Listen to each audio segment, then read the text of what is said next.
Hey, howdy guys, welcome back to our YouTube channel. So in this video we are going to see what if Harry Potter was raised in secret by Assassin Brotherhood. So this will be crossover between the Assassin Creed and Harry Potter. And if you want more content like this, then please make sure to leave a like, share and subscribe. So let's jump right into the video. The house at Godric's Hollow still burned after the screaming stopped. The village lay under a sheet of midnight frost, its cottages hunched beneath the November sky like old women whispering prayers into their shawls. Yet one home stood broken open to the world, its upper floor blown apart, its windows vomiting smoke and sparks into the dark. The air stank of scorched timber, molten plaster. And something far worse, something old and foul and magical, like a curse had been ripped open and left bleeding into the wind. Inside the ruined nursery, the child did not cry. That was the first thing Albus Dumbledore noticed as he climbed over the splintered remains of James and Lily Potter's home. There should have been terror. There should have been wailing.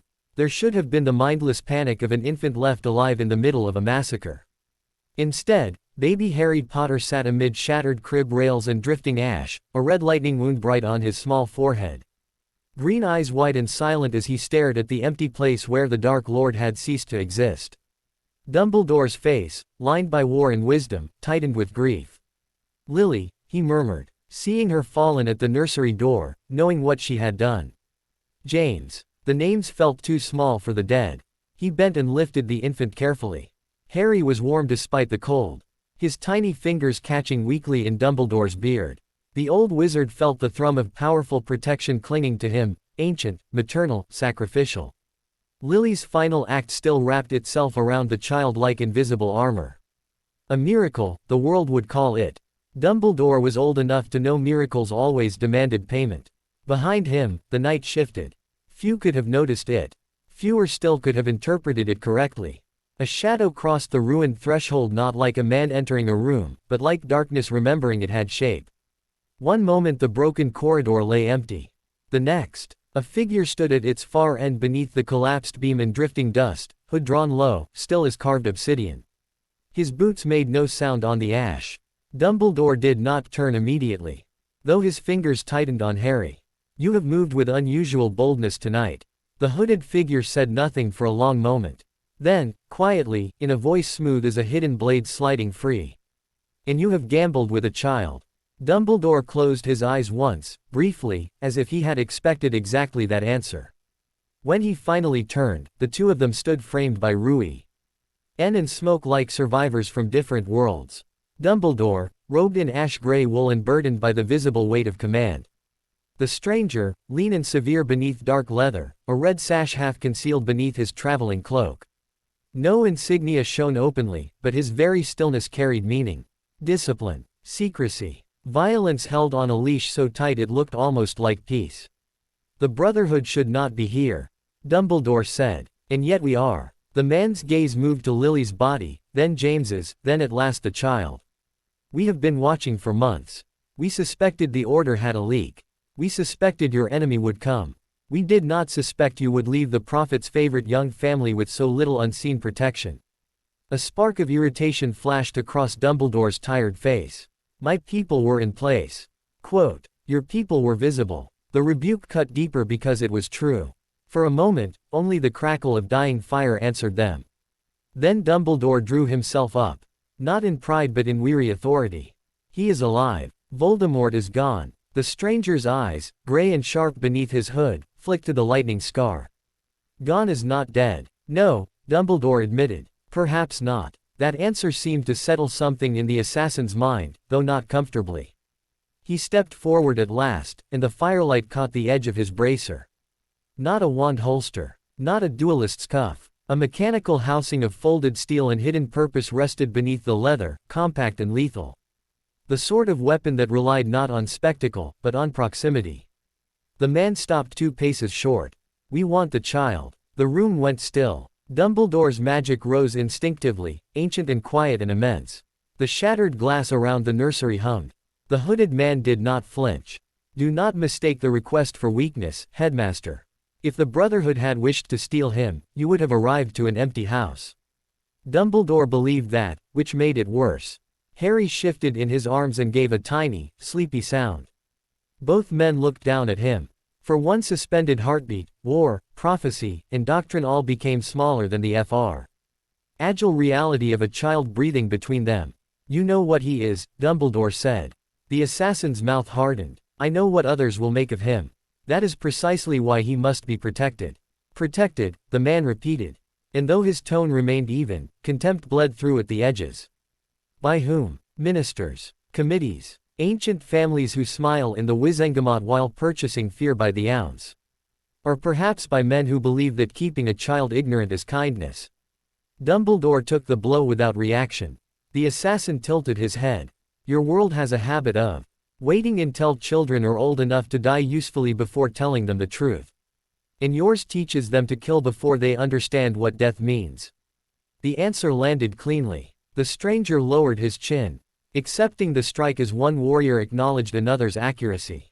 "Sometimes," he said at last, "understanding arrives only after survival." Dumbledore looked toward the shattered roof, where cold stars stared down through drifting smoke. He sounded older when he next spoke. "If you take him openly, you destroy the protection his mother left him.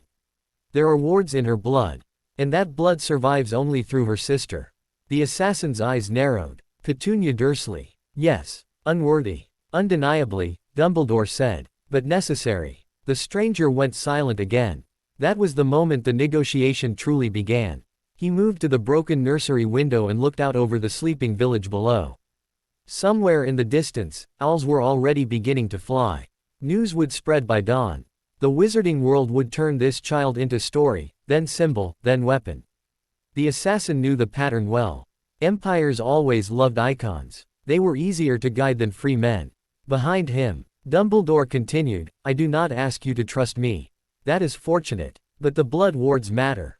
If the boy is to live beyond tonight, he must return to Privet Drive at least once each year. Until he comes of age, Lily's protection can be renewed there." At that, the assassin half turned. "And you intend to leave him with muggles who despise magic?" A flicker of pain crossed Dumbledore's face. "I intend to hide him where no one will think to look for him. Except anyone who studies your habits."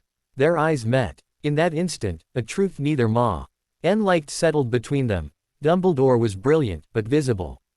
The Brotherhood was ruthless, but unseen. Alone, either strategy could fail. Together, perhaps the child might survive the ambitions of the age. "State your terms," Dumbledore said quietly. The assassin watched him for another long second, testing for deception, pride, or concealed trap. Whatever he found, it was enough. "We leave him with the Dursleys," he said. "Your blood wards remain intact. Your world believes him abandoned, obscure, ordinary. Go on. But he will not be alone." The words sharpened the air. "We establish a cell in Little Whinging. Small, deep cover. Invisible to your ministry, your order, and your enemies alike. We watch the house. We monitor threats. We intervene only when necessary. The bow. Why remains outwardly what you intended him to be, forgotten." He paused. "But he will not be defenseless." Dumbledore's gaze dropped to Harry's tiny sleeping face. "You mean to train him? In time. He is an infant. For now." Dumbledore turned away and began pacing the ruined room, robes brushing ash. His mind moved fast, weighing futures, costs, philosophies. This was not merely a tactical compromise. It was an ideological surrender. To allow the Brotherhood near Harry meant giving up sole authorship of the boy's life. It meant accepting that another creed, one older than many ministries, one far less forgiving, would claim some share of him. Yet what alternative existed? To leave Harry wholly to the Dursleys and hope neglect did not twist him. To trust the ministry not to notice him. To believe Voldemort's remaining followers would simply vanish into guilt and obscurity. Hope, Dumbledore had learned, was holy. But it was not a security plan. Finally, he stopped. No killing lessons before he understands choice. The assassin's expression did not change. "We do not hand blades to children." Dumbledore arched a brow. "Your reputation suggests otherwise. Our enemies mock stories because stories are easier than truth. Then give me the truth." The man's voice became very quiet. "The truth is that a child raised helpless in a violent world is already being taught nay lesson, to depend on the mercy of stronger men." His gaze flicked to Harry. We do not consider that kindness. There it was. Not cruelty. Not bloodlust. Conviction. Dumbledore knew enough of zeal to fear it in any form. Yet as he looked around the nursery, at the bodies of two good people who had trusted secrecy, prophecy, friendship, and magic, and still died, he found he could not entirely reject the assassin's logic. "What is your name?" he asked. For the first time, the hooded man seemed faintly amused. "Names are often liabilities. Tonight, I insist." A pause. Then, "Idris Vale." It sounded half true, which in his profession likely meant it was as honest as one could reasonably expect. Dumbledore gave a tired nod. "Very well, Master Vale. I will permit your Brotherhood proximity. No more. I will know nothing of your agents unless absolutely necessary. You will not attempt to remove him from Privet Drive permanently before the wards are secured year by year." "Agreed. You will not indoctrinate him against me." Now Idris did smile, though it was thin and humorless. "That depends entirely on your actions, Headmaster." Dumbledore almost laughed at that. "Almost. And," he said, voice hardening again, "if you teach him only to hate, I will stop you." Idris bowed his head a fraction. "If you teach him only to obey, we will do the same." The accord was ugly, which was how Dumbledore knew it might actually hold. A sharp cry sounded from below, Hagrid at the front of the ruined cottage, likely wondering what had delayed the headmaster. Time had run out. Dumbledore crossed back to the nursery window and looked once more at Lily Potter. He murmured a farewell too soft to be heard, then turned and passed Harry toward Idris. The assassin hesitated. That, more than anything, convinced Dumbledore he was not dealing with a fanatic. Idris took the baby with surprising care, as if he had expected steel and found warmth instead. Harry stirred, opened his eyes for a brief drowsy moment, and stared up into the hooded face above him. Tiny fingers caught the leather strap at Idris's wrist. The assassin went still. Something unguarded crossed his features. Not tenderness exactly. Something rarer. Recognition. A child given no choice at all. He handed Harry back after only a second. "It begins tonight," Idris said. Then he stepped backward into shadow and seemed to disappear piece by piece, the edge of his hood swallowed by darkness, the line of his shoulders dissolving into smoke, the red sash vanishing last like the final trace of a wound. By the time Hagrid's heavy boots reached the stairs, the nursery held only Dumbledore, the child, and the dead. 4 Privet Drive looked painfully normal beneath the street lamps. Its hedge was neatly clipped. Its windows were dark. Its concrete path gleamed faintly with dew. The sort of place built on small routines and smaller imaginations. The sort of place that would never suspect history might be hidden in its crawlspaces. Dumbledore set Harry down on the doorstep with a folded letter explaining everything Petunia would never truly understand. He tucked the blanket gently around the child, then raised his wand to complete the blood wards. Magic flowed not with thunder, but with quiet inevitability. It slid through the night like molten silver, threading itself into the foundations of the house, the garden wall, the letterbox, the doorframe, the very threshold. Lily's sacrifice answered his spell and sealed itself there, ancient as love, sharp as law. So long as Harry could call this place home, the protection would endure. When the last line of light faded, Dumbledore exhaled. He looked down at the boy. "I have done what I can." The words sounded insufficient even to him. He turned and walked away into the dark. He did not look back. But he was not the only one watching. Across the street, the curtains of number 7 shifted by half an inch. 2 houses down, a milk float parked before dawn held no milkman at all. On the roof opposite, invisible beneath a disillusionment charm woven into coarse Muggle fabric, a woman in a weatherproof hood lay prone wit. A brass spyglass and a wandless ward counter. Beneath the pavement, in a disused drainage tunnel widened weeks earlier by careful hands, a hidden chamber already waited, dry, stocked, and large enig. For 4 operatives to live in total silence. The Brotherhood had moved faster than prophecy. A figure detached itself from the alley between number 2 and number 4 and crossed the street without a sound. Idris Vale stood over the sleeping child once more, his shadow falling long across the doorstep. He crouched. From beneath his cloak he withdrew a tiny object, no bigger than a coin, a disc of hammered silver etched with a symbol no wizarding family would have recognized at first glance. Not a crest, not a rune, a sigil of the Hidden Ones, old as rebellion. He slid it into the hem-o. Harry's blanket where no casual eye would ever find it. Not as ownership. As witness. A door opened somewhere far down the street. Idris was gone before the porch light flickered on. Inside the nearest safe house, a young woman with dark hair pinned beneath a laborer's scarf looked up from a spread of maps. Well, Idris entered through the back, stripping off his gloves one finger at a time. 3 others waited in the dim kitchen, faces carved by candlelight and duty. A narrow room, plain table, hidden blades within easy reach. Not glamorous revolutionaries, just professionals preparing for a long vigil. He remains, Idris said. One of them, broad-shouldered and scarred, grimaced. With them, with the wards. The woman leaned forward. And Dumbledore knows enough. No one seemed pleased by that. Idris moved to the table where a street plan of Little Whinging had been marked in precise red ink. Escape routes, observation lines, probable ministry apparition points, neighbor schedules, utility access. He placed one gloved finger on Privet Drive. We proceed with Phase 1.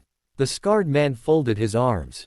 Surveillance only. For now. And if the relatives prove worse than expected. Idris's expression flattened into iron. Then we redefine necessary. That answer satisfied everyone at the table. He looked around at his cell, at the people who would spend years buried in suburbia for the sake of a child who could grow into savior, tyrant, martyr, or fool. We are not here to create a legend, he said. Legends are noisy. We are here to preserve choice. His, not theirs. The woman nodded once. What designation? Idris's eyes drifted toward the curtained window, beyond it to the dark square silhouette of number 4. After a moment, he said, the boy who hidden. No one smiled. The title was too close to blasphemy for humor, too practical for reverence. He reached down and unclasped the hidden blade at his wrist, laying it on the map beside Privet Drive. Metal caught candlelight in a single cold line. In the years ahead, Idris said softly, the wizarding world will believe this boy grows up unloved, ignorant, harmless. Let them. Let every minister, every Death Eater, every self-appointed guardian build their plans on that lie. His gaze hardened. When the time comes, he will step from the dark already sharpened. Outside, dawn crept slowly toward Surrey. On the doorstep of number 4, Harry Potter slept beneath blood magic, wrapped in a blanket that smelled faintly of smoke. Above him, beneath the neat and ordinary eaves of Privet Drive, unseen eyes kept watch, and in the silence before morning, 2 worlds made their claim on the same child. One would teach him he was chosen. The other would teach him he was free. Only years later would Harry learn how dangerous it was to belong to both. Harry Potter learned very early that a house could have more than one truth. Above ground, number 4 Privet Drive. Ive was a narrow kingdom of polished surfaces and petty cruelties. It smelled of bleach, boiled vegetables, shoe polish, and Vernon Dursley's aftershave, which always arrived in a room before he did. Its clocks were loud. Its carpets were stiff. Its curtains were kept so perfectly straight that even sunlight seemed to enter with permission. In that world, Harry was the mistake in the walls. He slept in the cupboard beneath the stairs, where pipes knocked through the night and spiders nested above his blanket. He wore Dudley's old clothes, all baggy knees and stretched collars, and learned to duck before Aunt Petunia's hand even twitched toward his ear. He learned the shapes of Vernon's moods from the heaviness of his footsteps on the hallboards. He learned that Dudley's laughter often came half a second before pain. Above ground, Harry survived by becoming smaller.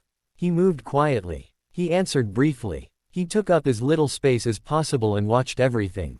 The Dursleys congratulated themselves on how little trouble he caused. They never understood that silence was not submission. It was practice. Below ground, the world changed. The entrance lay behind the loose panel at the back of the cupboard. Hidden behind a stack of cleaning supplies Petunia never allowed Harry to touch. She thought the wall simply backed onto damp foundation and earth. In a way, it did. But beneath Privet Drive, the Brotherhood had spent years widening forgotten service tunnels, disguising supports, redirecting pipes, and carving living space from the bones of suburban infrastructure. At first, Harry was brought down only after midnight. A hand would tap the cupboard wall 3 times. Pause. Twice more. Harry, no older than 5, would sit up instantly in the dark. He had been taught from the beginning, panic later, move now. The panel slid inward soundlessly, and a figure shaped by shadow and quiet discipline would be waiting beyond. Sometimes it was Idris Vale. Sometimes it was the woman called Sophia, whose eyes missed nothing and whose voice could cut silk or steel with equal ease. Sometimes it was old Bran, who limped in daylight but moved underground like a man who had made peace with pain so completely it no longer slowed him. They never startled him on purpose. They never shouted. But they never coddled him either. Harry would slip through the panel barefoot, the stone cool under his feet, and descend a narrow ladder into the hidden chamber below. Lanterns hooded in red glass lit the tunnel in muted pools. Maps lined one wall. Shelves on another held bundles of wire. Folded cloaks, brass fittings, knives wrapped in oiled cloth, dried herbs, lock picks, wax tablets, coded ledgers, and a small handful of magical objects sealed inside protective boxes marked with chalk sigils. The chamber smelled of leather, ink, dust, and old metal. To Harry, it smelled like safety. No one there called him freak. No one laughed when strange things happened around him. No one pretended not to see when bruises bloomed along his arms. They simply looked, measured, adapted, and taught. Again, Sophia would say, placing 3 tin cups upside down across the table. Which one hides the key? Harry, hair sticking in every direction and eyes still heavy with sleep, would study her fingers instead of the cups. The left. She would flip it up. Empty. Bran would grunt. Too eager. You watched the object, not the shoulders.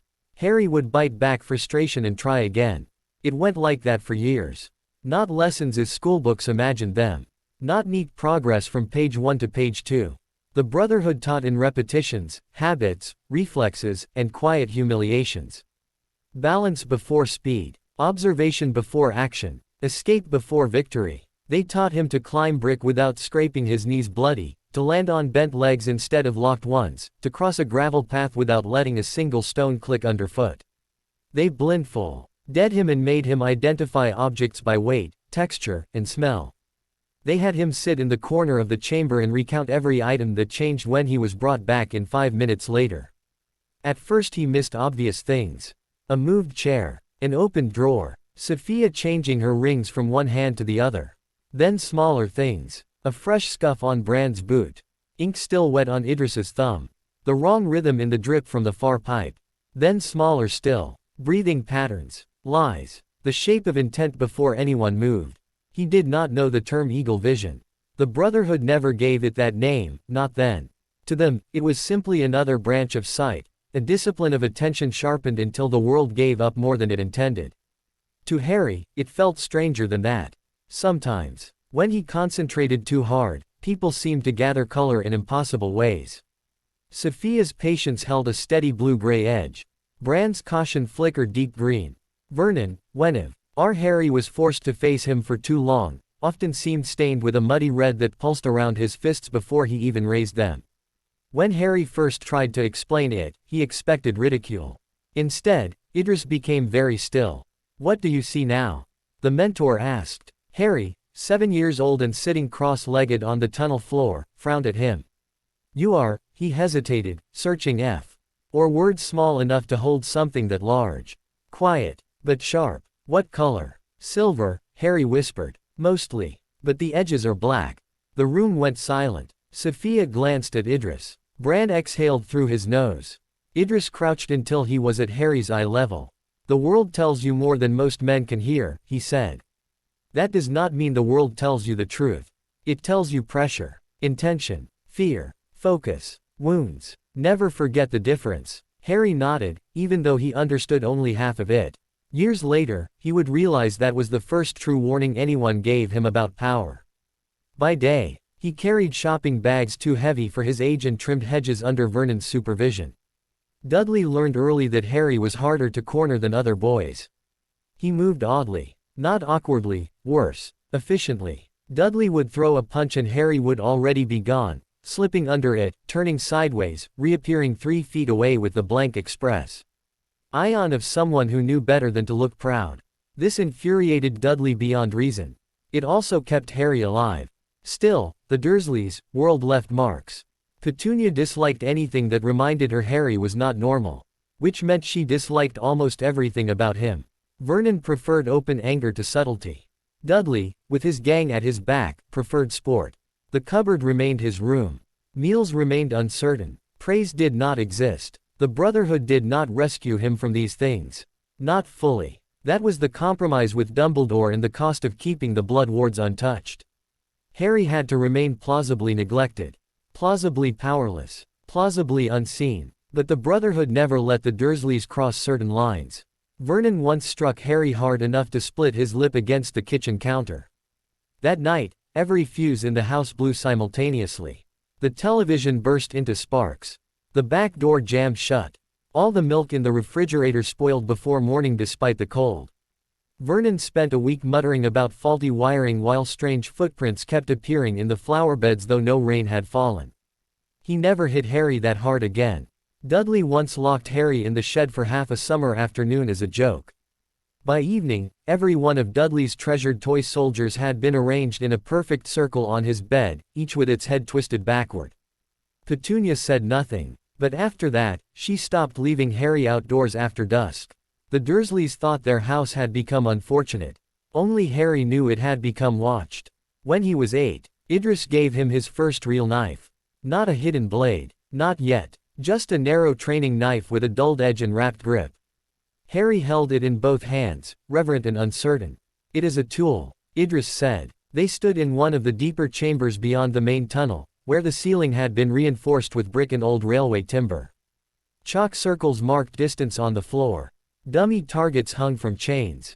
A single lantern burned overhead, turning the room into a world of amber and shadow. Harry looked at the knife. For what? Idris did not answer immediately.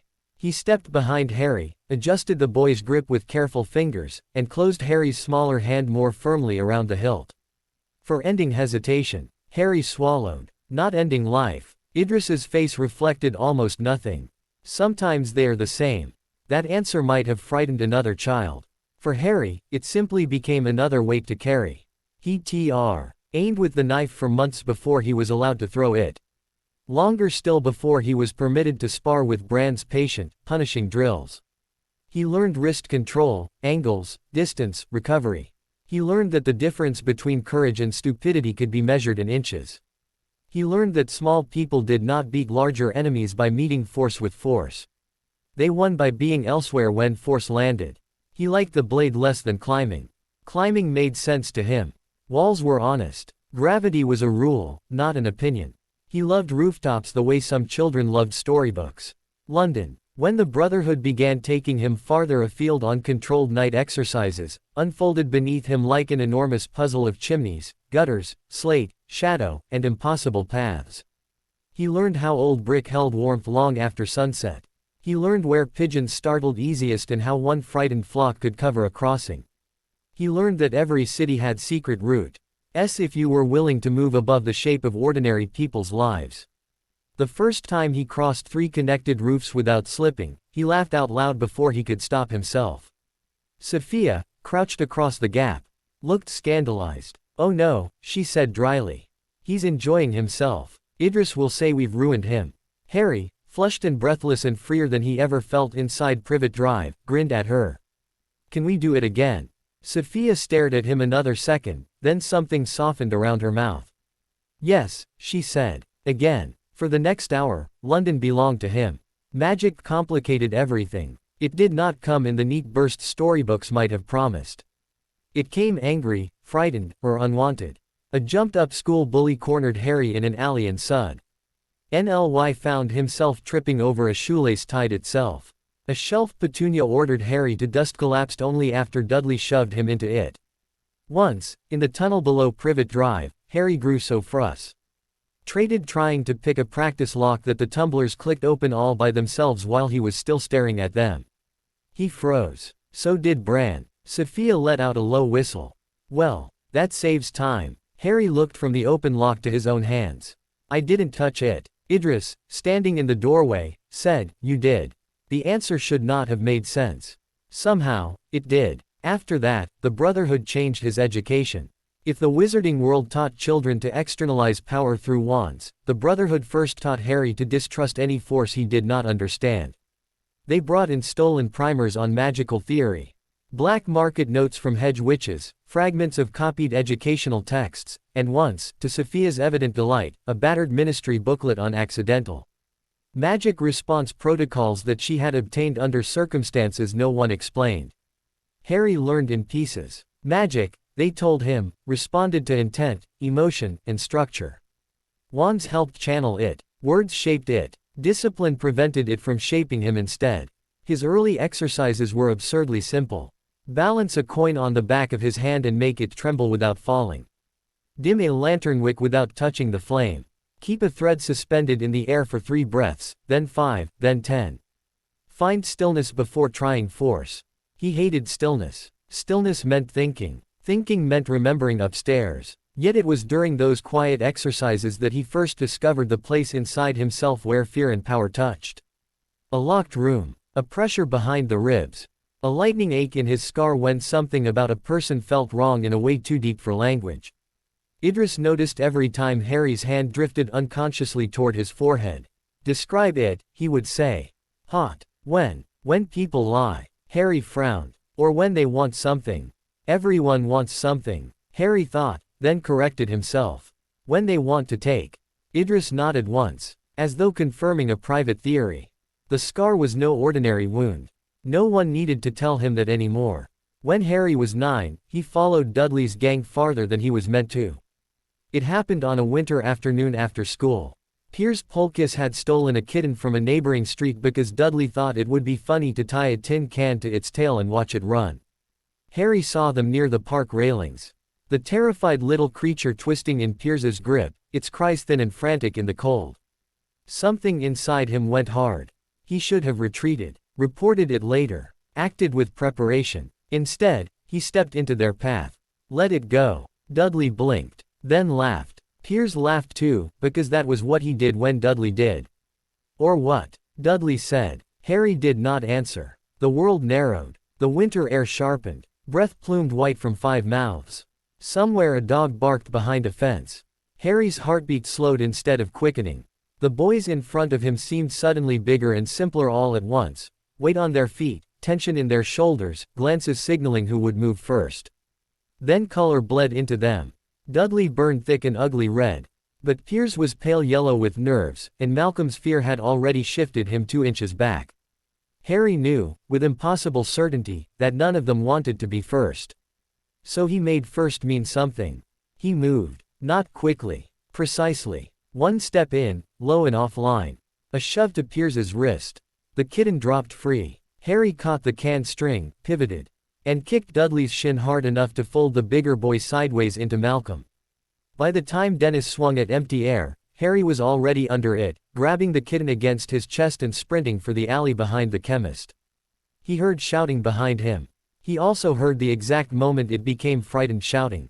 Because the alley was empty when he entered. Empty except for Harry, the kitten. And 3 impossible things that happened in 1 second. First, a row of bins toppled over by themselves into Dudley's path. Second, every window overlooking the alley slammed shut at once. Third, for 1 slivered instant, Harry saw a figure crouched on the roofline above, hooded, balanced, and watching. By the time he looked properly, it was gone. He made it home with the kitten hidden inside his oversized jumper. That night, Idris waited in the tunnel with arms folded. You acted without authorization, the mentor said. Harry held the kitten closer. It was sleeping now, exhausted and fed. Sophia had already muttered that she was not keeping it, which meant she absolutely was. They were hurting it. That does not answer the charge. Harry lifted his chin, which, at 9 already contained the beginnings of the defiance privet drive had never managed to beat out of him. I know. Silence hung between them. Then Idris said, tell me every mistake. Harry looked down. I was angry. Yes. I acted where people could see. Yes. I had no exit planned. Yes. I didn't know if backup was near. A pause. Yes. Harry swallowed. But I still would have done it. Idris regarded him for a long time. That, he said at last, is why mistakes are dangerous. Harry frowned. The older man stepped closer, his face unreadable in the tunnel's low red light. A cruel act can push even a disciplined person into motion. Your anger was not the weakness. Your lack of control was. If you let enemies choose the moment you act, they hold your leash. Harry looked at the sleeping kitten in his arms. And if I wait too long. At that, something rare passed through Idris's expression. Not softness. Memory. Then someone bleeds who did not have to. They stood there in the quiet. The old assassin and the boy he was trying not to ruin. Finally Idris added, "You protected the vulnerable. Good. Next time, do it with preparation." Harry nodded. Sophia, from the next room, called, "I am naming the cat Desmond and no one is stopping me." Bran groaned. For the first time in days, Harry smiled. By the time his 10th birthday approached, the Brotherhood changed the rhythm again. No more only nighttime lessons. No more treating him as a child with unusual usefulness. The drills became longer, harder, less forgiving. His hands bled more often. His muscles ached in places he had not known existed. He was introduced to coded writing, dead drops, route memorization, and silence drills where one unnecessary word meant starting the entire exercise over from the beginning. He also began field observation. Not missions. Never alone. But observation. He sat in crowded London squares disguised as a scruffy child feeding pigeons while Afia tested whether he could identify who was armed, who was watching someone else, and who was lying to their companions. He moved through markets with Bran 30 paces behind and had to recite every face they had passed in order. He learned to spot magical concealments by the way the air bent wrong around them.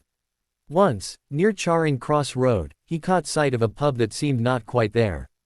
Until he looked at it from the corner of his eye. "The leaky cauldron," Sophia said when he pointed. Harry blinked. "Wizards hide in plain sight. They prefer worlds layered on top of each other," she replied. "It lets them feel superior without becoming inventive." Harry stored that away with everything else. His magical control improved too, though unevenly. Simple levitation. A faint push. The ability to sense hidden wards if he brushed close enough. Nothing spectacular. Nothing a Hogwarts professor would marvel over. But the Brotherhood did not measure him by classroom standards. They measured adaptation. When a drill demanded he cross a courtyard unseen, Harry used laundry lines, chimney shadows, and a whispered nudge of accidental magic to sway a loose shutter at the perfect moment and draw every eye elsewhere. When Bran boxed him into a dead end in the tunnel maze, Harry dimmed the lantern flame with concentration and disappeared into the dark long enough to circle behind the older man. Bran, caught off guard for perhaps the first time in years, barked a laugh. There. That one was worth seeing. Harry glowed for hours. He had very little praise in his life. Had made the smallest amount hit like sunlight. His 10th birthday came and went upstairs with all the ceremony of a slammed cupboard door. Downstairs, it was remembered. Not with cake. The broth. Brotherhood did not do sentimental pageantry well. But Sophia placed a wrapped parcel beside his breakfast tin. Bran grunted that he was not to grow any taller if he intended to keep fitting through certain vents. And Idris told him to put on weatherproof gloves after dusk. The parcel contained a wrist bracer. Harry stared at it long after unwrapping the cloth. It was made of dark leather fitted to his arm, light but sturdy. With hidden mechanisms he did not yet fully understand. Not a true blade housing. Not yet. A training bracer. A promise. His throat tightened. "For me." Bran snorted into his tea. "No, for the cat." Sophia rolled her eyes. "Try not to cry, Harry. Idris will make that face again." "I do not make a face." "You do," she said. "Like someone has insulted geometry." Harry laughed before he could stop himself. Idris, who had indeed made a face, ignored them all. "Tonight," he said, "you take the next step." No one explained further. That should have worried Harry. Instead it thrilled him. London after midnight in early summer was all silver edges and sleeping windows. They traveled in silence, 2 Brotherhood operatives ahead, Bran somewhere behind, Sophia beside him only when needed. And Idris always seeming to be precisely where Harry least expected. By the time they reached the old clock tower, the city had thinned into quiet streets and distant river fog. The tower rose above a derelict square, its stone blackened by soot and age. No bells rang there anymore. Ivy had swallowed half its lower face. The upper platform, open to the night, looked impossibly high. Harry tipped his head back until his neck hurt. Then looked at Idris. This is the one. It was not a question. Years ago, Harry had heard scraps about it, buried in Brotherhood sayings and half-finished stories. The leap of faith. A test. A surrender. A beginning. Idris said nothing, but his silence confirmed enough. They climbed together. Narrow stairs spiraled through dark stone. Dust whispered beneath their boots. At intervals, moonlight knifed through broken slits in the wall and turned everyone into moving ghosts. Harry counted the steps automatically, breath steady. Palms dry despite the height waiting above him. At the top, wind struck him full in the chest. The city spread beneath the platform in a wash of roofs, chimneys, fog, and distant lamps. It felt higher than any place he had ever stood. Higher even than the rooftops he loved. The drop below ended not in cobblestone, but in a hay cart placed with suspicious precision in the abandoned yard. Harry looked at it, then at Idris, then back at the hay cart, which now seemed much smaller than any cart had a right to be. Sophia folded her arms. If it helps, most people scream. Does it help if he knows that? Bran muttered. No. Harry stepped to the edge. The wind pressed at his clothes, curious and cold. His scar prickled faintly. The whole city seemed to hold its breath below him. What if I miss? He asked. Idris came to stand beside him. Not touching. Never crowding. Just there. Then you will know exactly when fear becomes regret. Harry almost laughed, half horrified. That is not comforting. It is not meant to be. Idris's gaze remained on the horizon.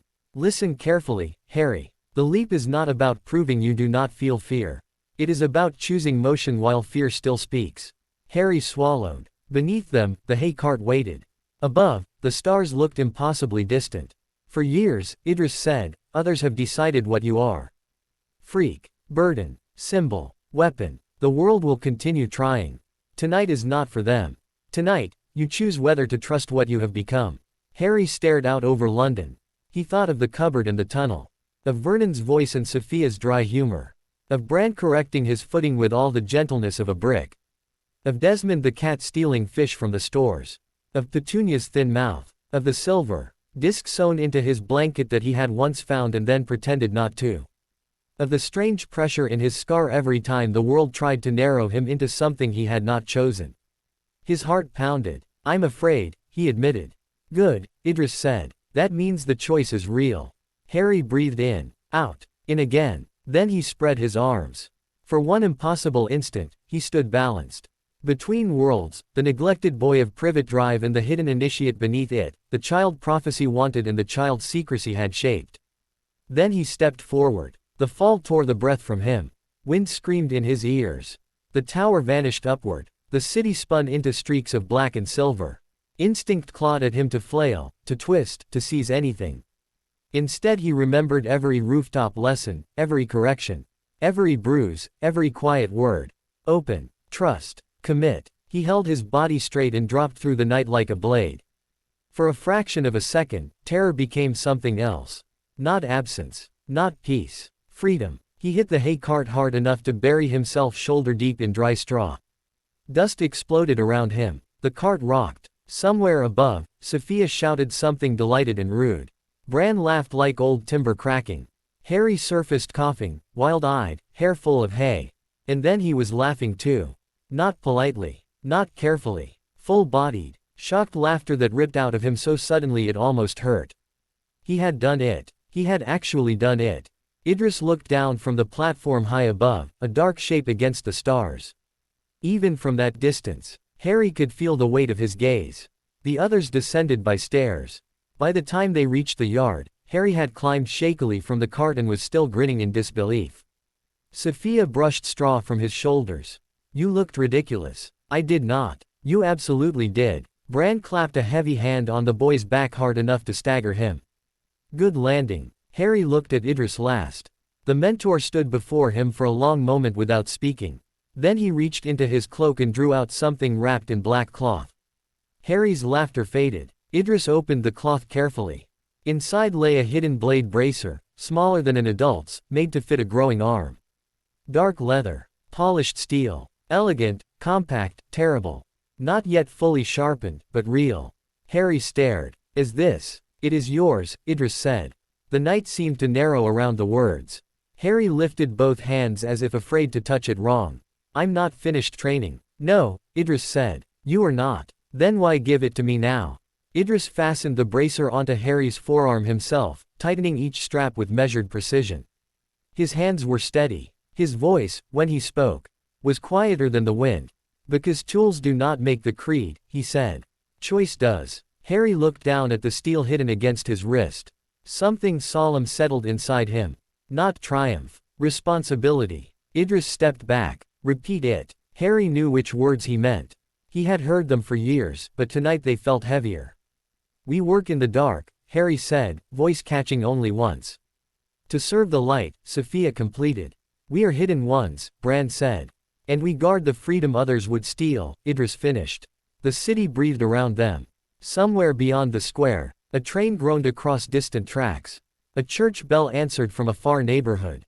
Harry stood in the ruined yard with straw clinging to his jumper, a hidden blade at his wrist. And the strange knowledge that no one above ground would ever understand what had just changed. At number 4 Privet Drive, he would still be the boy in the cupboard. At school, if he ever went, he would be expected to become something else. But here, beneath the sleeping city, with dust in his lungs and steel on his arm, Harry Potter took his first true step into the shadows. And the shadows, at last, accepted him.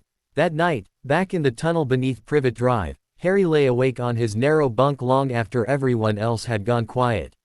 The hidden blade bracer rested on the crate beside him. Wrapped once more in black cloth. He should have slept. Bran had said they would begin mechanism drills at dawn, and that sentiment was a poor substitute for endurance. Sophia had told him not to lose any fingers, which was apparently her version of encouragement. Idris had said nothing at all before leaving for the surface watch. Yet Harry could not stop staring at the ceiling. Above him lay the Dursleys' house, all its neat cruelty and carefully arranged ugliness. Above that, the ordinary stars. Beyond those, a wizarding world that did not know him. Beneath it all lay these tunnels, these people. This creed that had shaped him in silence. He thought of Dumbledore, though he had never truly met him. He thought of whatever future waited at Hogwarts. He thought, oh, F all the adults who would one day look at him and assume they understood what kind of boy had grown up at number 4. A slow smile touched his mouth in the dark. They would be wrong. In the chamber beyond, the ward bells gave one soft chime as an operative changed post on the surface. A familiar sound. Safe. Measured. Watching. Harry closed his eyes at last. And in the darkness behind them, he dreamed not of cupboards or stairs, but of rooftops, hidden roads, and a castle full of secrets waiting to be mapped. The first letter arrived with the milk. Petunia found it lying on the mat just inside the front door. Pale parchment against beige carpet, sealed with thick red wax and addressed in emerald ink so elegant it seemed to mock the hallway around it. Mr. H. Potter. Cupboard under the stairs. 4 Privet Drive. Little Whinging, Surrey. For one very strange moment, nobody moved. Vernon Dursley stood frozen with one shoe half on, briefcase in hand. Petunia stared at the envelope, as though it had crawled there under its own power. Dudley, halfway through cramming toast into his mouth, blinked from the kitchen doorway with the vague hostility of someone who disliked any event not immediately centered on himself. Harry, standing by the umbrella stand with a dish towel in his hands, felt the world sharpen. Not because of the letter itself. Because of Vernon. The color around his uncle swelled instantly, thick, angry, pulsing red tinged with something muddier underneath. Fear. Harry had learned to tell the difference. Vernon liked to mistake fear for outrage, but Harry knew by now how often the two traveled together. Petunia recovered first. She snatched the envelope from the mat with 2 fingers, as if worried it might stain her skin, and stared at the address again. Her face went so white Harry thought, absurdly, that she might faint. Vernon strode over and took it from her. Who is writing to the boy? He barked. No one answered. Harry said nothing. B.U.T. Every line of his body had already shifted into stillness. Observation. Wait. Let the enemy declare himself first. Vernon flipped the letter over. His thick fingers trembled just slightly when he saw the seal. No stamp, he muttered. No postmark. That's unnatural, Petunia whispered. Dudley swallowed his toast. Can I have it? No, you cannot have it. Vernon tore the envelope open so violently he nearly ripped the parchment inside. His eyes scanned the first lines, and then something like panic fully bloomed under the rage. He crumpled the letter at once. No. Petunia leaned forward. Vernon. No, he repeated. Louder now, as though volume could alter reality. Absolutely not. Harry let his gaze drop briefly to Vernon's fist. He did not need to read the contents to know. A letter had arrived for him. Addressed exactly where he lived and exactly as he had been made to live. The magical world had found him. Upstairs, behind the pantry wall and beneath the neat cruelty of number 4. 3 ward chimes rang in a pattern so faint only trained ears would catch it. The Brotherhood knew too. By midnight, the tunnel beneath Privet Drive had become a war room. A map of Surrey lay spread across the central table. Beside it sat coded notes, a wandless ward detector built from brass and silver wire, and the crumpled remains of a Hogwarts acceptance letter Har. Y had reconstructed from memory after Vernon threw the original into the kitchen fire. He had not seen the full wording. He had not needed to. Standard invitation, Sophia said, reading from a copy. Procured through methods no one explained. Hogwarts School of Witchcraft and Wizardry. First year materials. Robes, books, cauldron, wand. She looked up at Harry, a faint smile touching one corner of her mouth. Very dramatic. They do love a list. Bran stood near the far wall with arms folded. The old man's waited long enough. Idris did not answer immediately. He stood with both palms braced on the table, studying the parchment as if it were a battlefield dispatch. Candlelight cut deep shadows through the lines of his face. Harry knew that look by now. It meant the game had changed shape. He always intended Hogwarts at 11, Idris said at last. He would never risk delaying formal magical training too long. The question was never whether the invitation would come. The questio was how much of the boy he expects to find when it does. Sophia glanced at Harry. Less than he's going to get. Harry sat at the edge of the table, silent, trying not to look as alert as he felt. He had known, in theory, that Hogwarts would arrive one day. Known about the castle in fragments. Knew that it was old, prestigious, magically dense, and politically significant. Knew too that it housed hidden passages, relics, bloodline networks, and enough institutional power to shape generations. Knowing those facts was not the same as being invited. A school. A real place. A place built for people like him. The thought stirred something strange in his chest. Something not quite excitement and not quite suspicion. It felt too open to be either. Bran noticed. Bran noticed everything. Nervous? The older man asked. Harry looked at him. Shouldn't I be? Good answer. Sophia leaned back against the shelf behind her. Here is the relevant truth. Hogwarts is not safety. It is not freedom either. It is a city disguised as a school. Children, teachers, ghosts, old families, ministries, secrets. Useful terrain. She tilted her head. And probably the first place in your life being magical is not treated like a disease. Harry had not realized how much he needed to hear that until the words landed. Idris straightened. The invitation changes nothing essential. Not going there to become what they expect. Harry lifted his chin. What am I going there for? A beat of silence. Then Idris answered, to learn. To survive. To map the castle. To study the political airs of old magical Britain. To identify influence lines before they harden around you. His eyes did not leave Harry's. And because for the first time, you will be inside the system rather than beneath it. The words settled heavily. This was not a childhood reprieve. Not a reward. Not a simple beginning. It was an insertion. Harry found, to his own surprise, that the thought steadied him. What if Dumbledore expects me to trust him? He asked. Sophia made a low sound halfway between amusement and pity. Idris was less charitable. Then he may enjoy disappointment. The letters did not stop. One came the next morning through the letterbox slit with a metallic snap. Another arrived tucked inside Vernon's newspaper. A third fell from the chimney into Petunia's breakfast eggs. By the fourth day, they were coming in bunches. Harry watched the campaign unfold with growing fascination. He had spent years being taught how to pressure a target without direct confrontation. Test responses. Escalate contact. Limit options. Force the opposition to reveal priorities. Whoever controlled Hogwarts correspondence was very, very good. Vernon was not. He nailed the letterbox shut. Letters slid under the door. He blocked the chimney. They appeared inside the sitting room as though dropped by invisible hands.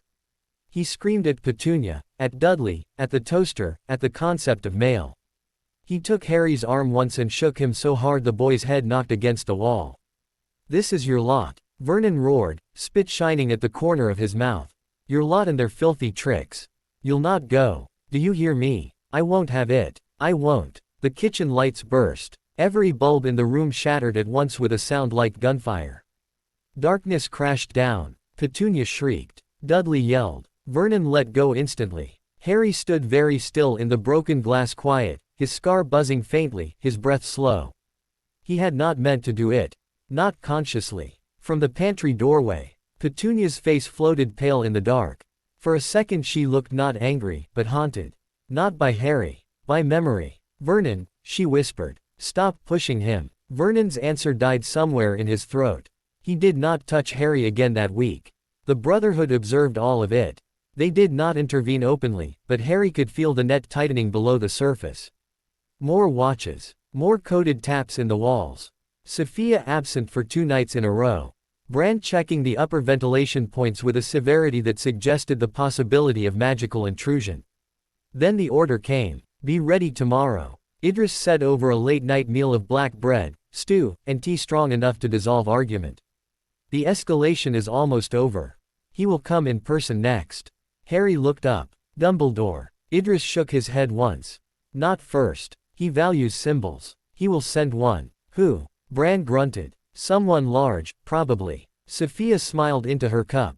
Someone loud. They were both right. The front door exploded inward at dawn. Not metaphorically. Not dramatically by ordinary standards.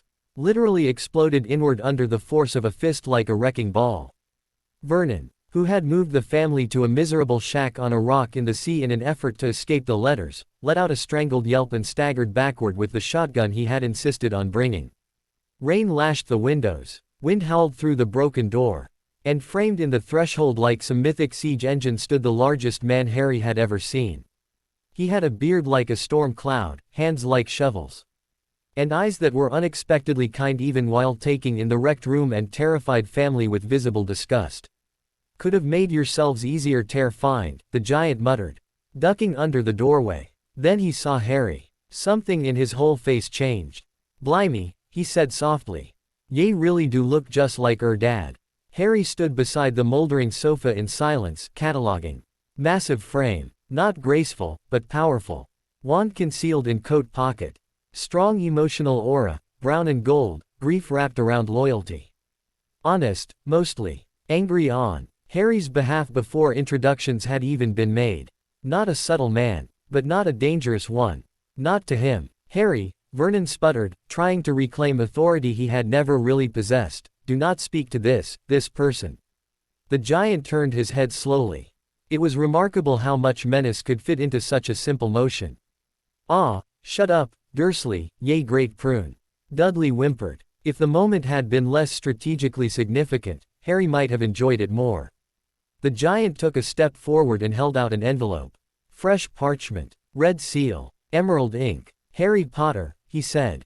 And now there was unmistakable warmth in his voice. I'm Rubius Hagrid, keeper o' keys and grounds at Hogwarts. Come take ye for school things. Harry accepted the letter carefully. For the first time in his life, no one in the room tried to snatch it away. He opened it. He read every word this time. And something quiet inside him shifted. Not because the language was grand. It was, in fact, rather formal. Not because he suddenly felt chosen. He distrusted that feeling on principle. But because the parchment did something no place he had ever lived had managed before. It assumed he belonged. The realization hit harder than expected. He folded the letter once, precisely, and looked back up at Hagrid. Thank you. Hagrid's eyes went suspiciously bright at once. All right. Well, ye'll need a wand, robes, books, all that. He shot Vernon a final glare. Since family seems to've neglected ter mention any of it. Vernon swelled like a kettle about to scream. Now see here. No, Harry said. The room froze. He had not raised his voice. He did not need to. Vernon stared at him, astonished less by the refusal than by the calm with which it was delivered. Harry met his gaze evenly. For years, he had survived by becoming smaller. But survival and obedience had never been the same thing. Somewhere between the cupboard, the tunnels, the rooftops, and the leap of faith. That distinction had hardened into something stronger. I'm going, Harry said. Vernon's face purpled. You ungrateful. Hagrid took one step forward. Vernon stopped talking. Harry, however, barely noticed. Because his scar had begun to prickle. Not from Hagrid. Not from Vernon. From the storm outside. He turned, slowly, toward the shattered doorway and the slate-gray sea beyond. For one strange second, the rain seemed to distort near the edge of the rock, a shimmer almost too slight to notice.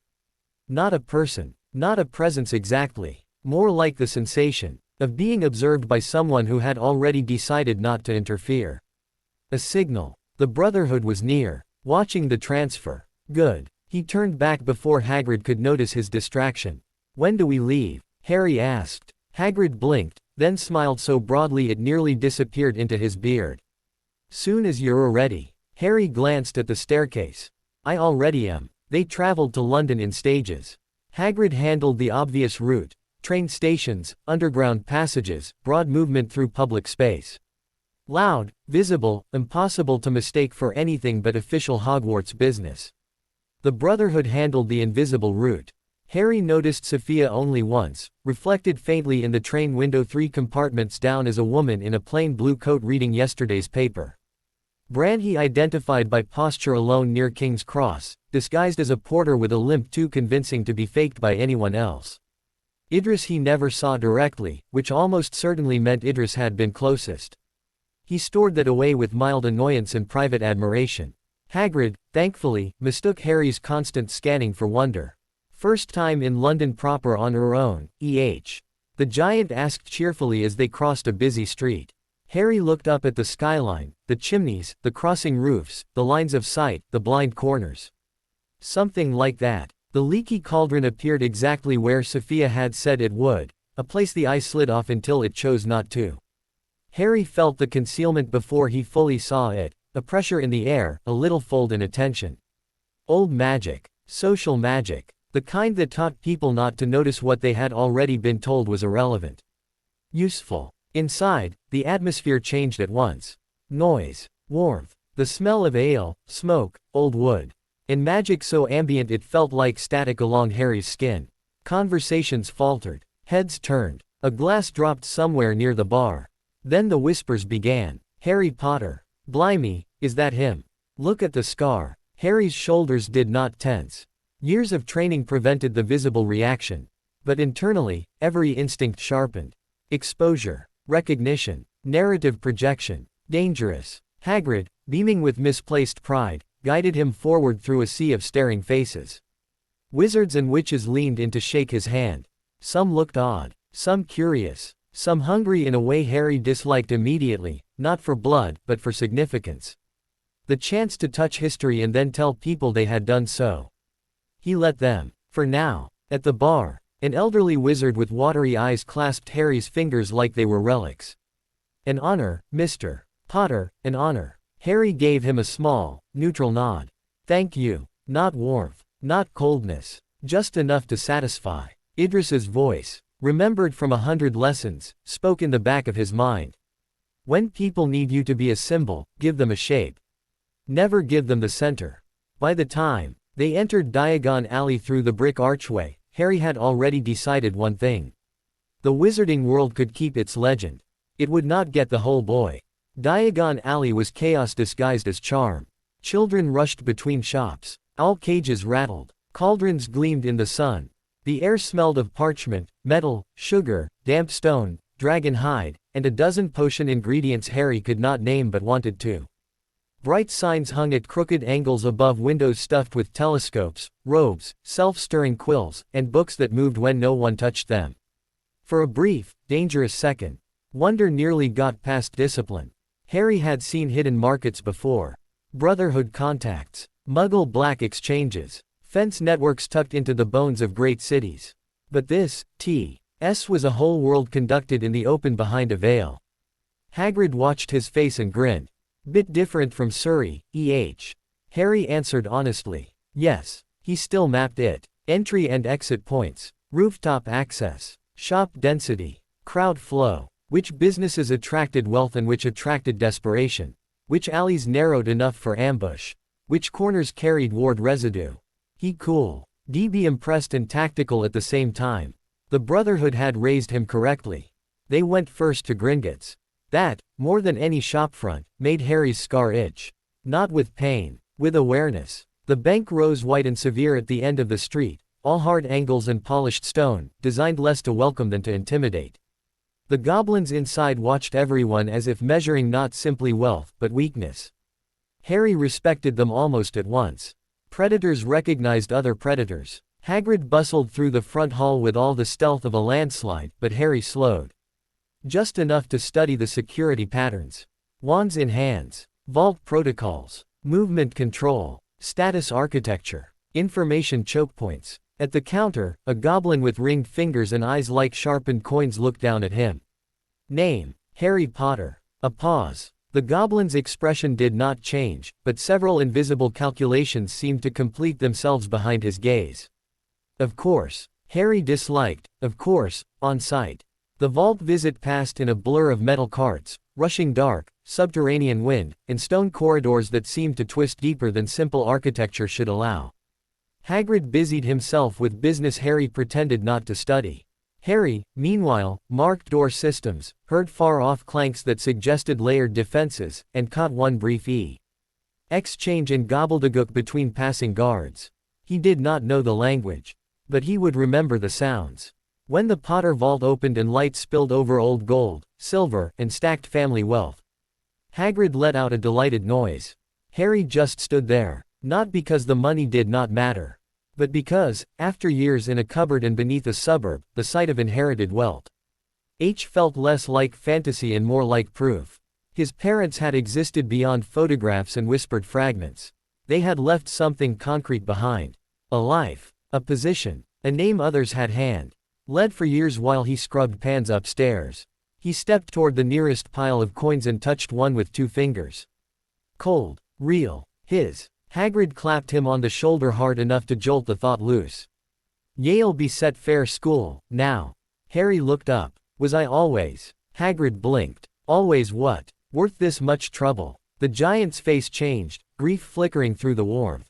Harry. He did not answer. Perhaps could not. Harry let the question drop. But not entirely. Questions left unanswered were often more useful. Madame Malkin's robes for all occasions taught Harry more in 10 minutes than some of Bran's smaller observation drills. He met Draco Malfoy there. A pale boy with careful hair, expensive posture, and the bright, polished arrogance of one raised to mistake privilege for insight. Draco chatted easily while pins flew around them and hems adjusted themselves. He assumed familiarity at once, as boys like him often did when they sensed someone might matter. Hogwarts? Draco asked. Harry, standing on the fitting stool, answered, yes. My father says the school's gone soft in places, Draco said with a faint sneer. Too many sorts being let in who don't understand what proper wizarding culture is. Harry turned his head slightly. Just enough to look at him. Draco's aura shimmered pale gold at the edges, status, certainty, inherited belief. But beneath it ran thinner lines of insecurity and rehearsal. Harry recognized the type. Boys taught what to think before they learned why. And what is proper wizarding culture? Harry asked. Draco smiled, pleased by the opening. Old families, tradition, breeding, knowing who matters. Harry filed that sentence away with cold efficiency. Not because it surprised him. Because it sounded exactly like the kind of creed the Brotherhood had trained him to dissect. Lucius Malfoy was not present. But Harry could feel the shape of the father and the son's words like a hand inside a puppet. A useful contact. Then, potential enemy. Potential source. Certainly both. When Hagrid arrived to pull Harry away for wand shopping, Draco called after him, I'll see you at Hogwarts. Harry looked back once. Yes, he said. You will. Ollivanders smelled like dust, age, and withheld secrets. The wandmaker himself emerged from the shadows like a thought that had been waiting on a shelf for too long. Pale eyes, soft voice, an unsettling way of seeming to look not at Harry, but through layers of him. Harry Potter, Garrick Ollivander murmured. Curious, very curious. Harry said nothing. The old man measured him with tape that moved on its own and began producing wand after wand. Holly, maple, ash, different lengths, different cores. Each one wrong in a different way, too hot, too inert. Too resistant, too eager. Harry tested them carefully, but every attempt felt like putting his hand into someone else's glove. Then Ollivander paused. Perhaps, he whispered, almost to himself. Something that understands contradiction. He handed Harry a wand of holly, 11 inches, phoenix feather. The instant Harry touched it, the shop changed. Not exploded. Not roared. Tightened. The wand snapped cold and bright through his palm, up his arm, into the scar on his forehead and down again like a current completing itself. Dust leapt from shelves. The hanging boxes shivered. Somewhere in the back room, glass chimed. Harry inhaled sharply. Ollivander smiled with unsettling satisfaction. Yes, he said. That will do. Harry stared at the wand. This, too, was real. But unlike the letter or the vault, it did not simply tell him he belonged.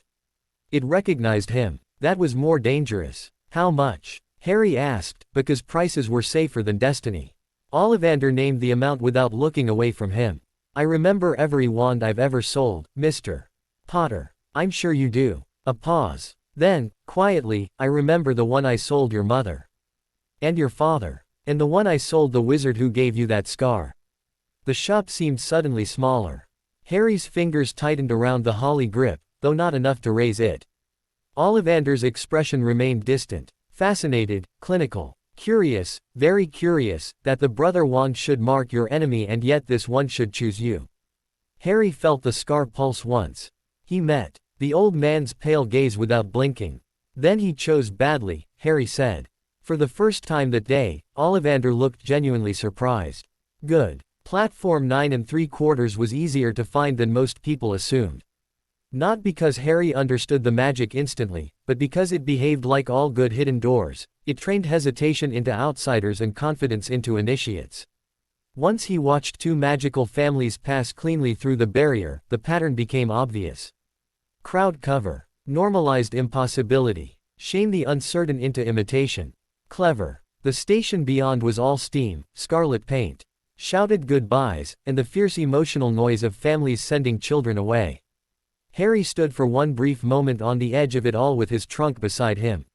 Hedwig's cage in one hand and the weight of too many firsts settling on his shoulders at once. Hedwig was perhaps the only straightforwardly joyful part of the past month.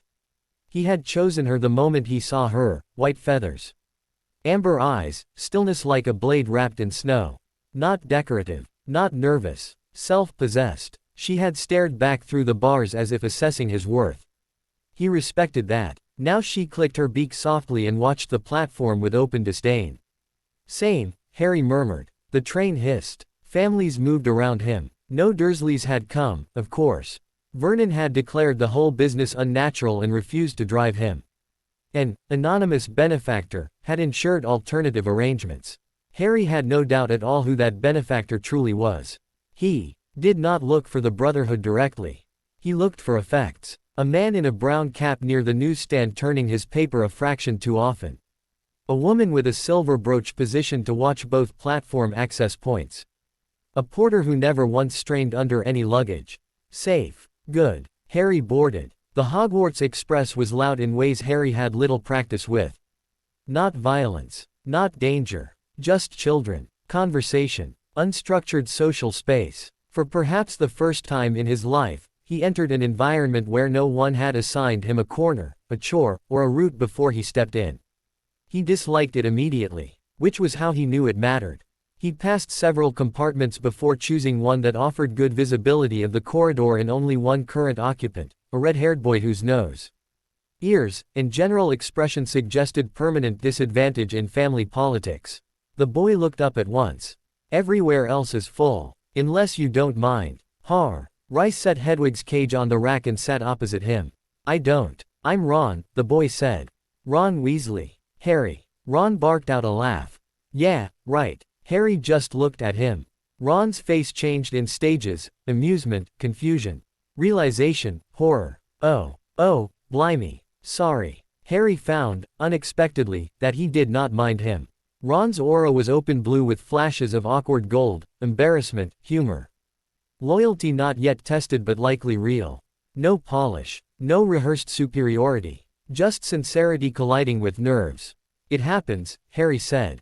Ron relaxed by degrees. They talked. Not deeply. Not strategically. But enough. Ron spoke of brothers and hand-me-down robes and how everyone expected something from him because of his family, though not usually anything grand. Harry listened more than he spoke, offering facts instead of history. He had grown up with relatives. He had never heard much about Hogwarts except pieces. He had a wand now. An owl. No, he had never had a chocolate frog before. When Ron asked what Harry had done all summer, Harry considered the question. Then answered, prepared. It was true enough. The trolley which came. Ron bought too many sweets. Harry, after a brief calculation involving money and curiosity, bought one of nearly everything. They were halfway through comparing Bertie Bott's most dangerous flavors when the compartment door slid open. A girl with busy hair and a look of immediate administrative dissatisfaction peered in. Have either of you seen a toad? Neville's lost one. Her accent was crisp. Her posture somehow already disapproved of the train. No, Ron said. Harry shook his head once. The girl's eyes flicked to the pile of sweets, then to Hedwig, then to Harry's scar, where they paused for only the shortest fraction longer than politeness allowed. You should change soon, she said briskly. We'll be arriving in a few hours, and it's easier before everyone crowds the corridors. Then she vanished as quickly as she had appeared. Ron stared after her. Who was that? Harry leaned back slightly. Someone who likes being right before being liked. Ron laughed so hard he nearly choked on a sweet. Later, when Draco Malfoy appeared with two larger boys in tow and offered friendship wrapped in insult, Harry's refusal came easier than he expected. You'll find some families are better than others, Potter, Draco said smoothly. Harry looked at Crabbe, looked at Goyle, looked back at Draco. Yes, he said. I've noticed. The compartment went quiet. Draco's expression tightened. Not used to being measured, then. Good. Once the trio had moved on, Ron stared at Harry with open admiration. That was brilliant. Harry watched Draco's retreating reflection in the window. No, he said softly. Just useful. Ron, wisely, did not ask what that meant. The sorting hall was everything Hogwarts had promised and more. Candles floated overhead in golden swarms. The enchanted ceiling carried night sky like an open wound between worlds. Longhouse tables shimmered with silver and expectation. Hundreds of students watched the first years enter, some curious, some bored, some predatory in subtler ways. Harry stepped into the hall and felt the castle at once. Not as beauty, as structure. Old magic layered over older stone. Hidden hollows in the walls. Lines of movement, bottlenecks, vantage points. The place did not merely exist. It observed. The sensation thrilled and unsettled him in equal measure. At the staff table, Dumbledore sat in the center like a patient spider in bright robes. Harry felt the weight of the headmaster's attention almost immediately, not invasive but focused. Assessing. Curious. So, this was the man who had made bargains over his crib and then vanished from his life. Harry met the gaze only briefly before looking away on purpose. Not fear. Message. I see you, but I do not offer myself. Then the sorting hat was brought forward. Harry watched the other children go first. Mapping reactions. Nervousness. Relief. House loyalty rituals. Social alignments forming in real time. Gryffindor received applause like a battalion collecting recruits. Hufflepuff warmth. Ravenclaw precision. Slytherin table silence broken only by selective interest. Strategic positioning, he thought. Exactly as expected. When his name was finally called, the H. All erupted before he had taken 3 steps. Whispers. Gasps. Heads craning. The legend moving at last.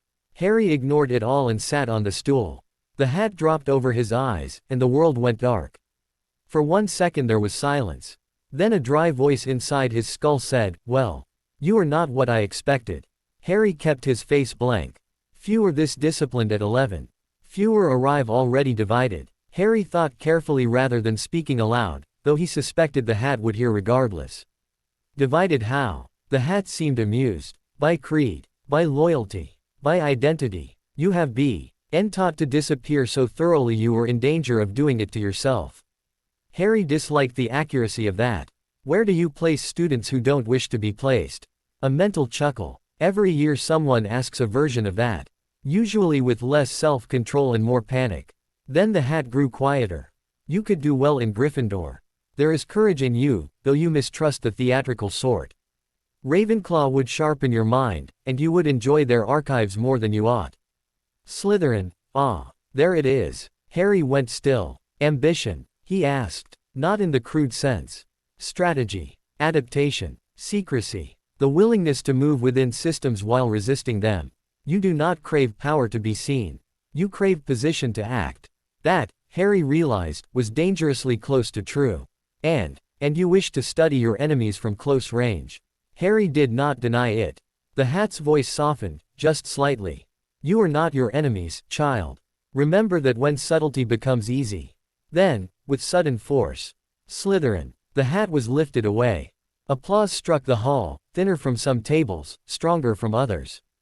At the Slytherin table, interest sharpened instantly. Some faces were displeased, some intrigued. Draco Malfoy looked delighted in the most politically reckless way possible. Harry stood, handed back the hat, and walked toward the green and silver banners. Not triumphantly, not reluctantly, deliberately. He had chosen a battlefield. Now he would learn its corridors. As he sat among the serpents and the feast began, Harry let the noise wash around him without taking hold. He noted allies, rivals, instructors, family clusters, posture hierarchies. Snape's black-eyed stare from the staff table lingered a fraction too long. Dumbledore's expression remained unreadable. Somewhere far down the table, a dark-haired older student was already whispering to his neighbors about Potter and Slytherin. Let them whisper. Above the hall, the castle's hidden spaces waited. Beyond the walls, the ministry and its old bloodlines tightened around the future like a fist. And beneath Harry's new school robes, concealed against his wrist where no professor would think to look, rested the weight of a promise forged long before he ever boarded the train. The wizarding world believed the boy who lived had finally arrived at Hogwarts. It had no idea the Brotherhood had arrived with him. Harry decided within 3 days that Hogwarts was not a school. It was a fortress pretending to be a tradition. The distinction mattered. Schools taught openly. They arranged minds in rows and pretended knowledge was neutral. Fortresses did something else entirely. They shaped movement, controlled access, rewarded obedience with comfort and punished deviation with isolation. They kept secrets not as accidents, but as architecture. Hogwarts did all of that while hanging banners and calling it heritage. Harry approved of the honesty of stone more than the dishonesty of ceremony. By the end of his first week, he knew the shortest path from the Slytherin dormitories to the Great Hall, the 2 blind corners where prefect patrols slowed to chat, the stray tch of corridor outside the history of magic classroom where the armor stand on the right masked a recess large enough for a student to disappear for 30 seconds, and the exact number of staircases. That changed direction more from whim than enchantment. He knew which ghosts enjoyed startling first years and which enjoyed gossip. He knew that Filch's left knee clicked half a second before he rounded a corner. That Peeves preferred open courtyards to low passageways, and that the 4th floor corridor held enough ward residue to justify every rumor around it. He also knew that Slytherin who say itself was built like a trap lined with velvet. The common room beneath the lake glowed green through the murk outside its windows, casting watery reflections over carved stone and silver lamps. It was beautiful in the cold, expensive way certain knives were beautiful. The older students lounged on dark sofas with the practiced ease of people who had always expected rooms to bend around them. Their talk moved in layers, school complaints on top, family names beneath, politics hidden under both. No one asked Harry on the first night whether he was happy to be there. They asked different questions instead. Do you know many old families? Did your parents leave you with anyone respectable? Is it true you already knew Malfoy before the train? What do muggles actually eat? Why answered none of them the way they expected? Some, not especially. We met in a shop. Badly, from what I've seen. That last one made a 5th-year girl named Cassia Flint laugh into her goblet. Which did more for Harry's standing in the room than any grand speech could have. He learned quickly that Slytherin respected 3 things above all else: usefulness, composure, and the ability. Why to make someone else look foolish without visibly straining? The Brotherhood would have called it social assassination. Harry adapted easily. Draco Malfoy attached himself to Harry almost at once. Though, attached, implied equality the arrangement did not truly possess. Draco acted like proximity to Harry was both natural and politically sound, which perhaps, from Draco's perspective, it was. He slid into place beside Harry at breakfast, in corridors, after classes, as if announcing to the castle that Potter and Slytherin was best understood through Malfoy terms. Harry let him try. Trying was informative. Draco talked too much when comfortable, especially when the topic involved his father. My father says fudge is useful, but only because he frightens easily. My father says the board could have half the staff replaced in a year if it wished. My father says blood matters whether people admit it or not. Harry never contradicted him directly at first.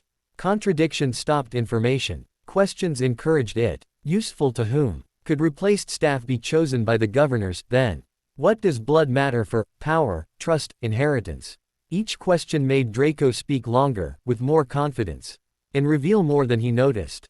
It did not take Harry long to realize that Draco's arrogance was not pure malice. It was a vessel. He had been filled with conclusions before he had ever learned to build them himself. That made him more dangerous in the long term and less interesting in the short one. Still, he was useful. So Harry listened. Classes were rarely what Harry expected and almost never what Hogwarts promised. Charms was controlled chaos. Transfiguration felt like a duel between theory and nerves. Herbology smelled like wet soil and latent insult. Potions was the first subject that genuinely interested him, though Snape did his best to make that interest feel like a tactical mistake. The man taught like he lived, with precision, contempt, and an obvious conviction that most people in the room were wasting both his time and oxygen. Harry respected two of those qualities immediately. He also noticed, within the first 10 minutes of the first lesson, that Snape did not move like other professors. McGonagall moved like a blade held in reserve, clean, direct, unshowy. Flitwick moved like Quicksilver, light but controlled. Quirrell moved like someone whose nerves did not belong entirely to him. Snape moved like a man perpetually aware of exits. That was different. He drifted between cauldrons in a swirl of black cloth, but there was nothing soft about the motion. His center of gravity stayed balanced. His hands never remained empty without purpose. He turned corners as if expecting threats from them. Even his stillness held readiness. Harry noticed because he had been taught to notice. Snape noticed Harry noticing by the second week. The moment came during a double potions with Gryffindor. Long benches steamed badly chopped roots and overconfident first-year magic. Neville Longbottom, to nobody's surprise except perhaps Neville's, had already melted one spoon. Hermione Granger's hand was in the air every 7 minutes whether asked for or not. Ron Weasley had somehow managed to look both sleepy and alarmed at once. Harry, standing over his cauldron, measured powdered asphodel by sight and adjusted tea. He flamed lower before the mixture curdled. Not so high, Snape said from directly behind him. Harry did not startle. I know. There was a pause. Most first years, Harry suspected, did not answer Severus Snape like that. When Harry looked up, he found black eyes fixed on his potion, then on his hands, then on his face. You know, Snape repeated softly, do you? Yes, sir. Not insolent. Not apologetic. Just steady. Something unreadable passed through Snape's expression. And where, he asked, almost lazily, did you acquire the habit of watching your brew like someone expects it to knife him in the throat? Several nearby students froze. Draco looked horrified on Harry's behalf. Hermione looked fascinated. Ron, at the next table, mouthed something that might have been what is happening. Harry met Snape's gaze. A bad habit, perhaps, he said. Snape's lip curled just slightly. Bad habits usually arrive from somewhere. Harry could have lied. He could have offered nervousness, or instinct, or some plausible story about growing up around burners and kettles. But he had already learned something important about Snape. The professor was most alert when people performed for him. Honest answers, or honest enough answers, drew a different reaction. So do useful ones, Harry said. For one suspended moment, the room held its breath. Then Snape turned away. See that it remains useful, then, he said. And swept on down the line. Draco stared at Harry the rest of the lesson as if he had just arm wrestled a dragon. Harry, meanwhile, felt a very old instinct settle in his ribs. Snape was not merely unpleasant. Snape was armed, not visibly, not with a hidden blade, but with the same underlying condition Harry recognized in certain Brotherhood veterans, assumption that safety was temporary and observation permanent. Interesting. Very interesting. If Draco was the easiest doorway into Slytherin, Hermione Granger became the first person at Hog. Arts to look at Harry and suspect there was a house hidden behind the front. Not because Harry told her anything. Because Hermione had the irritating habit of noticing patterns and refusing to let them go. It began in the library. Harry had discovered, to his immediate delight, that Hogwarts possessed at least 3 separate information systems: the official library catalog, the librarian's private territorial memory, and the informal pathways created by students who hid useful books behind more boring ones. Madame Pants terrified most children into submission. Harry simply treated her like a superior, guarding an arsenal and adjusted accordingly.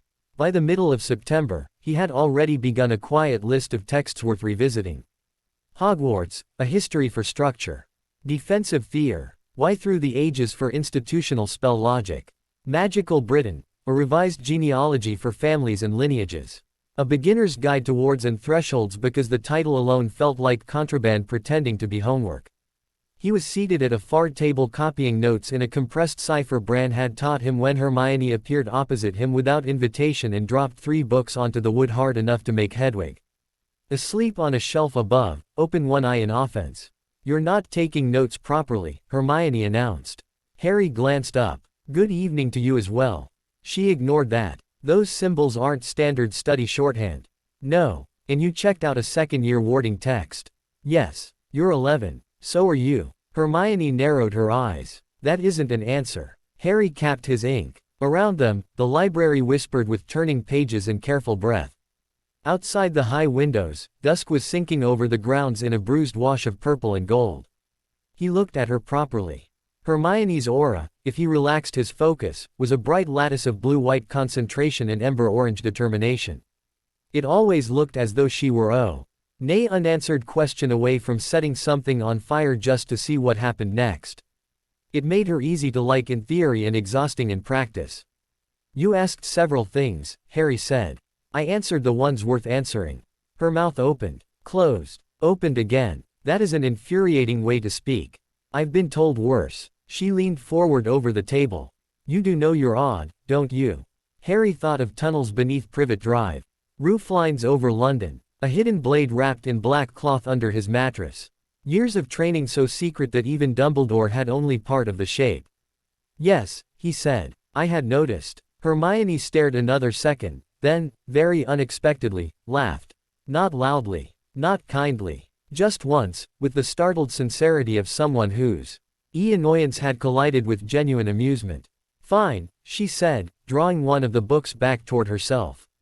"Keep your secrets. But if you're going to read ahead on wards, you should at least see R.'s reference with the section on intent anchors. The first-year text leaves out the most important part." Harry considered her. "Thank you." She blinked, as if she had not expected gratitude either.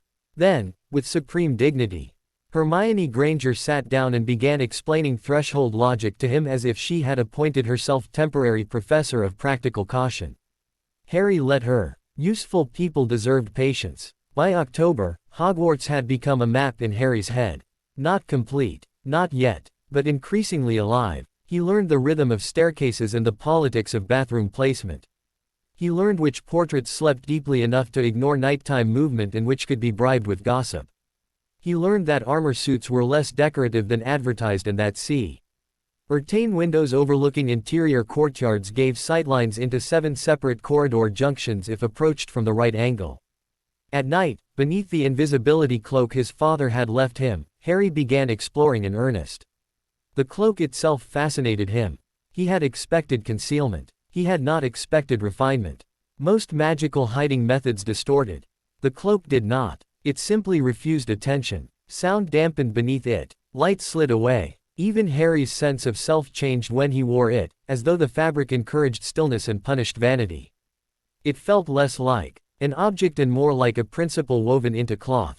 The Brotherhood would have worshipped its design if they believed in worship. Harry did not use it carelessly. He used it with reverence. The first true test came on a Thursday just past midnight. Rain traced faint lines across the tall windows. Slytherin's dormitories had gone quiet except for the muffled breathing of sleeping boys and the occasional muttered dream.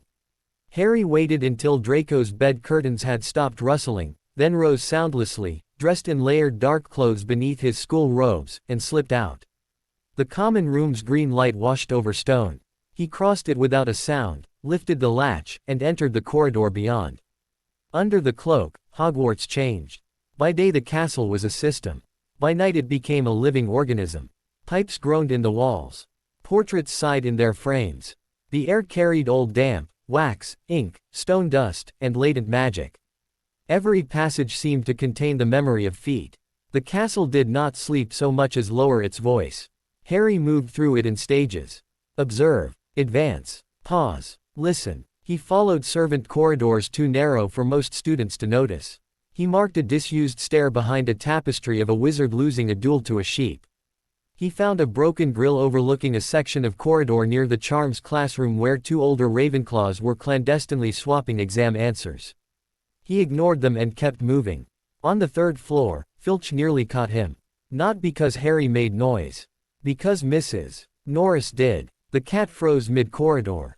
Yellow eyes narrowing at the space where Harry stood utterly still beneath the cloak.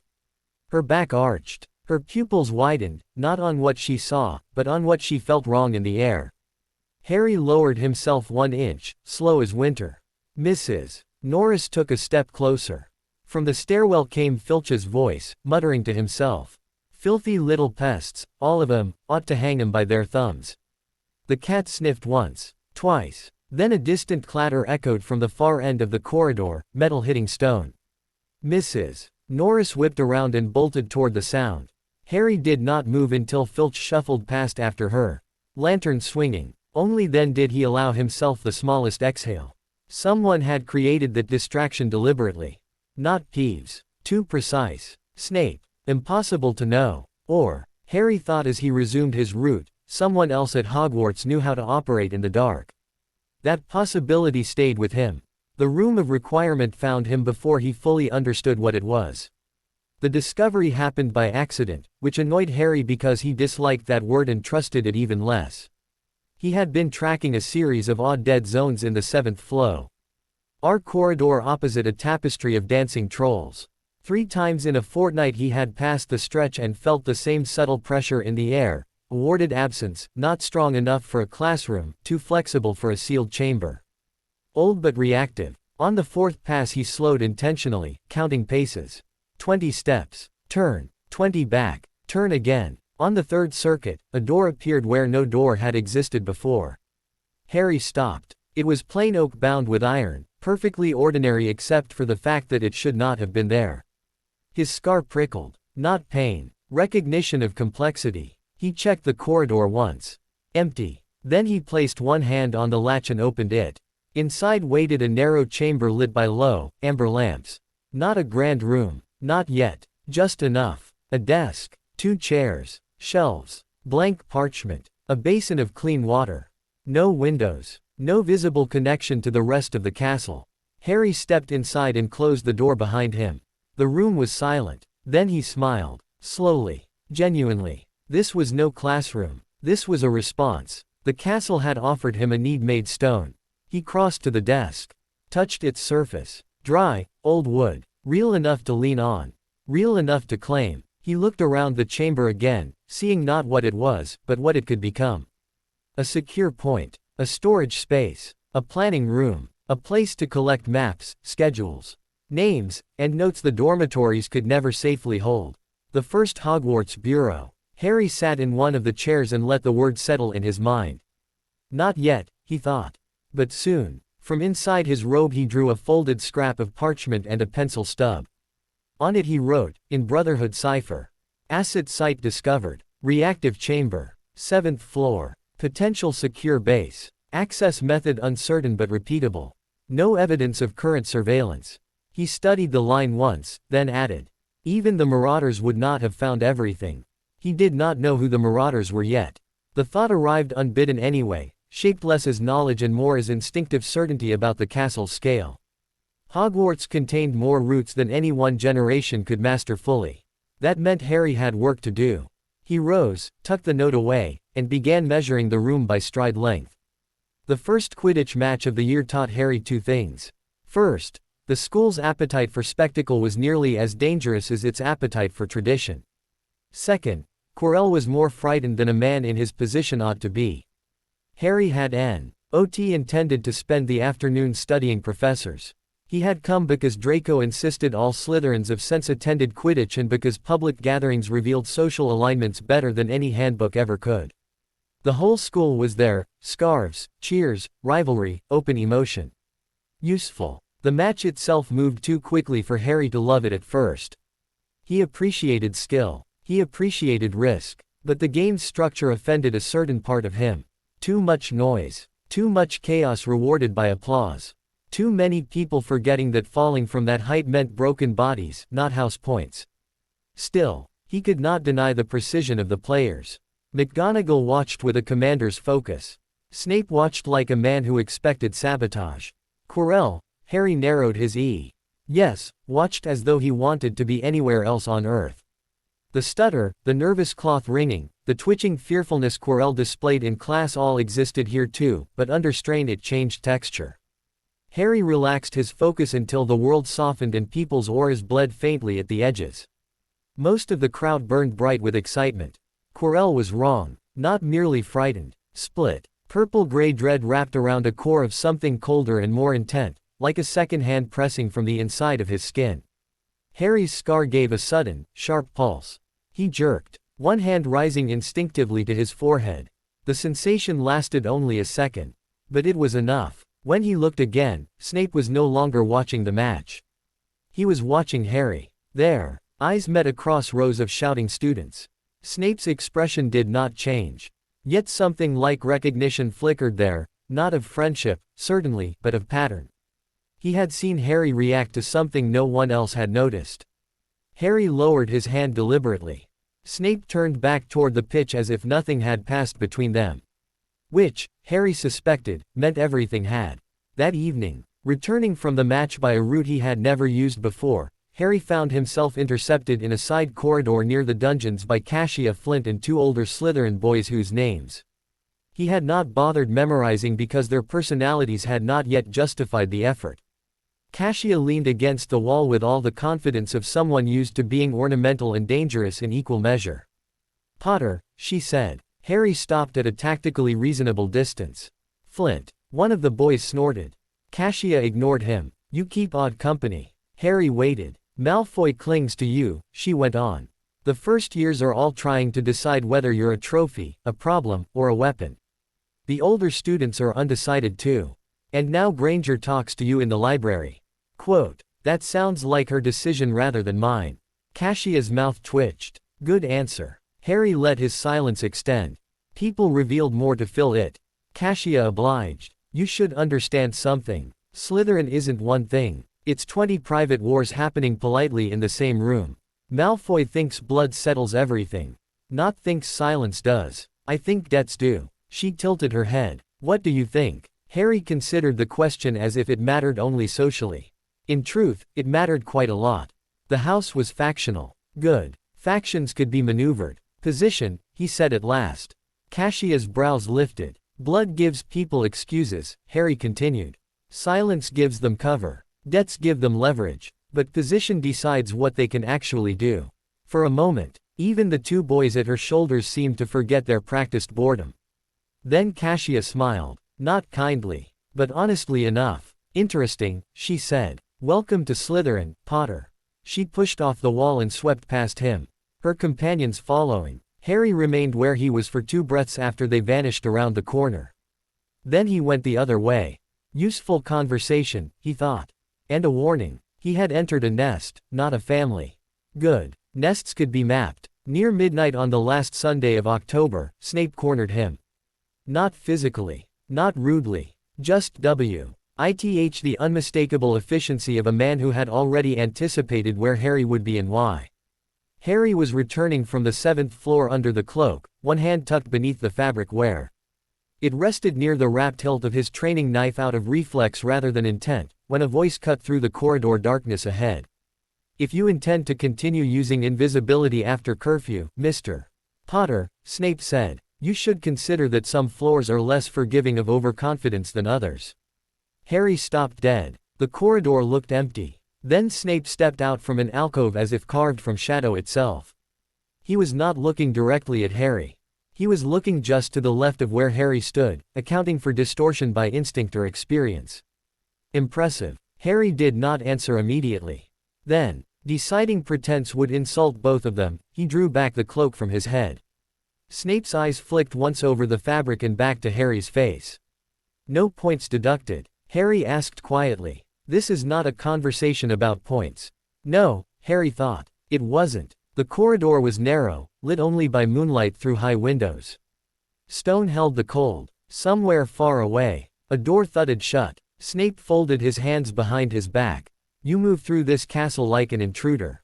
Harry considered that. Everyone is an intruder somewhere. Do not answer my questions with philosophy. You are 11. I've met several 11-year-olds. I'm not sure the number proves much. Something sharp and strange flashed through Snape's face.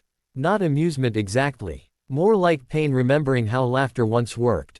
Then it was gone. You watch people, Snape said. Teachers included. Yes. Why? Because teachers could become handlers. Because institutions hid knives under robes. Because childhood had taught him that adults who wanted trust were often the least deserving of it. Harry said none of those things. Instead, because most people miss the important moment before something happens. Snape's gaze did not soften, but it deepened. And what, he asked, almost too quietly, do you expect to happen at Hogwarts? Harry knew a test when he heard one. So he offered a piece of truth shaped carefully enough not to cut him. Something already is. Silence. Then Snape took one step closer, not threatening, but enough to see the two of them inside each other's measure. You are either far more observant than is healthy, Snape said, or far more entangled than is safe. Harry held his ground. Can't both be true. For a moment, the stillness between them felt less like that between teacher and student than between two operatives forced to acknowledge professional overlap they both disliked. At last Snape reached into his sleeve and drew out something small. A folded scrap of parchment. He held it out. Harry took it without hesitation, though not without caution. On it, in a narrow, severe hand, were written only 3 words.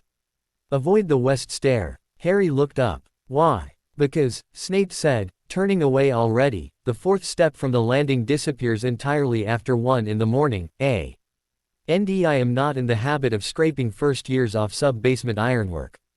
That was all. He swept down the corridor and vanished into darkness. Harry remained where he was, the parchment between his fingers, mind moving quickly. The warning could be simple practicality. It could be a test. It could be a message dressed as one. Either way, Severus Snape had just done something more revealing than menace. He had chosen not to punish. Harry tucked the parchment into his sleeve and pulled the cloak back over his head. Then he turned, not toward the west stair, but toward the hidden 7th floor chamber where a desk, blank maps, and a future waited in patient silence. By the time he reached it, he had made 3 decisions. First, the room of requirement would become operational before Christmas. Second, Snape would remain under observation. Third, Hogwarts was far more dangerous than its students yet realized. As the room opened to admit him, reshaping itself slightly to include a second desk and a wall rack for parchment rolls, Harry stepped inside and shut the door behind him. The lamps brightened. The shelves stretched. The basin filled. The castle was answering him again. He crossed to the desk, unrolled a blank sheet, and began sketching the dungeons from memory, passages, doors, patrol lines, surveillance points, suspected hidden spaces, and at the center of it all one marked chamber beneath the lake where Slytherin students slept believing stone made them secure. When he finished the first layer, he paused and looked over the work. Not enough yet, but real. A beginning. Harry set down the pencil and flexed his fingers once. Outside, the castle groaned softly in its sleep, old and watchful and full of things buried on purpose. Inside, beneath warm lamplight and behind a door that appeared only for need, the boy who lived built his first base of operations. And in the quiet, the predator Hogwarts had not asked for began learning how to own its corridors. By the 2nd week of November, Harry had divided Hogwarts into 3 categories. Spaces that mattered, spaces people thought mattered, and spaces deliberately made to distract from the first category. Most students never noticed the difference. They believed danger announced itself in rumors, forbidden corridors, dramatic punishments, and the visible attention of authority. They thought if a professor said do not go there, then the thing being guarded must be exactly there. Harry had not been raised to believe the surface of a problem. He had been raised to study why the surface had been shown at all. Which was why, when the forbidden third-floor corridor gained its reputation as the year's most thrilling prohibited mystery, Harry became immediately suspicious. Not because it was dangerous. Because it was too obvious. The warning had been public. Dramatic. Delivered in a hall full of children by a headmaster who knew perfectly well that saying "stay away T. 11-year-olds was functionally identical to drawing them a map. That did not mean nothing was hidden there. It meant the visible layer had likely been designed to hold attention while more RTANT lines of movement passed beneath it. So Harry watched. He did not rush. He did not tell Draco, who would have confused curiosity with entitlement. He did not tell Ron, who would have confused danger with adventure, or Hermione, who would have wanted evidence before trespass and then trespassed twice as hard once she had it. Instead, Harry observed patterns. The corridor itself saw very little traffic after the first week of Whispers. Students frightened themselves into avoiding it. Filch patrolled nearby more often than usual, but in a performative way, loud, bitter, easily anticipated. That was crowd control, not serious security. Professor Movement, on the other hand, was irregular in a far more interesting manner. McGonagall passed the area 3 times in 8 days, always brisk, always alone. Always outwardly uninterested. Flitwick came once with a bundle of charmed keys inside a velvet bag and left without it. Sprout arrived with dirt under her nails and dragon hide gloves in her pocket. Snape visited twice and stayed longest. Quirrell, however, never approached the corridor directly. That mattered. People guarding something important behaved one way. People frightened of something important behaved another. Quirrell's avoidance suggested either innocence or entanglement. Harry had not yet decided which. He recorded every observation in the room of requirement, where the first bureau had expanded steadily across November. The chamber now held 3 desks, 2 narrow cabinets, a wall of pinned parchment maps, and a shelf dedicated entirely to schedules. One cabinet housed books. The other housed equipment, spare quills, dark cloth, wire, candle stubs, folded school robes, a small tin of potion ingredients, and the wrapped hidden blade bracer he street. Il refused to wear openly in the castle. The room had also, without Harry asking directly, provided a chalkboard. He distrusted that kind of enthusiasm from architecture, but the board was useful. On it he had written the problem plainly. Object of interest, 3rd floor. Protected by multiple staff. Visible warning likely intentional. Purpose unclear. Snape connected. Quirrell reactive but evasive. Dumbledore aware of operation. Unknown artifact, creature, relic. Beneath that he had drawn 2 columns. Possibility, trap. Possibility, vault. On the 5th day, Hermione found him staring at the board. She had not been invited. This was becoming a pattern. The room admitted her because Harry, in a moment of exhausted carelessness, had been thinking not merely of a secure workspace, but of a place to work without being interrupted by idiots. Since the castle, like all old things, enjoyed exact interpretations when it pleased, it had apparently decided Hermione Granger did not qualify as an idiot. Which meant the hidden door had opened for her. Harry was still annoyed about it. Hermione stepped into the room, took in the desks, maps, books, chalkboard, and stacks of coded notes, then folded her arms with ferocious satisfaction. I knew it. Harry sat back in his chair. You knew what? That you had a secret study room. It isn't a study room.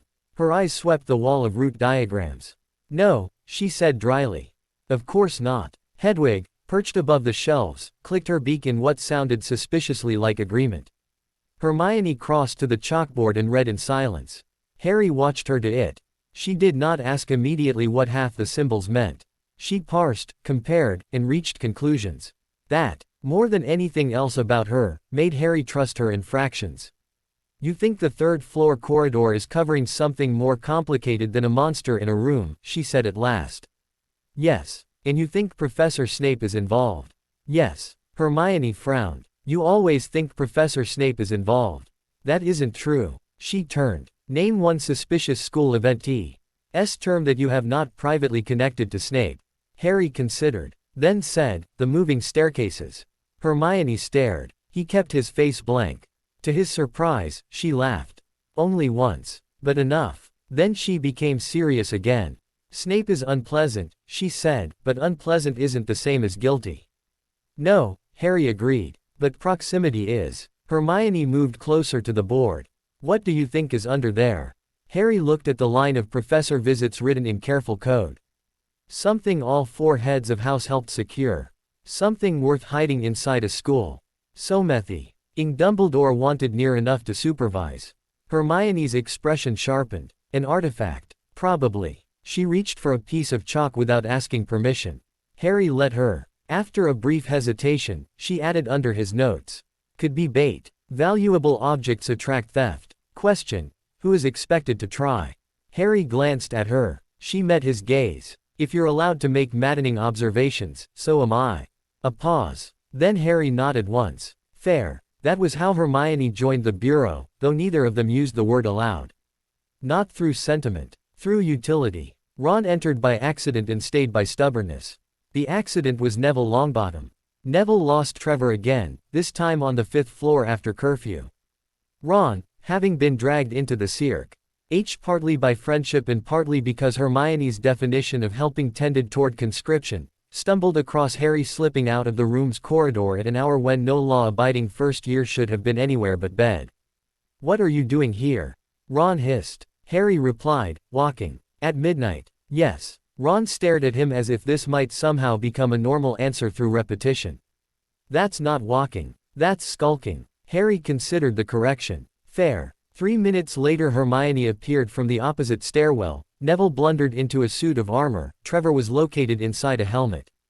And Filch's lantern light began sweeping the junction below. Harry had seconds to choose between several poor options. He chose the least poor one. This way, he said. He crossed the 7th floor stretch, turned 3 times before the tapestry, and asked the room, quite clearly this time, for somewhere to hide 4 first years, 1 toad, and an amount of panic best measured in gallons. A door appeared. Ron's eyes bulged. Hermione's expression went infuriatingly smug. Neville nearly dropped Trevor again. They piled inside just as Filch's voice drifted into the corridor outside. Furious and disappointed at once. The room, perhaps deciding the situation required commentary, had become a cramped chamber with old cushions, an empty wardrobe, a narrow table. And precisely 1 umbrella stand containing no umbrellas. Ron looked around slowly. Then at Harry. Then around again. You have a secret room, he whispered, sounding deeply betrayed. That the castle had provided Harry with something this extraordinary without first consulting him personally. It's not mine, Harry said. It literally appeared because of you. That does not make it mine. That is exactly what makes it yours. Hermione pinched the bridge of her nose. Can we postpone this philosophical collapse until we're not being hunted by a caretaker? Neville, hugging Trevor, squeaked, I'm sorry. Harry looked at the 3 of them, the frightened one, the practical one, and the loyal one who would absolutely say something too loudly if not redirected. Then he made the decision. Not full disclosure. Never that. But enough. We're leaving in a minute, Harry said quietly. And after that, if you want to know why I'm up here, I'll tell you part of it. Ron narrowed his eyes. Part of it. Yes. That sounds suspicious. It is. Ron opened his mouth. Hermione cut in first. Fine. Neville nodded automatically, though it was clear he had agreed to terms he had not fully heard. Once Filch's footsteps faded, Harry led them out one by one, took the longer route back, and 20 minutes later found himself seated in an empty classroom with others while moonlight stretched across dusty desks. He did not tell them everything. He told them there was something important being guarded in the castle. That several professors were involved. That he believed someone might try to steal it. That he had been watching. Ron's eyes widened at every stage like lanterns turning up. Hermione asked for evidence halfway through, which was how Harry knew he had calibrated correctly. Neville looked faint. You mean, Ron said when Harry finished, there's actually some sort of hidden treasure or cursed object or whatever in the school. Probably. And someone's after it. Yes. And you've been investigating alone. Harry paused. So far. Hermione folded her arms. That was foolish. Ron spluttered. No, it was brilliant. It was reckless, Hermione snapped. If there really is an artifact guarded by professors, first years have no business. Professors miss things, Harry said. The words landed harder than intended. For a beat, no one answered. Then Hermione, more carefully now, said, yes. They do. But that still doesn't mean you can, or should, handle it by yourself. Harry looked at her, then at Ron, who was trying very hard to seem ready for immediate mortal danger. Then at Neville, who looked terrified but had not left. The Brotherhood had taught him to distrust dependence. But they had also taught themselves. Division of function, shared observation, redundancy. Useful people survived longer. Fine, Harry said. Limited involvement. Ron grinned at once. We're in. Limited, Harry repeated. Hermione pointed at him. That means no disappearing for midnight investigations without telling us. Harry said nothing. That was not a difficult condition, she said. It depends on the night. Harry. He sighed. I'll try. Quote. Ron leaned back, delighted. We've got a secret operation. Neville whispered, we do. Harry looked at the four of them reflected in the black classroom window, a Slytherin. A Gryffindor girl who argued like a barrister, a Weasley with too much heart, and Neville Longbottom clutching a toad as though it were a tactical asset. Not ideal. Not terrible either. We have observation, Harry corrected. But inside, quietly, he was already adjusting the map. December brought snow, sharper suspicions, and the first real crack in the illusion that Hogwarts remained in control. It happened during Quidditch practice. Harry was not on the team, to Draco's enduring disbelief, but Slytherin attendance at training was considered nearly compulsory by T.Os who mistook house spirit for personality. Harry came because sports fields offered long sightlines and people dropped masks when focused on motion. The wind off the pitch cut cold through scarves and robes. Brooms streaked overhead. Students shouted from the stands, their breath white in the air. Madame Hooch barked instructions from below. Harry, watching from the edge of the grounds, saw Snape cross toward the school with his cloak snapping behind him. Nothing odd there. Then he saw Quirrell emerge from the side path and step directly into Snape's route. Both men stopped. The exchange lasted only seconds. Too far to hear, near enough to read. Quirrell's posture, defensive, imploring. Snape's, controlled, implacable, slightly angled to block movement rather than conversation. Quirrell reached into his robes with one shaking hand. Snape's right shoulder shifted instantly, not drawing a wand, but preparing to. Then Quirrell produced only a bundle of papers. Snape said something in severe. Quirrell recoiled as if slapped. Then they parted. Harry's scar gave one brief pulse. Ron, beside him in the snow, followed Harry's gaze. What are you staring at? Professor Quirrell, Harry said. Ron squinted. The stuttering one. Yes. He always looks like he's about to faint. Harry did not answer. Hermione, who had joined them with arms full of books say reading while outside in winter was apparently an acceptable life choice in her view, tracked the line of sight too. What happened? Snape intercepted him, Harry said. Hermione frowned. That proves Snape's involved, not Quirrell. Quote. Or that Quirrell has something Snape wants. Ron brightened instantly. See, I told you Snape's trying to get whatever's in the corridor. Hermione rolled her eyes. That is not what either of you just proved. Then why did Quirrell look terrified? Ron demanded. Harry looked back toward the castle where the two professors had already vanished into separate entrances. Because, he thought, fear and guilt often wore identical clothes. Out loud he said, because one of them is lying. Neville, who had recently developed the habit of appearing at Harry's shoulder like a nervous but determined ghost, swallowed. Could both be lying? Harry considered. Then nodded once. Yes. Hermione sighed the sigh of someone realizing she had become Frian. DS with people who would treat school life like a slow-moving criminal conspiracy if left unattended. Which, Harry supposed, was fair. A week before Christmas, Harry finally entered the forbidden corridor. Not because curiosity won. Because timing did. Snow and holiday anticipation loosened routines. Patrols grew sloppy. Students became preoccupied with leaving or being left. Professors, though still alert, could not watch every line at once. Harry chose a Saturday night. No Ron. No Hermione. No Neville. Not because he did not trust them, but because this was not observation anymore. This was breach. The Brotherhood had rules for that. You did not take civilians into the first cut.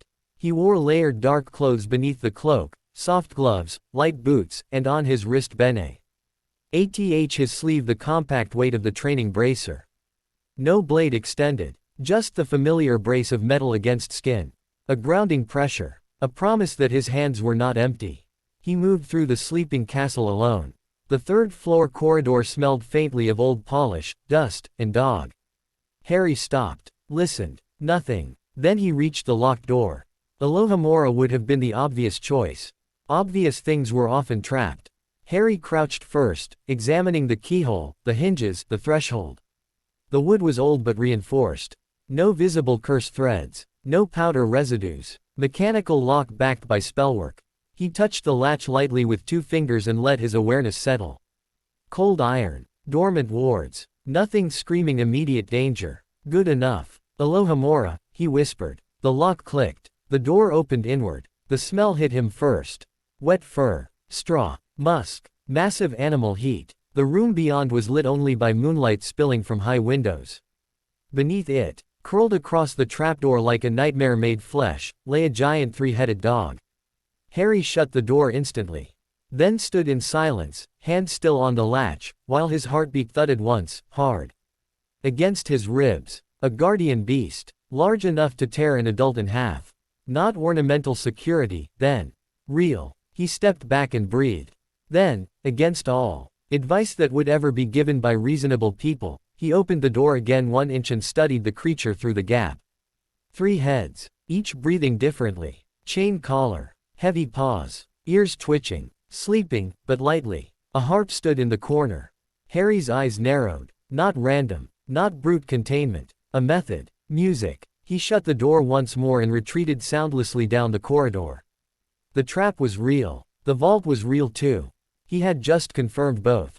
When Harry returned to the bureau, the room reshaped itself into something closer to a command chamber than a study. The chalkboard expanded. A kettle appeared steaming gently on a side table. The castle, he thought, was becoming entirely too invested in his work. He wrote quickly. 3rd floor, confirmed primary outer defense. Giant 3-headed dog guarding trapdoor. Beast sedated, controlled via music, harp present. Lock vulnerable to basic spell to indicates beast intended as true barrier. Artifact below, not in room itself. Then below that, question. Why school level lock on door if internal defenses are this serious? Hermione arrived before dawn. He had not summoned her. But apparently she had reached the point of knowing his absences by pattern, which was either admirable or deeply inconvenient. The moment she stepped inside and saw the new notes, her face changed. You went in, she said. Yes. Alone. Yes. Her voice dropped into the dangerous quiet it used when fury had become organized. Harry. It was necessary. It was not necessary at 2 in the morning without backup. There was a dog. That stopped her for half a second. A what? A giant 3-headed dog guarding a trapdoor. Hermione stared. Then, to Harry's surprise, sat down very slowly in the nearest chair and said, with great dignity, all right. I need you to start from the beginning, because somehow that sentence made everything worse. By the tea, Ron and Neville arrived. Ron because Hermione had woken him by throwing a sock at his head. Neville because once included he tended to stay included. All 4 of them were gathered around the board. Ron was ecstatic. There's really a monster. A guardian, Hermione corrected automatically. Same thing. Neville went white when Harry described the size. Hermione paced. This changes the structure completely, she muttered. If the dog guards a trapdoor, then the object itself must be protected by additional chambers below. Sequential defenses. That means multiple faculty contributions. Harry nodded. Ron pointed at the board. And Snape's the one trying to get through them. Harry looked at the list. Then at Quirrell's trembling hands in the snow. At Snape blocking his path. The way Snape had warned him away from a broken stair rather than punish him. At the professor's furious watchfulness during Quidditch, not of Harry, but of the field. Something shifted. Not certainty, but a crack in it. Maybe, Harry said slowly, Snape is trying to stop someone else from getting through them. Ron blinked. What? Hermione turned at once. What changed? Harry considered how much to share. Then chose the truth that mattered most. Snape acts like he already knows there's an attack coming, he said. Quirrell acts like he's afraid of one. I may have assigned the roles too quickly. Ron looked betrayed by the concept. So Snape might not be the thief. I didn't say that, but you think it. Harry met his eyes. I think I might have been looking at the wrong obvious suspect. Hermione's expression sharpened with reluctant approval. That, she said, is actually sensible. Ron groaned. I hate when she says that in your direction. Neville, voice small but steady, asked. If it isn't Snape, then who is it? Harry looked at the name on the board. Quirrell. He did not like easy reversals any more than he liked easy answers. Still, maybe, he said. The man pretending to be harmless is doing it more professionally than we assumed. And in that moment, though none of them knew it yet, the investigation finally turned toward the truth. Christmas emptied the castle and sharpened it. Harry stayed. The Dursleys had no interest in seeing him. That part was simple. Less simple was discovering how much he preferred the castle with half its voices missing. Corridors echoed differently. Fires burned lower. Patrols changed rhythm. The great stone body of Hogwarts seemed to stretch in the quiet and reveal joints usually hidden by noise. Ron stayed too. For reasons involving brothers, travel, and the general impossibility of the Weasley family doing anything in manageable numbers. Hermione went home, though not before extracting from Harry a promise, badgered, refined, and cross-examined into shape, not to attempt entry beneath the trapdoor alone. He gave the promise as narrowly as possible. She knew it. He knew she knew it. That, apparently, was friendship. On Christmas morning Harry found gifts at the foot of his bed. Sweets from Ron's mother. A book from Hermione on magical household wards, for obvious reasons. Nevi. Ye had sent dried mint for Hedwig because he had once noticed she liked the smell. And there, folded with impossible familiarity, was the invisibility cloak accompanied by a note with no signature. Just in case. Use it well. Harry stared at the fabric in his hands for a long time. Whoever had sent it either knew exactly what he was or had guessed too much too accurately to be comfortable. His father's cloak, returned now, at this moment, a tool placed in his hand not for nostalgia, but for use. The timing was not accidental. He thought of Dumbledore and disliked how plausible the answer was. He thought of the Brotherhood and disliked how much the move resembled one of theirs. By evening he no longer cared who had sent it. The cloak was operational. That was enough. The mirror. ROR waited on the floor above an unused classroom, hidden in a room Harry found only because he was avoiding a prefect route after midnight and noticed a line of colder air under a crooked door. He entered expecting storage. He found silver. The object stood taller than any man in the room, framed in carved gold, its surface bright and still as moonlit water. Strange words ran across the top. Dust lay thick around the base. Untouched long enough to imply intentional abandonment. Harry approached slowly. Objects hidden without guards were rarely harmless. He stopped before the glass and looked. At first he saw himself.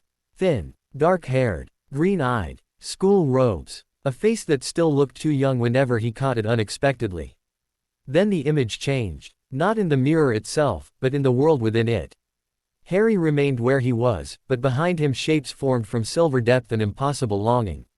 A woman with Lily Potter's eyes and a gentleness so immediate it hurt. A man with untidy hair, glasses, and the reckless tilt of a smile Harry had somehow always expected. Beside them stood others, older and stranger, hooded figures, shadowed faces, one with Sophia's dry eyes and one with Bran's scarred jaw and, at the center, Idris Vale, not hooded now, one hand resting on Harry's shoulder in the glass as if the gesture had always belonged there. Two families. Blood and chosen. The sight struck him harder than any blow Vernon had ever landed. Harry did not move, did not breathe. Lily smiled at him from the silver world. James looked proud. Idris looked. Ed what he never permitted himself to look in life. Not pleased, not relieved, simply certain. That broke something. Not loudly, not visibly, but somewhere under the ribs, a locked door gave way. Harry reached one hand toward the glass. It met only cold. He stood there for a very long time. Then a voice behind him said, "It shows neither truth nor knowledge, as a rule." Harry turned instantly, every trained instinct snapping awake, and found Dumbledore standing in the doorway with his hands folded behind his back and his expression unreadable in the dim light. Harry took one step back from the mirror. regaining distance more than composure. You followed me, he said. Dumbledore's brows rose a fraction. That is a severe framing of a peaceful observation. It is also accurate. Something almost like approval flickered in the old wizard's eyes. He moved farther into the room, blue robes whispering over dust. The mirror of our eyes, he said softly, glancing at the silver surface, reveals the deepest, most desperate desire of our hearts. Harry looked back at it. His reflection now stood alone again. Not alone, he corrected silently. Just without the dead. That seems inefficient, he said. Dumbledore chuckled once under his breath. Most powerful things are. Silence gathered between them. Harry knew this mattered. Not because of the mirror. Because he and Dumbledore were finally alone. Without ceremony or audience or house tables between them. The headmaster studied him with the quiet intensity of someone comparing reality to a hypothesis long maintained. You have had an unusual upbringing, Dumbledore said. Harry kept his face still. Have I? Yes. Then perhaps you should have checked on it sooner. The words should have been childish. They were not. Dumbledore took them like a man who had already rehearsed worse in private. That, he said after a pause, would be a fair accusation. Harry did not know what to do with honesty from powerful men. It always felt like either a gift or a trap. Usually both. Dumbledore looked toward the mirror again. You have learned caution very young. I had reason. Yes, Dumbledore said. So I see. Harry watched him, then asked the question that had been waiting since the letters began. Did you know what my relatives were like? The room went very still. Dumbledore did not answer immediately. When he did, his voice was quiet enough that the truth inside it felt heavier for not being defended. Not fully. That is not the same as no. No, Dumbledore agreed. It is not. Harry swallowed once. The old anger, usually cold and useful, rose hot for a moment at the base of his throat. Cupboard. Hunger. Vernon's fist. Petunia's silence. The years above ground lived in him like old bruises. And beneath them, just as real, Sophia teaching him lock tumblers by touch. Brand correcting his footing. Idris saying choice mattered. Two truths in one childhood. Neither canceling the other. Dumbledore's gaze sharpened slightly, as if he had seen some of that pass across Harry's face and knew he did not deserve translation. You are not what I expected, the headmaster said at last. Harry almost laughed. The Sorting Hat had said the same thing. So I've been told. I wonder, Dumbledore said softly, whether that is my failing or your achievement. Harry considered him. Then, because the night already contained too much performance and too many half-truths, he answered plainly. Both. For the first time, Dumbledore smiled. Not grandly. Not politically. Tiredly. Humanly. And that, more than all the robes and titles in the world, made him dangerous. Harry looked away first. I assume, he said, voice steady again, that the mirror is not the thing under the trapdoor. Dumbledore's beard shifted with what might have been another hidden smile. A reasonable assumption. Then something else is being guarded. Yes. Something worth enough to tempt theft. Yes. And you know someone is trying. The silence after that answer was answer enough. Harry's scar prickled faintly. Dumbledore studied him over folded hands. I wonder whether, if I asked you not to involve yourself further, you would obey. No, Harry said. The reply came too quickly to be rude and too honestly to be tactical. Dumbledore sighed. No, he said, I did not suppose you would. He turned then, robes whispering, and moved back toward the door. At the threshold he stopped. Try, he said without looking back, not to let suspicion become identity, Harry. It is a useful tool. But a ruinous home. Then he left. Harry stood alone in the room with the mirror and the fading echo of those words. He hated how much they sounded like something Idris might have said. The decision formed 2 nights later. Quirrell moved after curfew toward the 3rd floor. Harry was in the west stair shadow when he saw him, black robes catching candlelight. Steps too quick for a harmless man and too rehearsed for panic. The professor glanced behind him only once. That was enough to confirm intent. Harry followed. Down one corridor, across another. Past sleeping portraits and cold suits of armor. Quirrell stopped at the forbidden door, drew out a flute from his sleeve with shaking hands, and entered. So, music. Harry counted to 20 and slipped after him beneath the cloak. The 3-headed dog lay drugged by the tune, massive chests rumbling in sleep. Quirrell, already at the trapdoor, lifted it and vanished below. Harry crossed the room in silence and looked down. Torchlight, stone, depth, a live operation. He had seconds. Hermione's promise sat in one part of his mind. The Brotherhood's rules sat in another. A thief was below. A professor was compromised. The artifact would be lost if no one moved. Harry holstered hesitation and dropped. He fell into Devil's Snare. Cold vines seized him instantly, tightening around wrists, ribs, throat. Pain flared white. Instinct screamed to fight. Training screamed louder. Do not struggle against what feeds on struggle. Harry forced himself still. Then whispered, Lumos. Light burst from his wand. The plant recoiled at once, writhing from the brightness.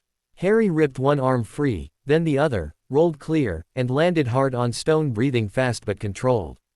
Below the first chamber stretched a sequence of protected rooms exactly as Hermione had predicted. Flitwick's winged keys shrieked overhead in a violent silver cloud.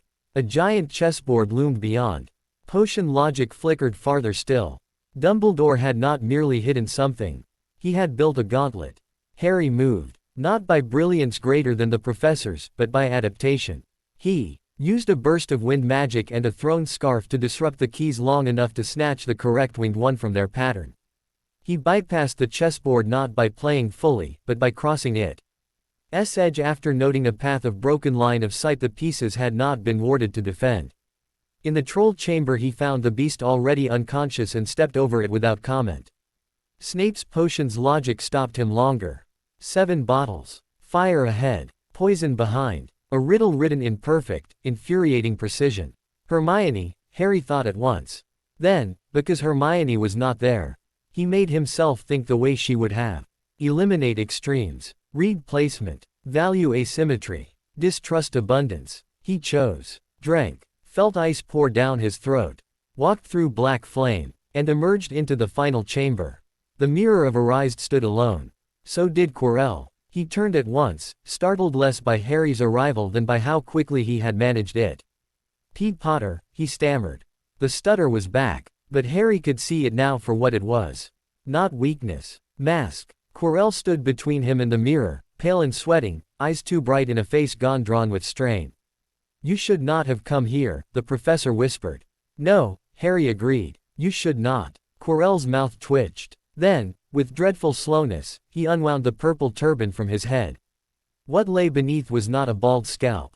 It was a face. Pale, flattened, red-eyed, and monstrous in its half-made malice, fused to the back of Quirrell's skull like a wound that had learned to speak.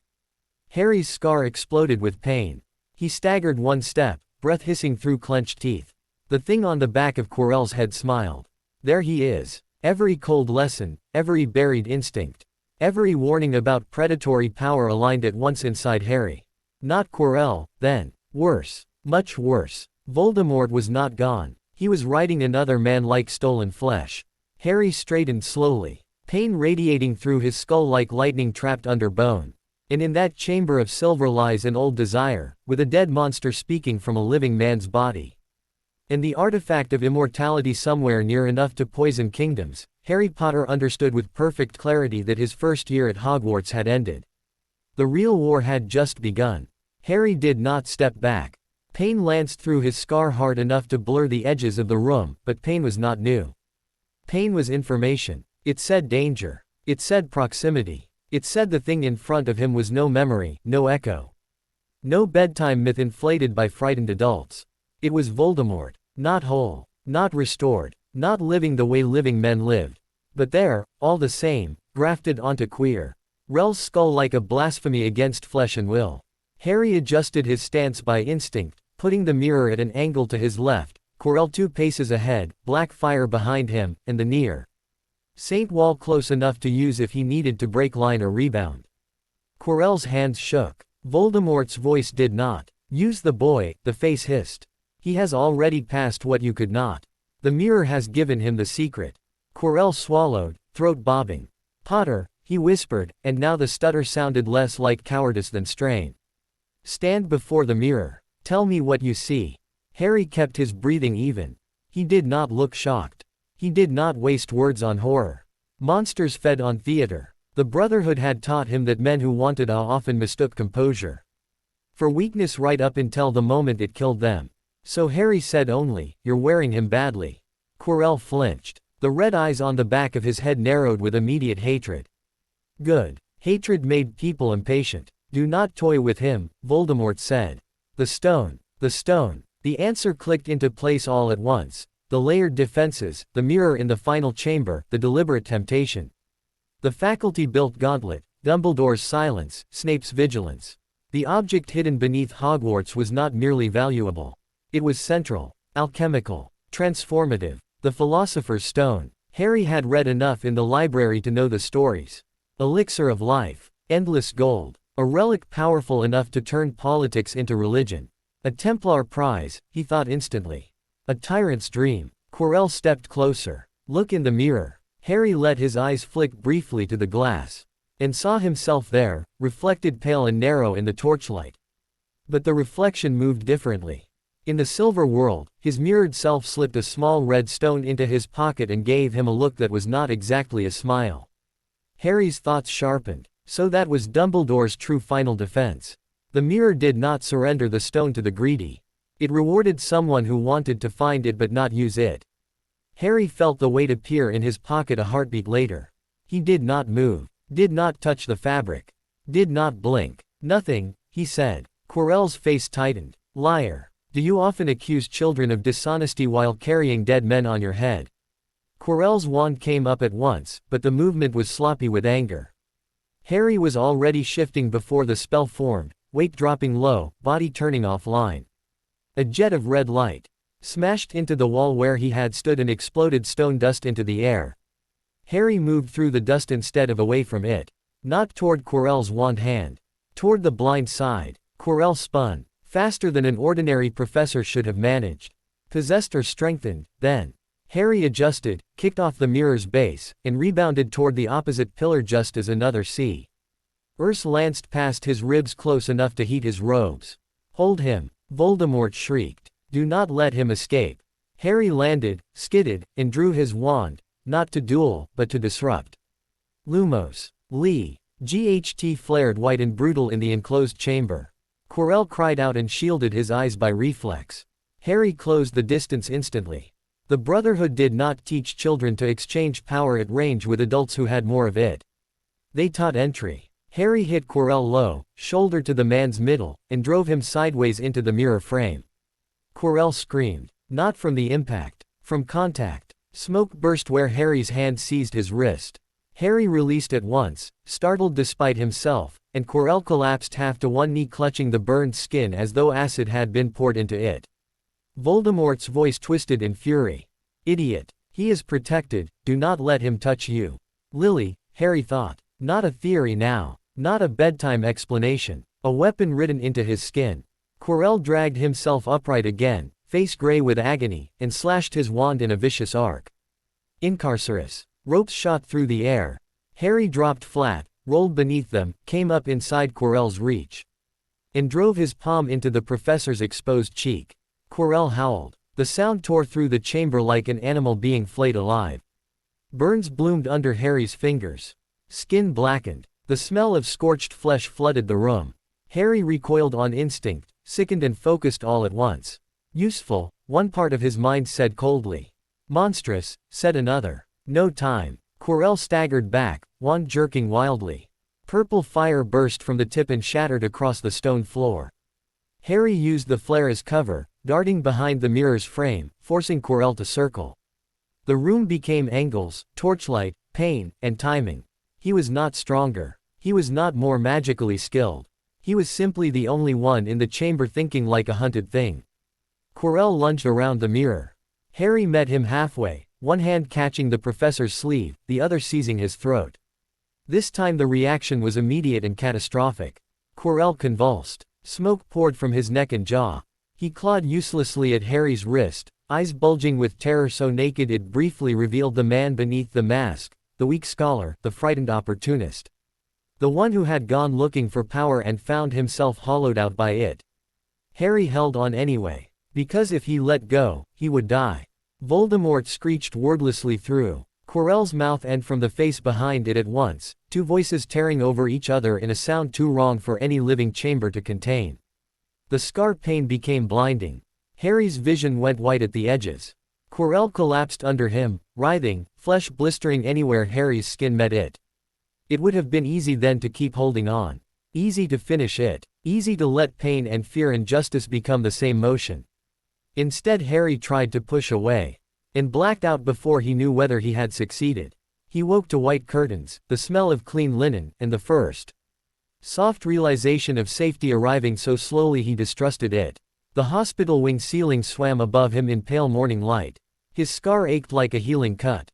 His hands were bandaged. His ribs felt bruised. Something cool rested on his forehead. He turned his head a fraction and found a bowl of water on the bedside table, a half-finished vial of potion, and a stack of sweets that could only have come from Ron.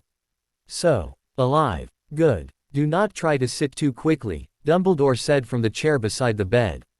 Harry's eyes snapped to him at once. The headmaster sat with infuriating calm. Hands folded over the top of his wand, blue robes bright against the clinical white around them. He looked older than usual. More tired. Less theatrical. That made him harder to read. Harry ignored the advice and pushed himself upright anyway. Pain skated along his side, but not sharply enough to matter. Quirrell. Dead. The answer came without embellishment. Harry absorbed it. Voldemort. Escaped, Dumbledore said, in the manner of things not wholly alive. Harry looked down at his bandaged hands. He burned. Yes. Because of my mother. Yes. The simplicity of the change made it heavier rather than lighter. Dumbledore let the silence stretch. When Harry did not fill it, he went on. The stone is gone. Harry's gaze lifted. Destroyed. Nicholas Flamel agreed that it was time. The decision was already under consideration. Last night merely made delay unwise. Harry exhaled once through his nose. Good. That at least closed one door. Then he asked the scion that had been rising in him since the mirror chamber. Why was it here? Dumbledore did not pretend not to understand. Hogwarts is among the most protected places in Britain. It was also full of children. Yes. And you expected someone to come for it. Another pause. Yes. Harry's jaw tightened. So you built a trap in a school. Dumbledore received the accusation without flinching. I built a final defense around an artifact too dangerous to leave unguarded and too tempting to move carelessly. In a school. In a place where I could watch it closely. Harry almost laughed, but there was no humor in him. You watched it closely enough for a professor to break through every protection. Not every protection, Dumbledore said quietly. The last one held. That was luck. No, Dumbledore said. And now there was iron under the calm, that was design. Harry met his gaze. Dumbledore did not look away. You believe I used you, the old wizard said. Yes. That is not wholly untrue. Most men would have hidden behind language. Dumbledore never did when the truth had already drawn blood. Harry hated him a little for that honesty because it denied him easier rage. I did not mean for you to reach the chamber first, Dumbledore continued. But I suspected you would involve yourself. I also suspected that if the thief reached the mirror, there were very few people in this castle who could stand in that room and prevent disaster. You could have told me. I could have, Dumbledore agreed. Why didn't you? Dumbledore looked briefly toward the window where sunlight lay warm on the sill. Because every time I have tried to place your future entirely in adult hands, I have failed you in one direction or another. Last night, I chose not to underestimate you. Harry sat very still. The answer was infuriating. It was also, in its own warped way, respect. That made it worse. After a moment he said, Quirrell wasn't the only one trying to manipulate me. No, Dumbledore said softly. He was not. For the first time since waking, Harry felt something inside him ease. Not trust, not forgiveness, nothing so generous. Just recognition. The old man knew what he had done. Knew it had not been clean. Knew Harry saw it. Good. That meant future dealings would happen in the open dark instead of the false light. What about Snape? Harry asked. A flicker of amusement crossed Dumbledore's face. You owe Professor Snape a certain revision of opinion. Harry said nothing. Dumbledore's beard twitched with the ghost of a smile. He has been attempting, with limited charm and considerable effort, to protect you all year. I noticed the effort. Did you? Yes. Dumbledore leaned back slightly. Then perhaps you noticed more than most. Harry looked at the bandages on his hands again. Enough. Enough to know Snape moved like a man who understood double lives. Enough to know he had been wrong in the simple way chill. Dren were often wrong. He had found the harshest face in the room and assumed it belonged to the enemy. Useful lesson. Expensive one. Dumbledore rose at last, smoothing invisible folds from his sleeves. You have visitors, he said. Before Harry could ask who, the old wizard added, almost casually, and Harry. He looked up. Try not to make a habit of saving the school before exams. It creates very impractical precedent. Then he walked out, and Harry, despite himself, laughed once into the silence after him. It hurt his ribs. Still worth it. Ron arrived first like a weather event, nearly tripping over a stool in his hurry to get to the bedside. You're awake. So I am. Ron looked both furious and relieved, which on him produced a face like a kicked kettle. You complete lunatic. You promised Hermione you wouldn't go alone. I promised narrowly. That is not better. It depends how much one values legal precision.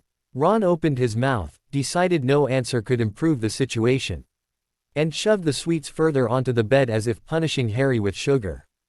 Hermione came in immediately after him, stopped one pace from the bed, and looked Harry over with the hard clinical thoroughness of Madame Pomfrey's most promising future rival.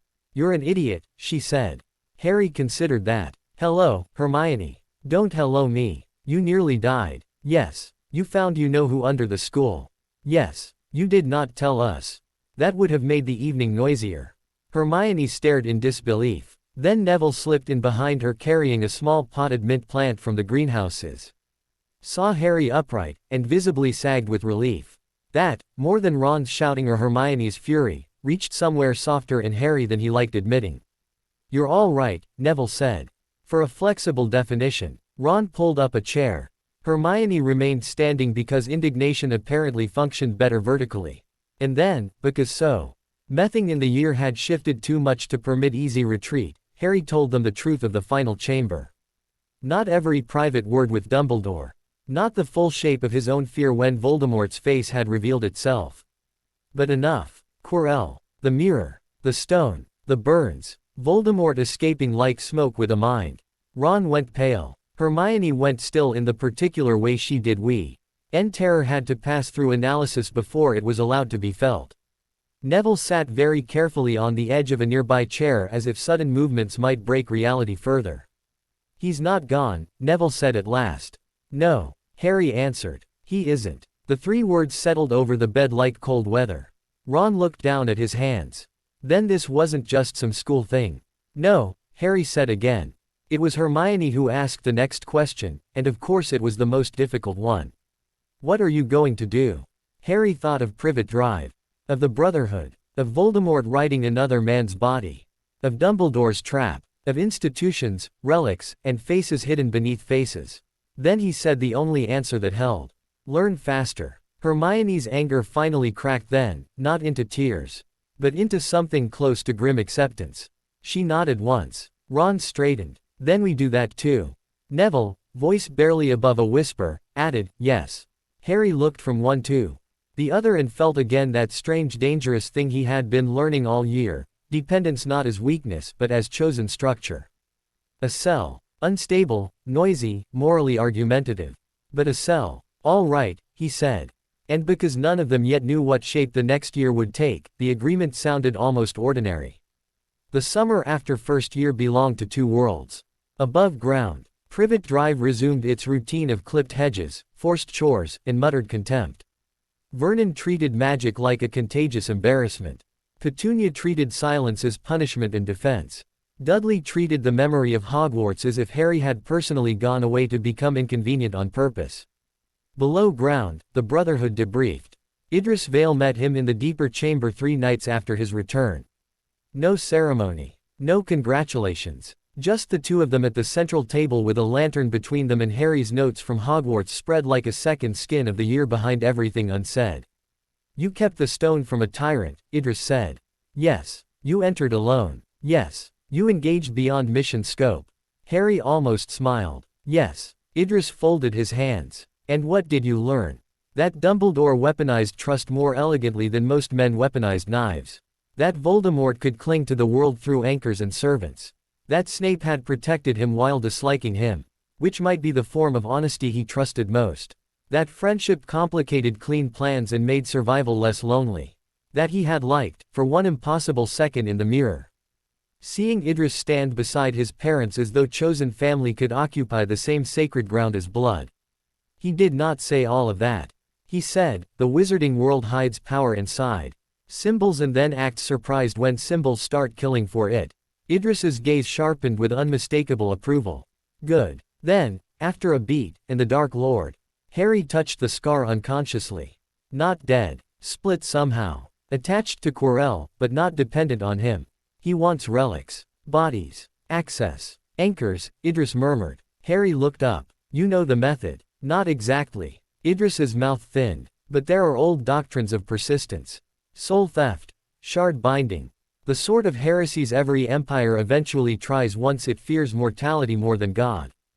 Harry thou. GHT of the diary stories he had only skimmed in passing, the whispered references in dark texts Madame Pants would have gladly murdered him for removing. Objects. Possibly. The word settled heavily. Idris studied him across the lantern flame. Then your enemy may not be a man to kill once. No, Harry thought. He may be a system to dismantle. The Brotherhood training changed after that. Not broader. Sharper. More magical theory. More ward logic. More counter-curse drills adapted from stolen ministry pamphlets and much older sources. Bran drilled him with knife control until his wrist ached for days. Sophia taught him how to build dead drops small enough to vanish inside school architecture. Idris spent hours with him over maps of London and magical Britain, overlaying family names, ministry offices, banking routes, school affiliations, and social clubs until the whole nation looked less like a country and more like an influence web. Harry understood then that Hogwarts had only been the outer ring. The ministry waited farther in. So did Lucius Malfoy. So, perhaps, did Dumbledore. None of them were clean enough to trust. That was comforting in its own way. Harry's second year announced itself first through violence, then through absurdity. The violence came as usual from Privet Drive, bars on windows, confiscated school things, Vernon's escalating efforts to deny what could not be denied. The absurdity came in the form of Dobby. The house elf arrived in Harry's bedroom like a collapsed pillow full of guilt and panic, ears flapping, eyes huge with fear, and Dee proceeded to deliver warnings so dramatic they would have embarrassed a stage actor. Hogwarts is not safe for Harry Potter. Dobby squeaked, wringing his hands so furiously Harry suspected he might unscrew them. Terrible things are to happen. Harry Potter must not go back. Harry, seated cross-legged on his bed and halfway through dismantling a lock with a bent spoon because Dudley's relatives had bored him past patience, looked at the elf for a long quiet moment. Then said, that is not useful information. Dobby froze. Sir, what terrible things? Dobby's eyes darted wildly. Dobby cannot say. Who sent you? Dobby cannot say. What kind of danger? Dobby cannot say. Harry set down the spoon. Then at present you are less a warning and more a weather report delivered by someone afraid of nouns. Dobby's mouth fell open. By the end of the conversation Harry had learned 3 useful things. A house elf deeply attached to rules had broken them to come here, Hogwarts. RTS contained a threat significant enough to alarm hidden servants, and the danger was likely connected to old families because house elves rarely panicked outside the orbit of inherited power. By time Dobby ruined a dinner party and Privet Drive became prison conditions, Harry was no longer merely irritated. He was interested. So when Ron and his brothers arrived in a flying car, Harry accepted extraction without argument. One did not refuse competent jailbreaks on principle. Diagon Alley in August gave Harry the answer he had been waiting for before anyone else realized a question existed. At Flourish and Blots, while Gilderoy Lockhart performed public vanity at industrial scale and the Weasleys tried not to dissolve into financial humiliation under the sneering gaze of better-dressed patrons, Lucius Malfoy moved through the crowd with the easy confidence of a man who believed every room eventually belonged to him. Harry watched from 3 bodies away. Lucius was ever why thing Draco would become if no one interrupted the process, silver-headed, elegant, smiling with all the warmth of polished marble. The man's aura, when Harry let his focus loosen, burned gold-edged and black. Control, calculation, possession. Ginny Weasley stood pinned in the crush near her mother's trolley, small and overwhelmed. Lucius drifted past the cauldron of her books. His hand dipped. Only once. Lightly enough that no one but a trained observer would have called the motion anything but a dismissive brush against cheap possessions. Harry saw the extra book settle. Black cover. Old. Unaccounted for. By the time shouting erupted between Arthur Weasley and Lucius, Harry had already memorized the shape of the object and the exact line of motion that had placed it. A plant. Deliberate. His scar prickled. When Lucius turned away after the scuffle, his eyes passed briefly over Harry. The man gave a cool, aristocratic smile, one manipulator acknowledging another player had noticed the board. Harry smiled back just enough to say the message had been received. Lucius's smile thinned a fraction. Good. That night, in a cramped room at the Burrow where chaos and warmth existed in such surplus that Harry still distrusted both on reflex, he wrote a line in cipher on the inside cover of a school text. Lucius inserted object into G. Weasley's cauldron during shop confrontation. Likely cursed. Intended as vector, or both. Monitor immediately. Second year, he thought as the house creaked around him and distant Weasley voices rose and fell like weather. At last. Hogwarts did not wait long. The message on the wall appeared before Halloween, written in blood-dark paint for all the school to see. The Chamber of Secrets has been opened.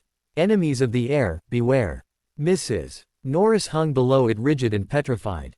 Panic did the rest. Harry stood in the corridor crowd and felt the atmosphere split like rotten wood. Fear spread fast. Faster than truth ever did. Students clustered by bloodline and rumor almost at once.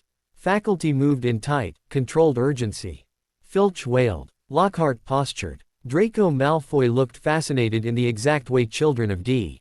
Angorous houses often looked when legends from dinner tables stepped into the hall. Harry's eyes did not go first to the cat. They went to Ginny Weasley. She was white as frost. Too shocked, yes, but more than shocked, hollowed, as if sleep had become unreliable and memory had turned against her. Harry filed that away. Then he heard it. A whisper in the walls. Not through ears exactly. Through language older than decision. Rip. Tear. Kill. Parseltongue. Harry went cold. Not because he understood. Because no one else around him did. He knew at once from their faces. Their fear centered on the writing, the cat. The legend. Not the voice sliding under the stone like a wet blade. Harry did not react. Years of training held. But inside, the problem sharpened into a new shape. A hidden chamber. A planted object. A terrified girl. A voice only he could hear. Lucius Malfoy smiling in a bookshop as though future violence were an investment. Good, he thought with sudden grim clarity. Now at least the real work had begun. The second bureau grew faster than the first. By November the room of requirement had become a full operations chamber. One wall held castle maps OV. Overlaid with route markings in 4 colors.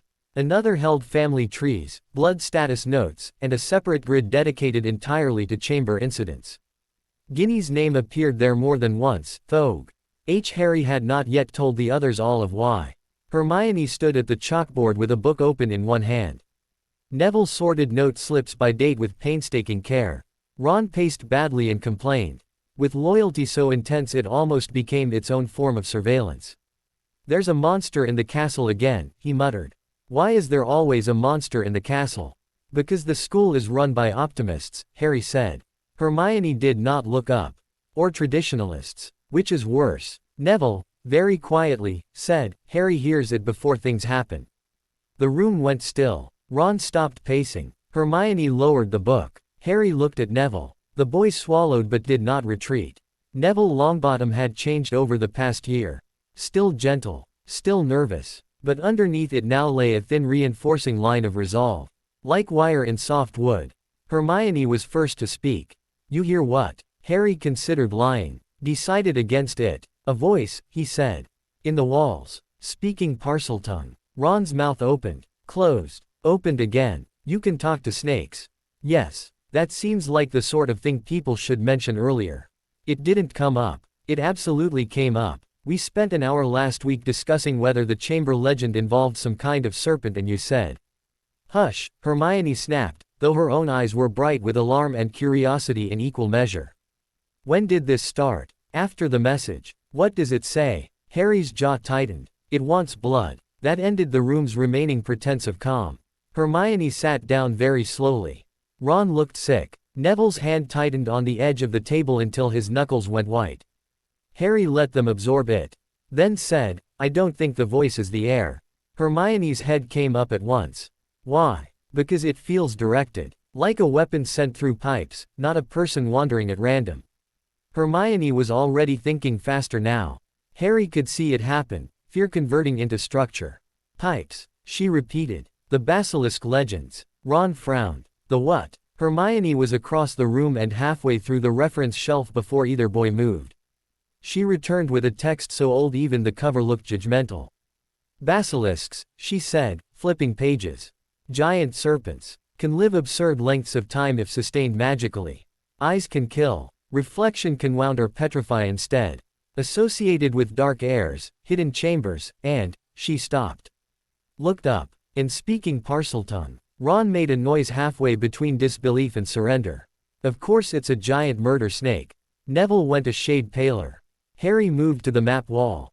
"If it's using pipes, then it can travel quickly without being seen. Which means attack locations matter less than access points." Hermione joined him immediately, fear forgotten in the presence of solvable geometry. "Bathrooms. Sinks. Lower service routes." Ron blinked. "Why do the two of you sound more cheerful now?" "Because now it's a puzzle," Hermione said. "And puzzles can be killed," Harry added. Ron stared. "That is an alarming sentence." Harry did not disagree. The answer came in a bathroom no one wanted. Moaning myrtles. Harry found the sink because he listened differently than the others. Not for the basilisk. For Ginny. By then the girl looked exhausted beyond ordinary fear. Her aura flickered thin and tattered every time she crossed a corridor, as if pieces of her attention had been scraped away in the night. Harry had watched people under manipulation before. Potions. Coercion. Sleep deprivation. Magical suggestion. None looked exactly like this. But the pattern of drain was familiar. So he took Hermione and Ron to Myrtle's bathroom under the pretense of investigating plumbing access. Let Hermione distract the ghost with sympathy, and searched the basins himself. There, a tiny serpent etched into one tap. Parseltongue unlocked it. The sink split open. The entrance yawned black beneath them. Ron swore. Hermione gripped the edge so tightly her fingers went bloodless. Harry looked down the tunnel and felt something in him settle. Not peace. Purpose. "Ginny's in there," he said. "How do you know?" Ron demanded. Harry met his eyes. "Because Lucius planted the weapon in her cauldron. Because she's been fading for weeks. Because this is the kin. D of plan men like him use, children as keys, monsters as deniability." Ron went still. Hermione's face hardened. No more questions after that. Lockhart's betrayal came and went like a farce interrupting tragedy. He tried to flee, tried to steal credit, tried to obliterate them, and managed only to destroy his own memory when Ron's broken wand turned the spell back on him. Harry disarmed him, took the professor's wand for safety, and kept moving. The tunnel was wet stone, bones, and old death. At the final doors Harry spoke again in Parseltongue and the carved serpents slid apart. The Chamber of Secrets opened. It was larger than any room built for one purpose had a right to be. Pillars loomed into darkness. The carved face of Salazar Slytherin watched from the far wall like judgment made architectural. Water slicked the floor. The air smelled of ancient scale, rot, and magic steeped too long in secrecy. Ginny lay pale and unmoving at the statue's feet. Beside her stood Tom Riddle. Not fully real. Not a ghost either. A memory given body by theft. Handsome. Young. Calm. The diary, Harry thought instantly.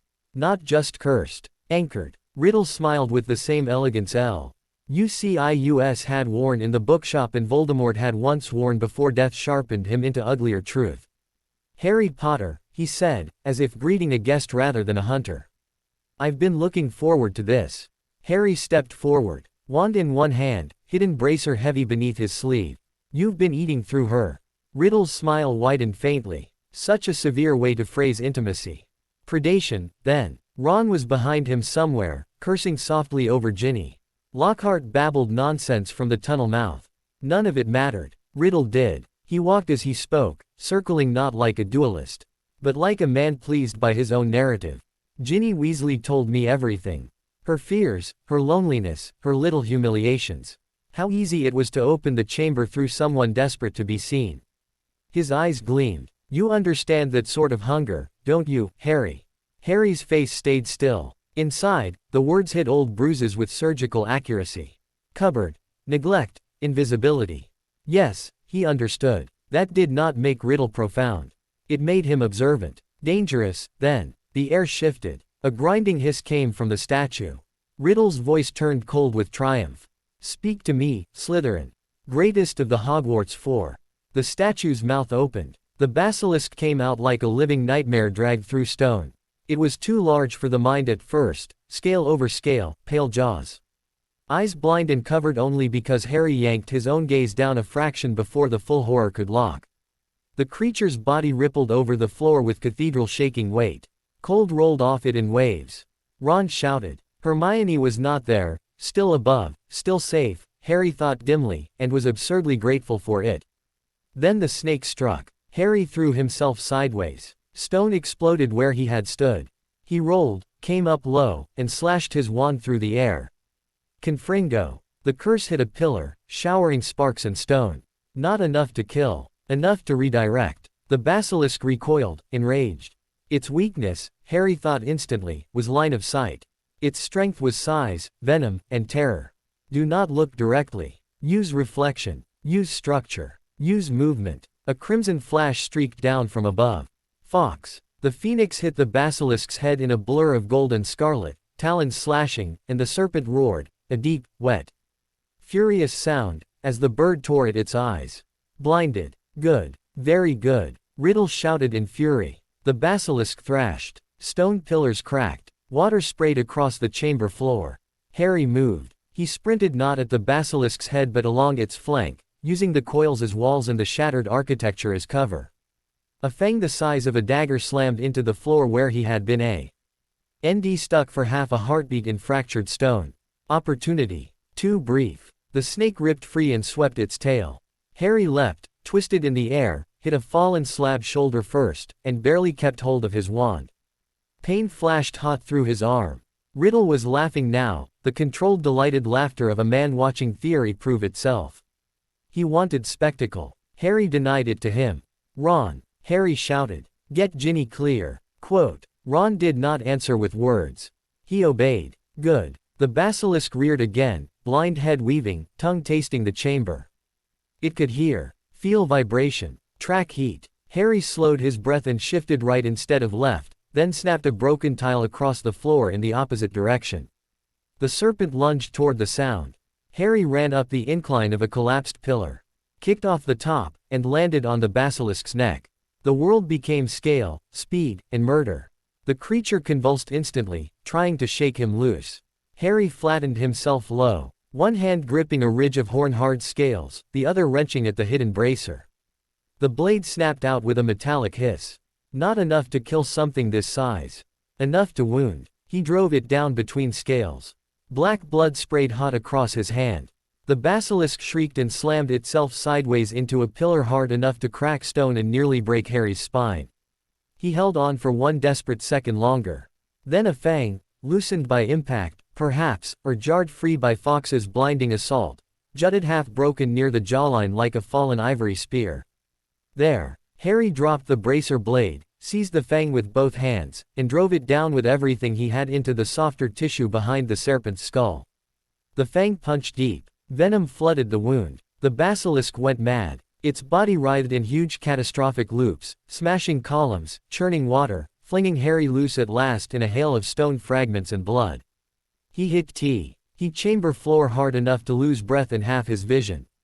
Then the serpent crashed. Once, twice, and lay still. Silence hit almost as hard as the fight had. Harry pushed himself up on shaking arms. His sleeve was torn. Blood ran down one side, not all of it his. The fang lay buried to the hilt in the dead monster's neck. Venom smoked where it dripped onto old stone. Riddle was no longer smiling. He looked, for the first time, genuinely uncertain. Good. Harry rose. Fawkes landed beside him with a cry and dropped something onto the floor between them. The sorting hat. Harry stared at it for one beat in total disbelief. Then remembered the sword. Of course. His hand plunged into the hat and closed around the hilt of Godric Gryffindor's blade just as Riddle hissed, "Kill him." Too late. Harry drew the sword free in a line of silver light and crossed the chamber.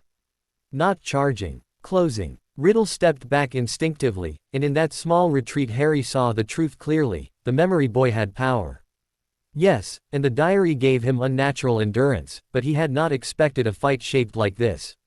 He had expected fear, prophecy, schoolboy heroics. Not trained violence. Not brutal adaptation. Harry reached the diary first. It lay near Ginny's fallen hand, black cover slick with damp and old theft. Riddle understood a second too late. No, Harry did not stab it with the sword. He seized the venom-coated basilisk fang from the floor and drove it straight through the diary's center. The scream that followed was not human. Ink exploded from the pages like black blood under pressure. Riddle convulsed, body tearing into smoke and memory shards, his face collapsing from handsome youth into something older, colder, and infinitely more recognizable. The first true outline of the Dark Lord Harry would one day face in full. Then he was gone. The chamber fell quiet except for Ron's ragged breathing and the soft crackle of the diary consuming itself from within. Harry stood over the ruin, chest heaving, venom smoking on his hands, and knew. Not guessed. Knew. This was not an ordinary cursed object. This was an anchor. A soul house. Something Voldemort had made by carving himself apart. Dumbledore would have words for it. Harry already had purpose. Destroy the anchors, and the tyrant bleeds. He looked at the dead basilisk. At the broken fang. At the hidden blade bracer lying lost somewhere in the wreckage. And then, despite the exhaustion dragging at his bones, he bent and pulled the fang free. Venom dripped from it in slow black lines. A weapon, he thought. Limited. Terrible. Necessary. The kind all empires feared when it slipped into the right hands. Ron crossed the chamber with Ginny half-conscious between his arms and stared at the dead basilisk. The ruined diary, and Harry standing in the middle of both with the fang in his hand and the sword at his side. You, Ron said hoarsely, look absolutely insane. Harry blinked at him. Then, because he was alive and Ginny was breathing and Riddle was gone and the chamber had failed, he laughed once. It came out rough and almost broken. Probably, he said. Fox sang. And in the depths beneath Hogwarts, surrounded by the bones of an older war, Harry Potter took his first real step toward understanding how to kill a man who refused to stay dead. The first thing Harry did after Madame Pomfrey released him from the hospital wing was hide the fang. Not the sword. Dumbledore reclaimed Gryffindor's blade with the quiet inevitability of a man who understood which relics could be left in children's hands and which could not. Not the diary either. There was nothing left of that but blackened scraps and the smell of burnt ink. The fang, however, he kept. He wrapped it in oilcloth. Sealed it inside a narrow brass case Bran had once used for smuggling lock needles through inspections, and hid it in the room of requirement behind a false shelf Castle had obligingly produced after Harry spent 20 straight minutes thinking about concealed weapons, corrosion, and how much he hated relying on luck. Venom still beaded at the broken tip in slow dark pearls. Harry stared at it for a long time. A basilisk fang was not a schoolboy trophy. It was proof. Proof that the diary had not merely been cursed, but anchored. Proof that Voldemort had built pieces of himself into objects. Proof that killing the man once would never have been enough. When Dumbledore finally summoned him to the headmaster's office, Harry arrived with that knoll edge locked behind his eyes and no intention at all of surrendering it carelessly. The office smelled of parchment, old smoke, and lemon drops. Silver instruments turned and hummed on side tables. Awkes watched from his perch with the unnerving composure of a creature who had seen civilizations embarrass themselves and lived through all of them. Dumbledore sat behind the desk, hands lightly folded, and looked not triumphant over the chamber's closing, but thoughtful in the way men looked when one nightmare confirmed the existence of a larger one. Lucius Malfoy had come and gone already, Harry knew.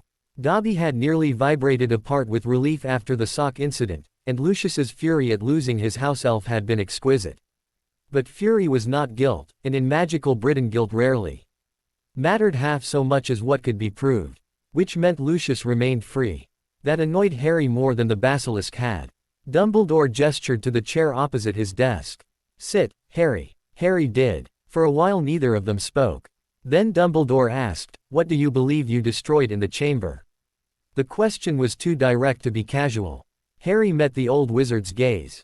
A memory. No. A possession matrix. Quote. Closer. Harry glanced once toward Fawkes, then back. A fragment, he said. Of a soul, maybe. Anchored in the diary. It was feeding on Ginny Weasley to become more real. Dumbledore was very still. That stillness said more than surprise. It said confirmation. Horcrux, the headmaster said quietly. The word fell into the room like a stone into dark water. Harry repeated it once in his mind, fitting it to everything he already knew. Anchor. Shard binding. Soul persistence. The old heresies Idris had warned about. There it was, then. A proper name for the obscenity. Tom Riddle made one at 16. Harry asked. Dumbledore's expression hardened by a fraction. I fear Tom Riddle made more than one. Most boys of 13 would have flinched. Harry, who had been living beside long knives since childhood and had already watched Voldemort wear two different men's faces, only felt the world align more tightly into the shape he had been expecting. How many? I do not know. Quote. That, Harry believed. Dumbledore did not lie often. He preferred to rearrange the room until the truth stood where he wanted it. Lucius Malfoy knew what the diary was. Harry asked. Dumbledore's fingers steepled. Not fully, I think. Enough to understand it was dark, dangerous, and useful. Not enough to understand its importance to Voldemort himself. Harry filed that away. Lucius is courier rather than architect. Still culpable. Still worth watching. He put it in Ginny's cauldron. Yes. And he will suffer no real consequences. Dumbledore did not answer immediately. Finally he said, not today. Harry looked at the brass instruments turning softly by the window. That is how it works here, isn't it?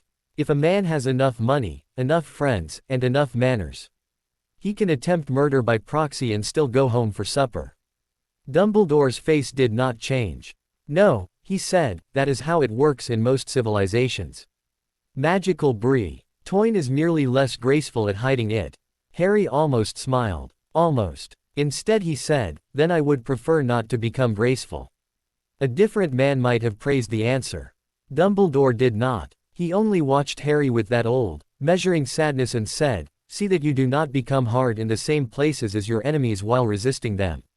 Harry had heard versions of that from Idris, from Snape in stranger form. From the shape of the mirror itself. He was beginning to suspect adulthood was mostly repetition delivered through different mouths. I'll do what works, Harry said. Dumbledore's gaze sharpened. That is not always the same thing. No, Harry thought. But it was often a start. The summer after second year was quieter on the surface and more dangerous underneath. Privet Drive remained what it had always been above ground. Bleach, cutlery, cruelty arranged in suburban lines. Vernon roared. Petunia pinched silence into every room. Dudley had grown larger and no more interesting. Harry endured it with the same patient efficiency he applied to lock mechanisms and surveillance windows. Below ground, the Brotherhood changed his education again. Horcruxes did that. Idris brought books the ministry had banned, old monastery transcripts written by men who had tried to classify soul damage and lost both faith and sleep doing it, fragments of Gobbly. Encase records about cursed heirlooms that refused to behave like objects. Sophia smuggled in a worm-eaten family ledger from a disbanded continental cell of the Brotherhood that had once hunted necromancers. Bran focused on close combat and exits until Harry's shoulders ached every morning and his reflexes stopped feeling like choices. Voldemort, Idris said one night over a map of Britain covered in pins and family crests, has done what tyrants always try once ordinary death feels beneath them. He has broken continuity. That means your war against him cannot be merely theatrical. Harry looked at the map. Meaning prophecy, public duels, and grand speeches will be bait. Idris's finger tapped once over Wiltshire, where the Malfoys nested in their polished rot. Then over London. Then Hogwarts. Real victory will be logistical. Relics, archives, lineages, servants, supply, old loyalties, hidden anchors. Harry thought of the diary burning black in the chamber, of Tom R. Riddle's beautiful face collapsing under poison. Then I need the rest. Yes. How do I find them? Idris's expression did not soften. By surviving long enough to ask better questions. Which, Harry supposed, was fair. The power lessons changed too. Less accidental magic now. More structure. More controlled spellcasting under stress. More wand and blade integration. Harry learned to cast while moving at speed across rooflines. To break line of sight before firing. To switch from wand to knife without looking down. To use light, heat, and sound as misdirection rather than declarations of battle. He was still not the strongest wizard of his age in raw force. He was becoming something more dangerous. Someone who understood timing. Someone who understood that magic, like architecture, could be used to force people into mistakes. And slowly, beneath all of it, another ache grew. Sirius Black's name had existed on the edge of his life for years, first as a whispered caution from the Order's old histories. Then as one more broken thread in the story of James and Lily Potter. Betrayer. Secret keeper failure. Murderer. Azkaban prisoner. Harry had accepted the official version because there had always been more immediate threats. Then Bran placed a Muggle newspaper on the table one July night and said, "Read page 3.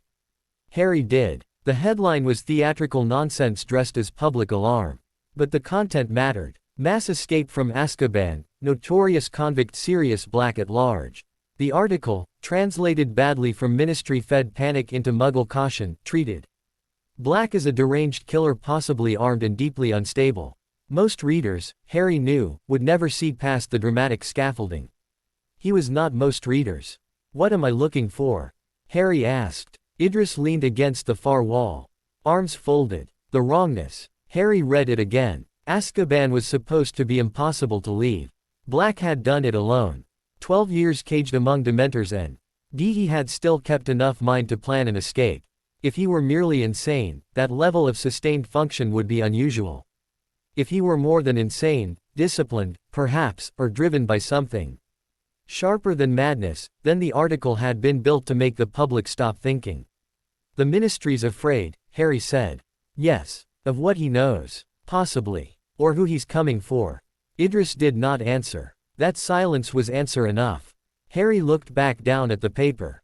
Sirius Black stared out from the grainy photograph with hollow eyes and long dark hair, a face reduced by prison but not emptied. Not mad, Harry thought suddenly. Or not only mad, there was purpose left in that expression, which made him either much more dangerous than the Ministry admitted, or much less simple. Harry folded the paper once. Do you believe he betrayed my parents? Idris's face, always hard to read, became almost blank. I believe the official story is tidy. The Brotherhood did not insult children with easy reassurances. Harry appreciated that. Then I'll verify it myself, he said. Idris inclined his head. Good. The third year began with rain, prison guards, and the first time Harry truly hated Hogwarts. Not the castle itself. The castle remained itself, layered, watchful, full of hidden generosity when properly approached. But the train to school stopped in open country beneath a sky the color of dead wool, and the thing that boarded it was not a teacher, not a prefect, not even a normal kind of threat.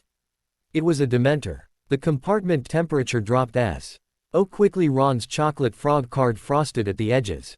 Light thinned. Sound went wrong. Harry felt the creature before he looked at it, a vast sucking absence pressing through the carriage like a hoe. Where every warm memory in the world had been stabbed through. Then it slid open the compartment door. Ron froze. Hermione's breath caught. Neville went sheet white in a way that had nothing to do with fear alone. Harry's hand was already on his wand when the Dementor turned its hood toward him and the world broke. A woman screaming. Green light. Glass shattering. Lily's voice not from memory, but from inside the bones of the moment. Harry. Harry, take him and run. Run. Then Vernon's fist. Cupboard dark. The taste of hunger. Petunia's voice like a knife drawn again and again through old shame. The feeling of being 6 and too quiet because noise made things worse. Harry was dimly aware of hitting the floor. A pressure crushed his chest. Cold dragged hooks through his mind and dug for everything fragile. He had trained for pain. He had trained for fear. He had never trained for violation like this, something reaching in and forcing his worst ghosts to perform. Then a voice like a clean line through storm. Expecto Patronum. Silver light exploded across the compartment. Warmth rushed back in a wave so sudden it hurt. The Dementor recoiled. Harry, half curled on the floor, saw only the blazing outline of something antlered and powerful driving the creature away before blackness took him for a second time. He woke to chocolate. Professor Lupin sat opposite him with threadbare robes, a tired face. and the sort of gentleness Harry had learned to distrust on sight. He took the chocolate anyway. Eat, Lupin said. It helps. Harry bit into it because fusing aid after collapse was inefficient. Sugar and warmth spread through him slowly. His scar throbbed, though not from Voldemort this time. From memory. From old pain ripped open without consent. Across from him Ron looked shaken. Hermione looked furious on Harry's behalf in a way that, strangely, eased some small internal pressure. Neville was staring fixedly at his own knees. Lupin watched Harry with careful eyes. Not prying. Assessing damage. You were hit harder than the others, he said quietly. Harry swallowed the chocolate. I noticed. It's not weakness. No, Harry said. It's ammunition. Lupin blinked. Then, unexpectedly, smiled a little. Tiredly. That is one way to describe it. Harry tucked the line away. Professor Remus Lupin did not speak like the other teachers. He had the exhausted patience of a man who had learned how much damage the world could do while still choosing to be kind inside it. That made him either trustworthy or tragic. Possibly both. By the time the train reached Hogwarts, Harry had decided two things. First, he would learn to fight Dementors if it killed him. Second, Sirius Black's escape had already altered more of the board than the Ministry understood. The castle swarmed with Dementors. At gates. Near the grounds. Lurking in corridors when they were supposed to remain outside. Prison turned into policy. Fear turned into security theater. The students hated them. The teachers tolerated them because the Ministry had decided toleration was patriotism. Harry watched the black-cloaked things drift along the edge of show. OL life and thought, this is what control looks like when it stops pretending to be elegant. The Templars would have approved. That alone made him want them gone. Professor Lupin's first defense lesson secured him a place in Harry's attention within 10 minutes. Not affection. Not yet. But attention. The boggart exercise was clever, practical, and grounded in the useful premise that fear add patterns and could be forced into humiliating shape. Harry appreciated all of that. He appreciated Lupin more when the professor noticed, without commentary, that Harry positioned himself in the by exit lines and only relaxed once he had confirmed no one stood directly behind him. He appreciated him still more when Lupin altered the order of the lesson so Harry would not face the boggart after a week of Dementors. No fuss. No public mercy. Just adjustment. That was the kind of kindness Harry trusted most, the sort that protected without demanding to be thanked for it. Their first real conversation happened after class. The room had emptied. The wardrobe containing the boggart rattled now and then in frustrated silence. Lupin sat on the edge of his desk rubbing tiredly at one wrist. And Harry lingered because he had questions. You knew my parents, Harry said. Lupin looked up. Not startled, exactly. More like saddened by the inevitability of the moment. Yes. With Sirius Black. Yes. Harry closed the door behind the last of the students and came back into the room. What kind of man was he? Lupin watched him for a long second. That, he said carefully, depends on which year you ask me about. Not a denial. Not a convenient lie. Harry respected that immediately. So tell me all of them. A faint expression passed over Lupin's face. Grief with old laughter buried inside it. He was brilliant, he said. Infuriating. Reckless. Fiercely loyal, until loyalty became complicated and then he was less easy to understand. His gaze shifted to the window where rain striped the glass. At 16 he could make a room feel like a better place to be in. At 21 he could also make a catastrophe feel like a joke until it was too late. Harry stood very still. Not monster, then. Not in the simple sense. What do you believe he did? Harry asked. Lupin's mouth tightened. I believe 12 people died. I believe your parents were betrayed. I believe Sirius was there at the center of both disasters. He paused. I also believe there are questions I never got to ask.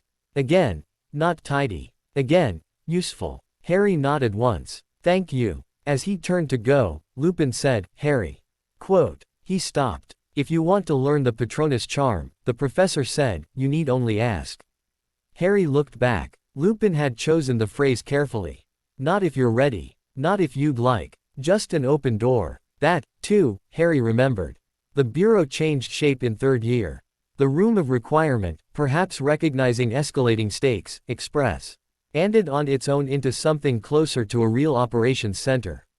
There were filing shelves now. 2 concealed weapon niches. An entire wall that could be written on and wiped clean at a touch. The castle had either decided Harry's habits were permanent or was simply indulging itself. Hermione thrived in it immediately. She turned the black investigation into a layered system of evidence, contradiction, and annotated rumor so dense Ron complained it looked like they were trying to prosecute a continent. Neville handled schedules, patrol overlaps, and Hogsmeade records with methodical care. Ron, once given the noble role of social noise collection, became unexpectedly excellent at hearing what people revealed when they assumed he wasn't paying attention. Harry directed. Not alone. Never cleanly. But directed. They tracked 3 separate lines. Black's movements. Dementor patterns. The rat. The rat mattered because of Scabbers. Ron's wretched, elderly pet had survived things a normal rat should not have survived. Too long-lived. Too clever about disappearing. Too reactive whenever Black's name or Azkaban came up in common room gossip. Harry had noticed it first during second year, when Ginny's panic spiked around the diary. Scabbers had fled from her trunk area before anyone else knew anything was wrong. At the time it had seemed incidental. Now Harry trusted incident very little. "Your rat," he told Ron one night as Scabbers slept in a pocket of the boy's dressing gown, "is abnormal." Ron looked personally offended. "He's old. He's too old. That just means he's durable." Harry studied the sleeping animal. The aura around it, when he unfocused his eyes, was wrong, not animal simple, but muddied, cramped, like a person packed too tightly into a lesser shape.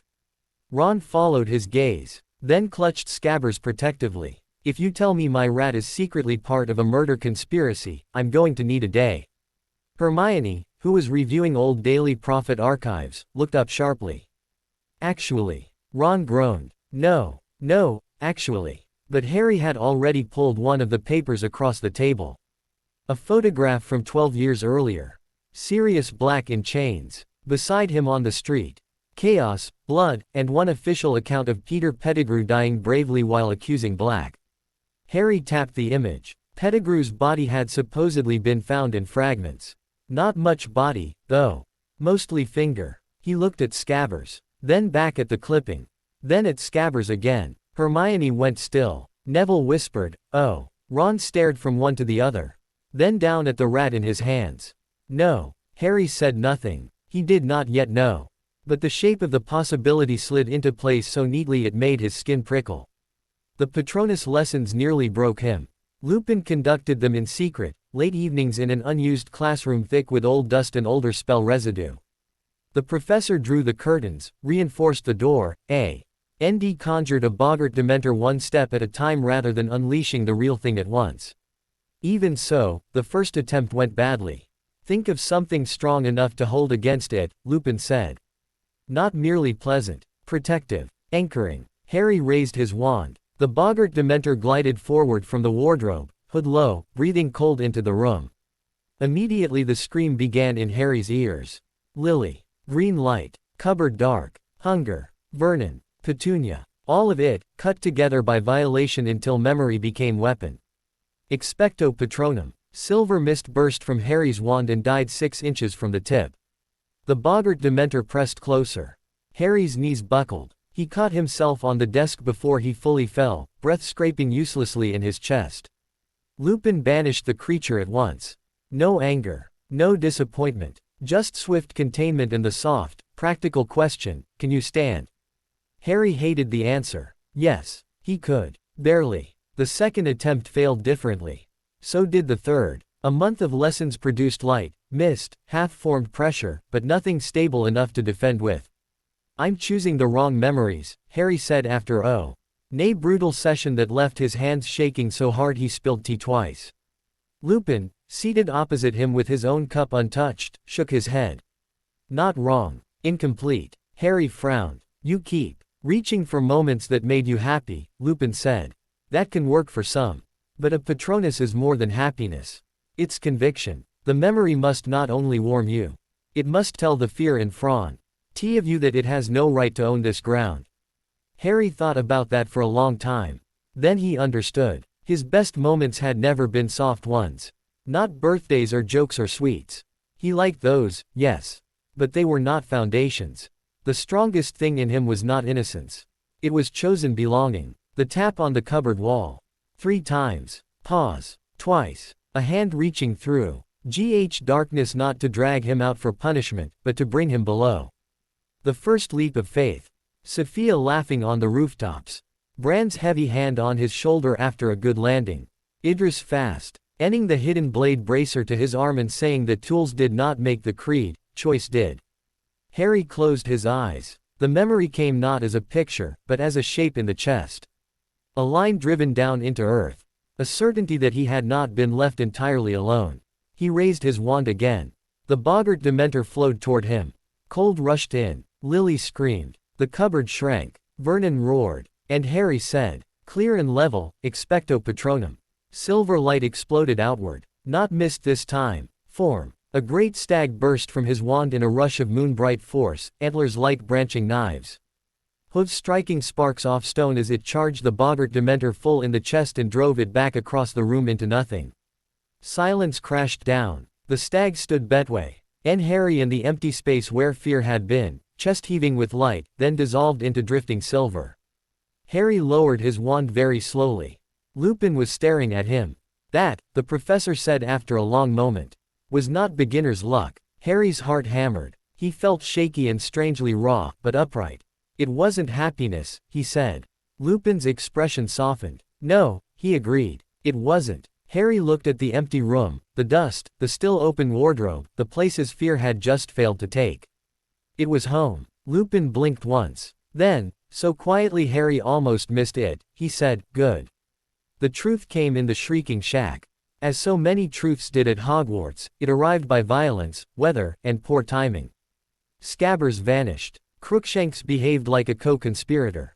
Ron shouted. Hermione shouted back. A black dog dragged Ron through the passage beneath the Whomping Willow and all of them followed because apparently by now suicidal loyalty had become established group habit. Harry entered the shack last, wand up, breath controlled, body reading exits and angles even as his pulse climbed. The room smelled of rot, dust, and old fear. Ron lay and furious on the floor with a broken leg. The black dog stood over him, and changed. Bones shifted. Fur withdrew. A man unfolded from the shape of an animal with horrible familiarity, long hair hanging in dirty ropes. Face gaunt from prison and hunger. Serious black. He looked up and saw Harry. For a suspended heartbeat the whole room held its breath. Then Black said, voice cracked with disuse and old grief. "You look so like James." Harry's wand did not waver. "Everyone says that," he replied. Black blinked. It was not, Harry thought, the response he had expected. Lupin arrived seconds later, bursting into the shack not as savior but as another moving piece entering aboard too quickly for comfort. Hermione gasped. Ron swore. Neville, white-faced but still present, barred the doorway with his whole body because leaving was apparently no longer an instinct any of them possessed. Harry watched Lupin cross the room and embrace Sirius Black. That changed everything. Not by absolving anyone, not yet, but by destroying the simplest version of the story. No man embraced his best friend's betrayer like that after 12 years unless madness, love, or truth had warped the picture beyond public repair. Then Crookshanks dragged Scabbers from under a cabinet. The rat screeched. Sirius's whole face changed. Not murderous exactly. Something older. More focused. "There," he said, voice turning to iron. "There he is." Ron, despite pain, clutched Scabbers instinctively. "Get away from my rat." "It isn't a rat," Sirius said. Lupin's eyes had fixed on the animal too. Horror dawned there in slow terrible increments. Harry stepped closer. Everything in him went quiet. "Peter Pettigrew," he said. Scabbers convulsed. What followed was ugly, desperate, and entirely human. No elegant revelation. Just panic and force. Lupin and Sirius disarmed Ron without hurting him. Hermione shouted questions. Ron called everyone mad. Neville held the door and shook but did not move. Harry kept his wand on the rat thing and, when Sirius finally seized it and forced the transformation, watched Peter Pettigrew spill out onto the floor like cowardice-given limbs. He was smaller than Harry had imagined. Grayer. Softer. Wet-eyed. The sort of man who looked built for corners and excuses rather than center stage. This, Harry thought distantly, was the man who had sold James and Lily Potter for survival. Not a dark prince. Not a monster in the obvious sense. Just weakness weaponized. Pettigrew saw Harry and immediately dropped to his knees. Harry. Sweet boy. Your dear mother, your father, I was frightened, I never meant. Harry felt a flash of such clean hatred he almost admired it. No performance. No confusion. Just absolute revulsion. Sirius moved first, half drawing himself up as if to kill Peter where he knelt. Lupin's face was not much better. 12 years of grief sharpened by one living proof. And Harry, very suddenly, had to choose. Not abstractly. Now. The Brotherhood had taught him that vengeance could be honest. They had also taught him that timing made honesty useful or useless. Pettigrew dead here would satisfy justice in one sense and destroy it in another. No testimony. No public collapse of the official lie. No clearing Sirius's name. No proof of how deep the rot went. Harry stepped between them. No. Sirius stared at him as though struck. He sold them to Voldemort. Sirius said, voice cracking around the name and the years beneath it. He killed them as surely as. I know. You don't know. I know, Harry said again, colder now. And killing him here helps him. That stopped everyone. Pettigrew looked wildly from face to face, still sobbing, still trying to make his terror resemble remorse. Harry wanted him dead. That was the truth. He wanted the man cut open by consequences he had earned 12 years ago. But want and use were not the same. We take him in, Harry said. Alive. Seen. Named. He confesses, and Sirius walks free. The Ministry's story breaks. If he dies in this room, he becomes convenient again. Hermione was the first to recover. He's right. Ron, sweating with pain on the floor, stared at Harry. Then at Pettigrew. Then at Sirius. I hate that he's right, but he is. Lupin shut his eyes once. Sirius still looked poised on the edge of murder. Then, very slowly, he laughed. It was not a happy sound. It was the sound of a man discovering his best friend's son had grown up sharper than any of them had been wise enough to pray for. All right, Sirius said hoarsely. Alive. Pettigrew sagged in desperate relief. Harry did not look at him. He kept his wand leveled and thought, not mercy. Procedure. That distinction mattered. It might one day save him. Of course the night still went wrong. Lupin transformed. The moon rose. Pettigrew escaped in the chaos. Sirius fell. The Dementors came in a black tide beside the lake. Some stories, Harry had learned, could not be prevented. Only survived. He and Sirius collapsed at the water's edge under a sky full of prison guards. Cold poured over everything. Harry's Patronus had worked in practice, in the classroom, against one fear at a time. This was different. Dozens of Dementors advanced over the grass, their hunger opening the world like a wound. Sirius lay barely conscious beside him. Harry's scar burned. The screams began again, Lily, Privet Drive, Azkaban perhaps, and things not even his own but caught from the creatures themselves. He raised his wand anyway. Expecto Patronum. Silver burst out. Weak. Not enough. The front line of Dementors pressed closer.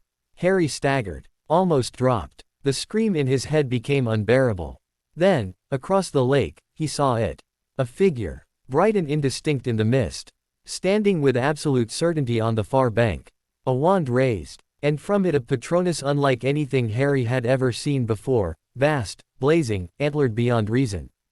A storm of silver stags driving the Dementors back in a surging wave of light so violent the creatures fled shrieking into the dark. Harry stared through the haze, heart hammering. For one irrational second he thought it must be his father. Then he understood. No rescue was coming from the dead. No secret father from the mist.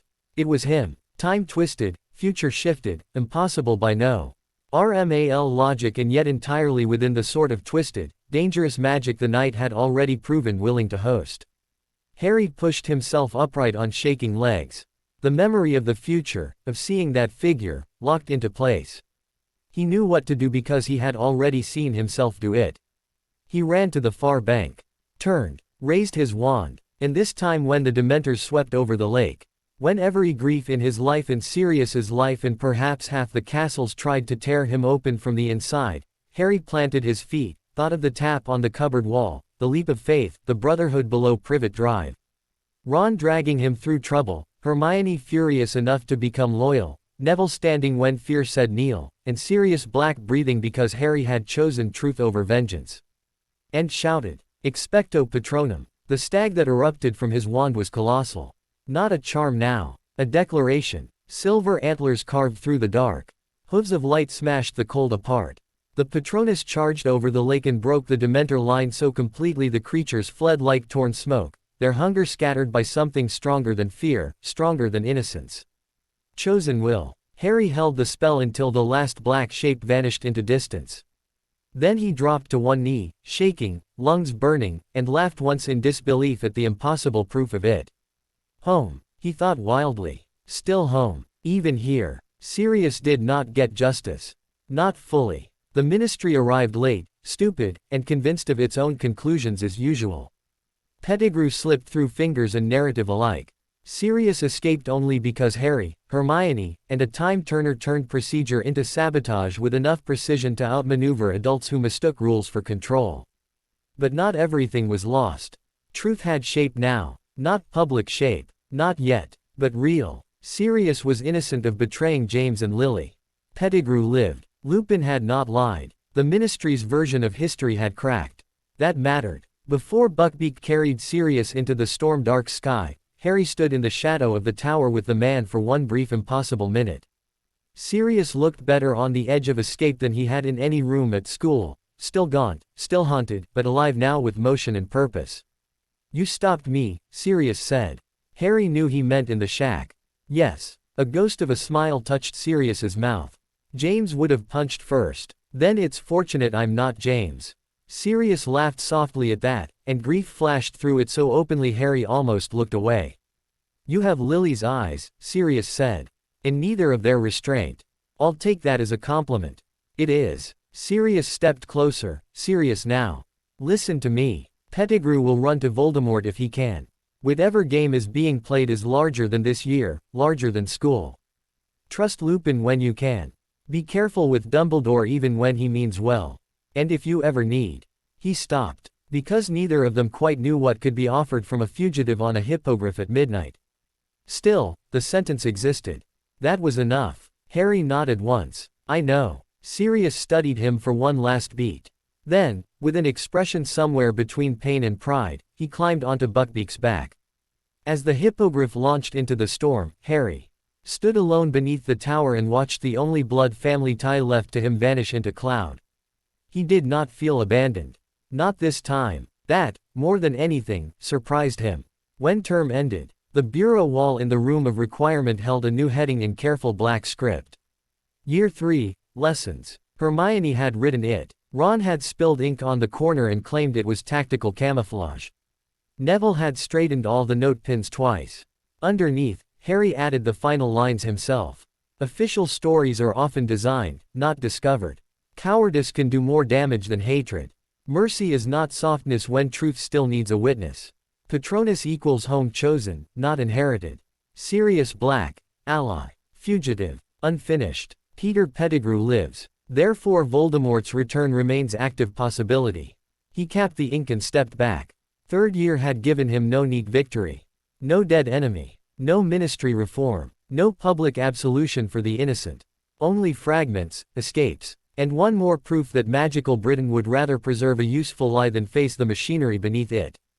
Good. The Brotherhood had trained him for machinery. As he extinguished T.H.E. lamps and the room quietly reshaped itself for storage, Harry Potter carried one last certainty with him into summer. The next war would not begin with a duel. It would begin with the rat finding his master. And this time, Harry intended to be waiting. By the time Peter Pettigrew reached his master, Harry already knew the war had changed shape. He knew it at the Quidditch World Cup when the camp's cheerful chaos, smoke, roasted meat, enchanted shamrocks, drunken songs, and the temporary illusion that magical Britain could gather in one place without embarrassing itself, curdled in a single night into panic and fire. He knew it when the Death Eaters moved through the tents not as wild fanatics, but as masked aristocrats playing at terror with practiced ease. And he knew it for certai. And when the dark mark burned green above the trees and every old family on the grounds looked guilty in a different way. Some looked afraid. Some looked offended. A few, Harry noticed from the shadow, W of a toppled tent while Arthur Weasley shouted for his children and ministry officials ran in circles pretending procedure was courage, looked almost relieved. That was the detail he remembered later. Relief. Not because the dark mark meant safety. Because it meant alignment. It meant the hidden conflict was becoming legible again. Men who had spent years smiling politely through post-war dinners now knew which masks to reach for.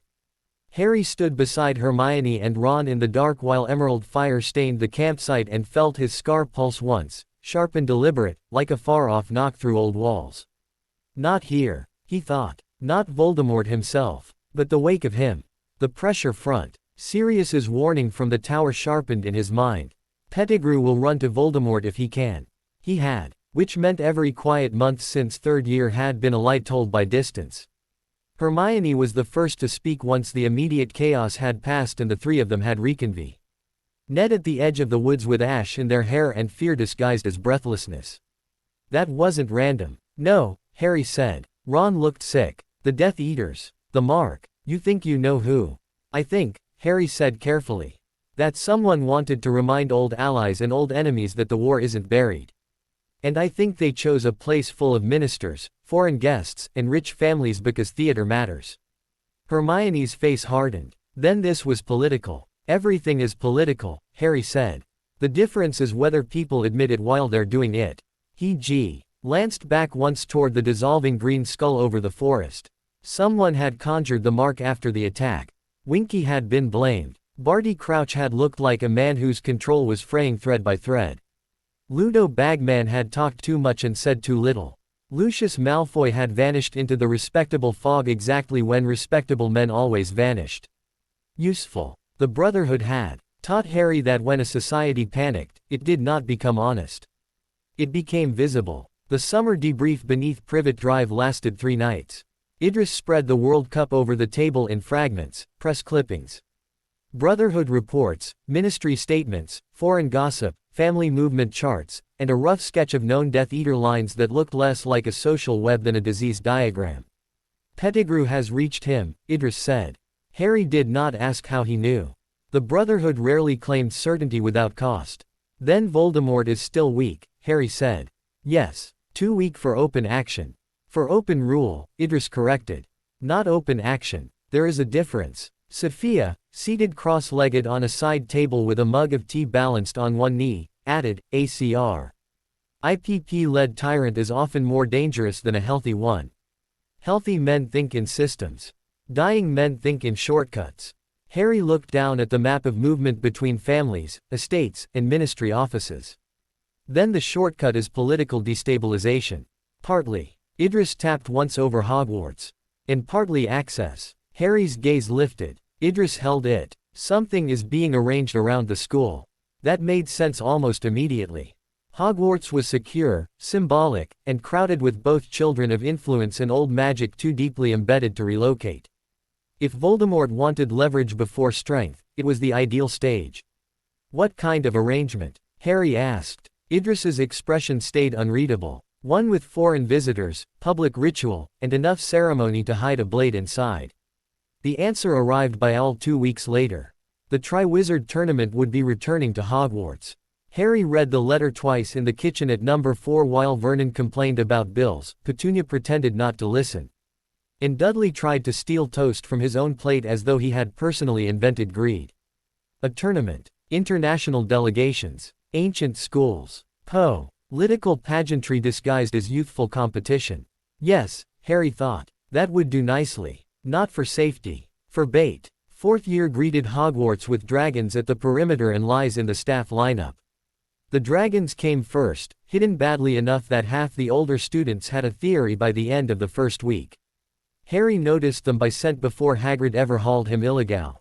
Why into the forest for a midnight viewing? Char, musk, reptile heat, and ward stress carried on the wind from the far paddock. By the time Hagrid whispered, beaming with terrible confidence, Aaron, they magnificent. Harry had already marked the enclosure lines, anti-flight wards, and ministry handlers' blind spots. The lies came with Alistair Moody. Or rather with the man wearing Moody's face. Saint of the Castle was distracted by the obvious things first. the magical eye, the wooden leg, the flask, the war-scarred rhetoric delivered like a curse left out in rain too long.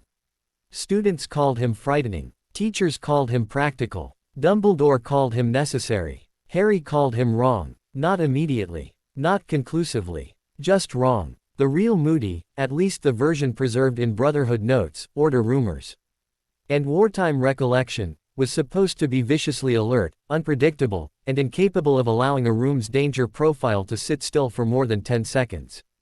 The man at the staff table performed those qualities too cleanly, as if memory of paranoia had replaced instinctive paranoia itself.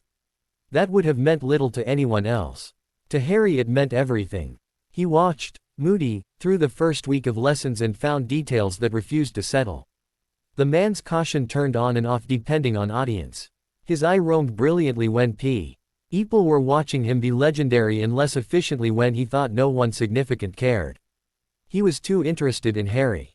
Not publicly. Not in the syrupy way celebrity hunters interested themselves in symbols. Something sharper. Measuring. Steering. By the third lesson, Harry had written a new heading on the bureau wall.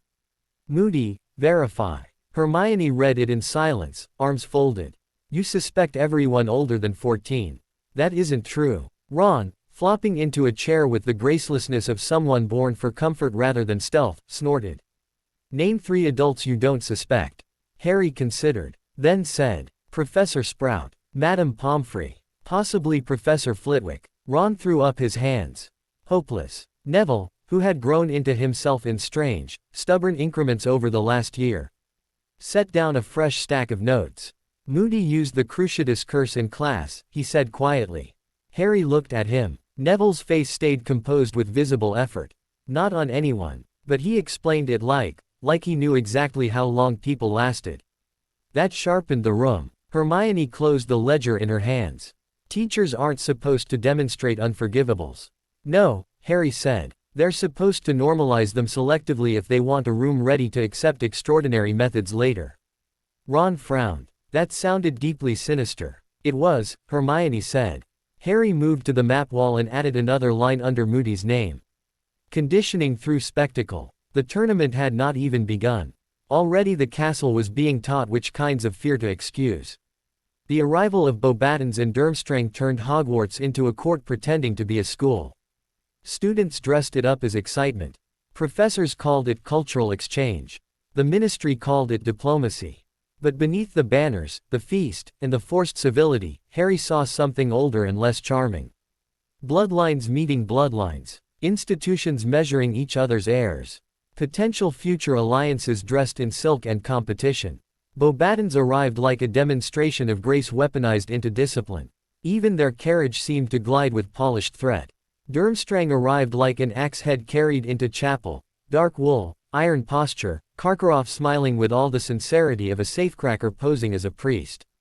Harry watched the entrances from Slytherin's table beside Draco, who was trying very hard to appear worldly while failing at subtlety. My father says Durmstrang teaches the sort of magic Hogwarts is too frightened to admit it respects, Draco murmured. Harry did not look away from Karkaroff. And your father usually admires institutions that make cruelty sound prestigious. Draco's mouth tightened. In first year he would have blustered. By fourth, proximity to Harry had taught him a little caution. That isn't entirely unfair, he muttered. Interesting, Harry thought. Draco was learning cracks. Across the hall, Hermione was visibly unimpressed by the Beauxbatons' entrance despite Ron's best efforts to humiliate himself with awe. Neville had already begun cataloging visiting student patterns because Harry had asked him to note which foreign students kept close to which teachers. Cassia Flint, older and sharper now, leaned over from 2 seats down and said, Your face says you think this is a diplomatic trap. Harry kept his eyes on the head table. Is it? She smiled. Everything here is. That was why Harry liked her in carefully rationed doses. She understood nests. The Goblet of Fire chose wrong twice. The first 3 champions made sense. Fleur Delacour for Beauxbatons, Victor Krum for Durmstrang, Cedric Diggory for Hogwarts. Beauty, brutality, and local honor distributed in clean symbolic lines. The hall approved. The schools recognized themselves in their chosen masks. Then the goblet spat Harry's name into the room. The silence that followed was not simple shock. It was outrage colliding with opportunity. Harry rose slowly from the Slytherin table, every instinct in him suddenly divided between stillness and violence. He had not entered. That was obvious. The age line had not merely been a rule. It had been a barrier woven by Dumbledore himself. Someone had inserted him, not as a prank, as a piece. Around him the castle's reactions bloomed in distinct layers. Ron looked stunned in the uncomplicated way honest people did when the world broke loudly. Hermione's eyes narrowed at once, already hunting mechanism before emotion. Cedric looked awkward, then wary. Draco went white with some mixture of betrayal, fascination, and house-level political panic. Snape was staring at the goblet as if he wanted to interrogate fire. Moody, Harry caught the angle the false-eyed turning, looked far too ready for the moment. There, that readiness mattered. Dumbledore's voice cut through the hall. Calm, controlled, too calm. Harry Potter. Harry walked forward. Because not walking forward would have been performance of a different kind, and he had no interest in giving whoever orchestrated this the pleasure of fluster. But as he crossed the hall, he understood two things with absolute clarity. First, the tournament had just stopped being a sporting event. Second, whoever had maneuvered him into it expected him to survive long enough for the plan to continue. That was useful. If a trap required you alive, you had room to move inside it. The champion's chamber smelled of old stone, stress, and political hypocrisy. Karkaroff accused. Maxime objected. Crouch cited rules. Bagman overflowed with nervous enthusiasm. Dumbledore watched everyone and no one with the expression of a man already regretting the architecture of civilization. Rai stood near the fire and said very little. Not because he was overwhelmed. Because everyone else in the room was saying far too much. He learned more in 10 minutes of adults defending their rests than in some full semesters of classes. Karkaroff feared rigging because he understood rigging. Bagman feared scandal because scandal could cost him more than morals ever had. Crouch feared recedent breaking procedure because procedure was how he kept himself from unraveling. Maxime feared insult. Dumbledore feared the hidden hand and refused, for now, to name it. Moody, leaning in the doorway like some war crow too ragged to count, feared very little at all, or wanted them to think so. When the room finally thinned and Harry found himself momentarily alone with Dumbledore and Moody, the old wizard said, "Did you put your name into the goblet?" "No." Dumbledore held his gaze for a beat too long. "No," he said softly. "I did not believe you did." Moody clunked forward on his wooden leg. "Doesn't matter now. Someone wanted him in. Means they'll need him through the tasks." His scarred face turned toward Harry. "That's your advantage, boy. A killer who needs the victim Brea. Thing has already surrendered half the board." Harry met the magical eye. "That assumes the victim stays put." Something flickered across Moody's face. Approval, perhaps, or calculation satisfied by seeing its own reflection. Dumbledore's eyes sharpened almost imperceptibly. He had noticed the exchange too. Good. Let him. After they dismissed Harry, he went straight to the bureau instead of to bed. Hermione was already there. Of course she was. "I've listed possible methods for confunding the goblet," she said without preamble. Bagman is too obvious, Karkaroff too visible, Crouch too procedural, and Moody. Moody was ready, Harry said.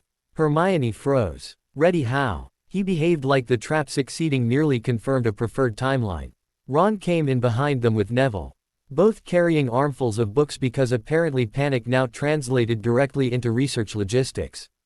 "This is insane," Ron said.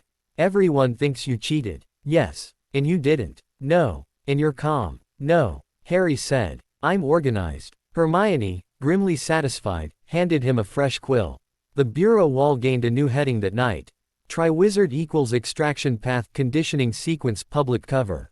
Underneath it Harry wrote, "Survive the tasks. Find the handler. Identify the endgame before the endgame identifies you." The first task confirmed dragons, exactly as expected. Hagrid's clumsy kindness, disguised as conspiracy, brought Harry to the forest edge one night where he watched 4 dragons chained and raging under ministry wards. The handlers thought the dark and distance concealed them. They did not. Harry crouched in the bracken while Hagrid whispered, delighted and appalled at once, and mapped the Hungarian horntail assigned to him by temperament, chain length, flame cone, mobility radius, and blind angles. The tournament wanted spectacle. Fine. He could use spectacle. Back in the bureau, Hermione built an analysis chart so detailed Ron called it treason against fun. Neville contributed handler habits and creature care facts. Ron, after complaining that no one valued vibes enough, turned out to have excellent instincts about Rowd behavior and how judges' attention could be pulled. Cassia Flint, surprisingly, joined one late-night discussion by invitation only after Harry realized older Slytherins heard staff gossip with almost predatory efficiency. Task 1 is not about stealing a golden egg, she said, leaning on the edge of the table while green lamplight cut her face into sharp angles. It's about selling narratives. Crumb gets beast tamer. Fleur gets elegance under pressure. Cedric gets local hero. You, her mouth twitched, get whichever story your enemies think benefits the most. Which is? Ron asked. Survivor. Spectacle thief. Attention magnet. Convenient martyr. Depends who writes tomorrow's gossip. Harry looked at the dragon sketches. Then I'll write my own. The plan he built was not grand. That was why it worked. He enchanted a set of iron tent pegs from Hagrid's supplies to vibrate at keyed intervals. He borrowed, without written permission, a spool of charmed line from the greenhouses. He rehearsed a movement sequence on the Quidditch pitch at dawn, ignoring the freezing grass and the fact that anyone sane would have just chosen a broom and hoped. When task day came and the crowd roared around the arena, Harry walked in with his wand in hand and his breathing already low. The Horntail screamed fire across the enclosure. Harry did not meet force with force. He moved wide on entry, planting the first charmed peg in the dirt during his initial evasive roll. The second went behind a scorched rock on his feigned retreat. The third under a pile of loose chain links half buried near the nest. To the audience it looked like panic-driven movement. To Harry it was set up. The dragon lunged. Harry snapped the charmed line across 2 pegs with a silent flick of magic and drove the third into resonance. The resulting vibration sang up through the buried chain. The Horntail reacted instantly, jerking its head toward the false disturbance behind and to the right of the nest. Harry used the turn to sprint low through the opposite angle, kicked off a boulder, and vaulted directly over the outer edge of the egg pile before the beast's flame cone could correct. He did not seize the golden egg immediately. He struck the retaining chain with a severing charm. The weakened link snapped. Part of the binding rigging fell across the Horntail's left wing base.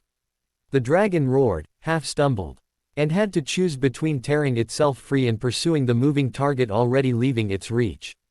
Only then did Harry snatch the egg and roll clear. The arena exploded in noise.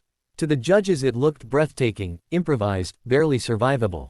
To Harry it felt like a decent burglary performed in terrible weather. When he rose with soot on his cheek and the golden egg in one hand, he did not look at the cheering stands first. He looked at Moody. The false aura was smiling. Too pleased. As though Harry had passed not a task, but a requirement. Good, Harry thought. Keep smiling. It makes you visible. The second task's clue told him less than people assumed and more than he liked. Underwater retrieval. Hostages. Time pressure. Old magic in the lake. The obvious reading was simple competition. The real reading was uglier. The task forced champions to reveal priorities publicly, who they would race to save, how they behaved under perceived emotional leverage, how much risk they would accept for people versus victory. Again, not sport. Profiling. Harry's hostage turned out to be Hermione. He learned that from Dobby, who arrived in the bureau at 2 in the morning full of aggrieved devotion and house elf panic after overhearing preparations from kitchen channels. Harry stared at the elf. They took Hermione into a lake as leverage. Dobby wrung his hands. Only sleeping, Harry Potter, only sleeping. But still very bad, and Dobby says the badness is suspicious and insulting. For once Harry found no flaw in the analysis. He considered using gillyweed immediately. Then stopped. Too easy. Too conveniently supplied. He wanted the lake entered on his terms. So he and Neville rebuilt the approach from first principles. Herbology, charms, and root theory. Ron contributed a great deal of complaining and one unexpectedly useful observation about merpeople culture from an old chocolate frog card essay. Hermione, once told the broad outlines and forbidden the details to preserve fairness, was furious enough at being used as bait that Harry suspected waking underwater might feel relaxing by comparison. Task day dawned iron gray and bitterly cold. Harry entered the lake with a modified bubble head charm layered over a plant-based respiration assist from Neville's brewing experiments. It was less graceful than gillyweed, more exhausting, and far better suited to adaptation because it left his limbs fully his. The water swallowed the cheering crowd at once. Below the surface, the tournament became honest. No banners, no judges' smiles, just cold depth, ruined visibility, grinding weeds, and old shapes moving at the edge of sight. Harry navigated by map memory, current pull, and the faint gold line of his own heightened perception. The merpeople village emerged slowly through green dark like a drowned city half remembered by nightmares. 4 hostages floated bound in enchanted sleep among the carved stakes. Hermione hung between Crumbs and Cho Chang's positions, hair drifting around her face like dark weed. Harry checked routes, sentry patterns, and the trident sweeps of nearby merpeople before cutting any bonds. Again, not because he cared less. Because rushing toward what mattered got people killed. He freed Hermione first, then stopped. Fleur was nowhere in sight. Her hostage, Gabrielle, remained. Harry's jaw tightened. Tournament rules said 1 hostage per champion. Human rules said leaving a child at the bottom of a lake because procedure demanded it was the sore tea of logic ministries used right before becoming monsters. He cut Gabrielle free too. The merpeople surged at once, furious and warning, their language a crackling pressure against the water. Harry did not understand the words. But he understood territorial protest. He bared teeth, pointed up, and kicked for the surface with both girls tethered to him through levitation-guided straps and current. Tea-assisted pull charms Neville had designed for exactly this kind of unfair nonsense. He surfaced late, breath burning, crowd roaring in fragmented confusion. Officials swarmed. Judges argued. Bagman babbled. Harry ignored all of them until Hermione coughed awake beside the bank and immediately said, hoarse with cold and outrage, did they really kidnap us for pedagogical purposes? Yes, Harry said. That is deranged. Yes. Then Gabrielle began crying in French against Fleur's shoulders, and whatever score Harry was supposed to lose for not optimizing the task was swallowed by pub. Lick sentiment and Dumbledore's visible decision not to punish decency for inefficiency. Moody congratulated him afterward with a clap to the shoulder that landed 1 beat too carefully. Not a winner's instinct, the false aura growled. But a useful one. Men follow someone who won't leave children underwater. Harry looked at him. Was that part of the evaluation? Moody's scarred mouth curled. Everything's evaluation. There it was again. Not even hidden. Harry went cold inside. The tasks were not merely tests for survival. They were shaping him for an audience. Measuring his leadership profile. Feeding him public legitimacy while walking him towards something final. And the man in Moody's skin was far too interested in the result. By spring, Harry had 3 simultaneous wars running through 4th year. The public war, survive the tournament, manage the school, endure gossip, keep Slytherin from trying to politically adopt or destroy him depending on the day. The hidden war, track Moody. Verify the real mechanism of his control, and identify whether Dumbledore suspected enough to act. The buried war, continue the Horcrux hunt in fragments, notes, and stolen reading wherever possible. Because Voldemort's return would matter less if Harry still failed to understand how to make it permanent. Snape became unexpectedly useful during this phase. Not friendly. Never that. Useful. It happened one evening in potions when the rest of the class had been dismissed and Harry remained to bottle a salve because Snape had assigned it with that particular malice he said only when he intended someone to learn from it. You are being shepherded, Snape said without preamble, eyes on the ingredients cupboard. Harry did not look up. I noticed. Did you notice by whom? I have a leading suspicion. Snape's mouth thinned. A suspicion is not a fact. No, Harry agreed. But it is often where one stores facts until they're ripe. That earned him a long, unpleasant stare. Then Snape stepped closer, lowering his voice enough that the dungeon walls would have had to choose sides to repeat him.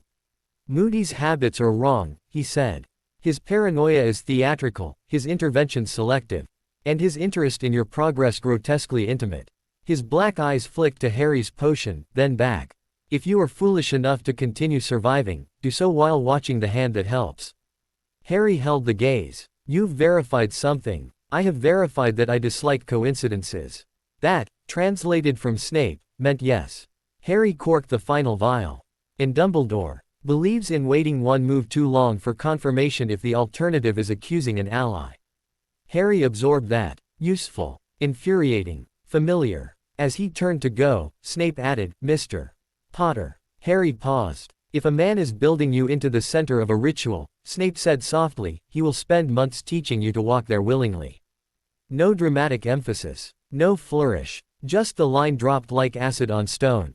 Harry left the dungeon with his pulse harder than before and went straight to the bureau. On the chalkboard he wrote in large letters. Endgame equals ritual site, Portkey blood. Hermione read it, inhaled sharply, and sat down without speaking for nearly a full minute. Then she said, the maze. Ron looked between them. What maze? The third task, Harry said. It's a containment environment. Crowd outside, isolated movement inside, magical control over terrain, visual obstruction. He met Hermione's eyes. A perfect place to redirect a champion. Neville swallowed. Then don't enter. Harry almost smiled. The trick, he said, is making the trap fail without letting the trappers know it's failed. Ron groaned. I liked it. Better when school problems were just homework and occasional giant snakes. No, you didn't, Hermione said. That is true, Ron admitted sadly. The maze rose on the grounds in June like a green thread pulled slowly from the earth. Students treated it as thrilling mystery. The teachers called it a challenge of nerve and judgment.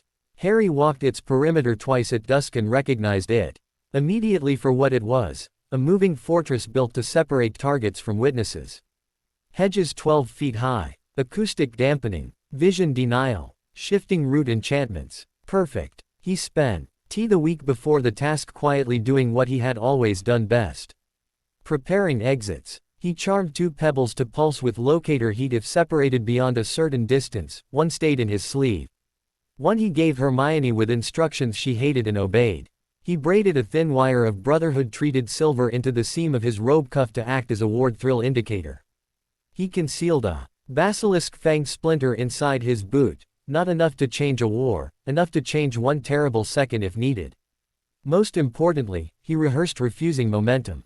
Rituals loved urgency. Urgency made victims collaborative. The night of the task, as the champions assembled and the crowd thundered around the maze, Cedric Diggory caught Harry's arm briefly before they entered.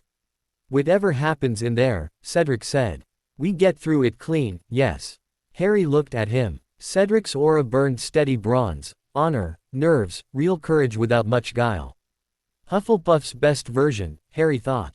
Not harmless. Not stupid. Simply too decent for the sort of board others kept arranging around him. Clean if possible, Harry said. Cedric gave him a tight smile. I'll take that. The whistle blew. The champions entered. The hedges swallowed them whole. Inside, the maze immediately became more dangerous than the spectators understood. Paths shifted with damp whispers.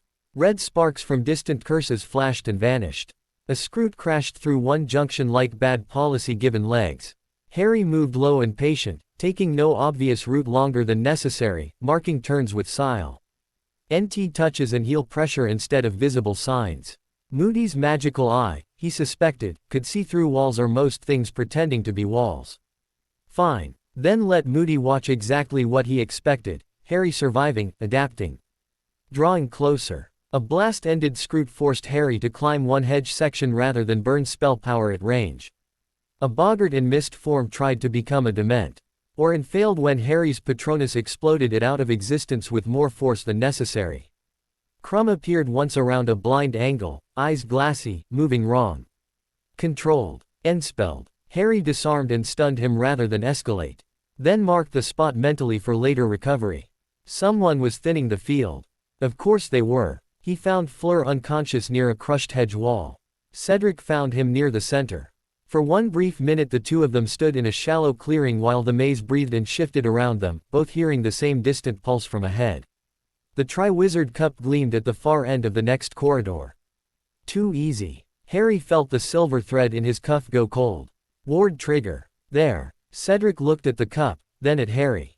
Trap. Yes. Cedric exhaled once. Can we break it? Probably not cleanly. Can we survive it? Harry thought of Snape's warning. Of Moody's pleased face. Of the months of shepherding. Of rituals and blood and extraction paths. Then he said, only if we stop pretending this is still a tournament. Cedric nodded once. Good man, Harry thought. Quick enough when it mattered. They approached the cup together, not touching it immediately. Harry circled half left, wand out, senses straining. The cup sat on its plinth in moonlight like reward, like ceremony, like every light power ever told about deserving. Portkey, Harry thought. Almost certainly. And keyed for one target. Maybe two. Cedric said quietly, joint win. Harry's eyes remained on the cup. If we touch it together, we either split the trick or both go where it wants. Cedric's mouth tightened. And if one of us refuses? Then the person behind this loses part of the script. A rustle moved through the hedge behind them. No time. Harry looked at Cedric. Ready. Cedric's hand hovered over the cup handle. No. Good. Together, they touched it. The world yanked sideways. And as the portkey seized him in a hook of iron behind the navel. Harry had just enough time to realize two final truths before the maze vanished. First, the trap had never been meant for Hogwarts alone. Second, the tournament was over. Hunt was about to become a resurrection. The portkey did not feel like travel. It felt like being caught by the spine and yanked through a hole the world had not agreed to open. Harry's boots left the maze floor. Cold, pressure, and violent direction tore the air out of him. For one impossible second the hedges, moonlight, and distant roar of the crowd became a spinning green tunnel around the cup's handle. Cedric's shoulder slammed against his as both of them were dragged through the same invisible hook. Then the world hit back. They crashed hard onto wet earth. Harry rolled instantly, training overriding shock before thought could catch up. His wand was already in his hand when he came up on one knee, the Triwizard Cup gleaming dully in the grass a yard away, portkey magic bleeding off it in faint blue sparks. Cedric landed less elegantly but recovered fast, pushing himself upright with his wand out and breath ragged. Neither of them spoke for a heartbeat. They listened. Graveyard. That was Harry's first real impression of it. Not visually. Structurally. Wet, open ground divided by leaning headstones and narrow paths. Yew trees hemming the perimeter in black silence. A church spire visible in the distance beyond wrought iron fencing. Fresh mist dragging low along the earth. Rows of graves layered into bad sightlines and excellent cover. Old stone angel to the left. Mausoleum farther up the slope. New dug soil near the center. The sort of place someone had chosen, not stumbled into. Cedric turned slowly, face pale in the moonlight. Where are we? Harry's scar began to burn. Not from proximity yet, from pattern. This isn't part of the task, he said. No, Cedric breathed, already understanding too much. No, I gathered that. The cup lay behind them like a dropped promise. Harry did not touch it again. Not yet. He moved half a step sideways, forcing his own line of sight wider while narrowing Cedric's blind angle. Stay off the open center. Watch the trees. Cedric shifted with him. Good. No panic. Just shock trying not to become fatal. There was a rustle somewhere ahead. Then a shape detached itself from the dark between the HEA.D stones and came hobbling down the path toward them. Small. Bent. Wrapped in a filthy cloak. Carrying something in its arms. Harry felt every muscle in his body go still. The figure stepped into a strip of moonlight. Peter Pettigrew looked worse than the photographs and exactly like the truth. Watery eyes. Rat mouth. Graying hair stuck damply to his scalp. One silver hand glinting under the cloak where flesh should have been. In his other arm, clutched tight against his chest beneath the folds of cloth, was a bundle so wrong Harry understood it before he saw it properly. Not a child. Not an animal. A hairless, shriveled, red-eyed thing with a flat serpent's face and a mouth too aware to belong to infancy. Cedric inhaled sharply. What? The thing in Pettigrew's arms turned its head. The red eyes found Harry. And a voice like wet ash whispered through the graveyard. Kill the spare. Pettigrew's silver hand moved. Cedric did not even have time to raise his wand fully. Avada Kedavra. Green light split the dark. It hit Cedric Diggory square in the chest.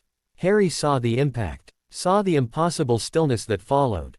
Saw Cedric's face lose surprise and become nothing at all as his body collapsed sideways into the wet grass with a dull, human heaviness no one ever described accurately afterward. He was dead before he hit the ground. The graveyard went silent. Harry had known people could die fast. He had known it in abstract, in stories, in the chamber, in the pressure of battle logic. But knowing and seeing were not the same thing. Cedric Diggory, steady, decent. Infuriatingly honorable Cedric Diggory, had been alive half a second earlier. Now he was a body in the mud because Harry had touched the cup. Harry moved before grief could root him. He slashed his wand up. Confringo. The curse hit the grave 2 rows in front of Pettigrew and blew stone apart in a hail of dirt and marble. Pettigrew shrieked and staggered back, clutching the bundle tighter. The ruined thing in his arms hissed. Harry did not wait. He cut right instead of backward, sprinting low between headstones, wand arm tucked tight, mind stripping the graveyard into roots and threat geometry. Open ground ahead. Mausoleum shadow left. Cup behind. Cedric down. Pettigrew armed. Voldemort not yet whole. If the ritual had not started, there was still a chance. Stupefy. Stupefy. Harry fired twice while moving. The first bolt clipped a headstone and sheared the angel's wing from its base. The second forced Pettigrew behind the Riddle family monument. Good. Movement. Delay. Harry reached Cedric's body and dropped to one knee without thinking. 2 fingers to the throat. Nothing. Not stunned. Not injured. Gone. The old rage rose in him cold and clear. No time. He grabbed Cedric's wand from the dead boy's slack hand and tucked it into his own sleeve on instinct. Proof later. Tool if needed now. Then he snatched a fistful of wet soil and smeared it AC. Ross the polished brass locator pebble hidden in his cuff, muttering the quick activation word Bran had drilled into him for months. The twin at Hogwarts would heat in Hermione's hand now if she still carried it. Not a rescue. A signal. I'm alive. I'm somewhere else. The trap is real. The graveyard hissed. Pettigrew's voice, shaky and high, cut through the dark. The boy, Master, he. Bind him. Voldemort snapped. Do not let him break the circle. Circle. Harry looked down. Too late. The new dug soil, the arrangement of grave markers, the old yews, the open earth, none of it was random. He had landed not in the graveyard generally, but inside the prepared outer geometry of a ritual space. The portkey had delivered him to the killing point. Pettigrew's wand flashed from behind the Riddle grave. Immobilis. Harry dove. The spell smashed into the stone where his head had been, frost blooming across old letters. He hit the ground hard, rolled, and came up behind the low marble base of a family plot. Wet grass soaked through his robes. The scar pain sharpened. The thing in the bundle laughed. It sounded like bone splintering in a locked room. You have improved, Voldemort whispered. Good. I despise boring prey. Harry's fingers slid automatically to his boot seam. The basilisk fang splinter was still there. Tiny. Venom sealed under wax and cloth. One desperate contingency, not a weapon of war. Not for Voldemort, perhaps. For Pettigrew. For a hand. A throat. A tendon. Anything that bled enough to slow the machine. He heard Pettigrew moving left. Harry moved right. Then the red-eyed bundle hissed, behind you. Harry twisted. Too slow. Something heavy hit him from the side. Pettigrew, sobbing and snarling together, drove Harry into the side of a gravestone. Pain flashed white through Harry's ribs. The silver hand closed on his wand wrist like a manacle. Harry slammed his forehead into Pettigrew's face.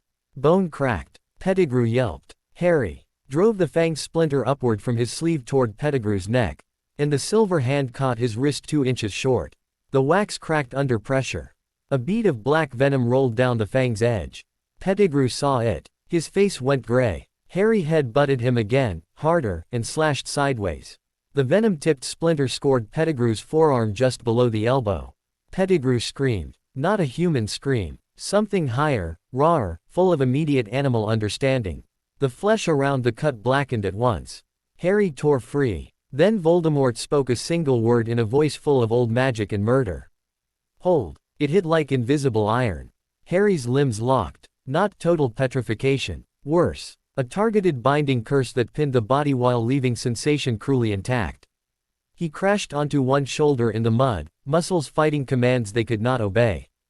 Pettigrew stumbled back clutching his arm, silver hand trembling, blood and venom mixing on the skin.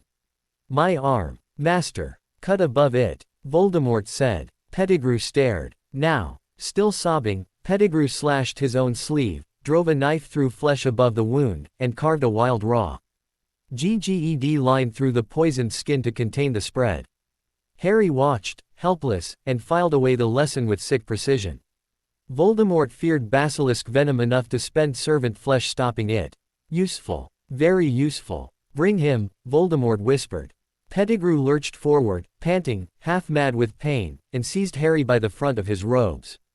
Harry could not resist. He was dragged through the mud past Cedric's body, past the Riddle family stones, up to the great white grave where the ritual waited. Tom Riddle. The inscription glimmered under moonlight like old arrogance carved into marble. Pettigrew bound Harry against the gravestone with ropes that bit and tightened each time he fought them. Harry forced himself still. Inventory instead of panic. Wand gone. No, still in right hand. Fingers numb around it under the rope's angle. Good. Cedric's wand hidden in sleeve. Hidden bracer under left cuff. Boot splinter used, mostly lost. Locator signal sent. Cup behind him somewhere in the grass. Pettigrew was shaking too badly to work cleanly. Good. He dumped the bundle at the grave's foot beside a great black cauldron already steaming though no fire burned under it. Harry stared at the cauldron and understood the second half of the plan. Bone, flesh, blood, ritual triangulation. Not elegant, not ancient in the noble sense. Desperate dark alchemy. Built to drag a broken thing into a body by stealing continuity from others. Voldemort's red eyes fixed on Harry from the bundle's folds. You should feel honored, the ruined thing whispered. So few enemies contribute so personally to history. Harry's throat felt dry with rage. Cedric wasn't part of your history. No, Voldemort said. He was clutter. Pettigrew's face crumpled with AF. Rush wave of tears as he limped to the grave with a knife in one hand and the hideous tenderness of fanatic devotion in every movement. He touched the marble. Bone of the father, he choked, voice shivering, unknowingly given. You will renew your son. The knife plunged into the earth at the grave's base. The ground opened with a crack like splitting ribs. A plume of pale dust and larger fraw. G-ments spun upward into Pettigrew's waiting hand. He dropped them into the cauldron. The potion flashed blue-white, then blood-red. Harry tested the ropes microscopically. Too tight. Not impossible. The left wrist had half an inch of play if he dislocated the thumb. He set that aside for later. Pettigrew turned back to the bundle, face wet with tears and devotion. Flesh of the servant, willingly given. You will revive your master. Harry understood before the knife moved. Pettigrew did not hesitate this time. He severed his right hand at the wrist. The scream that followed tore through the graveyard and echoed off the stones. The silver hand fell into the cauldron with a hiss. The potion flared orange, then white. Pettigrew collapsed to his knees, blood pumping over the roots of the yew. Still he crawled. Still he reached. Still he turned his face upward toward Harry with worship and hatred knotted together so tightly they looked like one emotion. Blood of the enemy, Pettigrew whispered, voice shaking apart. Forcibly taken, you will resurrect your foe. This was the moment. Harry ripped his thumb out of joint. Pain screamed up his arm. The rope slackened by a fraction. Enough. He tore his left hand halfway free and snapped the hidden bracer open under his sleeve. The blade hissed out. Pettigrew saw the motion and lunged with the knife. Harry slashed downward. Steel met flesh. The hidden blade tore across Pettigrew's shoulder instead of his throat as the man flinched. Blood sprayed hot over Harry's chest and the gravestone. Pettigrew shrieked and stabbed wildly upward. The knife bit into Harry's arm just below the elbow. Blood ran. Not enough to kill. Enough. Pettigrew drove the blade into a vial, hands shaking so violently he nearly dropped it. Then hurled Harry's blood into the cauldron before Harry could wrench himself the rest of the way loose. The potion turned blinding white. The ropes slammed tighter again as the ritual seized its final shape. Harry cursed through his teeth and threw his wand hand toward the cauldron. Defindo. The cutting charm sliced the iron support leg. The cauldron lurched. For one savage, Glor. IOUS second Harry thought it might spill, might ruin the whole thing, might drench the ground in wasted dark magic and half-born ambition. Then Voldemort screamed a word in Parseltongue from the bundle. The snakeskin cords wound around the cauldron's base tightened and held it steady. Of course, there had been redundancies. There were always redundancies. The steam rising from the brew turned black. Pettigrew dragged himself backward, panting and bleeding over the dirt. The graveyard trembled. And then the cauldron erupted. A man rose from it in a sheath of steam. Tall, white as bone, hairless, red-eyed, beautiful in the way knives were beautiful, perfectly shaped for harm and entirely empty of mercy. Lord Voldemort stepped onto the earth in a body built from theft. Harry had seen his fragments. Quirrell's skull face, Riddle's memory, The broken infant bundle. None of them matched the wrongness of the whole. This was not a ghost or a parasite or a half-memory. This was a tyrant returned to flesh by ritual violence and old hatred, and the graveyard itself seemed to know enough to fall quieter around him. Voldemort looked down at his own hands first, flexed them, turned his wrists beneath the moonlight as though admiring craftsmanship. Then he lifted his head and smiled at Harry. "Ah," he said softly. "There you are." The ropes binding Harry slackened all at once. Not a mercy. An invitation. Voldemort wanted him moving, wanted him tested, wanted a stage. Harry dropped from the gravestone into a crouch rather than a stumble, left hand numb, right arm bleeding. Hidden blade slick with Pettigrew's blood. He did not look at Cedric. Not yet. If he looked now, grief would enter the room and ruin the math. Voldemort's wand rested in Pettigrew's trembling hand. 13.5 inches, phoenix feather. Harry felt his own wand pulse once in his fist. Brother wands. Noted. Pettigrew crawled forward and offered the wand upward like a relic to a god. Voldemort took it with unconcealed pleasure. "My old friend." Harry moved before the sentence finished. Not backward. Forward. A mistake by duelist logic. An assassin's first answer. He kicked the cauldron's damaged support fully out from under it and drove himself through the boiling steam as Voldemort's head snapped up. The iron vessel tipped, crashing sideways in a spray of ruined potion. The hidden blade flashed toward Pettigrew's throat. Voldemort moved like death finally given a nervous system. Crucio. The curse hit Harry mid-lunge. Agony did not describe it. Agony was too clean a word. The Cruciatus tore his body into bright white fragments and taught each fragment how to scream separately. Every nerve became a wire under deliberate current. The graveyard vanished. There was only pain and the knowledge that someone else controlled its duration with artistry.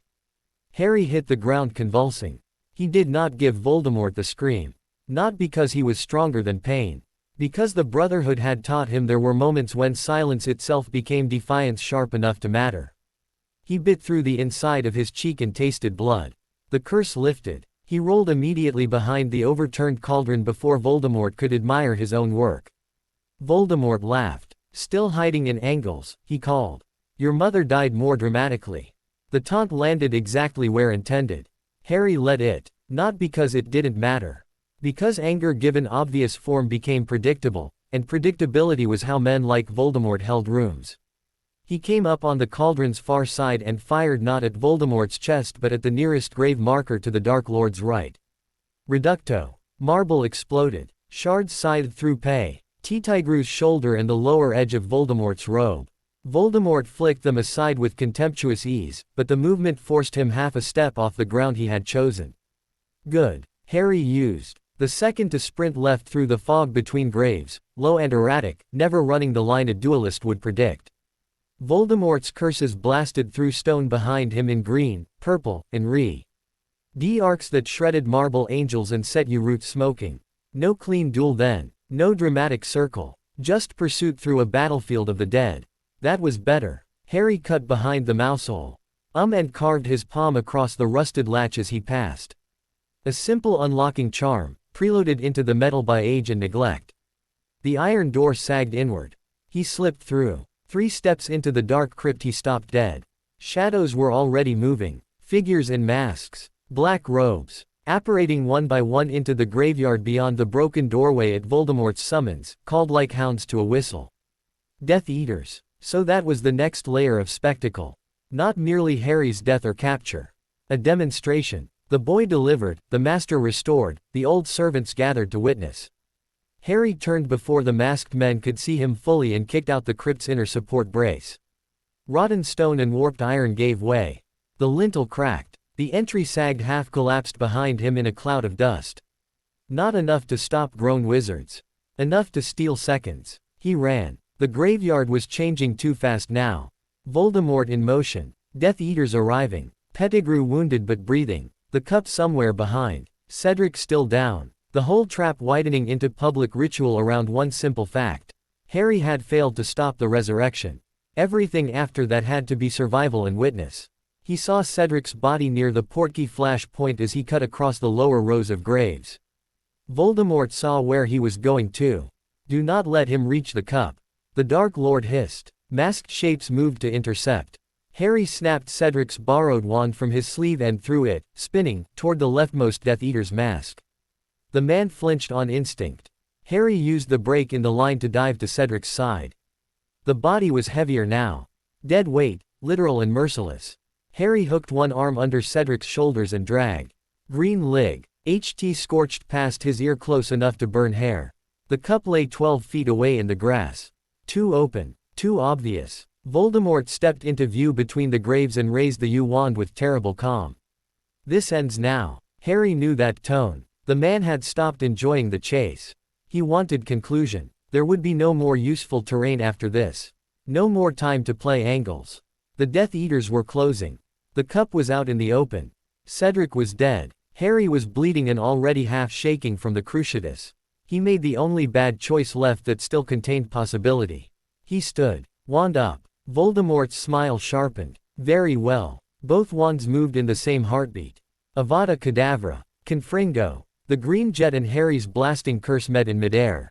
And reality broke. The connection between the two phoenix feather cores did not explode so much as seize. A filament of molten gold snapped between their wands and held like a drawn wire under impossible tension. Harry felt the impact all the way through his bones.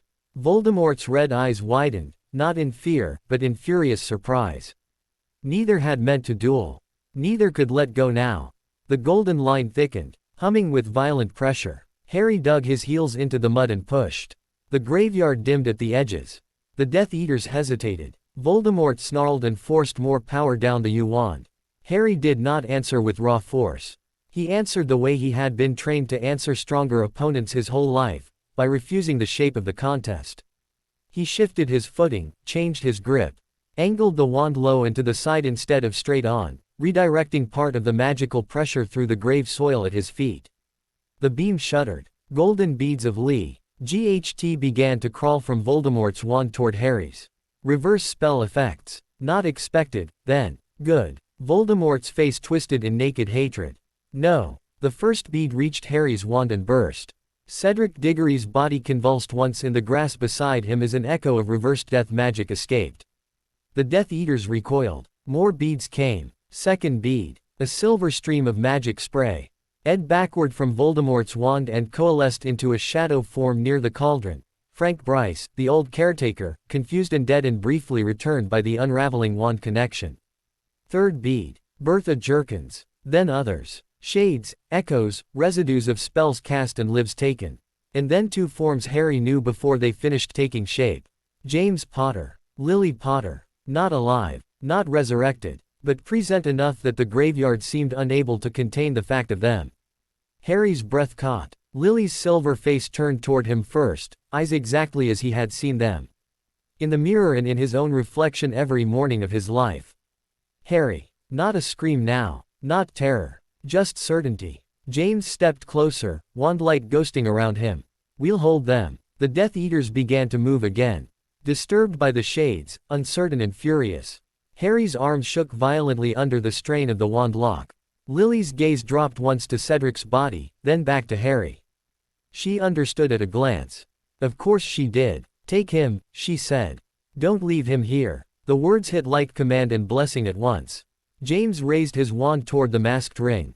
The other shades moved with him. Not fighting exactly, but pressing outward against the graveyard's edges, confusing sight and courage long enough to tear holes in certainty.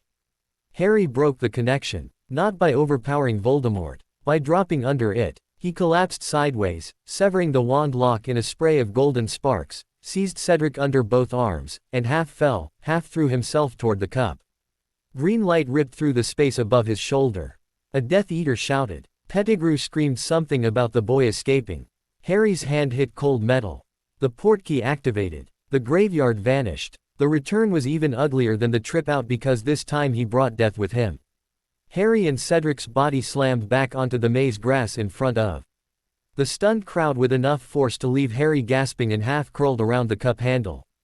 The roar of spectators came back all at once, too loud, too bright, too ordinary after graveyards and resurrection and the smell of burned marble. For half a second no one understood. Then Harry heard a woman scream. Cedric's father. Someone else shouting for medics. The judges rising. Dumbledore already moving. Harry tried to get up and failed. The world pitched violently. Mud from the graveyard stained his robes. Blood soaked his sleeve. Cedric lay beside him, still dead, and nothing Hogwarts could do would change that. Hands reached for him. Too many. Harry flinched hard enough that one of the healers recoiled. Then Dumbledore was there, kneeling, blue robes in the crushed hedge grass. Eyes moving from Harry's face to Cedric's body to the graveyard mud and back again with terrible speed. "Harry," the headmaster said, low and controlled. "Can you speak?" Harry looked at him. And for the first time in 4 years. He gave Dumbledore the whole truth without weighing what it would cost either of them first. "Voldemort's back." The words seemed to split the air. Dumbledore's face did not shatter. It hardened. That was worse. Around them the maze still stood. The crowd still gasped and whispered and panicked. Somewhere beyond the ring of teachers, Amos Diggory's Gr.IEF rose into the night in a sound so raw it made every other voice around it seem false by comparison. Harry turned his head toward Cedric and felt failure settle in him, cold and permanent. He had seen the trap. He had prepared. He had signaled. He had fought. Voldemort had returned anyway. And Cedric Diggory had died because Harry had not been fast enough, ruthless enough, or lucky enough to stop the machine before it completed itself. A hand touched his shoulder, steady, not restraining. "Dumbledore. Stay with me," the old wizard said. Harry almost laughed at that. He was here, wasn't he? Mud-streaked, shaking, full of graveyard and ghosts and the knowledge that the war no longer belonged to prophecy or rumor or old men's regrets. It belonged to the living now. To the ones who had seen. To the ones who had failed and therefore understood the cost of failing again. Harry looked up through the lantern glare and the maze shadows toward the dark sky above Hogwarts. Somewhere in the castle, Hermione's pebble would still be warm in her hand. Somewhere in the ministry, men were already preparing ways not to believe this. Somewhere beneath all of it, in the old bones of magical Britain, the war had just found its body again. And Harry Potter, dragged unwillingly to the center of it, finally understood the shape of the next fight. Not survival. Not school. Not even revenge. System against system. Shadow against empire. He swallowed blood and smoke and grief together. Then he said it again, so no one close enough could later pretend they had misheard. Voldemort is back. The war did not begin with marching armies. It began with paperwork. That was the first lesson Harry learned when summer bled into the autumn after the graveyard. Not that Voldemort had returned. He had known that the moment the ritual smoke cleared and the red eyes opened over the riddle grave. Not even that Cedric's death would be twisted by every institution with a fear of consequence. He had expected that too. No, the lesson was subtler and meaner. A tyrant's return frightened governments less than the loss of their own control over the story. By the second week after the tournament, the ministry had chosen its version of events. Cedric Diggory had died in a tragic, confused accident during an old magical competition. Harry Potter was traumatized, unstable, and being manipulated by Albus Dumbledore into spreading dangerous claims. Barty Crouch Jr., once unmasked beneath Moody's stolen face, had become an isolated madman whose actions proved nothing except the persistence of individual fanaticism. And Lord Voldemort, most importantly, remained a dead problem useful only as a cautionary tale and campaign slogan. The Daily Prophet printed it all with the breathless confidence of people who believed print turned cowardice into fact. Harry read the first major article in silence at number 4 Privet Drive while Vernon snorted in satisfaction over the breakfast table. "See," his uncle said, tapping the paper with one thick finger as if he had personally authored the ministry line. "Knew there'd be something funny about all that. Always attention with you lot. Always drama." Petunia said nothing. Dudley looked bored in the aggressive way only children with too much comfort and too little depth could manage. Harry folded the paper once. Then again. The article had done what good propaganda always did, mixed just enough truth into the lie to make resistance feel petulant. Cedric had died. Harry had returned from the maze shaken and bleeding and speaking of resurrection. Barty Crouch Jr. had been involved. The lie lived in structure, not details. It suggested trauma had invented coherence where none existed. It suggested fear had mistaken ritual for delusion. It suggested Dumbledore had found a frightened boy useful. That last part annoyed Harry more than he wanted to admit. Not because it was entirely false. Because, It was close enough to one kind of truth to protect the larger falsehood. Above ground, Vernon resumed his small domestic kingdom with all the gracelessness of a man who believed newspaper approval made him right. Below ground, the Brotherhood treated the smear campaign as the first public offensive of the new war. Sophia pinned the Prophet article to the tunnel wall with a throwing knife. Classic containment narrative, she said. Discredit witness, isolate source, preserve institutional legitimacy. Bran grunted over his tea.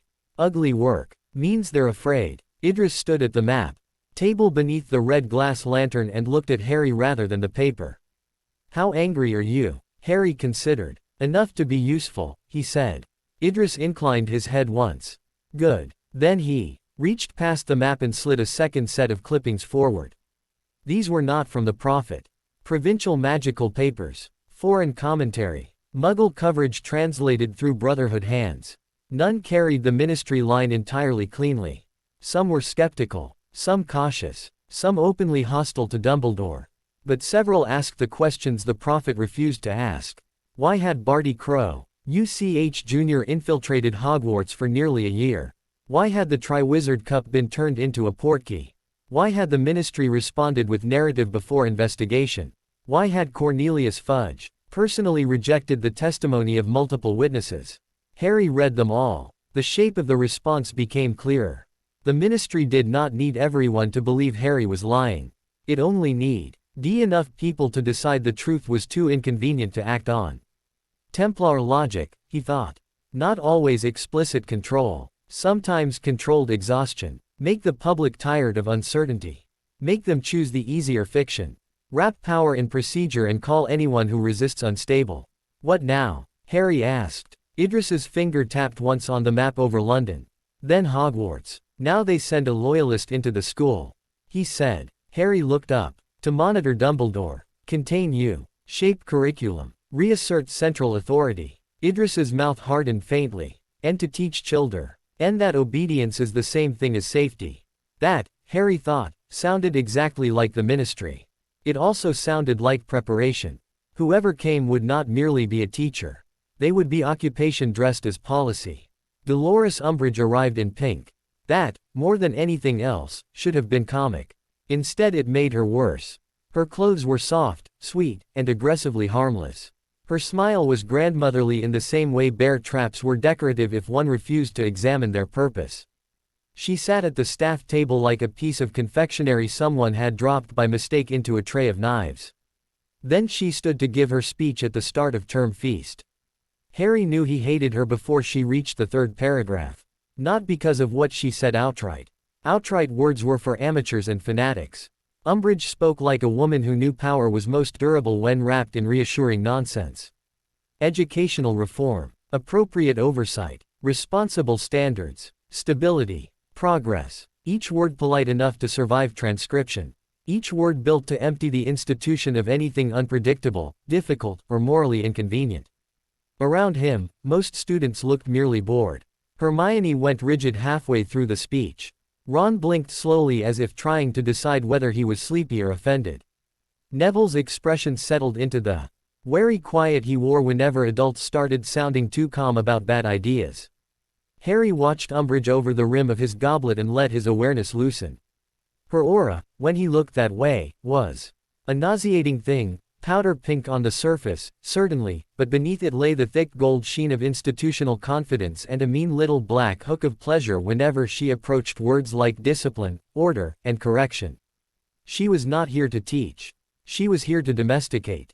At the staff table, Snape looked disgusted in the particular way only Severus Snape could manage, as though the universe had personally offended his standards by seating bad theater next to real malice. McGonagall sat with lips compressed into a line that had likely frightened generations into better choices. Dumbledore watched over half-moon spectacles with his usual maddening calm, which Harry had learned to translate as already 3 moves deep and unhappy about all of them. When Umbridge finally sat down, Harry leaned slightly toward Hermione. "She's the ministry's knife," he murmured. Hermione did not look away from the staff table. "Wrapped in lace." "Yes." Ron, on Harry's other side, muttered. "Wrapped in something from my auntie's curtains." That nearly made Harry smile. Nearly. Defense against the dark arts confirmed everything. Harry had endured bad teaching before. Quirrell had been possessed. Lockhart had been fraudulent. Lupin had been genuinely good, which in hindsight made the pattern almost offensive. Moody, false Moody, had at least taught from experience, however twisted his purpose. Umbridge taught the way governments wanted fear taught. Theory without blood. Definitions without applications. Passive reading in the face of active threat. When Seamus asked when they would practice defensive spells, she gave him a smile of wounded bureaucracy and said, "There is nothing in your lives that will require you to perform defensive magic in an uncontrolled environment." The room went very quiet. Harry felt the whole class react in small ways. Scoffs, confusion, shrugs. Ron making the universal face of a person whose patience had been mugged. Hermione's quill pausing above parchment. Harry thought of the graveyard. Of Pettigrew's knife. Of Voldemort's reborn hands flexing in moonlight. Of Cedric collapsing in mud. Then he looked at the text.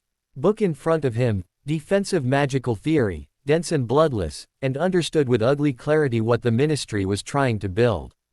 A generation fluent in the language of defense and useless at its practice. Disarmed citizens were easier to supervise. After class, Umbridge called him back. Of course she did. The pink office she occupied smelled of sugar, cat fur, and hidden violence. Decorative plates with kittens covered the walls like a cult devoted to infantilization. Harry stood before her desk and kept his face still while she arranged papers pointlessly. "Mr. Potter," Umbridge said at last. Voice sweet as poisoned jam, "I do hope we shan't have trouble from you this year." Harry met her eyes. "Trouble depends on context." Her smile widened. "Yes," she said softly. "I suspected you might be difficult in that clever way boys sometimes mistake for strength." Harry said nothing. "You are, I think," she went on, "used to adults making allowances for your history. Your celebrity. Your grief." She folded her hands. "I should like to begin our relationship on firmer ground. At Hogwarts, we respect authority. We do not spread alarming tales. We do not undermine confidence in our institutions." There it was. Not a lesson. A warning. Harry looked around the office once, the kittens, the lace, the perfect pink cups, the polished desk, and thought with cold clarity that this room was a psychological weapon built by someone who enjoyed the mismatch between appearance and harm. "She killed Cedric by denying what killed him," Harry said. Umbridge's eyes narrowed by the smallest fraction. Then the smile returned. "How tragic that you believe that." No, Harry thought. Not tragic. Useful to someone. Out loud he said, "You don't have to believe me. You only avenue to stop teaching people to die politely." For one lovely second, her smile cracked. Then it sealed again. "You may go, Mr. Potter." He did. But as he left the office, he marked two things for later: the security spell on the lower filing cabinet, and the exact pressure with which Umbridge's fingers had tightened around her quill at the word Cedric. Not fear. Annoyance. She disliked facts that did not sit down when told. Good. The first educational decree arrived within a week. Then another. Then 5 more. By the middle of September, Hogwarts had become a school ruled by posted notices. Students laughed at first. Prefects grumbled. Teachers bristled. Most people, confronted by bureaucratic takeover in numbered installments, preferred to treat it as nuisance rather than assault. Harry knew better. Rules were how you established control without needing conviction. Each decree altered a channel: student groups, publications, punishments, teacher autonomy, approved speech, sanctioned gatherings. No one law did the real work. The accumulation did. He began charting them in the bureau. The room of requirement, perhaps offended on principle by Umbridge's design sensibilities, responded by becoming even more useful. Shelves deepened. A hidden alcove appeared for sensitive materials. The chalkboard expanded to take an entire wall. One cabinet became soundproof without being asked. Hermione practically glowed in the room's harsher green-gold light, surrounded by books, decrees, and hand-copied ministry statutes. "She's constructing a compliance net," she said, pacing while Ron and Neville sorted notes into piles. "Everything roots through authority. Clubs need permission. Publications need permission. Sanctions can be broadened by interpretation. She doesn't need to catch all dissent. She only needs to make organization inconvenient." Ron squinted at the newest decree. How does anyone live like this? They don't, Harry said. They adjust until the walls feel normal. Neville looked up from the notices, face pale but intent. Then we stop adjusting. The room went still. Harry looked at him. Neville, once so easy to overlook, held the silence without flinching. Over the last year he had acquired a dangerous habit, speaking only when he meant something enough not to retreat from it. Harry trusted that kind of growth more than loud courage. Hermione nodded first. Yes. Ron, after a beat, grinned the grim grin of someone walking knowingly into trouble. All right, then. We stop. Harry turned back to the chalkboard and wrote AN. EU heading beneath Umbridge occupation. Countermeasure equals independent capability network. He stared at the words. The old Brotherhood instinct answered at once. Not rebellion for noise. Not random sabotage. Cells. Small. Distributed. Redundant. Hard to fully expose because each member could function even if half the chain broke. We don't argue with her in class, Harry said. Ron blinked. That sounds unlike you. I didn't say we obey her. Harry tapped the board once. We build around her. Hermione's eyes sharpened instantly. You mean teach ourselves? No, Harry said. Teach each other. And in that moment the shape of the DA changed. Not a club. Not even a student army, not yet. A covert training network embedded inside a school under occupation. The Brotherhood would have recognized it immediately. The first punishment came 3 days later. Harry told Umbridge in class that Voldemort had returned. Not impulsively. Not because he lost control. Because the room had reached a pressure point where silence would have become collaboration. Umbridge had been speaking about rumors, panic, and the importance of trusting ministry-confirmed information. Sev. Errol students had already lowered their eyes. A few, especially the younger Slytherins, wore the listening stillness of children learning which version of reality would keep them safe in authority's presence. Harry refused to let that lesson land unchallenged. He's back, he said. The words dropped into the classroom like broken glass.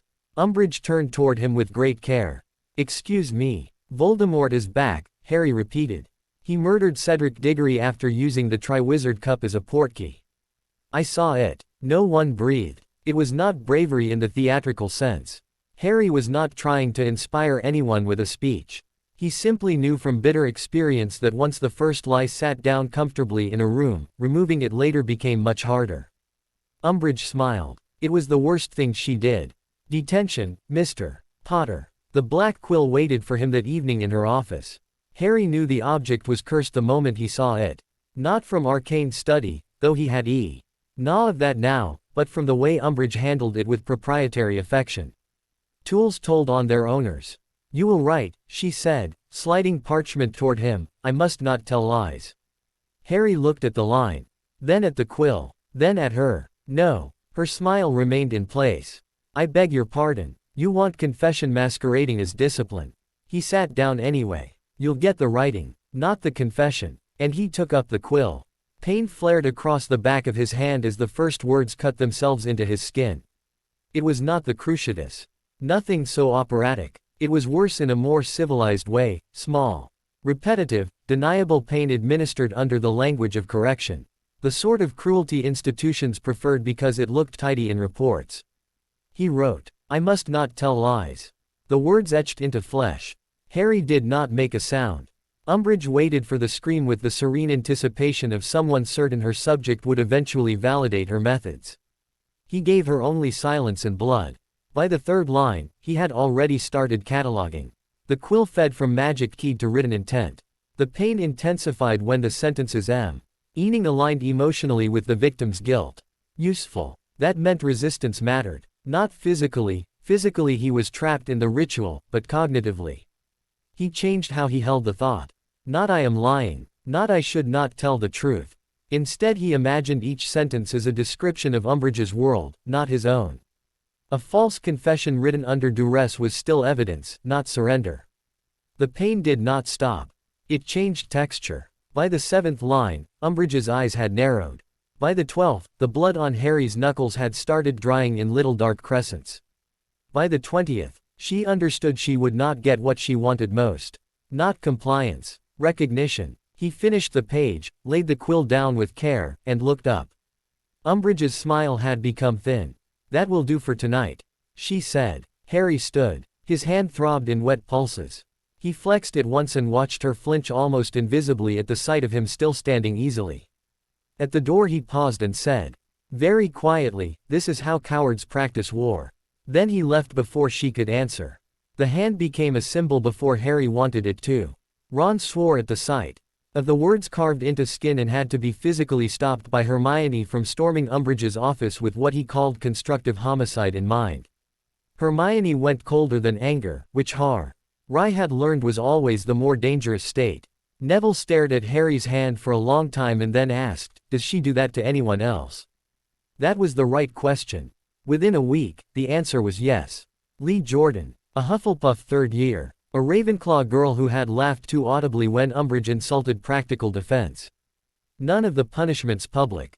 None easy to prove. Each VCTIM quieter afterward in a different way. Harry pinned a new note to the bureau wall. Black quill equals torture device, low visibility compliance enforcement. Then under it, counter, documentation, witness patterns, emotional hardening. Parallel trust structure. Hermione looked at that last phrase and said, "You make rebellion sound like accounting." Harry wrapped his wounded hand in clean bandage and answered, "That's why it scales." Quote. She stared at him. Then, unwillingly, smiled. The idea spread the way useful ideas always did, not through speeches, but through need. Ginny came first, after seeing Harry's hand and saying, with the flat clarity of someone who had once been used as a weapon herself, "I'm in." Luna followed after overhearing enough in the library to realize there was a secret in deciding, apparently. That secrets were friendlier than most people. Her presence altered the bureau in odd but helpful ways. She noticed patterns no one else saw and spoke truths so sideways they got past defenses by mistake. Fred and George declined full involvement on grounds that they preferred parallel operations and distrusted any structure that might accidentally become respectable. But they offered resources, charm work, distraction devices, contraband movement, and a contact tree that ran through half the school like mischievous nerves. Cassia Flint did not join, but she sent names. Just names. Folded in green parchment and left behind a loose stone near the dungeons. Students who would keep quiet, students who watched too carefully, students whose families aligned WITH the ministry line so aggressively that recruitment around them would be suicidal. Harry read the list once and burned it. Useful. Very useful. By October, the cell had shape. Not large enough to call an army. Large enough to matter. Students from multiple houses. Core functions divided. Hermione, curriculum, theory, records, signal codes. Ron, social routes, morale, corridor timing, low-level disruption. Neville, logistics, safe movement, patrol memory, morale under pressure. Ginny, observation, rumor filters, emotional triage, tactical boldness. Luna, anomaly detection, ambient pattern recognition.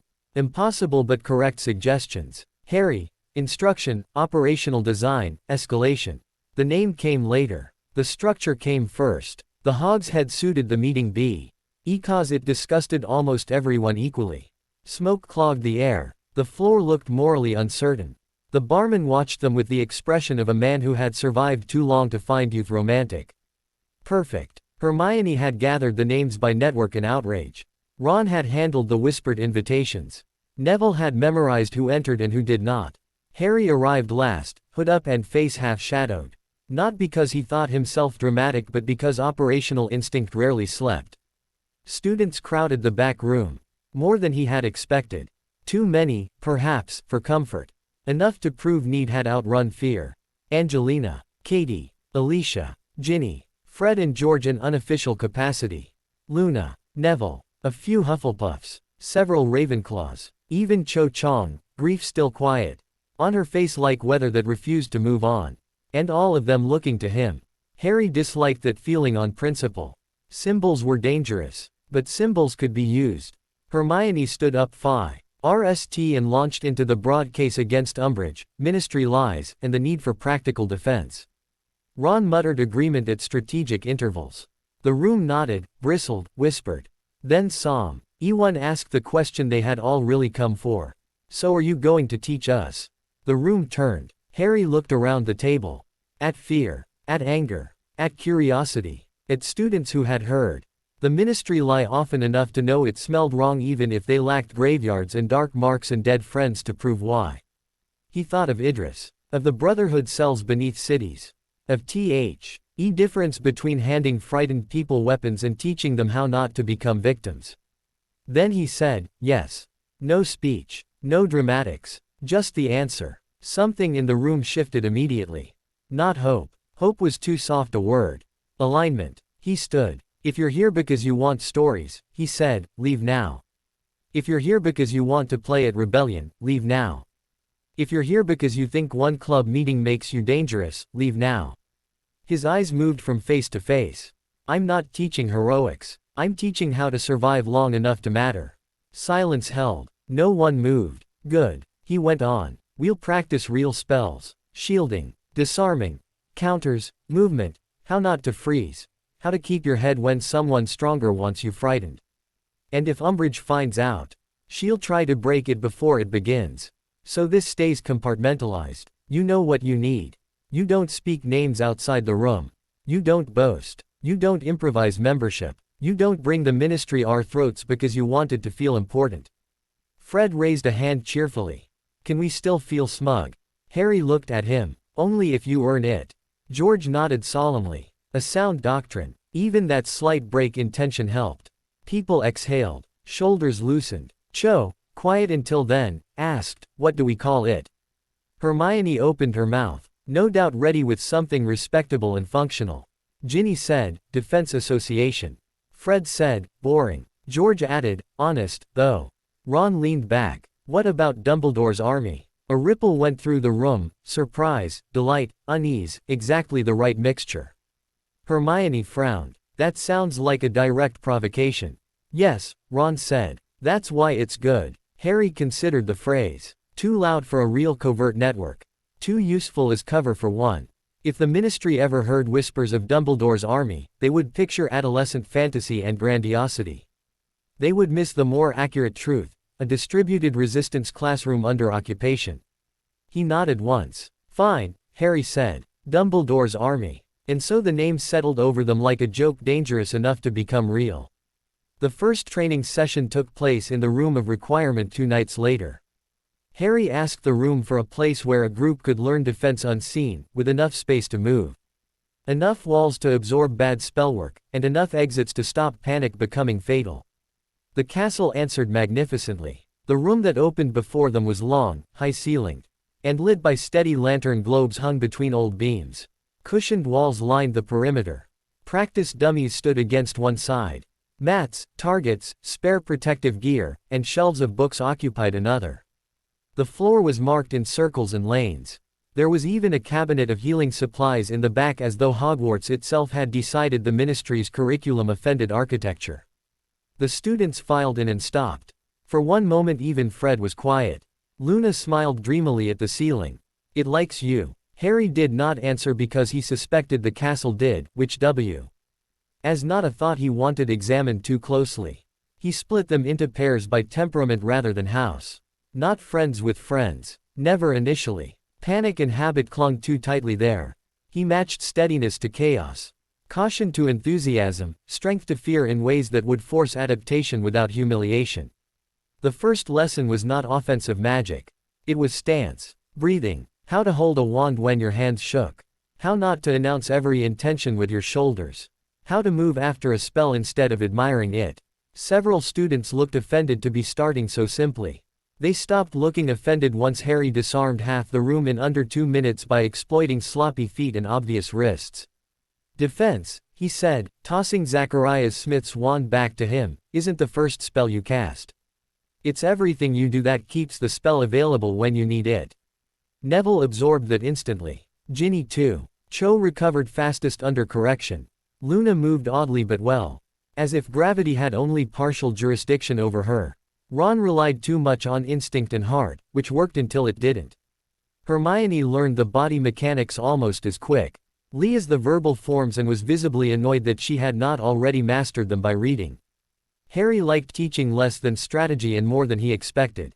Not because it made him feel important. Because it changed rooms. Fear looked different once given drills. Helplessness shrank once replaced by movement. At the end of the session he had them stand in a circle and cast basic shield charms in sequence. Overlapping timing until the room rang with flickering arcs of light and concentration. Some failed, some sputtered, a few held. Neville's shield lasted 2 full seconds longer than his face believed it could. When it collapsed, he stared at the empty air in astonishment. Harry, passing him on the way to reset the line, said only, "Again." Neville straightened, and did. By the time the session ended, robes were damp with sweat, tempers frayed, wands warm, and the room itself seemed brighter somehow, as though the castle approved of young people learning how not to die in its corridors. As the others filtered out in groups according to the route schedule Hermione had designed, Harry remained behind to erase practice marks and wipe blood from one split knuckle off a dummy's collar.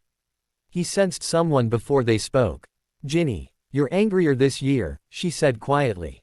Harry looked up. She stood in the lamplight with arms folded, no longer the shaken child from second year. Not yet the harder woman she might become. Just Ginny Weasley with too much lived under her skin for her age. "Yes," he said. "At Umbridge. At all of it." She nodded once, like someone comparing one known wound to another. "Good." Harry raised an eyebrow. Ginny's mouth tightened. "Not because anger's pleasant. Because it means you still know something's wrong. She wants people tired, not angry. Tired people go along." He studied her for a second. Then said, "You should help Neville with the second drill next time. You see when people fold before they do." Ginny blinked, then smiled, quick and sharp. Was that a compliment? It was an assignment. Close enough. She left. Harry stood alone in the training room a while longer after the door vanished behind her. On the far wall, shield burns faded slowly from stone. The lanterns hummed softly. Somewhere in the castle above, Umbridge was probably drafting another decree under kitten plates and believing rules could outlast necessity. Maybe they could. For a while. But now there was a room full of students learning how to plant their feet under pressure. How to raise a shield. How to cast while afraid. How not to hand authority the inside of their heads for safekeeping. The black quill had written on Harry's skin. Fine. He was writing back. And in the hidden chambers of Hogwarts, Benia. The notice boards and the decrees and the pink tyranny of ministry order, a new generation of hidden ones took its first breath. By winter, Dumbledore's army stopped feeling like a secret club and started feeling like infrastructure. That was when Harry knew it had become dangerous enough to matter. The first meetings had been all urgency and raw need, students angry at Umbridge, frightened by the ministry. Hungry for spells the curriculum refused to teach. But anger alone made poor architecture. If a resistance wanted to survive beyond its own excitement, it needed habits. Roles. Discipline. Ways to continue when one room was searched or one student frightened or one teacher compromised. So Harry changed the DA the way the Brotherhood had taught him to change any vulnerable structure. He broke it into cells. Not separate enough to lose coherence. Not connected enough to unravel all at once. Ginny ran one cluster of younger students who needed confidence before complexity. Nay, Vil handled repetition drills because he never mocked anyone for needing 10 attempts instead of 3. Hermione maintained the library routes, the theory notes, and the revised curriculum hidden in innocuous study packets. Ron became responsible for movement and morale, which he first called insulting, then secretly proved excellent at. Luna did what Luna always did and noticed impossible things before anyone else accepted they existed. Fred and George, naturally, became an unofficial supply chain and diversionary force so useful Harry had stopped asking whether their sabotage counted as strategic planning or performance art. The room of requirement grew with them. By January it no longer resembled a hidden classroom. It resembled a field school disguised as one. Obstacle lanes ARED when Harry asked for movement drills. Shield walls slid from stone when larger groups needed pressure tests. Practice dummies now fought back with charmed stinging hexes if students dropped their guard after casting. A concealed alcove held contraband texts on counter curses and anti-interrogation basics under false labels like intermediate gobstones strategy and household scouring for beginners. The castle, Harry thought, was enjoying itself. Umbridge was not. Her decrees multiplied like fungus in damp wood. Student organizations now required personal approval. Teachers received advisory inspections. Mail was monitored intermittently. Notices appeared on boards so often students stopped reading them until something important had already been forbidden. That was the true art of occupation, Harry realized. Not shock. Fatigue. Drown people in enough petty control and they would begin conserving energy by surrendering on smaller fronts. The DA became the counterweight. Not loud. Not romantic. Just one room where people were taught not to surrender by reflex. On a Thursday in late January, Harry watched Neville hold a shield charm steady through 3 successive blasts. Ting hexes from older students and felt the room itself react. Not with applause. With attention. A shift in the air. People seeing someone they had been taught to overlook remain standing under pressure. Again, Harry said. Neville reset his stance, breathing hard. Ginny grinned at him from 2 lanes over. Luna, wand tucked behind one ear for no visible reason, murmured, "You only look fright. And now if someone hasn't met you properly." Neville flushed scarlet. Then he raised his wand again. Harry moved through the room correcting wrists, knees, foot angles, and panic breathing. By the time he reached the far wall, Cho Chang had improved enough at reductor timing to stop overcommitting her shoulder. Seamus finally understood that shouting the incantation louder did not make it stronger. A third-year Hufflepuff who had flinched every time someone aimed at him in September was now returning stunning spells on the move. Good. Useful. Real. He liked that part more than he wanted to admit. Not the admiration. The change. People walked into the room carrying one shape of themselves and left with another. That felt less like leadership than theft from fear, and he had been raised to respect clean theft. At the end of the session Hermione caught his sleeve before he could dismiss the group. "You're bleeding," she said. Harry glanced down. A practice curse had split the skin across his knuckles when a shield rebound caught the edge of a dummy's collar. He had not noticed. That's not especially rare. Hermione folded her arms. For a normal person, no. For someone using himself as a demonstration model 3 times a week, yes. Harry looked past her at the students filing out in staggered groups according to the exit schedule they had built. Ron was deliberate, Ely arguing with Fred loudly enough to distract attention from Ginny and 2 Ravenclaws slipping through the corridor door first.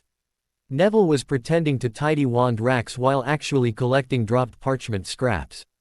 Luna had somehow befriended the room's practice dummy nearest the rear wall and was patting it consolingly. A system, Harry thought. Messy. Alive. Worth protecting. "I'll take a potion," he said. Hermione's expression softened by half an inch, which on her face was practically affection.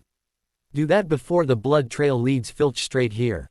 She was probably right. He went. But as he left, he did not miss the way Ginny watched the door after the last student disappeared, or the way Ron's jokes had grown sharper around ministry subjects, or the way even laughter in the DA now carried strain under it like wire and plaster. The school was holding. That did not mean it was safe. The dreams started in February. At first they were only corridors. A long black hallway lined with doors. Lit by cold blue torches, each handle gleaming as if something had polished them recently with obsessive care. Harry walked the corridor night after night in sleep, never reaching the end. Sometimes a door trembled as he passed. Sometimes the air behind one of them seemed to breathe. He woke each time with his scar aching and the taste of metal in his mouth. By the 4th dream, he stopped calling them dreams. The distinction mattered. Normal dreams carried nonsense at the edges. These carried intent. He told no one for 3 days. Then he told Hermione. Because Hermione noticed when he stopped sleeping well and answered questions more effectively than most adults. "The same corridor every time?" she asked, already halfway through a stack of Depart. Tement of Mysteries records smuggled from old references and whispered footnotes. "Yes. And you feel watched." "Not watched exactly. Directed." Hermione went still. "That's worse," she said. They were alone in the bureau. The room lit low and green gold around them. Outside, the castle breathed through stone.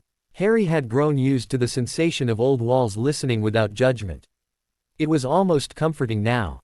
"I think it's the connection," he said. Hermione did not make him define which one. Scar. Voldemort. Shared violence is unwanted bridge. "We need to tell someone," she said.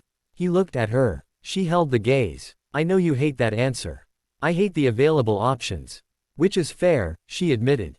"But if Voldemort is using the link, then this isn't just one more secret to privately organize." This is an active channel. Harry leaned back against the desk and exhaled through his nose. Dumbledore had been avoiding him with almost mathematical consistency all year. Not dramatic avoidance, no public coldness, no humiliations. Simply distance. Meetings routed through others. Eye contact minimized at feasts. A whole architecture of deliberate non-proximity. Harry understood the tactic. He hated it anyway. He'll tell Snape, Harry said. Hermione's face tightened. Yes. That's not improving the option set. No, she said. But Snape is very good at things we dislike. That, irritatingly, was also true.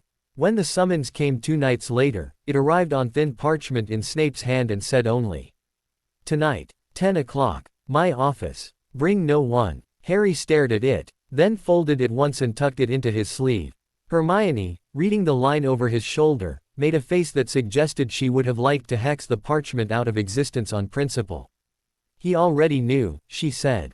Probably. That's disturbing. Yes. Ron, sprawled in a chair nearby and trying to recover from being flattened by a shield rebound Luna had called educational weather. Looked up. What's tonight? Snape, Harry said. Ron winced as though the word itself had thrown a curse. Can you say no? Not strategically. That, Ron muttered, should be on your family crest. Harry did not have a family crest worth using. What he had was worse. He went anyway. Snape's office smelled of potion residue, old stone, and clean dislike. It was a scent Harry had long since stopped finding hostile enough to matter. There were worse rooms in the world. Rooms where smiles meant more danger than scowls. Rooms where lace and kittens hid torture quills. At least Snape's hatred, where present, did not pretend otherwise. The professor stood beside his desk with arms folded when Harry entered. No preamble. No comments about lateness or insolence. Just that black-eyed stare, sharp as winter glass. Occlumency, Snape said. Harry set his face blank. I assumed something cheerful. Your assumptions have rarely indicated good judgment. Still less often than your bedside manner, then. Snape's lip curled faintly. Sit down. Harry did. Snape moved to the front of the desk and placed a battered, shallow bowl of something silvery on the wood. Not a full pensieve this time. Only a practice basin charmed for emotional surfacing and interruption. Harry recognized the concept immediately. Compartment breach drills. The Brotherhood had analogues, though less elegant and far less magical. You are vulnerable, Snape said. The Dark Lord has already shown an interest in using what exists between your scar and his mind. If he chooses to exploit that connection more deliberately, he will feed you images, false urgencies, and emotional triggers designed to override reason. Harry thought of the corridor. Of call. Deep blue torchlight and the pressure of being pulled. I know. I am not interested in what you know. I am interested in whether you can prevent your mind from becoming public property. A beat. Then Harry said, can you? That landed. Not because it was witty. Because the answer in Snape's case was complicated and both of them knew it. Snape's face shuddered. Clear your mind. The first assault came without warning.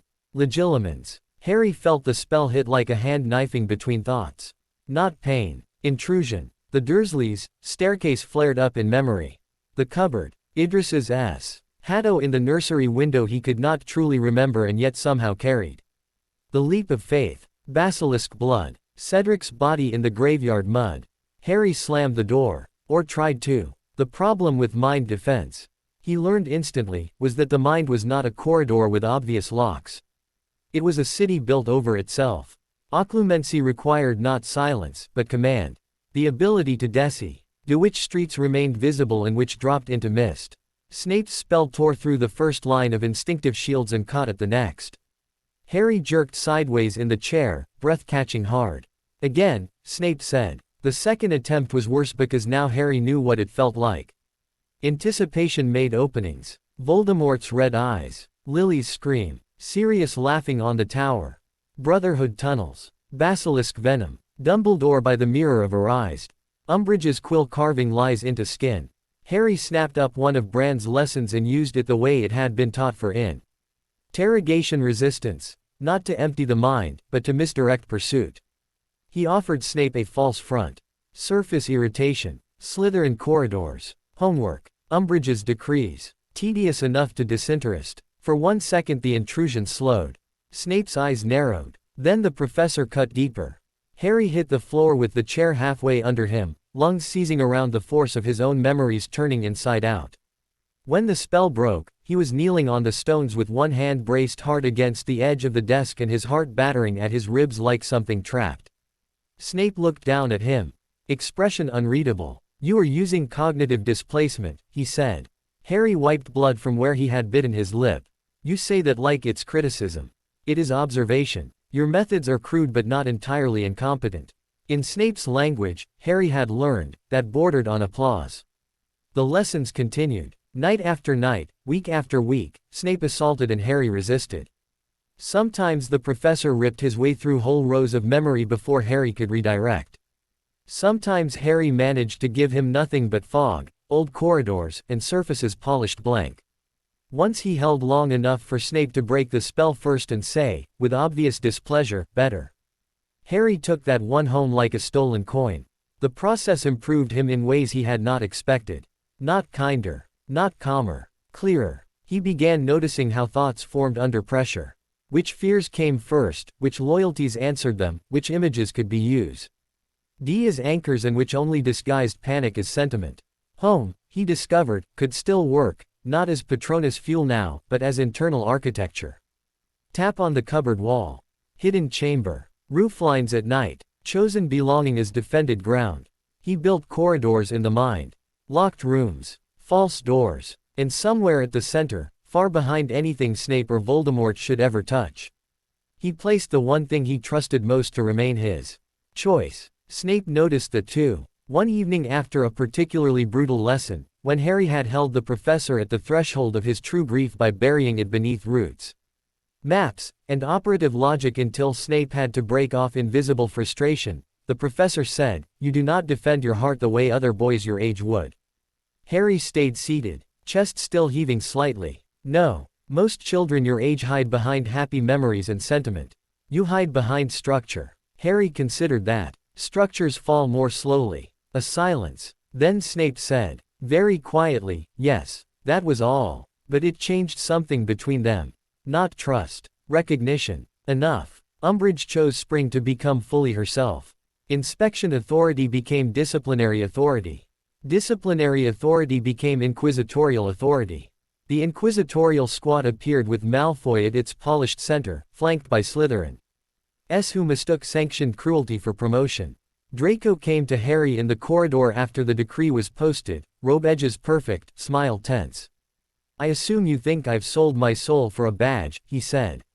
Harry looked at the silver eye pinned to Draco's chest. "That would imply your soul was a bargaining item." Draco winced. "You are impossible to speak to when you're right. You should try being less wrong more often." For a second Draco looked almost angry enough to admit something real. Then the old habits closed over it. "I joined because if I hadn't, someone stupider would have taken the role," he said softly. Harry watched him. There it was. Not redemption. Not bravery. Just compromise made from fear and inheritance and the desperate hope of steering bad machinery from inside without losing a hand. "I won't ask you to inform," Harry said at last. Draco's eyes flickered. "I didn't say I would." "No," Harry said. "But if you do nothing, then at least do it quietly." Draco's mouth tightened. He moved to pass. Then, very low, "Montague talks too much. Warrington listens at doors. Don't use the 4th floor east stair after curfew for the next week." Then he walked on. Harry stood there a moment longer. Useful, he thought. The house was cracking in interesting places. The betrayal came from fear, which was exactly why Harry should have expected it. Marietta Edgecombe did not look like a traitor. That was the problem with traitors. Most of them looked like worried girls who loved their mothers and thought institutions, however cruel, could still be negotiated with if one offered enough obedience. Hermione's protections caught part of it. The list of names she had charmed betrayed Marietta's face in awful boils the instant the girl went to Umbridge. But prevention and survival were not the same thing. The inquisitorial squad and Umbridge still found the room. Harry knew it seconds before the door opened. The room changed. Not visibly. Subtly. The walls tightened. One of the side exits vanished. The lanterns dimmed a fraction as if the castle itself had reached the same conclusion he had. Breach. He raised one hand instantly. The DA went silent. That More than any spell, told him how far they had come. 3 roots, he said. No panic. Parchment burn on my mark. Core cell stays. Outer groups vanish in pairs. Students moved. Not perfectly. Not without fear. But moved. Hermione's hands were already on the record chest. Neville was gathering spare wands and wiping prints from the targets. Ginny shoved 2/3 yay. RS toward the secondary alcove with quiet profanity. Ron looked at the door like he wanted it to apologize personally. Then Umbridge's voice rang from the corridor beyond. Open this door at once. Harry did not. He turned to Hermione. How much is compromised? Membership partial. Training materials minimal if we clear the west shelf. Do it. The door shuddered under a forced entry charm. The room held for a second. Then Dumbledore arrived before Umbridge broke through, because of course he did. The headmaster moved like a man who had known this would come eventually and had already chosen his sacrifice in advance. What followed happened quickly enough to feel choreographed afterward. Umbridge triumphant. Fudge purple with borrowed certainty. Marietta trembling. The squad standing proud and stupid. Hermione silent with rage. Ron glaring. Harry already calculating whether escape routes remained viable. Dumbledore saved them all by taking the army as his. Not literally. Not in truth. But in structure. He named it. Claimed it. Turned himself from passive headmaster into explicit conspirator right there in Umbridge's office and, in doing so, pulled legal gravity away from the students. Harry understood the move instantly. It was elegant. It was infuriating. Because again Dumbledore had chosen for him. For all of them. Sacrificed himself in the way old men with too much guilt often did. Assuming that made the theft of agency noble. When Kingsley's subtle spell warped Marietta's testimony and Dumbledore blasted his way out through the fireplace before arrest could settle, half the room gasped. Harry did not. He only watched the flames swallow blue robes and thought, as Fudge sputtered and Umbridge shrieked and McGonagall's eyes became lethal in a very Scottish way. You are still writing all of us into your plans. Umbridge became headmistress the same day. The Black Quill regime no longer needed to pretend it was advisory. Occupation became official. The halls changed almost overnight. Squad patrols doubled. Common room searches increased. Students lowered their voices in corridors and checked corners before speaking names. The DA did not stop. It went deeper. Cells smaller now. Meetings staggered. No full room training. Instead Harry ran modular instruction through rotating pairs and trios. Hermione encoded drills into essays. R.O.N. smuggled practice schedules through exploding snap decks. Ginny and Luna taught shield work to younger years under the guise of corrective study. It was harder. It was better. Large organizations looked like targets. Distributed ones looked like school life. The Brotherhood would have approved. Then came the vision. It struck during an afternoon meant for stillness. Harry had been in the library. Halfway through a dense text on binding structures in pre-ministry cursicraft, when the scar pane lanced so hard his vision widened at the edges. The corridor in his dreams snapped into focus, not a dream now, not symbol. But full sensory force. Department of Mysteries. Black hallway. Door at the end. Then another image tearing over it. Sirius. Bound. On the floor of a great dark chamber lined with shelves. Bellatrix laughing somewhere just outside sight. A wand at Sirius's throat. Harry was on his feet before the chair finished falling. Books hit the table. Hermione looked up from 3 seats away at once. Took one glance at his face, and was moving before asking. What? He could barely force the words through. Sirius. Ministry. Trap. That got Ron up too. They were in the bureau 2 minutes later because some emergencies still demanded one room to hold them before they could be broken apart into action. Harry paced once and forced sequence over panic. Vision of Sirius in danger. Department of Mysteries. Could be real. Could be fed through link. Could be both. Verify before committing. Yes. Need speed anyway. Order channels compromised. Unknown. Dumbledore absent. McGonagall gone. Snape under watch. Umbridge in school. Hermione gripped the edge of the table. We verify. Yes. How? Grimmauld Place first. Umbridge's office held the flow connection. A worse plan than stealing ministry secrets from a dragon's mouth, but still the best available. Harry took Ron and Hermione because he needed one pair to run interference and one mind. That would keep saying verify until the building collapsed. The infiltration worked because Umbridge believed children failed by default and because schools trained staff to ignore students who walk Ed fast enough with purpose in broad daylight. Ron staged a loud corridor row with Peeves's accidental assistance. Hermione redirected 2 squad patrols with forged inspection copies. Harry slipped in to Umbridge's office and dropped to the fireplace. Number 12, Grimmauld Place. The green flames swallowed him. His head shot through the flow into Sirius's drawing room. Empty. Then Creature appeared from shadow. The elf's eyes glittered. Master Sirius is not here, he croaked. Harry's stomach went cold. Too easy. Too neat. But the room behind Creature told its own story. No overturned furniture. No signs of struggle. Dust undisturbed on the side cabinet.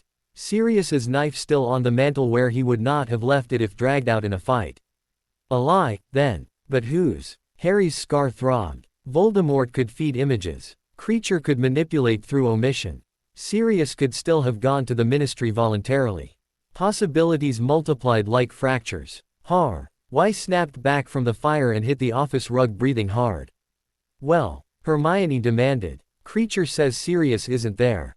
Ron swore. Hermione's face went still. Says. Harry looked at her. She was already there too. Already on the same line. Good. He could be lying, she said. He hates Sirius. Yes. So the vision may be false. Or delayed. Or bait, she finished. That was the truth of it. Not certainty. Pressure. Harry wanted to stay and verify further. Voldemort knew he would want that. What he was exploiting was not recklessness exactly. It was loyalty weaponized into urgency. Harry forced himself to breathe once. Twice. Then said, "We don't go blind. We go prepared." Ron stared at him. "You still want to go?" Harry met his eyes. "If the vision is real and we don't move, Sirius dies. If it's false and we do move, we're walking into a trap we at least know is a trap." Hermione closed her eyes briefly. When she opened them, she was furious and resolute and afraid all at once. "All right," she said. "Then we make the trap expensive." That, Harry thought, was why she was in the core cell. Ginny, Neville, and Luna joined them inside 10 minutes because some doors, once opened, could not ethically be closed again. Harry told them enough. Not all. Enough. Sirius. Ministry. Possible trap. Possible rescue. Certain danger. Ginny did not hesitate. Then stop explaining and assign roles. Neville looked sick and said, "Yes." Luna tilted her head. "The trap probably expects panic and not logistics." "That's encouraging." Ron muttered, "Is it?" "A little," Luna said. Harry almost smiled. Instead he turned to the board and built an operation. Route. Thestrals from the forest. Entrance. Ministry visitor access after hours. Objective. Verify Sirius. Secure any prophecy object Voldemort seeks, extract alive. Rules. No heroics beyond mission need. Never split singly. If captured, destroy link between Harry and target at all costs. Hermione stared at the last line. Meaning if this is about something Voldemort wants from me, Harry said, we deny him even if it costs the object. She nodded once. No one argued. Good. The DA had become real enough to trust under fire. That frightened Harry more than it reassured him. The flight to London on Thestrals felt too much like crossing a boundary the world had not given them permission to cross. Night wind tore at robes. The city spread below in dark gold veins. Ginny rode as though she had done stranger things before breakfast. Neville clung white-knuckled and silent. Ron swore whenever his Thestral dipped. Hermione muttered route timings to herself as though numbers could discipline altitude.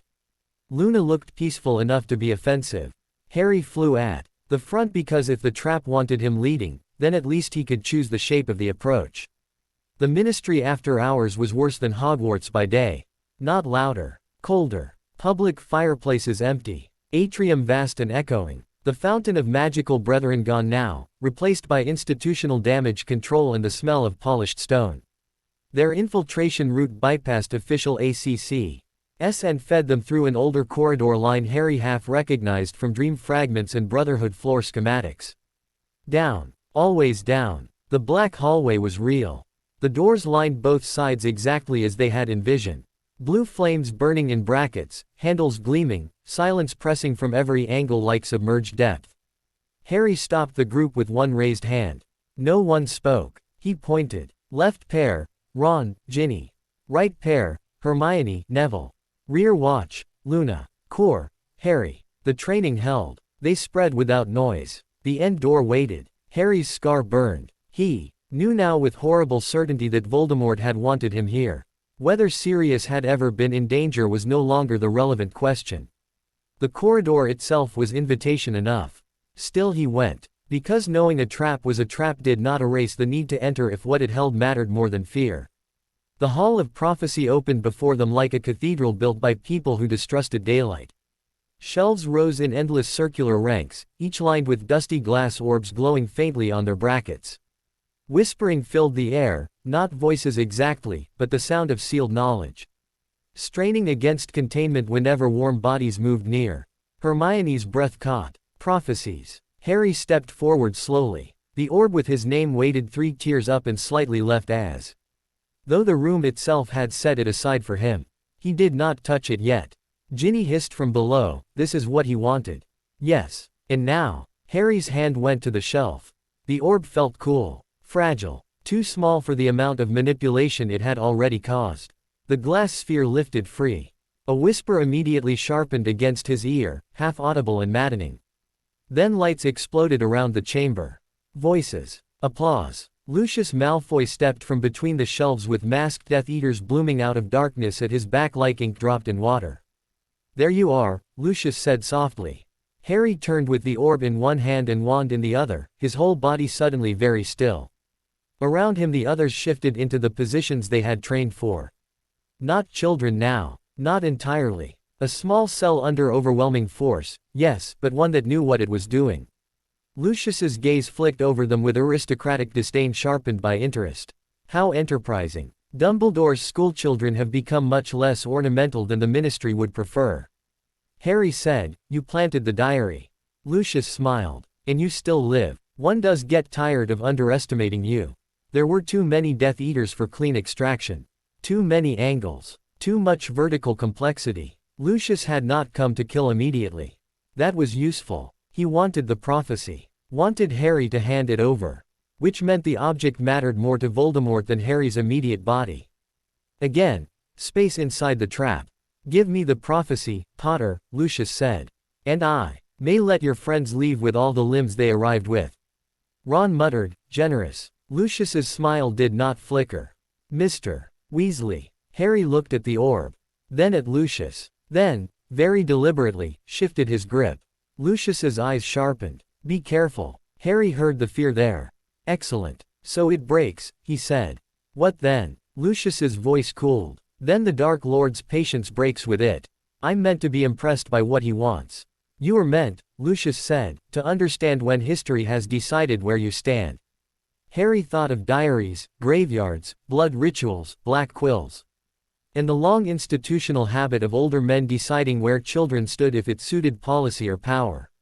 Then he smiled. Small. Mean. History, he said, can wait its turn.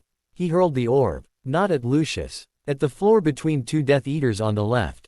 The glass exploded in a burst of silver mist and screaming prophecy fragments. At the same instant Harry shouted, move. The hall detonated into battle. This was where the DA proved itself. Not because they won. That would have been absurd. Because they did not freeze. Neville dropped low and blasted the nearest shelf support, sending a chain of collapsing glass orbs crashing down between them and one flank of Death Eaters. Ginny's bat bogey hex hit a masked woman full in the face and turned her scream into choking chaos. Hermione fired a blasting curse with textbook precision and no mercy at a shelf junction, cutting off line of pursuit. Ron's first stunning spell missed, his second took a Death Eater in the throat hard enough to drop him across 2 steps. Luna, of course, hit the light fixtures. The chamber plunged into half-darkness laced with glittering shards. Perfect. Harry D. rove the core group upward through the shelves instead of back toward the exit. Everyone expected retreat toward known doors. Better to force pursuit into terrain that punished numbers. Lucius adapted fast. Take the girl, no. The Longbottom boy. He had identified the weakest link. Or what he thought was. Neville answered by shouting, Reducto. With a steadiness that would have shocked his RST-year self and collapsing an entire prophecy rack across 2 advancing Death Eaters. The hall filled with the sound of breaking futures. Harry fought on the move the way he had been taught, never from where the enemy expected. Spell, step, shift, disappear behind architecture. He used prophecy shelves as cover, then as projectiles, then as acoustic traps when a disarming charm cut a rung and sent a dozen glass orbs singing into a Death Eater's path. Still they were losing ground. Of course they were. There were too many adults, too many unforgivables held in check only by Lucius's order to keep Harry functional. Then they hit the planet room. The Department of Mysteries was a cruel place to fight because every chamber had been designed around experiments, not survival. Floating planets, shifting gravity, doorless black walls, and whispering brains in tanks turned movement itself into hazard. Harry used all of it. He sent Ron and Ginny across the low-gravity platform to split pursuit. Hermione, Neville, and Luna held a rear choke while Harry looped to the side and cut 2 Death Eaters off from Lucius with a precision barrage of Diffindo and Incarcerus under altered gravity. For 3 glorious seconds it worked. Then a spell caught Ron off guard. A curse, red, not green, thank God, struck him across the temple and sent him spinning into one of the planetary projections. When he hit the floor, he started laughing, not normal laughter, wild. Wrong, Ron, Hermione shouted. Harry's whole focus snapped for half a heartbeat. That was enough. A stunning spell hit Hermione in the shoulder and threw her into the wall hard enough to take her out of the fight. Neville cried out. Luna dragged him sideways just before another curse scorched the air where his head had been. The battle fractured. No more clean cell lines. No more paired structure. Only survival corridors and desperate recovery. Harry grabbed Hermione under one arm and forced the group back. Through the black corridor toward the arch-chamber because the Ministry had already started to feel like a living trap cycling rooms against them. They burst into the Death Chamber with Death Eaters on their heels. The room swallowed noise. Tiered stone benches dropped toward the sunken dais. In the center, framed by old stone and older dread, hung the veil. Harry stopped dead for the smallest fraction. The fabric shifted without wind. Whispers breathed from behind it. He had read about the veil in fragments. Unspeakable archives. Brotherhood relic lists. Border object. Death threshold. Not fully understood. Not safe. And of course this was where the chase ended. Lucius came down the tier steps smiling again, though tighter now, his mask discarded, aristocratic face marked with dust and fury. You have broken a prophecy and half a department, he said. The Dark Lord will have opinions. Harry stood between the veil and his friends. Ron was on his knees laughing helplessly at things no one else could see. Hermione barely conscious. Neville bleeding from the nose and one ear. Ginny shaking but upright. Luna pale and watchful. Too many injuries. Too few options. Lucius raised his wand. Enough. Then the great doors burst open. The order arrived like a blade shoved through rotten cloth. Sirius first. Of course Sirius first. Black hair flying, eyes bright with battle-mad grief and relief and fury all at once. He moved down the stone benches beside Remus Lupin, Kingsley Shacklebolt, Tonks, and Moody, real Moody this time, unmistakable in the violent efficiency of his movement. The room exploded again. Now the noise came back twice as loud. Curses lanced overhead. Stone shattered. Bellatrix Lestrange's laugh cut through everything like broken glass in music.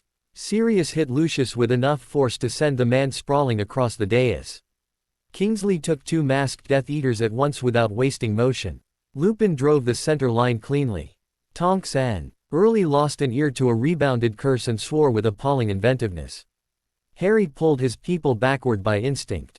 Stairs. Up. Move. Ginny got Neville's arm over her shoulders. Luna led Ron with help from a still dazed Hermione. Harry covered the rear, firing where he could without crossing order lines. Sirius saw him once through the chaos. Their eyes met. Alive, the look said first. Then the rest of it, later. Later, later. Harry almost answered with movement. Then Bellatrix hit the dais. She and Sirius collided in a duel that looked less like spellwork than blood memory finally taking form. Cousin against cousin. 2 black heirs who had chosen opposite devotions and hated each other with all the intimacy families reserved for such things. Harry knew the danger instantly. Not because Sirius was weak. Because he was glad to be fighting. That joy sharpened him and made him careless at the edges. Padfoot. Lupin shouted once. Too late. Bellatrix's curse, bright, vicious, clean, caught Sirius full in the chest as he turned half a step toward Harry's side of the room. For one impossible second he only looked surprised. Then he fell backward through the veil. No sound, no body, just absence receiving him. Harry's mind blanked. Not grief. Blankness. The kind that came when the world violated itself so cleanly the brain refused to mark the cut yet. Bellatrix laughed. That was what restarted him. Harry moved. Not thought. Not strategy. Pure terrible momentum. He was over the lower steps before anyone could stop him, wand already raised, very part of him locked on Bellatrix as she fled laughing up the tiers into the corridor. Harry! Lupin shouted behind him. He ignored it. Bellatrix ran for the atrium exits, robes snapping like black banners. And Harry pursued through the Ministry's innards with Sirius's fall still not fully processed, because if he processed it now he would stop, and if he stopped Bellatrix would live with that laugh inside her. She reached the atrium just as another figure apparated into the center of the floor with a crack like thunder. Voldemort returned, hoodless, red-eyed. No ceremony now, only murder and urgency. The whole hall seemed to shrink around him. Harry skidded to a stop beneath the fountain's ruined plinth and understood in one flash of cold clarity exactly how much danger he had just run himself into. Bellatrix dropped to one knee. My lord. Voldemort's gaze passed over her and fixed on Harry. Everything else disappeared, not literally, but in the way proximity to apex. Predators collapsed side concerns into irrelevant static. You have cost me much tonight, Voldemort said. Harry's scar exploded. He forced his wand up anyway. Then Dumbledore arrived in a surge of phoenix fire so bright it turned the whole atrium gold-white for one blinding heartbeat. The duel that followed belonged to another scale of conflict. Harry knew enough to get out of the center. He stumbled behind the shattered fountain and watched through pain and smoke as Dumbledore and Voldemort tore the Ministry Hall apart with water, fire, glass, and force shaped so precisely it stopped. Resembling school-taught magic altogether. This was not dueling. This was mastery fighting mastery while the architecture of the world begged both men to stop. Bellatrix fled. Fudge arrived with oars. And for one bare instant Voldemort did something Harry had almost not expected from him. He stopped trying to win the room. And tried instead to take Harry from inside. The possession hit like drowning in hatred. Not the scar connection this time. Full invasion. Voldemort pouring himself through the old wound and into Harry's mind with all the heatless fury of a tyrant who would rather inhabit his enemy than accept witnesses. Pain. Grief. Sirius falling. Cedric dying. The cupboard. The black quill. Everything Voldemort could seize and sharpen. Harry buckled. Then he remembered the locked room at the center. Choice. Home. Not inherited. Built. The Brotherhood below Privet Drive. Ron laughing through fear. Hermione refusing easy lies. Neville standing. Ginny surviving being used. Sirius telling him James would have punched first. Lily's eyes in the mirror. James's shade in the graveyard. Not innocence. Not happiness. Chosen belonging held against violation. It hurt. It hurt so much that for one mad second Harry wished he were empty enough to let Voldemort stay and spare him the pain of being himself. Then he understood. That was the point. Pain meant there was still a self worth occupying. He clung to it. Voldemort recoiled as if burned. The Dark Lord vanished in a whip of black smoke just as Fudge and the Aurors burst fully into the atrium and saw. At last what the Ministry had spent a year refusing to name. Too late. Far too late. But named now all the same. The office of the headmaster felt quieter after death. Not because the Silver Eye. N.S. Truman's had stopped humming or because Fawkes had lost his song. Because once someone fell through the veil, every room after that carried an absence differently. Harry stood in front of Dumbledore's desk and did not sit when offered. He had mud dried on his cuffs. Sirius's death still had not fully landed.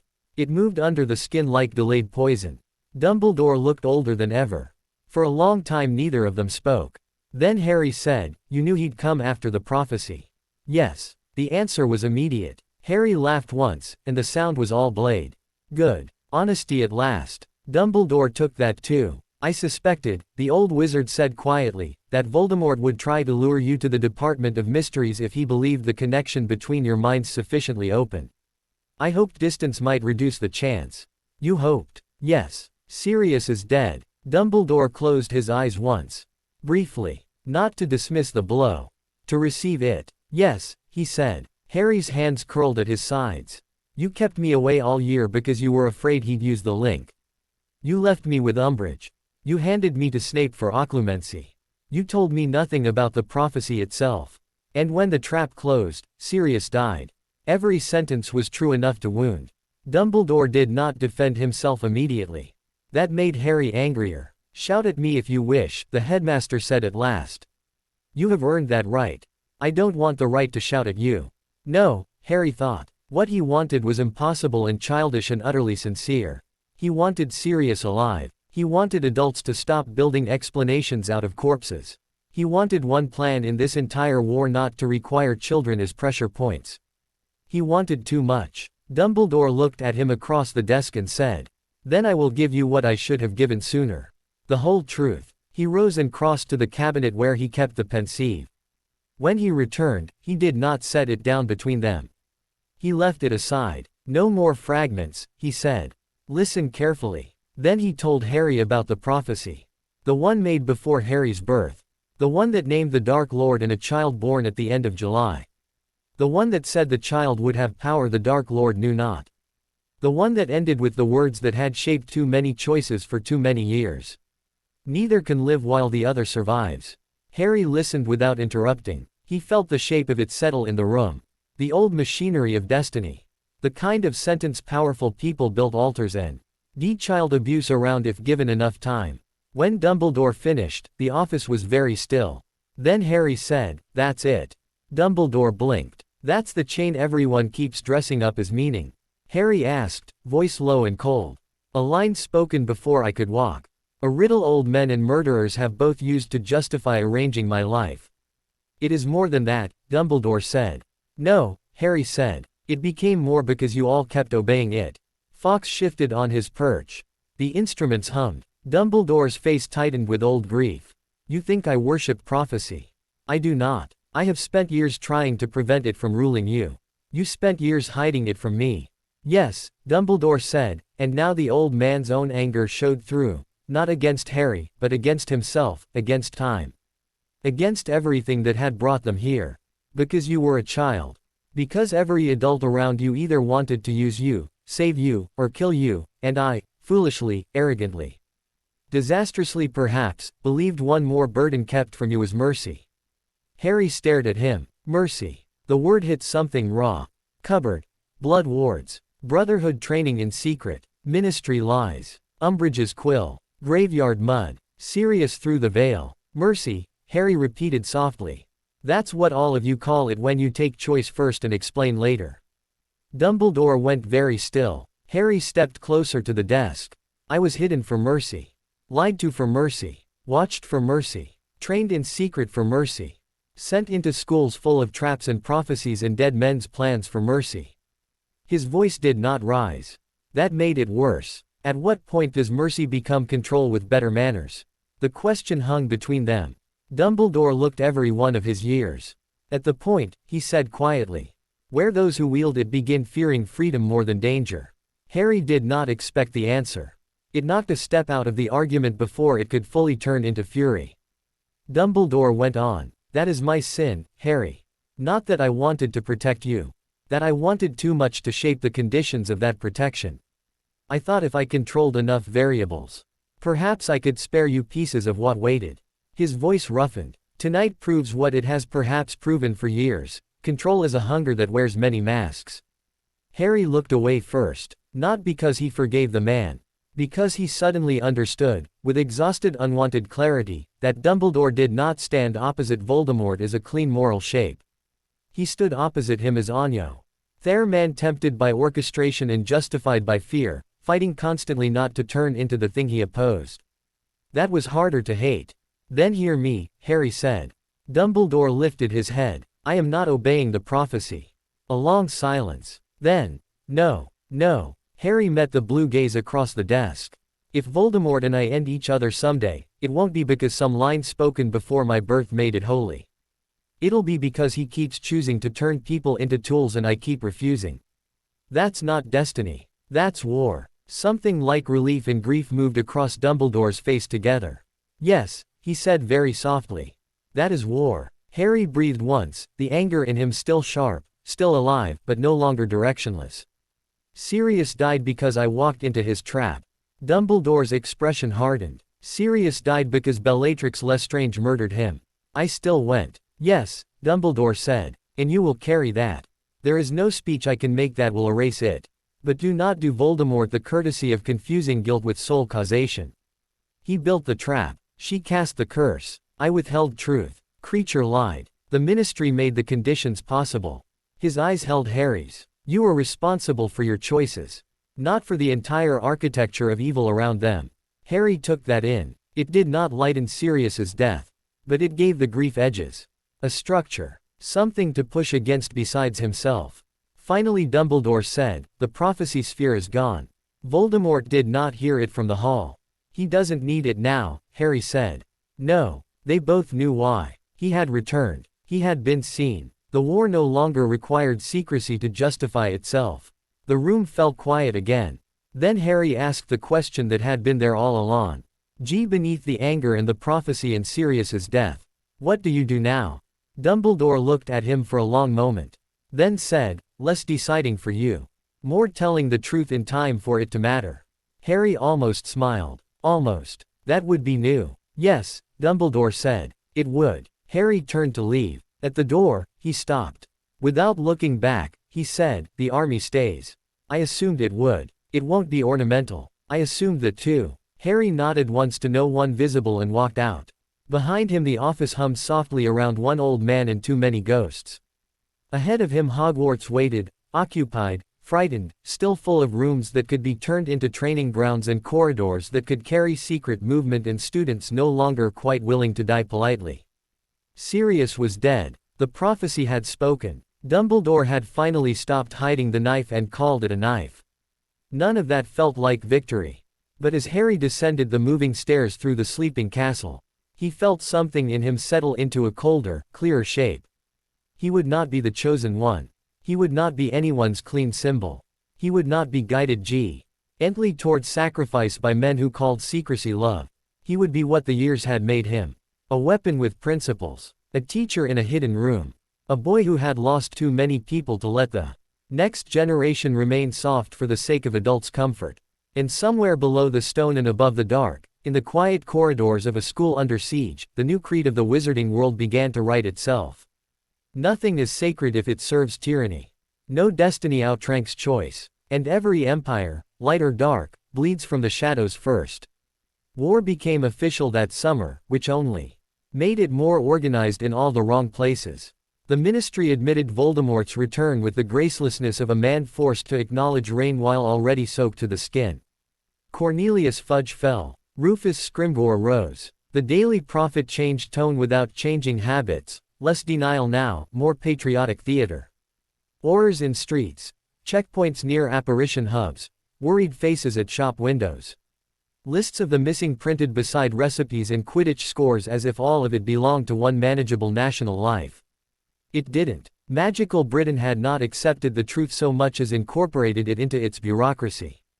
That was worse. Harry spent most of July below Privet Drive, where the Brotherhood treated public war the way other people treated structural collapse, not as spectacle, but as engineering.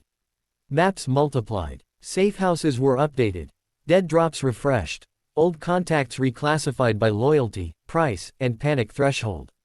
Sophia maintained a shifting board of ministry departments in red chalk, noting which offices had already become fear-driven and which still functioned according to reason. Bran drilled Harry until bruises formed where new reflexes overrode old ones. Idris spent hours with him over reports of attacks, disappearances, and political appointments until the whole country began looking less like a place and more like a machine under hostile capture. You were looking for lines of control, Idris said one humid night while rain thudded softly above the tunnel roof. Not chaos. Harry leaned over the table, one palm braced on a map of lawn. Dawn and the other on a folder of ministry memos copied by someone who had risked enough not to deserve casual gratitude. Voldemort wants chaos. No, Idris said. He wants selective chaos. Enough to make the public desperate. Not enough to make power impossible to seize. He tapped once at Diagon Alley, once at the ministry, once at Hogwarts. Terror is expensive if not paired with governance. Men like him understand that. Harry thought of Umbridge's decrees. Of Fudge's denial. Of Lucius smiling in the chamber's shadow. Of Voldemort in the atrium trying not merely to kill him, but to use him. System against system. He thought again. The phrase still held. What about Scrimgeour? Harry asked. Sophia, seated on the shelf beside the lantern with a knife across her knees in one boot, braced against a crate marked potion glass, made a low, dismissive sound. Soldier's instincts. Minister's office. He'll perform action because action photographs well. Whether he understands structure is another question. He understands hunting, Bran said. Yes, Idris agreed. But hunting is not the same thing as dismantling. Remember that. Harry nodded. The prophecy no longer sat in him like a divine pronouncement. He had stripped it of that. But the war it described was real enough, and it did not care whether he regarded it as destiny or politics or one long series of terrible adult choices. It was here. It moved. It adapted. Which meant he would have to do the same. Dumbledore, for his part, stopped pretending distance was a strategy that still belonged to him. The first owl came in early August with a note far briefer than any headmaster had a right to send a boy he had spent years reshaping through omission. We leave tomorrow at dusk. Bring your cloak, your wand, and your suspicion. A.D. Harry read it twice in the tunnel and snorted once under his breath. Idris, from the opposite side of the table, lifted an eyebrow. Charming. Transparent, Harry said. Good, Idris replied. That may be progress. Dumbledore arrived the next evening as though appearing politely in little whinging after dinner were a thing respectable men often did. Privet Drive, naturally, reacted badly. Vernon turned purple. Petunia went stiff and white in alternating waves. Dudley retreated behind the television with the sort of instinct Harry had long suspected was his only reliable survival talent. Dumbledore walked through the front room with impossible courtesy, acknowledged the Dursleys as though they had not made pettiness a domestic religion for 15 years. And waited in the hallway while Harry collected his cloak and slipped through the pantry wall long enough to inform the Brotherhood of the route. Sophia handed him 2 folded notes without comment. Bran checked his sleeve rigging and said, "Don't die because the old man wants nostalgia." Idris only met Harry's eyes and said, "Watch what he chooses not to say." Then Harry climbed back into the house and found Dumbledore by the front door, silver beard in the soft electric light, blue robes somehow unbothered by suburbia. "Ready?" the headmaster asked. Harry fastened his cloak clasp. "No, but yes." Dumbledore smiled faintly. A practical distinction. They departed by side along apparition. When the world slammed back into place they stood on a narrow lane outside a village house sinking gently into neglect. Ivy crawled over the stones. Windows blinked gold through dirty curtains. Inside, voices boomed, the kind that belonged to men who wanted laughter to mean belonging. "Where are we?" Harry asked. "The home," Dumbledore said, "of one Horace Slughorn." Harry looked at him. "Why?" "Because Tom Riddle once taught himself many things, but not all of them alone. Slughorn told him something he should not have told any student, and then spent decades pretending the moment did not matter." Harry's eyes narrowed. "You're collecting teachers." "In a sense." The house door hung ajar. Signs of a staged break-in littered the hall beyond. Overturned furniture, broken glass, a smear of dragon blood too theatrical to be human. Harry saw the pattern immediately, mess made to disguise presence. Not violence done from outside. Dumbledore saw him see it and said, "Well. Bad concealment. Good panic. He's here." The armchair by the hearth twitched at exactly the wrong interval. Harry crossed the room before Dumbledore could announce them, stopped beside the chair, and said mildly, "If you're going to hide his furniture, the dragon blood should dry at the same rate everywhere." The chair exploded upward into Horace Slughorn. The man emerged pink-faced and walrus-mustached in a crushed velvet waistcoat, blinking with the affronted dignity of someone who liked comfort too much to enjoy being surprised inside it. He looked from Harry to Dumbledore and immediately chose performance. "Albus," he boomed. "My dear fellow. I had no idea. You staged the attack badly," Harry said. Slughorn stopped, then peered at him. "Oh, yes, Potter." "Not Harry. Not at first. Potter. The name is invitation, acid, memory trigger, and dinner anecdote all at once." Harry disliked him on sight. Not because Slughorn was cruel. Worse, because he was the type of man who made moral compromise look sociable. Dinner followed, because of course it did. Slughorn could not help turning every interaction into a table where he might seek influence beside appetite. He collected people the way some men collected expensive spoons, lovingly, selectively, and with no real rest in whether the spoons wished to be admired. Harry let him talk. Dumbledore let him perform. Together they turned the evening into interrogation disguised as nostalgia. By the time Slughorn had reminisced about Lily Evans, name-dropped half the Wizengamot, and laughed too loudly at his own escape theatrics, Harry knew several useful things. Slughorn feared being implicated in Voldemort's rise more than he feared Voldemort directly. He loved relevance. He trusted flattery only when he had chosen the audience himself. And somewhere beneath the velvet, vanity, and wine, he was carrion. Guilt heavy enough to alter his breathing when Tom Riddle's school years came up. On the walk back through the lane after Slughorn agreed to return to Hogwarts, Harry said, "He'll run if pressured directly." "Yes," Dumbledore said. "So you want him back where his appetites can be managed." Dumbledore's beard shifted with the faintest smile. "Managed is a rather severe word." "It's the accurate one." "Yes," Dumbledore admitted. "Often your words are." Harry looked ahead down the moonlit lane. "And the memory?" Dumbledore's voice lost its lightness. "Still missing. Or rather, still damaged." Harry stopped walking. "Damaged how?" "Tampered with. Deliberately." Slughorn altered his own recollection of one critical conversation. Harry absorbed that. "Then he knows exactly what you're hunting."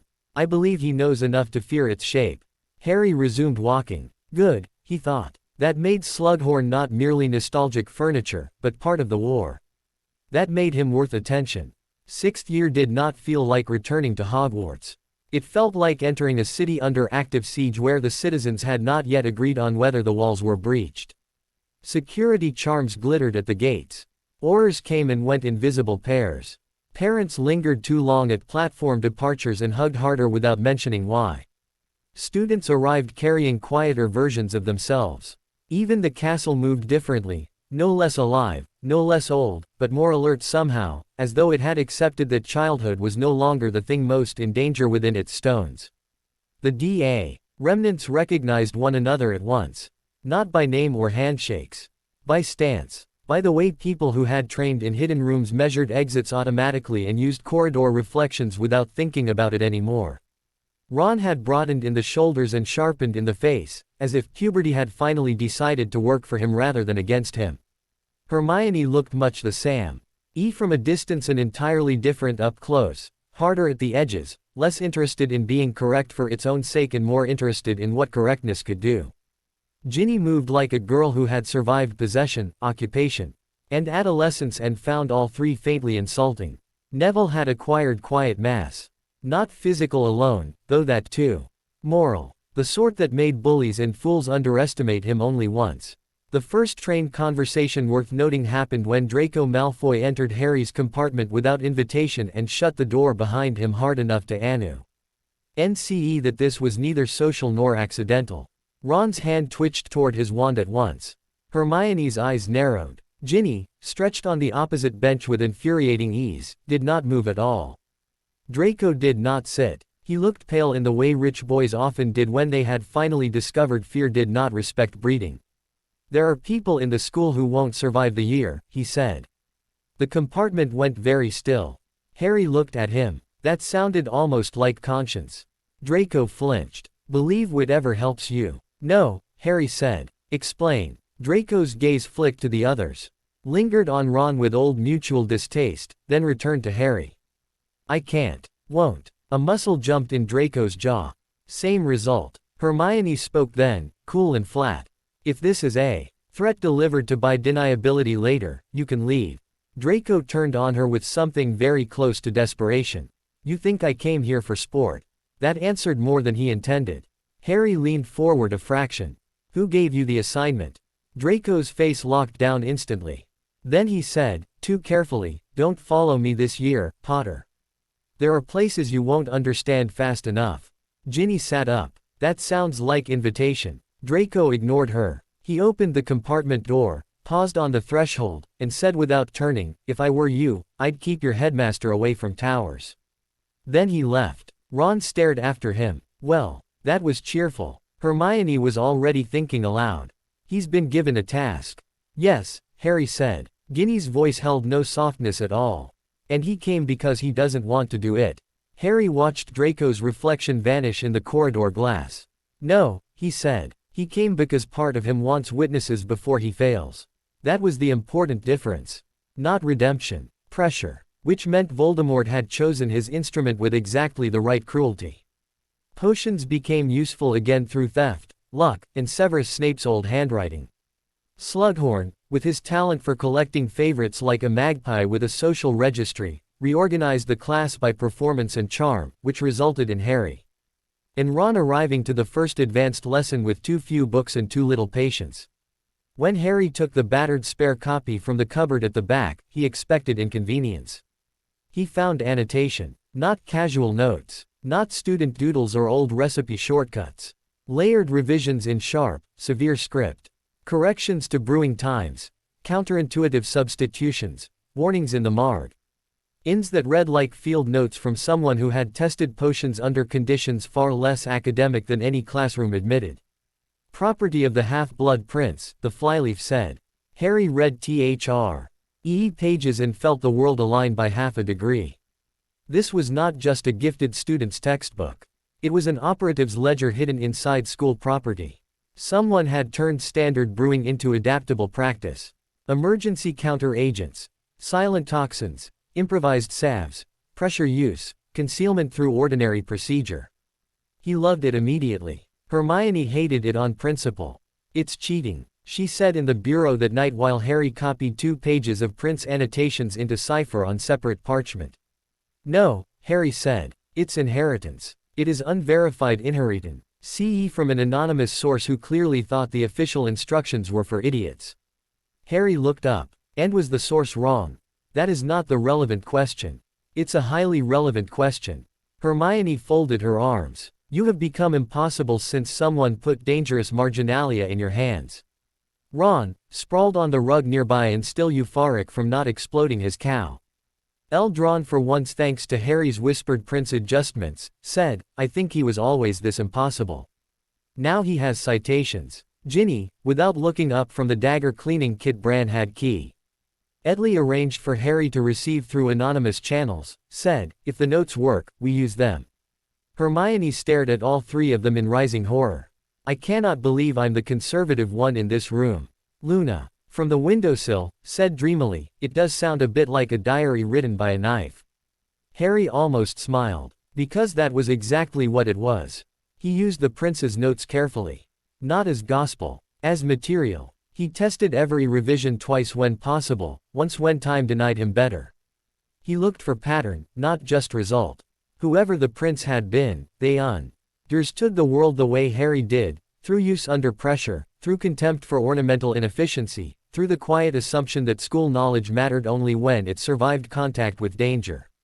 By October he had a separate ledger in the bureau labeled HBP Field Notes. Only one other person was allowed to see the whole thing. Snape. Not because Harry trusted him. Because why the second week of term Harry had recognized the script. The clipped F's. The punishingly narrow T's. The way instructions in the margins became colder the more useful they were. He did not confront Snape immediately. He waited. Timing mattered. When he finally did, it happened after one late lesson bottling antidotes, the classroom empty except for lamp hiss and potion steam. Harry slid He copybook page across the desk and said, your shorthand has improved since 5th year. Snape glanced down. His face did not change. Which was confirmation enough. After a long silence he said, you are either remarkably observant or catastrophically intrusive. Yes, Harry replied. Snape looked at the copied margins.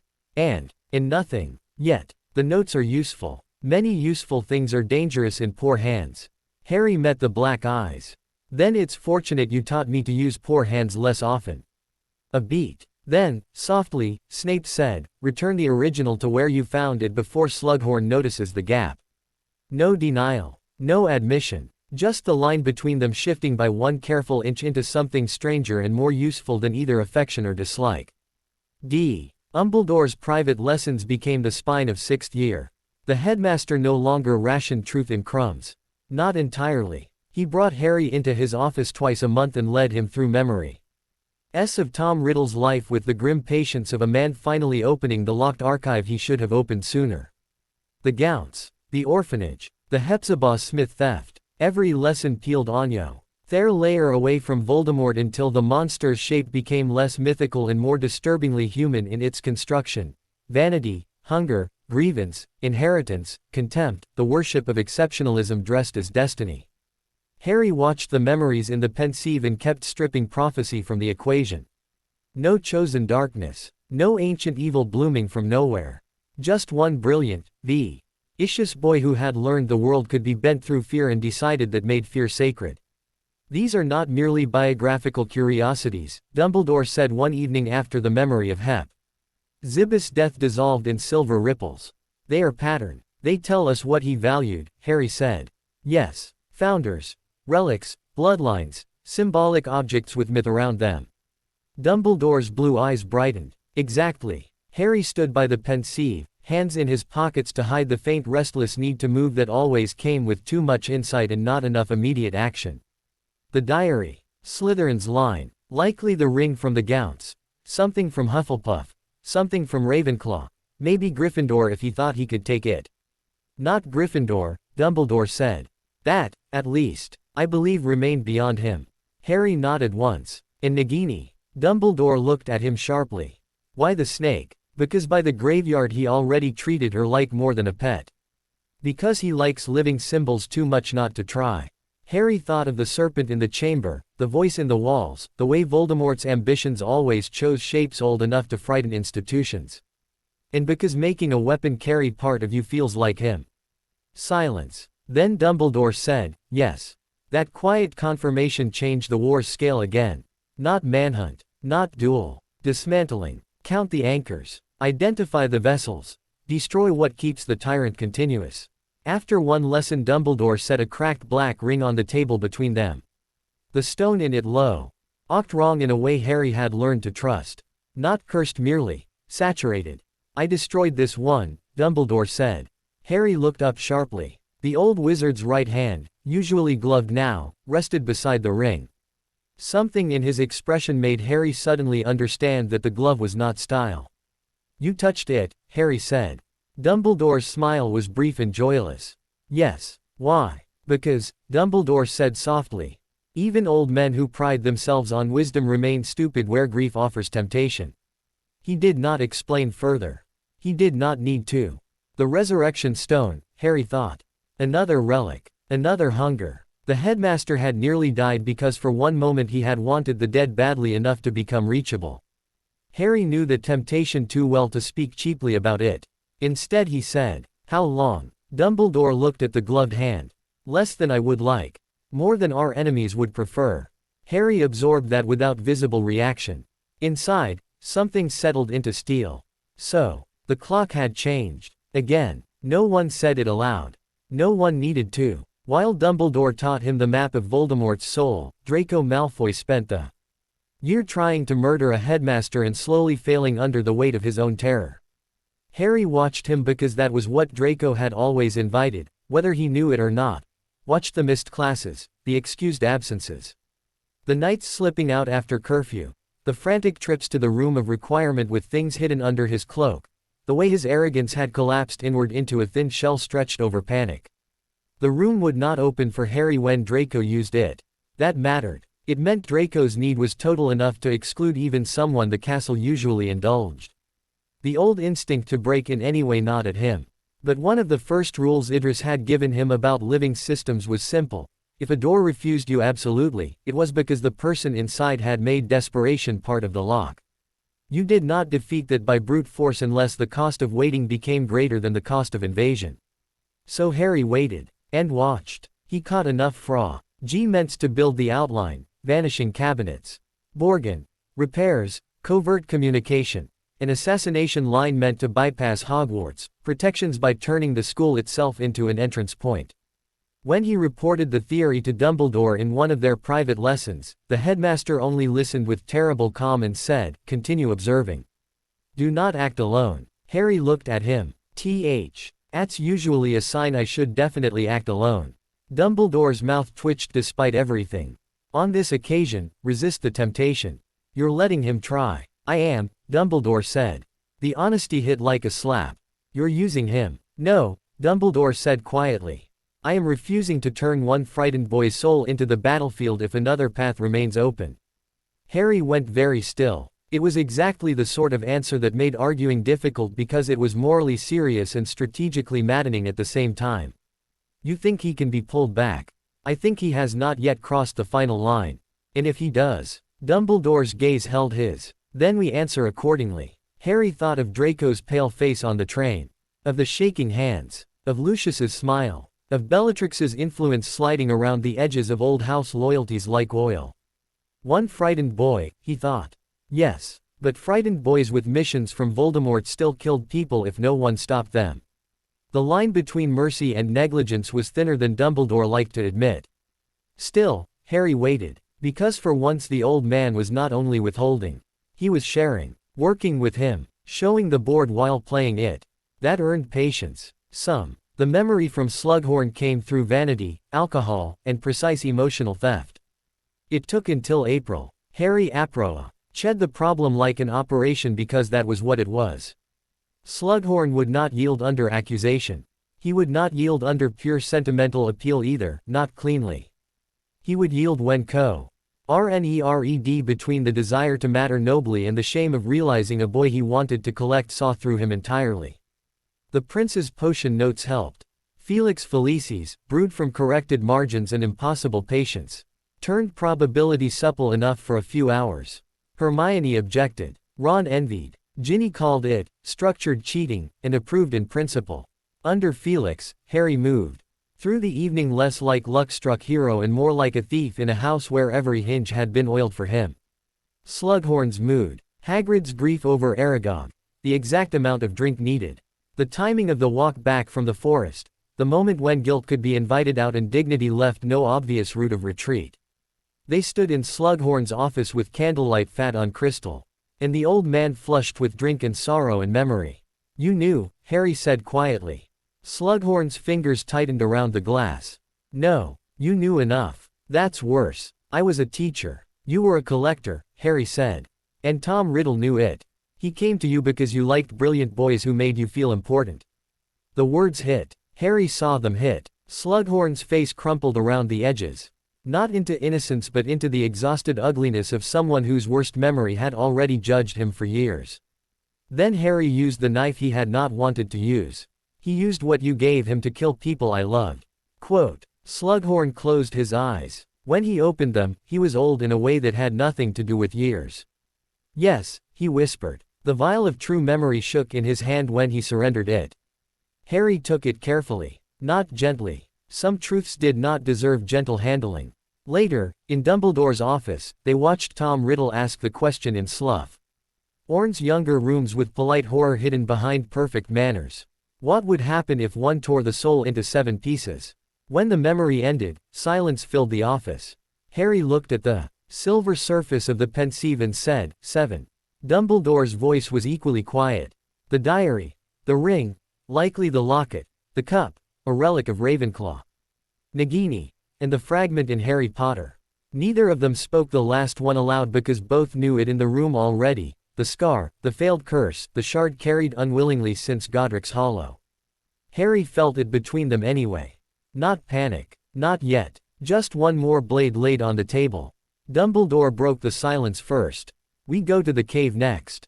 Harry looked up. The locket, the headmaster said. I believe I have found it. Outside, the castle groaned softly in the spring dark. Inside, Harry felt the year contract into a sharper and narrower shape. One frightened boy with a mission above them. One dying headmaster beside him. One cave full of old dark magic ahead. And beneath all of it, the war finally beginning to show its bones. They left 2 nights later under cover of curfew and silence. No public departure. No escort. Only Dumbledore, Harry, the invisibility cloak, and enough secrets between them to change the century if any single one fell into the wrong hands. The cave waited on the coast like a wound in the cliff. Harry smelled salt, rot, and old enchantment before he saw the entrance properly. The sea crashed below in black repetition. Wind tore at their cloaks. Dumbledore moved more slowly than before, subtly. But enough. The cursed hand hidden under the glove. The age. The cost already paid and still paying. Harry noticed all of it and said nothing. The entrance opened only to blood. Dumbledore pressed his wounded hand to the rock without flourish. The stone drank red and opened inward. Inside, the air changed. No longer sea. Not exactly. Submerged oldness. The smell of magic left too long without mercy. In fury-infested water ringed a central island. A basin stood there full of black potion thick as oil. Harry looked at it once and immediately knew the truth. No thief got the locket by spell or cleverness. The protection required suffering, not access. Choice under pain. Dumbledore confirmed it moments later. One of us must drink it.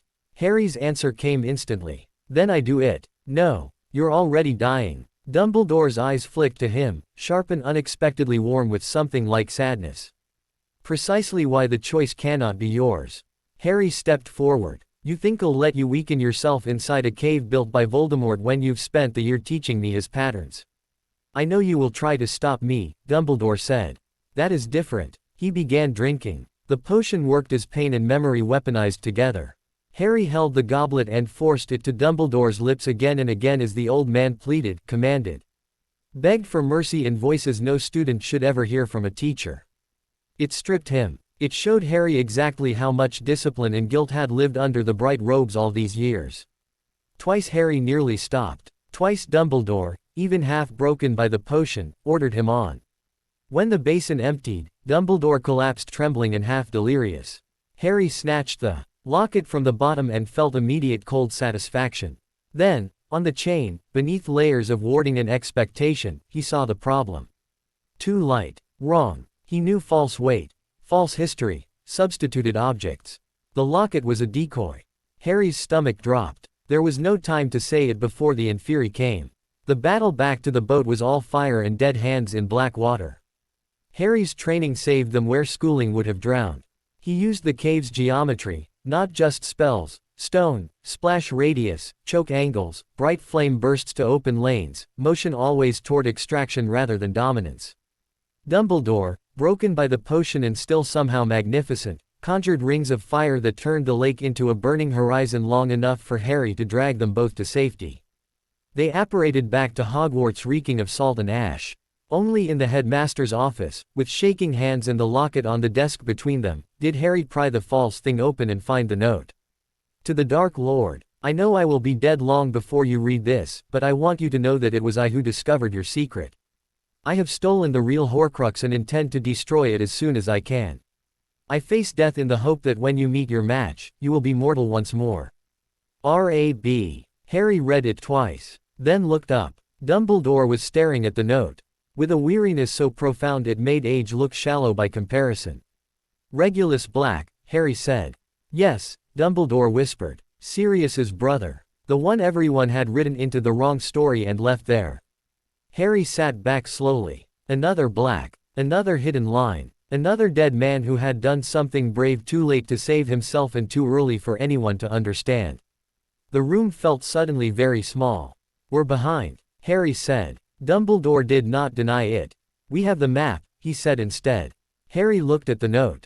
At the false locket. At the man across from him whose hand was blackening by degrees no healing magic could truly stop. No, he thought. Not just a map. A countdown. And somewhere above them, in the castle's sleeping heights, Draco Malfoy was still trying to open the school to killers. The year had narrowed to a blade. All that remained was seeing who bled first. By the time the astronomy tower began its long slide toward blood, Harry already KN. EU's sixth year had become a race between collapsing plans. Draco Malfoy's, for one. Dumbledore's, for another. And somewhere beneath both, Harry's own, unfinished, underinformed, and increasingly ped by the terrible fact that every adult around him seemed to regard timing as the highest moral principle in war.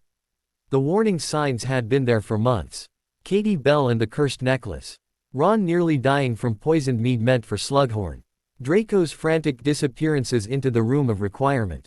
The vanishing cabinet theory hardening from suspicion into certainty. Even the ear disaster in the bathroom had told its own truth.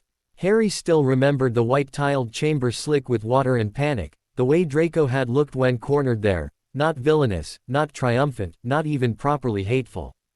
Just terrified. A rich boy drowning inside a mission he had mistaken for proof of adulthood until it began asking him to kill. He had drawn first. Harry had answered. With the prince's curse before thought fully caught up. Sectum sempra. The word had ripped the air apart. Draco had hit the floor in blood. And for one eternal second Harry had seen exactly what happened when training, fear. And inherited war instincts outran judgment. Not justice, not triumph, just a boy bleeding out on wet stone because another boy had needed the fight to end faster than morality could keep up. Snape had saved Draco. Of course he had. The counter-curse had come out of him like reflex, like terror long practiced into precision. He had knelt in Draco's blood with black R.O.'s soaking at the hem and barked orders at Harry in a voice that carried more than fury. Something else. Recognition of what nearly dying in school bathrooms meant for the architecture of souls. Later, after detention in silence and the ugly sick certainty that he had crossed close enough to something irreversible to smell it, Harry had asked Snape only one question. Why didn't you hand me over properly? Snape had looked at him from across the storeroom where confiscated ingredients and unlabeled bottles slept in row after row of old glass. Because, he said, I have no interest in watching another child discover too late that useful violence and righteous violence are not interchangeable. Harry had stood there in stillness. Then asked, was the prince trying to kill? Snape's face had gone unreadable in that complete, infuriating way only he and Dumbledore truly mastered. The prince, he had said softly, was trying to survive worlds that preferred elegance to honesty. Not an answer. More useful than one. Harry had returned the textbook to the cupboard that night. Not because he rejected it. Because by then he understood that inheritance from dangerous men had to be chosen line by line. Not swallowed whole because it worked. Useful lesson. Expensive one. And now, after the cave, with Dumbledore visibly weaker and the false locket lying open like a taunt in the headmaster's office, Harry knew the year was at last narrowing toward whatever Draco had been trying and failing to complete. The school felt that narrowing too. The castle creaked differently in the week after the cave. Not fear. Anticipation. Portraits whispered later into the night. Ghosts traveled routes that did not suit their usual patterns. Even Peeves seemed less playful and more electric. As if chaos in the air had become too sharp for casual use. The DA remnants moved through corridors in low, tight constellations. Ginny's laughter came quicker and ended sooner. Neville C. Hecked windows now before discussing plans. Hermione stopped pretending that academic deadlines belonged in the same category as mortal problems. Ron, one evening in the bureau while Harry was pinning the cave note beside the Horcrux list, summed up the mood with more clarity than he got credit for. It feels, he said, like the whole school is waiting for someone to finally kick the door in. Harry looked at the map wall. At Hogwarts overlaid with routes, safe rooms, tower access, possible infiltration points, squad remnants, and the room's own hidden arteries. Yes, he said. That's because someone is. The mark in the sky appeared on a Friday. Black over the astronomy tower. Green over Hogsmeade. A Death Eater signal ripped into the dusk just as students were finishing Supa. And the first frightened whispers began racing the corridors faster than prefects could shout them down. The whole castle reacted at once. Some students panicked. Some froze. A few, especially T.Os who had lived too long inside old bloodline houses where dinner conversation and threat assessment often overlapped, became very still. Harry looked up through the great hall's enchanted ceiling. Saw the mark burning over the darkening sky, and felt every line of the last 6 months snap tight. Distraction, he thought instantly. Or invitation. Dumbledore was not in the hall. Snape was not at the staff table either. McGonagall was already rising to take control of the room. Flitwick's wand was in his hand. Slughorn looked as if all his carefully curated life had finally become too real to fit in one face. Harry was already moving before Ron could grab his sleeve. Where are you going? Astronomy tower. Hermione shot to her feet too. Harry. No. He turned only far enough to catch their faces. This isn't a group breach. DA Protocol 3. Lock down the younger students. Route Ginny to the lower stairs and Neville to the west landing. If Death Eaters are in the castle, I want eyes on movement, not heroics. Quote. Ron's mouth tightened. And what do we do if you're wrong? Harry looked once more at the mark. Then at the professors trying to calm a hall full of children. And who had not yet admitted childhood was mostly over for all of them. Assume I'm not. He went. No cloak. No ceremony. Just speed. The moving staircases favored him because Hogwarts had long ago accepted the difference between panic and purpose. He cut up the East Tower line, bypassed 2 knots of frightened Ravenclaws, slid under a ceiling charm McGonagall had just begun casting on the 4th floor landing, and reached the corridor beneath the astronomy tower in time to hear voices above. Draco. Dumbledore. Harry stopped just below the final spiral and listened. Not because he lacked courage. Because timing mattered more than entry. Dumbledore's voice, faint with exhaustion but still impossibly clear. Draco, you are not a killer. Draco's answer came ragged. How do you know what I am? Because. Harry thought with a sudden terrible understanding, the old man had been having this conversation in his head for months. Harry moved up 3 more steps until the top platform came partially into view through the railwork. Moonlight washed the tower silver. Wind tore at cloaks and ties. The mark blazed above them like a bad omen made literal. Draco stood near the battlements, wand shaking in his hand. Face paper white and slick with sweat. Dumbledore leaned against the low wall opposite him, weaker than Harry had ever seen, blackened hand hidden, body held upright more by will than strength. The old man had no wand in his hand. Which meant one of 2 things. He had dropped it, or he had chosen not to draw. Harry hated both possibilities. He climbed 1 more step. The wood creaked. Draco's head snapped toward the stair. Dumbledore's eyes met Harry's through the gap. And in that one look, Harry understood something so quickly it hurt. The headmaster had known Harry might come. Had perhaps counted on it. And did not want him entering yet. No verbal order. No obvious command. Just a minute shift of expression, the smallest narrowing of the eyes. The sort of signal Idris had once used across rooftops to mean not now. Watch. Harry almost disobeyed on principle. Then Draco started talking again, and the words pinned him where he was.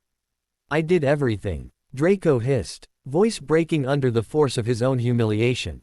The necklace, the mead, the cabinet, I fixed it. They're here. They're in the school because of me, and if I don't finish this, he'll kill me, he'll kill my mother. There it was. Not ideology. Leverage. Terror dressed in family language. Dumbledore's face softened in a way Harry found almost unbearable to witness under the circumstances. Then lower your wand, Draco, and let us protect you. Draco laughed once. It came out cracked and miserable. Protect me. You can't even protect yourself. Harry's hand tightened on his wand. No, he thought. Not protect. Reposition. Buy time. Move pieces. The old man was still doing it even now, offering rescue as if rescue did not come already threaded through calculation. But Draco was not hearing calculation anymore. He was hearing the impossible. The offer to step sideways out of the role Voldemort had carved for him. And impossible things frightened people as much as monsters did. Draco's wand shook harder. Then footsteps thundered up the stairs behind Harry. Too many. Not students. Adults moving with the ugly certainty of people entering a place they had already been invited into. The cabinet, Harry thought. Draco succeeded. The air shifted with dark magic and adrenaline. Bellatrix's laugh floated up the stairwell before her boots appeared. Then Greyback's wet breathing. Then the Carrows. Then other shapes in Death Eater masks and dark robes flooding the upper platform until the astronomy tower stopped being a duel and became an occupation. Harry flattened himself against the inner curve of the stairwell and let the first wave pass him because stepping in now would have meant instant revelation and instant failure. One fighter Aga. Inst 7 in a tower choke while Dumbledore was already compromised and Draco half broken in the center of it. Not heroics. Position. Bellatrix burst onto the tower with delight burning through every line of her body. Well done, Draco. Well done. Draco looked at her as if he hated her for arriving alive to confirm what he had done. Which, Harry thought, was at least morally coherent. Grey. Back moved differently from the others, not civilized evil, not polished malice. Hunger in boots. He sniffed the air like the school itself might bleed for him if asked correctly. Harry's skin crawled. Dumbledore remained against the battlement, eyes moving once over every new arrival and then, very briefly, to the stairwell where Harry hid. Again. Wait. Bellatrix prowled closer, wand raised, smile feral. He's weak. End it, Draco. Earn your place. Draco did not move. The silence that followed felt like a wire pulled so tight it might sing. Then another figure reached the top of the stairs. Snape. Black robes. Face unreadable. Movement so controlled it almost looked slow compared to Bellatrix's fevered excitement. He took in the tower in one sweep.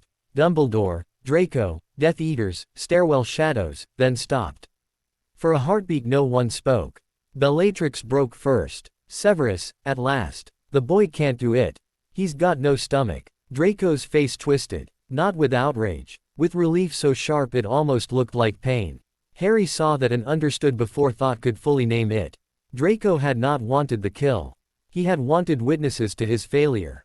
Someone else to complete the line so he could remain guilty without becoming final. Snape looked at Draco once. Then at Dumbledore. What passed between them was not visible to anyone untrained for it. It lived in the smallest possible things. The absence of surprise, the precision of stillness, the way neither man needed to rearrange his breathing to meet the moment. Prearranged, Harry thought. Or at least prepared for. His pulse slammed once hard enough to hurt. No, not this. Not here. Not. Severus, Dumbledore said. The single word carried too much. Not plea. Not exactly. More like completion. RRY felt the world narrow to a line between two men who had built too many years of secrets between them for anyone else on the tower to understand cleanly. Bellatrix was practically vibrating with expectation. Kill him. Snape's face remained carved from winter. Then he raised his wand. Avada Kedavra. Green light filled the tower. It hit Dumbledore square in the chest. The old man was lifted backward. Body arching once against the night, then thrown clear of the battlement. Harry saw him fall. Saw the blue robes vanish past the lip of the tower. He did not remember choosing movement. 1 second he was in the stairwell with the spell's green afterimage burned across his vision. The next he was on the platform, wand up, all the controlled stillness in him shattered into lethal direction. The first stunning spell hit a masked Death Eater in the spine before anyone but Snape fully registered he had moved. The man crashed into the battlement and went down hard. Harry's Seiko. ND spell took Electo Caro in the wrist and sent her wand skittering. Bellatrix screamed with delighted fury. Greyback lunged. Harry dropped low and rolled under the werewolf's reach, came up inside the man's balance line. And slammed a banishing charm into Greyback's knee at point-blank range. The joint bent wrong. Greyback howled and hit the stones. Potter. Bellatrix shrieked. Yes, Harry thought savagely. Here. He cut left. Using the tower's circular geometry, never holding the center. The Death Eaters had numbers and range. He had angles and surprise. Spell, shift, vanish, strike again. One rope curse tied Yaxley's ankles together. A blasting hex shattered the tower lantern and plunged half the platform into harsher moonlight. Bellatrix fired to kill and hit stone where Harry had been because he refused every line she expected. Not enough. Never enough. There were still too many. And Snape did not join Bellatrix's chaos. He moved once, swiftly, disarming Harry's neck's T-angle with a flick that cut the curse apart before it formed, then stepped between Harry and the stair. Blocking him. Not attacking. Blocking. Harry's mind, even through the white blaze of fury, registered the detail. Why? Bellatrix cackled and slashed a curse that cracked the parapet by Harry's shoulder. Draco had collapsed against the inner wall, pale and useless, staring at the place where Dumbledore had vanished. Greyback was rising again. Harry did the only thing left that might still alter the board. He drove straight at Snape. Not with a spell, with the hidden blade. The mechanism hissed out under his sleeve as he crossed the distance in 2 strides. Snape's eyes flashed once, surprise, yes, but not at the existence of the weapon. At the fact Harry had chosen steel in a room full of wands. Good. Let him be surprised. Harry slashed for the professor's wand arm. Snape turned just enough, black robe twisting aside, and caught Harry's wrist in a grip like iron. No wasted force. No panic. Just precise redirection. The blade kissed cloth and failed to bite flesh. For one impossible half-second they stood locked together, too close for anyone else's easy curses. Harry saw it then, not in words, in Snape's face. Grief. Buried so deep most people would have mistaken it for disgust or strain, but they're all the same. Real. Violent. Controlled only because every thing in Severus Snape's life had clearly been controlled for so long it had forgotten other forms. Harry's rage faltered, not because it lessened, but because something new entered it.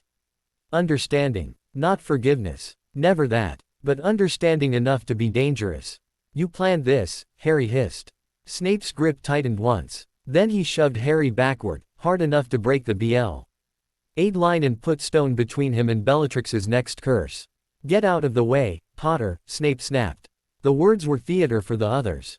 The shove was not. It had moved Harry off Bellatrix's kill line by inches.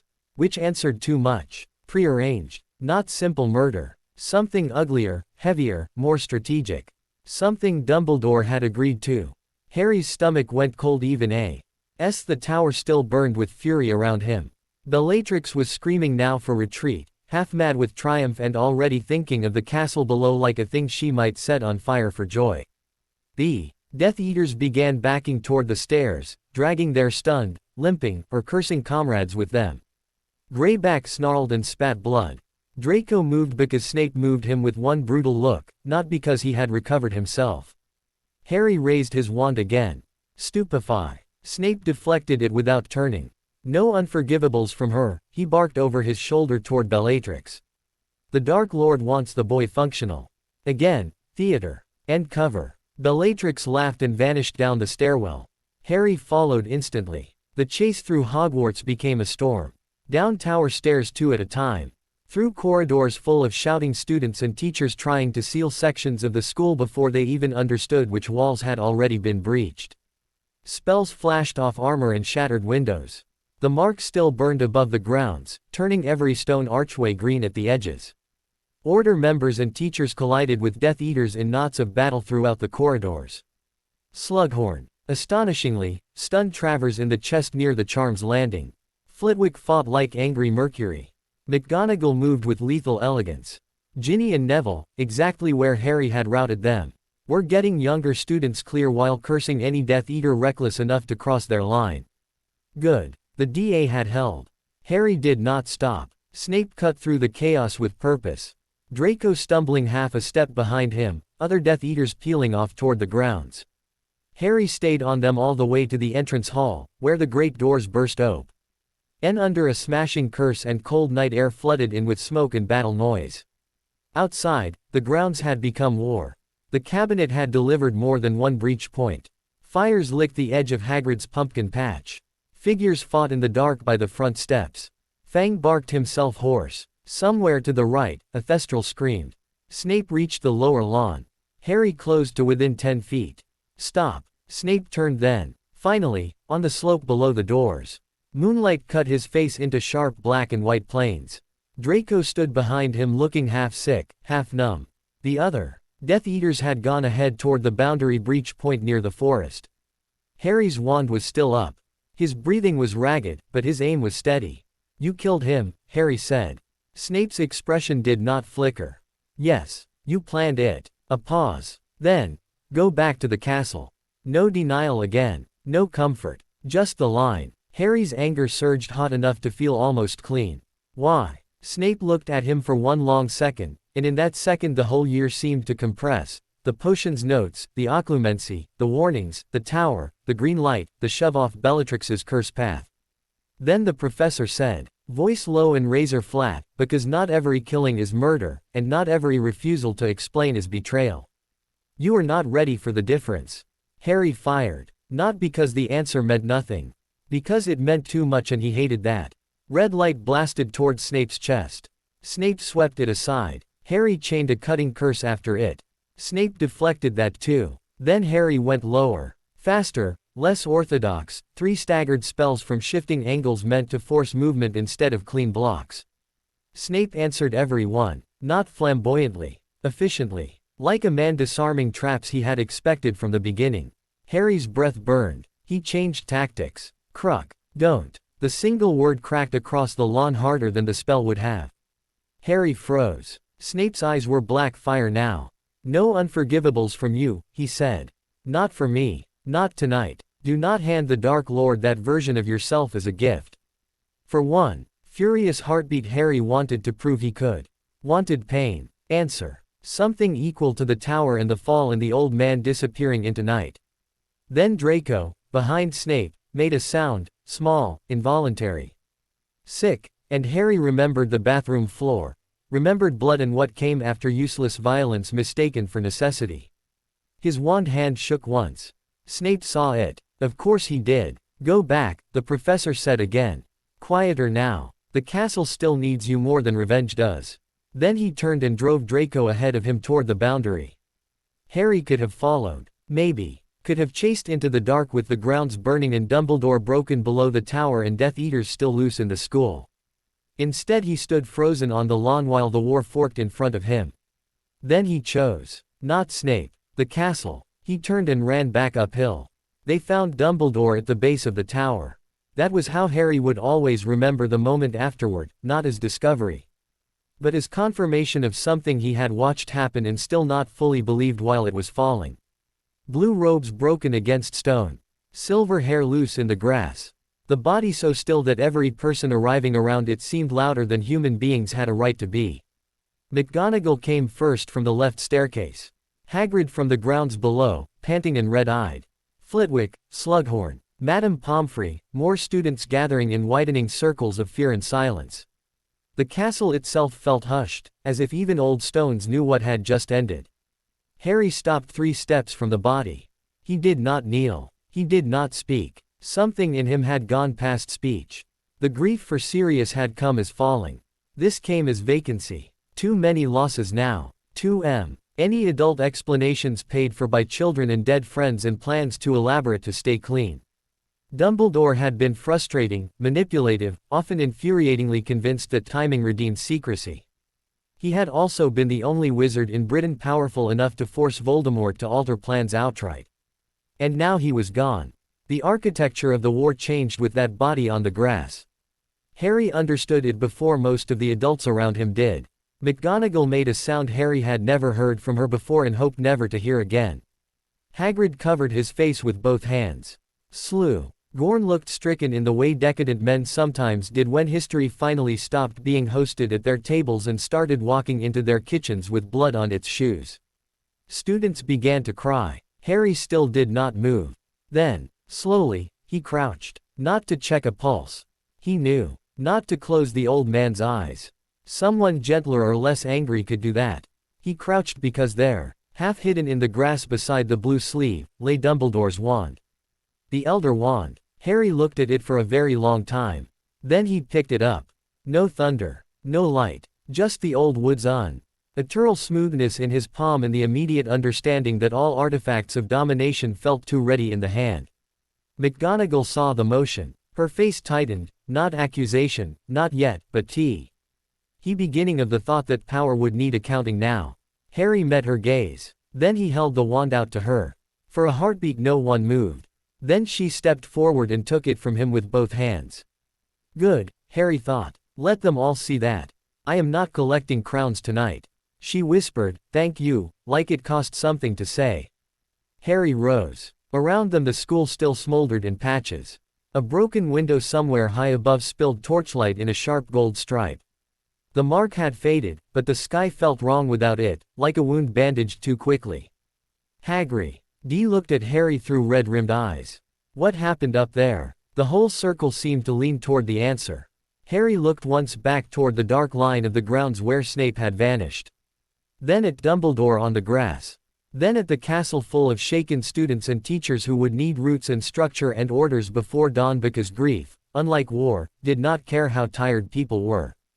Draco let them in, Harry said. The cabinet worked. Dumbledore reached the tower already weakened. He stopped, then chose the truth that mattered most even if no one around him yet understood what shape it would take. Snape killed him. Gasps. A sob. Hagrid swearing through grief. McGonagall going very, very still. No one asked the next question immediately. Harry asked it in silence himself. Why? But he already knew enough to make the answer worse than betrayal and better than it too. Planned. Agreed. Necessary, perhaps. Monstrous, certainly. That was what war between cunning men always made of ethics, things that did not stop mattering just because someone could argue them. The dawn after Dumbledore's death did not feel like dawn. It felt like briefing. Harry stood in the bureau while the first gray light pushed through narrow windows and the surviving DA remnants gathered in staggered silence around the chalkboard. Ron with ash on his sleeve. Herm. Ione white-faced and awake beyond reason.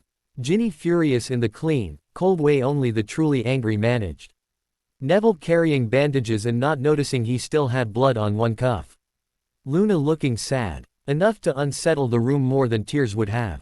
No one spoke first. Harry let the silence hold. Then he picked up the chalk. On the board he wrote.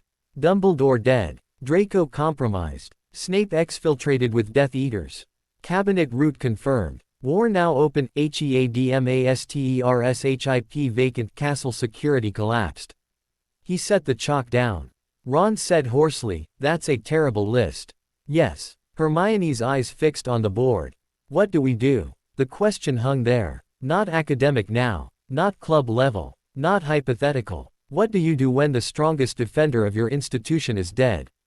The murderer may also have been the old man's co-conspirator, the enemy has proved the school permeable, and the ministry will arrive too late with statements and committees. Harry looked at his friends. At the room. At the castle map covered in routes he had been building since first year. Then he answered. We stop pretending school is the main structure. Ginny lifted her head. Meaning Hogwarts matters. But it isn't the war anymore. It's a site in the war. He tapped the Horcrux list pinned beside the cave note and RAB's letter. We hunt the anchors. We keep the network alive. We train the ones who can still be trained.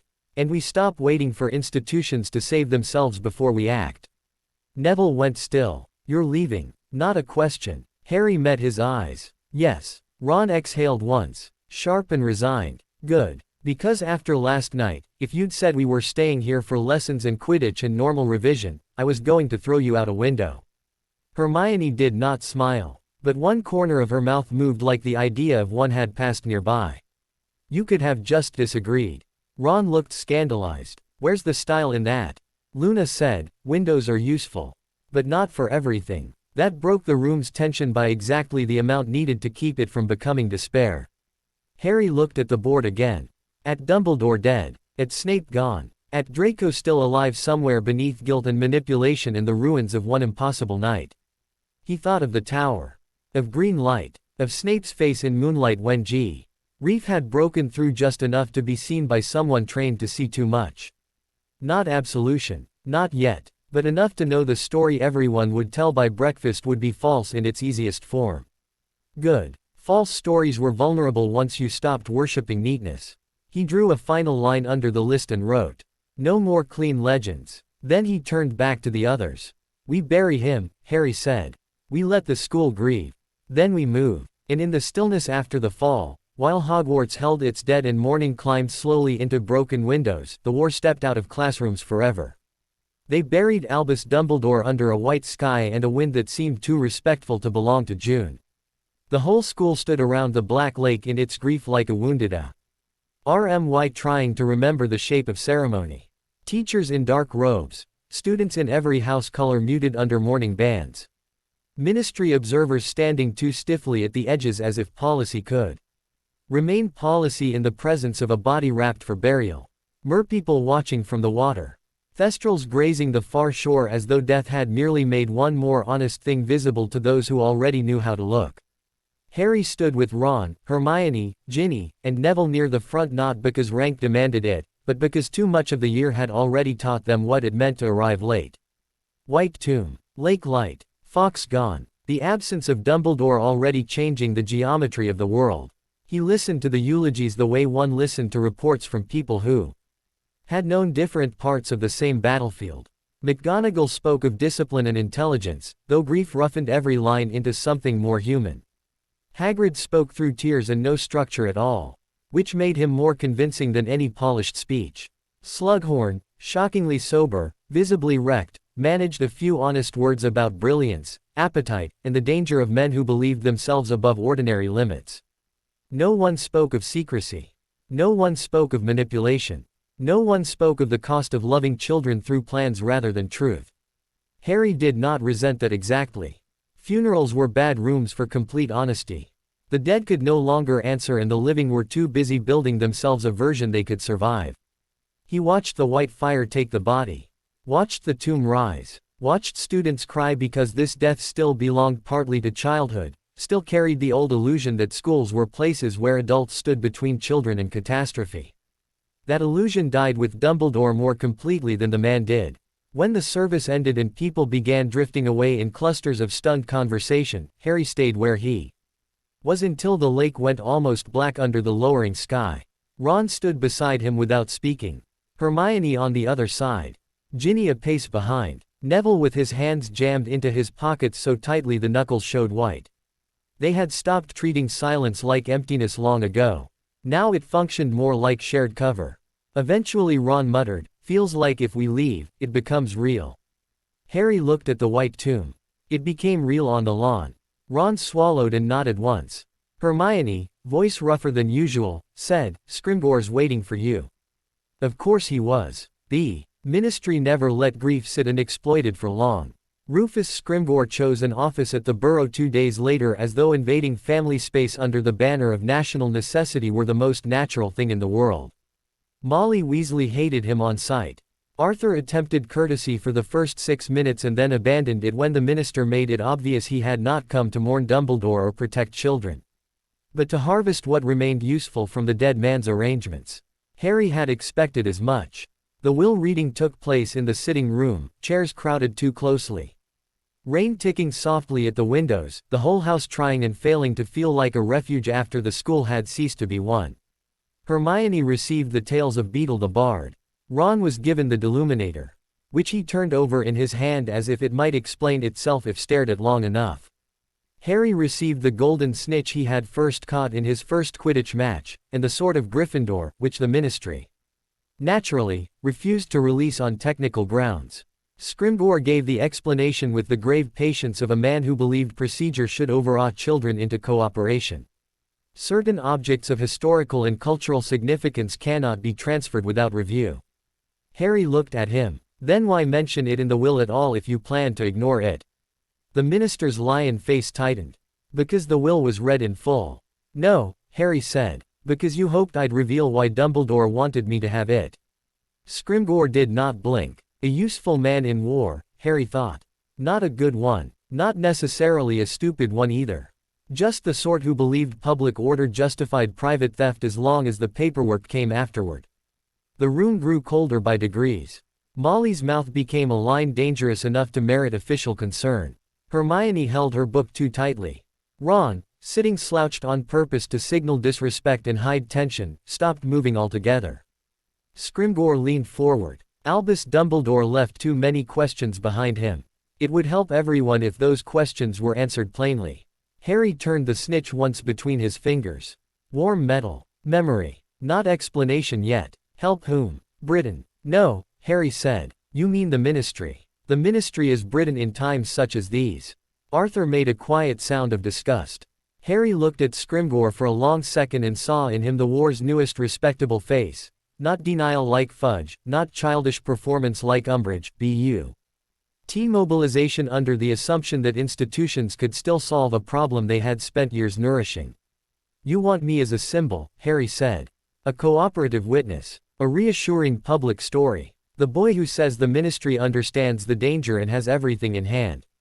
Scrimgeour's voice hardened. I want the country to know it is not leaderless. Harry almost laughed. Instead he said, then stop asking children to lead it for you. Scrimgeour's stare might have cracked younger boys into apology. Harry had outgrown apology to authority figures who arrived with agendas in his house. The minister stood first. Not because he won. Because he understood he had lost the shape of the encounter. Dumbledore left you burdens, he said at the door. Some of them may be too heavy to carry without help.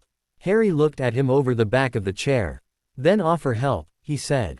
Not harness. Scrimgeour left without another word. Only after the front door slammed did the room breathe again. Ron let out a low whistle.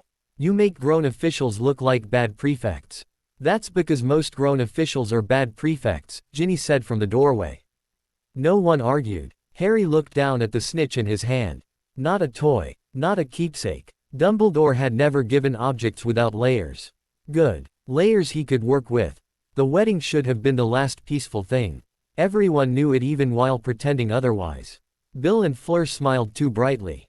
Molly bustled too hard. Fred and George built practical jokes into the decorations with an edge that made them feel more like structural reinforcement than celebration.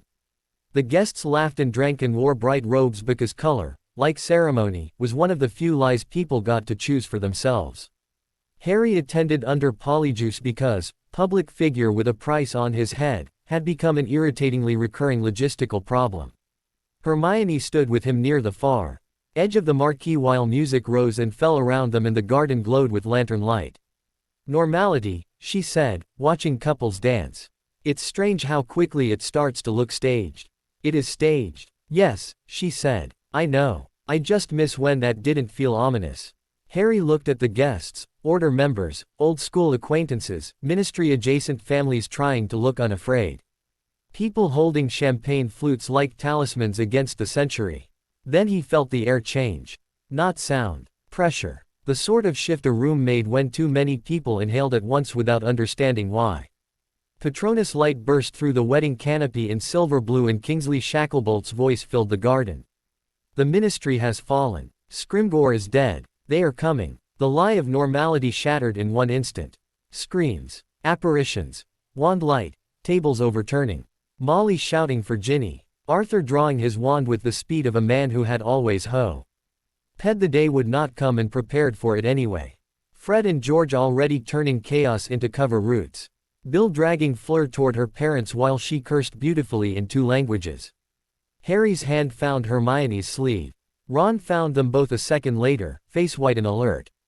No speeches. No questions. They ran. Not into the garden. Beneath it. The burrow had never belonged entirely to one family. Once the war came back, the Brotherhood and the Order both had reasons to reinforce places where love made people careless.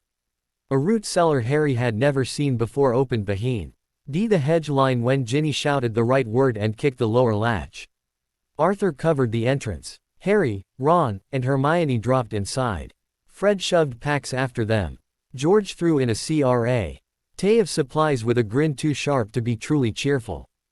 Go be dramatically useful, he said, and slammed the hatch shut over their heads. The darkness below smelled of damp wood, earth, old apples, and hidden intent.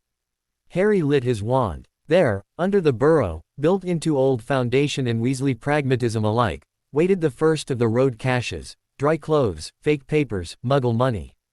Emergency portkeys too unstable for family use but fine for desperate flight, and a narrow tunnel heading east. Hermione looked around once and said, "Your people." Harry adjusted the pack strap over his shoulder. Partly. Ron stared down the tunnel. "I missed 5 minutes ago." "No, you don't," Hermione said. Ron considered. "No, I suppose I don't." Then they went underground. The Deathly Road began, as so many real roads did, with bad shelter and worse information. They did not camp in random fields the way frightened children might. Harry refused that version of desperation outright. The Brotherhood had left England webbed with small forgotten spaces, safe houses hidden inside disused railway huts, dead basements under vacant terraces, chalk-marked boathouses, one abandoned greenhouse outside Ottery Street Catchpole where the glass had been left deliberately cracked because no one expected secrets to thrive in ruin. Not every hideout remained safe. Some had already burned. Had been rolled up by ministry searches repurposed into Death Eater dragnets. A few had been compromised by panic or greed. That was the problem with networks built across war, the map always aged faster than the men using it. Still, it was better than sleeping blind. They moved by sequence. 3 nights in one place was too long. 4 routes for every entry. Never use the same L point twice. Never light from the street side. Always set 2 exits, even if one was ugly. Hermione memorized every site after the first visit. Ron carried the heavy kit without complaint often enough that moments he did complain became almost comforting. Harry ran the perimeter checks because he could not stop seeing angles even when exhausted. In the second week underground, at a boarded-up tailor's attic in Birmingham that smelled of mothballs and old chalk, they returned to the problem left by the cave. R.A.B. Regulus Arcturus Black, Sirius's brother. The locket's thief. The first succès. SFUL Horcrux hunter they knew had lived long enough to write a note and die before the world could understand him. Sirius, Harry thought, deserved the truth even if he was gone. So they went to Grimmauld Place. The house had aged badly in Sirius's absence. Dust, bitterness, old bloodline magic turning inward on itself. Walburga Black's portrait shrieking the moment the hall admitted them.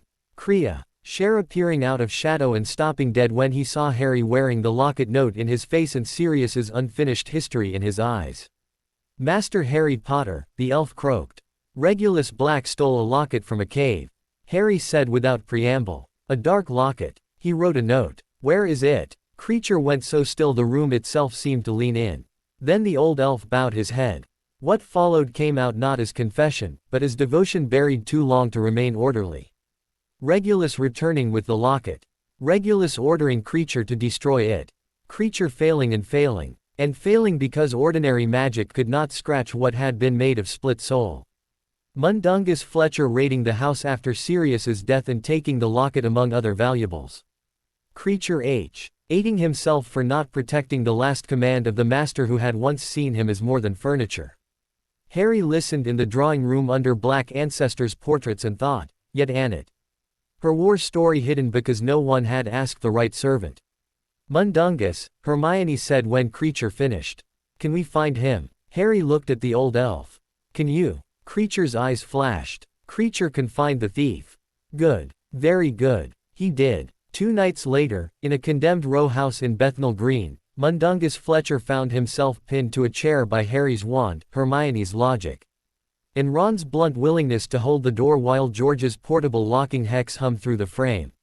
Mundungus smelled of old tobacco, panic, and bad excuses.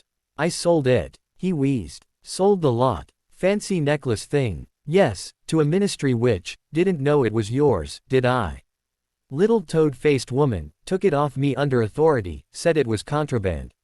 Harry went cold. Umbridge. Mundungus nodded frantically. Yes, her. Had it round her neck next time I saw her, smirking like she'd found royalty in a dustbin. Harry looked at Hermione. Hermione looked back. Then both said at once, ministry. Ron groaned. I hate that the answer is always ministry. No, Harry said. Sometimes it's old families. Sometimes it's school. This time it's ministry. Which, in fairness, still covered too much of Britain. They left Mundungus Trust to his chair with enough memory of the encounter intact to keep him honest and not enough information to sell it properly. The locket was in Umbridge's office, which made retrieving it not just a Horcrux operation, but an assassination of bureaucracy. Harry approved of the symmetry. The ministry infiltration should have been impossible. That was why it almost worked beautifully. Polyjuice gave them entry. Brotherhood floor plans, old, partial, still more useful than the official maps Hermione had stolen from a Phil-ing office in Diagon Alley, gave them root logic. Ron and Hermione took the lower administrative lines disguised as workers in the Muggle-born Registration Commission. Harry entered under the face of a junior official assigned to archives access, bland enough to avoid attention and privileged enough to explain movement. The atrium felt smaller now under occupation. Statues changed. Ministry banners darker. Security more visible and yet more foolish in the predictable places. The old fountain of magical brethren had been replaced by monstrosity, a throne-like monument of wizards seated atop crushed muggles and magical creatures. All cast in dark stone and arrogance. Harry looked at it once and kept moving. Symbolic architecture, he thought. Voldemort's Britain was in a hurry to announce exactly what it worshipped. Umbridge's office had changed less than the rest of the building, which made it worse. The kittens were still there. The lace. The scent of sugar and violence. Only now tea. He walls held forms authorizing Muggle-born interrogations and confiscations in careful stacks under the same porcelain smiles. Harry entered as though summoned. Umbridge looked up from her desk and smiled at her borrowed employee's face with a benevolence that would have been laughable if it had not been fed by prisons. Yes. Harry forced the ministry accent he had built for the role into place. Records transfer from magical maintenance, ma'am. She waved him closer. The locket hung at her throat. There. Cold. Green gold. Wrong. It felt almost amused at being worn like jewelry by a woman petty enough to mistake possessing a weapon for understanding it. Harry set the files down and let Umbridge sign 2 pages she did not read. Timing. Angle. Door still closed. Corridor quiet. Then he flicked his wand under the cover of the parchment. Incarcerus. Ropes slammed Umbridge back into her chair before the sugar scream even formed fully. She shrieked anyway. Harry crossed T. He room in 2 steps and pressed his hand hard over her mouth. Her eyes widened. Recognition hit a second later. Not of the disguise. Of the pressure. The refusal to be domesticated in her pink little kingdom. He peeled the locket from her throat. The chain fought briefly. The Horcrux knew theft. Good. Let it. Umbridge clawed at his sleeve with stubby, furious nails and finally got enough air to gasp, "You." Harry leaned close enough that only she could hear. "You should have stayed with paperwork." Then he stunned her. No speech. No theatrical justice. Just one more tyrant laid horizontal in her own chair. He was out the side passage before the first alarm truly formed. Below, in the commission chambers, Ron and Hermione had done the heavier work. Harry found them in the lift.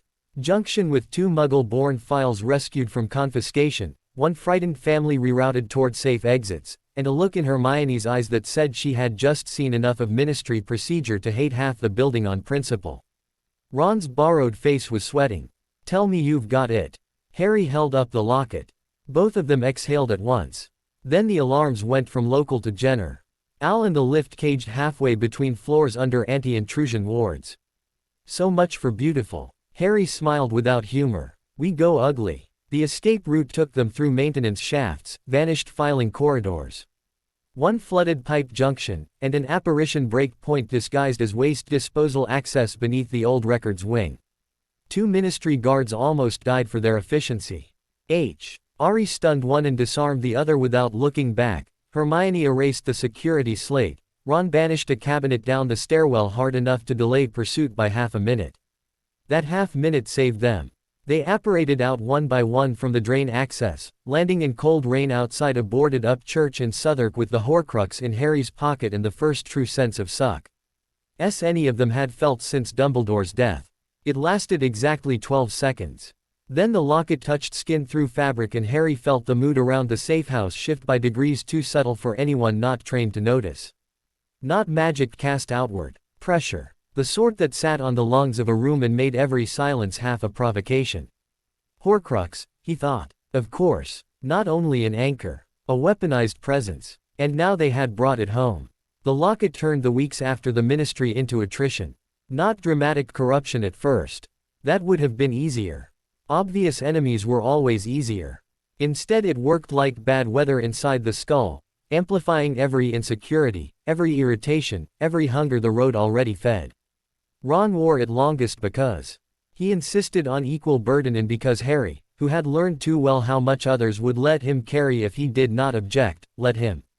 That was a mistake. Ron, hungry and cut off from family, gone taking every empty pot and failed meal as personal proof of inadequacy. Hermione, sleepless and furious at the state of the country, started sharpening truth into things one could bleed on by accident. Harry found himself growing colder, more controlling, more likely to make decisions 3 steps ahead without consulting the people standing in the current one. The road did not help. Safe houses failed one by one. One burned. One had already been searched. One cellar in Bristol contained only chalk on the wall, gone to ground, do not return, and the rest of the site stripped clean. Ministry. Watch lists merged with Death Eater patrols. Friends disappeared. Rumors said Hogwarts under Snape's headmastership had become a school of punishment lines and forced conformity, the Carrows roaming it like sanctioned rot. Harry read every rumor twice and burned none of them. Neville's message came through a dead drop behind street. Mungo's herb garden, still resisting. Students hurt. Need you alive more than present. Harry held the note long after reading it. Alive more than present. Yes, that was the argument. Not an easy one to live with. By November the road had become a set of arguments with rain in between. The fight with Ron happened in a half-collapsed shepherd's hut on the moors while sleet battered the roof and the locket sat warm against Harry's chest because it was his too. RN to wear it and he had already been carrying too much for weeks. You don't tell us anything anymore, Ron said. Harry looked up from the map. That isn't true. Hermione did not intervene immediately. Which meant she suspected the same thing and was waiting to see whether Harry would admit it. Ron's hands spread. You decide. You plan. You assign. You think that because you're better at staying calm. The rest of us need instructions instead of explanations. The words hit because they were partly true. The locket made them hit harder. Harry's answer came colder than he intended. Someone has to keep the structure intact. Ron laughed once, ugly and tired. Right, there it is. Structure. He pointed toward the map, the route notes, the stacked packs. You talk like the road's a mission and we're just attachments to it. Quote, don't be stupid. Hermione's head snapped up. Harry. But it was out. Ron's face changed. Not rage first. Hurt. Which was worse. I'm not the one acting like we're baggage unless we're useful, he said. Harry stood too quickly, the hut suddenly far too small, the locket dragging every thought toward the sharpest edge available. I never said that. You don't have to, Ron shot back. You think it every time I get angry or tired or ask where this is actually going. The silence after that felt like glass in the lungs. Hermione stepped betway. End them with the weary fury of someone who had spent too many months holding roads together by memory and willpower alone. This is the locket talking. Ron turned on her. No, this is me talking. The door banged open under the wind because no one had properly latched it after the last check. Ron looked from Harry to Hermione and back again. Then said the thing Harry would replay later, not because it was fair, but because it landed where fear already lived. At least when Dumbledore used you, Ron said, he told himself it was love. You don't even bother with that part. Then he left. The hut shuddered. Wind and sleet invaded the room. Hermione stood frozen for 2 full breaths. Harry did not move, because moving would have meant admitting the words had gone somewhere real. Fina. LLY. Hermione crossed the room and shut the door with more force than necessary. Then she turned and said quietly, take the locket off. He obeyed. Only then did the room seem large enough to breathe in again. Neither of them spoke of Ron that night, which was its own kind of mourning. Godric's Hollow in winter looked too ordinary for the amount of history buried under its frost. Harry K. knew that before he ever saw the ruined cottage. The village was small, lamplit, church-belled, all its houses leaning toward quiet domesticity as though murder and myth had happened somewhere else entirely. He and Hermione moved through it beneath the cloak in the brittle dark of Christmas Eve, boots whispering over snow. They had come for different reasons and did not pretend otherwise. Harry wanted the place of first blood. Hermione wanted answers left in books and graves and old names. Both wanted movement because sitting in safe houses with Ron's absence and the locket's pressure had become unbearable in different ways. The graveyard gave them the Hallows before anyone else did.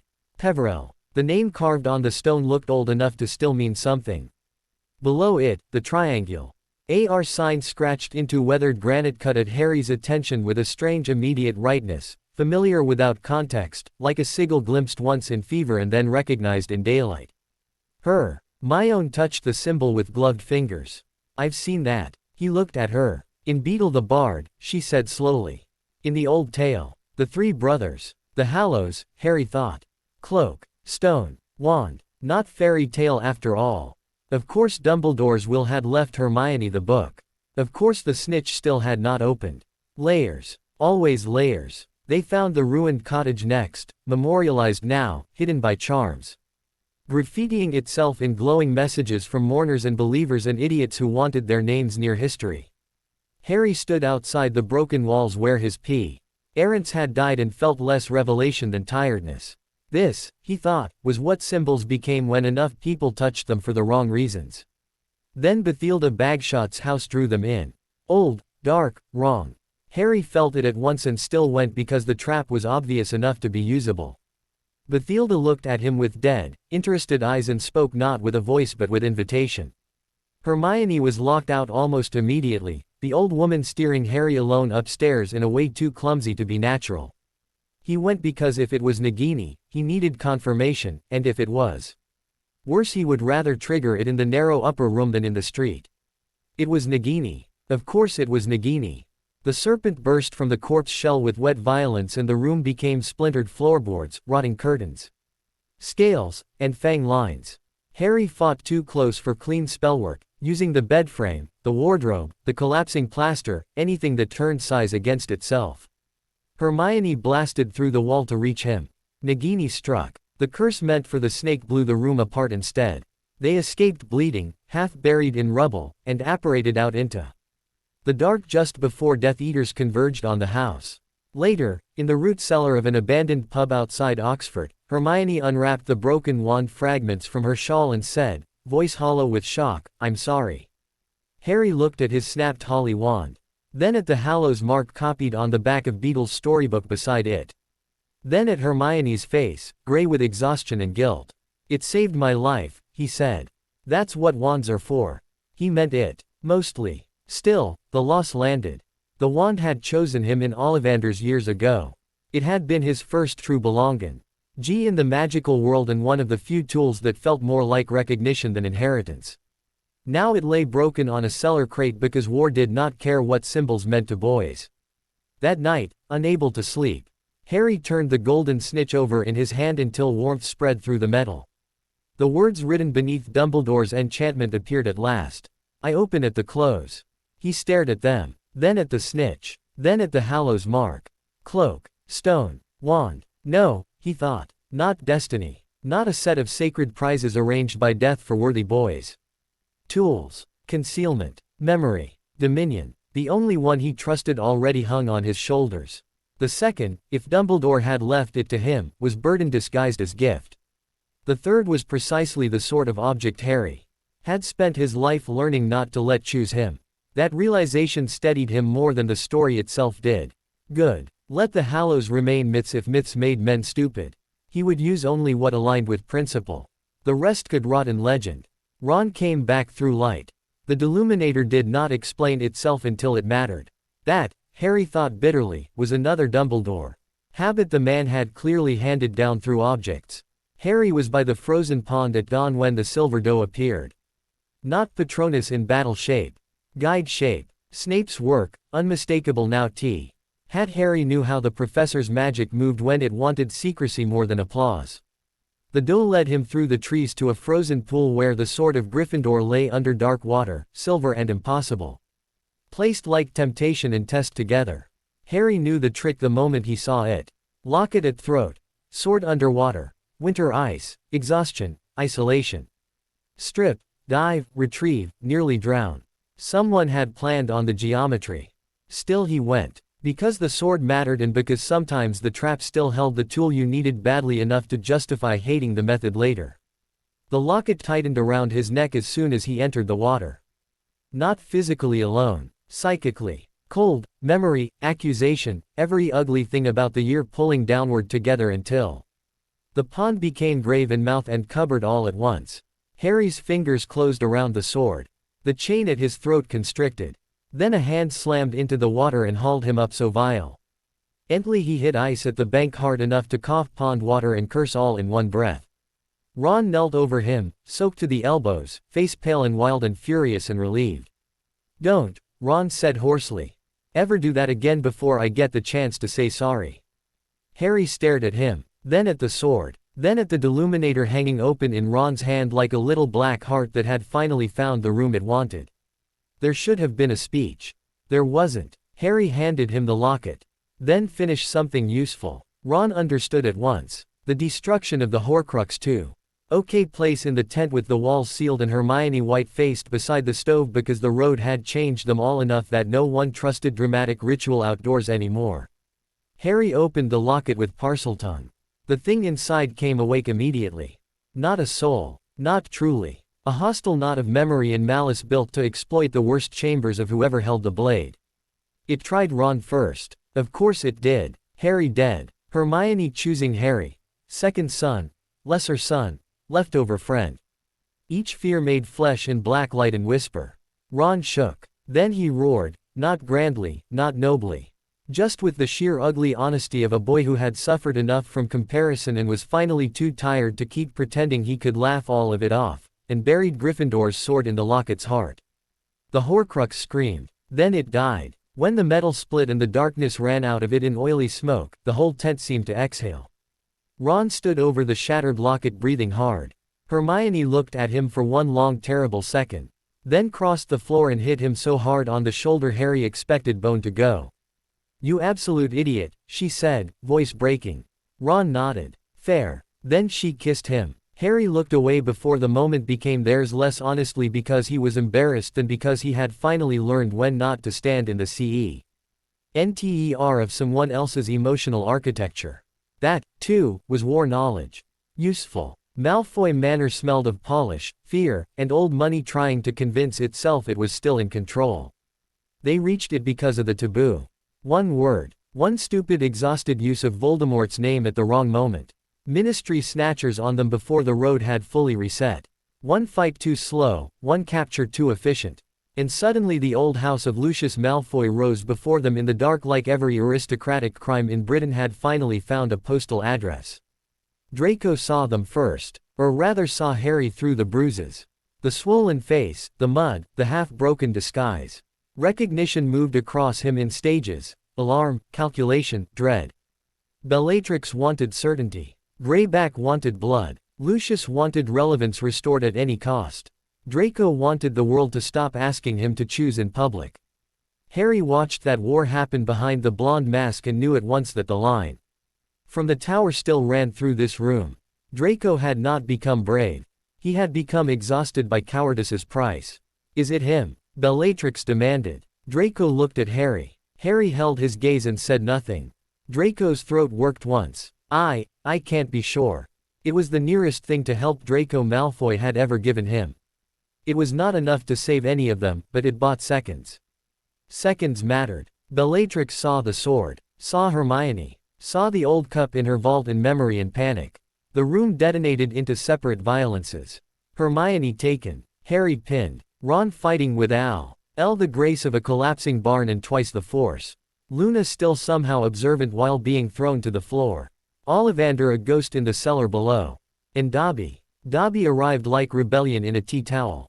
House elves, Harry thought dimly as the room erupted, were the wizarding world's most deliberately underestimated class because systems built on hierarchy always mistook servitude for harmlessness. Dobby appeared in the middle of the drawing room and turned that mistake into a weapon. The chandeliers fell. The prisoners vanished from their binds. Lucius lost his wand. Greyback screamed. Bellatrix raged. Harry caught Draco's wand on instinct as it slid across the floor. Another tool. Another line crossed. Then he was hauling Hermione upright, Ron dragging Griphook, Luna hauling Ollivander. And the whole impossible bundle of them racing for apparition through the great hall while Dobby shouted freedom in the old house's language. The knife Bellatrix threw caught Dobby in the chest during the final jump. He died on the sand at Shell Cottage under a dawn so indifferent it felt obscene. Harry buried him by hand. No magic. Just earth, salt, and the simple knowledge that one small being with fewer protections than any wizard in Britain had still chosen courage more cleanly than most of them ever managed.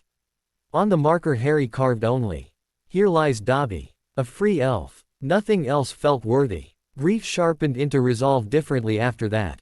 Not hotter. Cleaner. Gringotts was always going to be a job.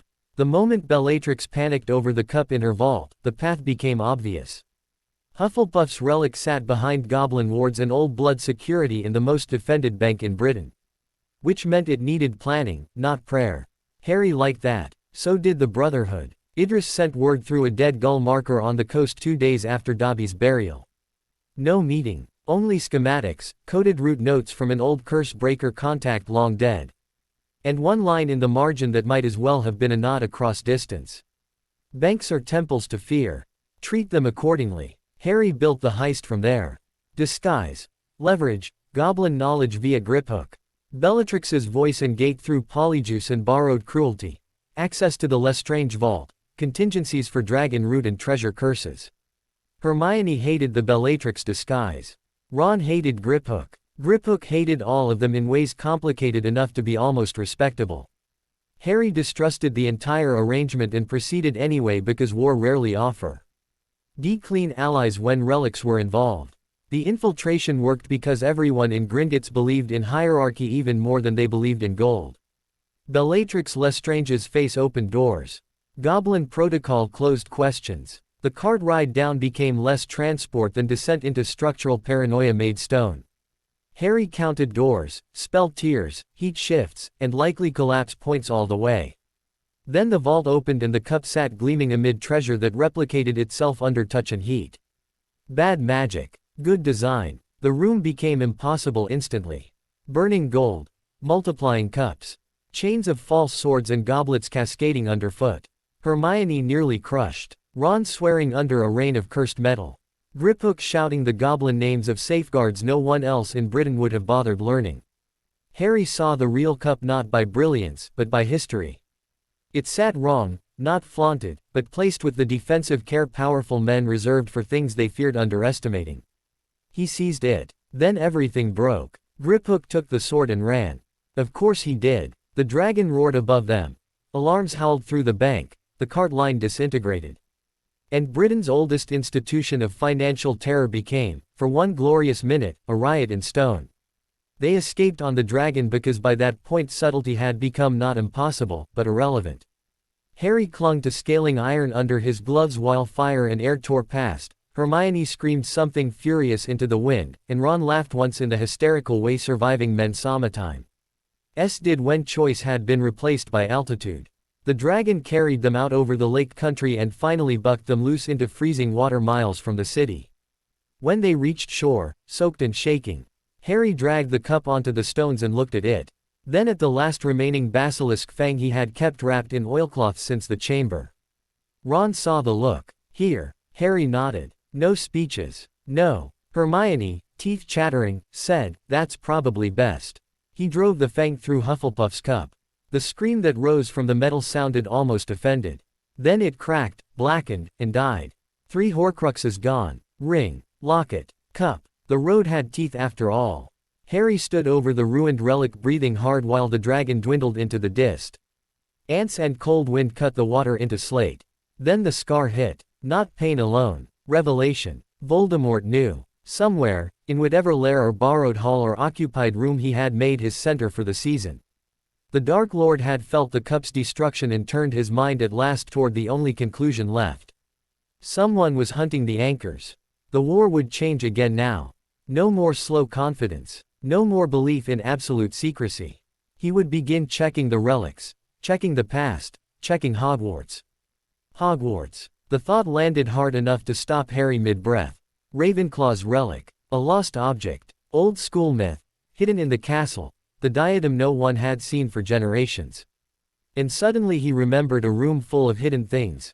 Mountains of lost objects. An old dusty tiara he had once used to mark a place and thought nothing of because at the time it had only been one more treasure in the room's endless hoard.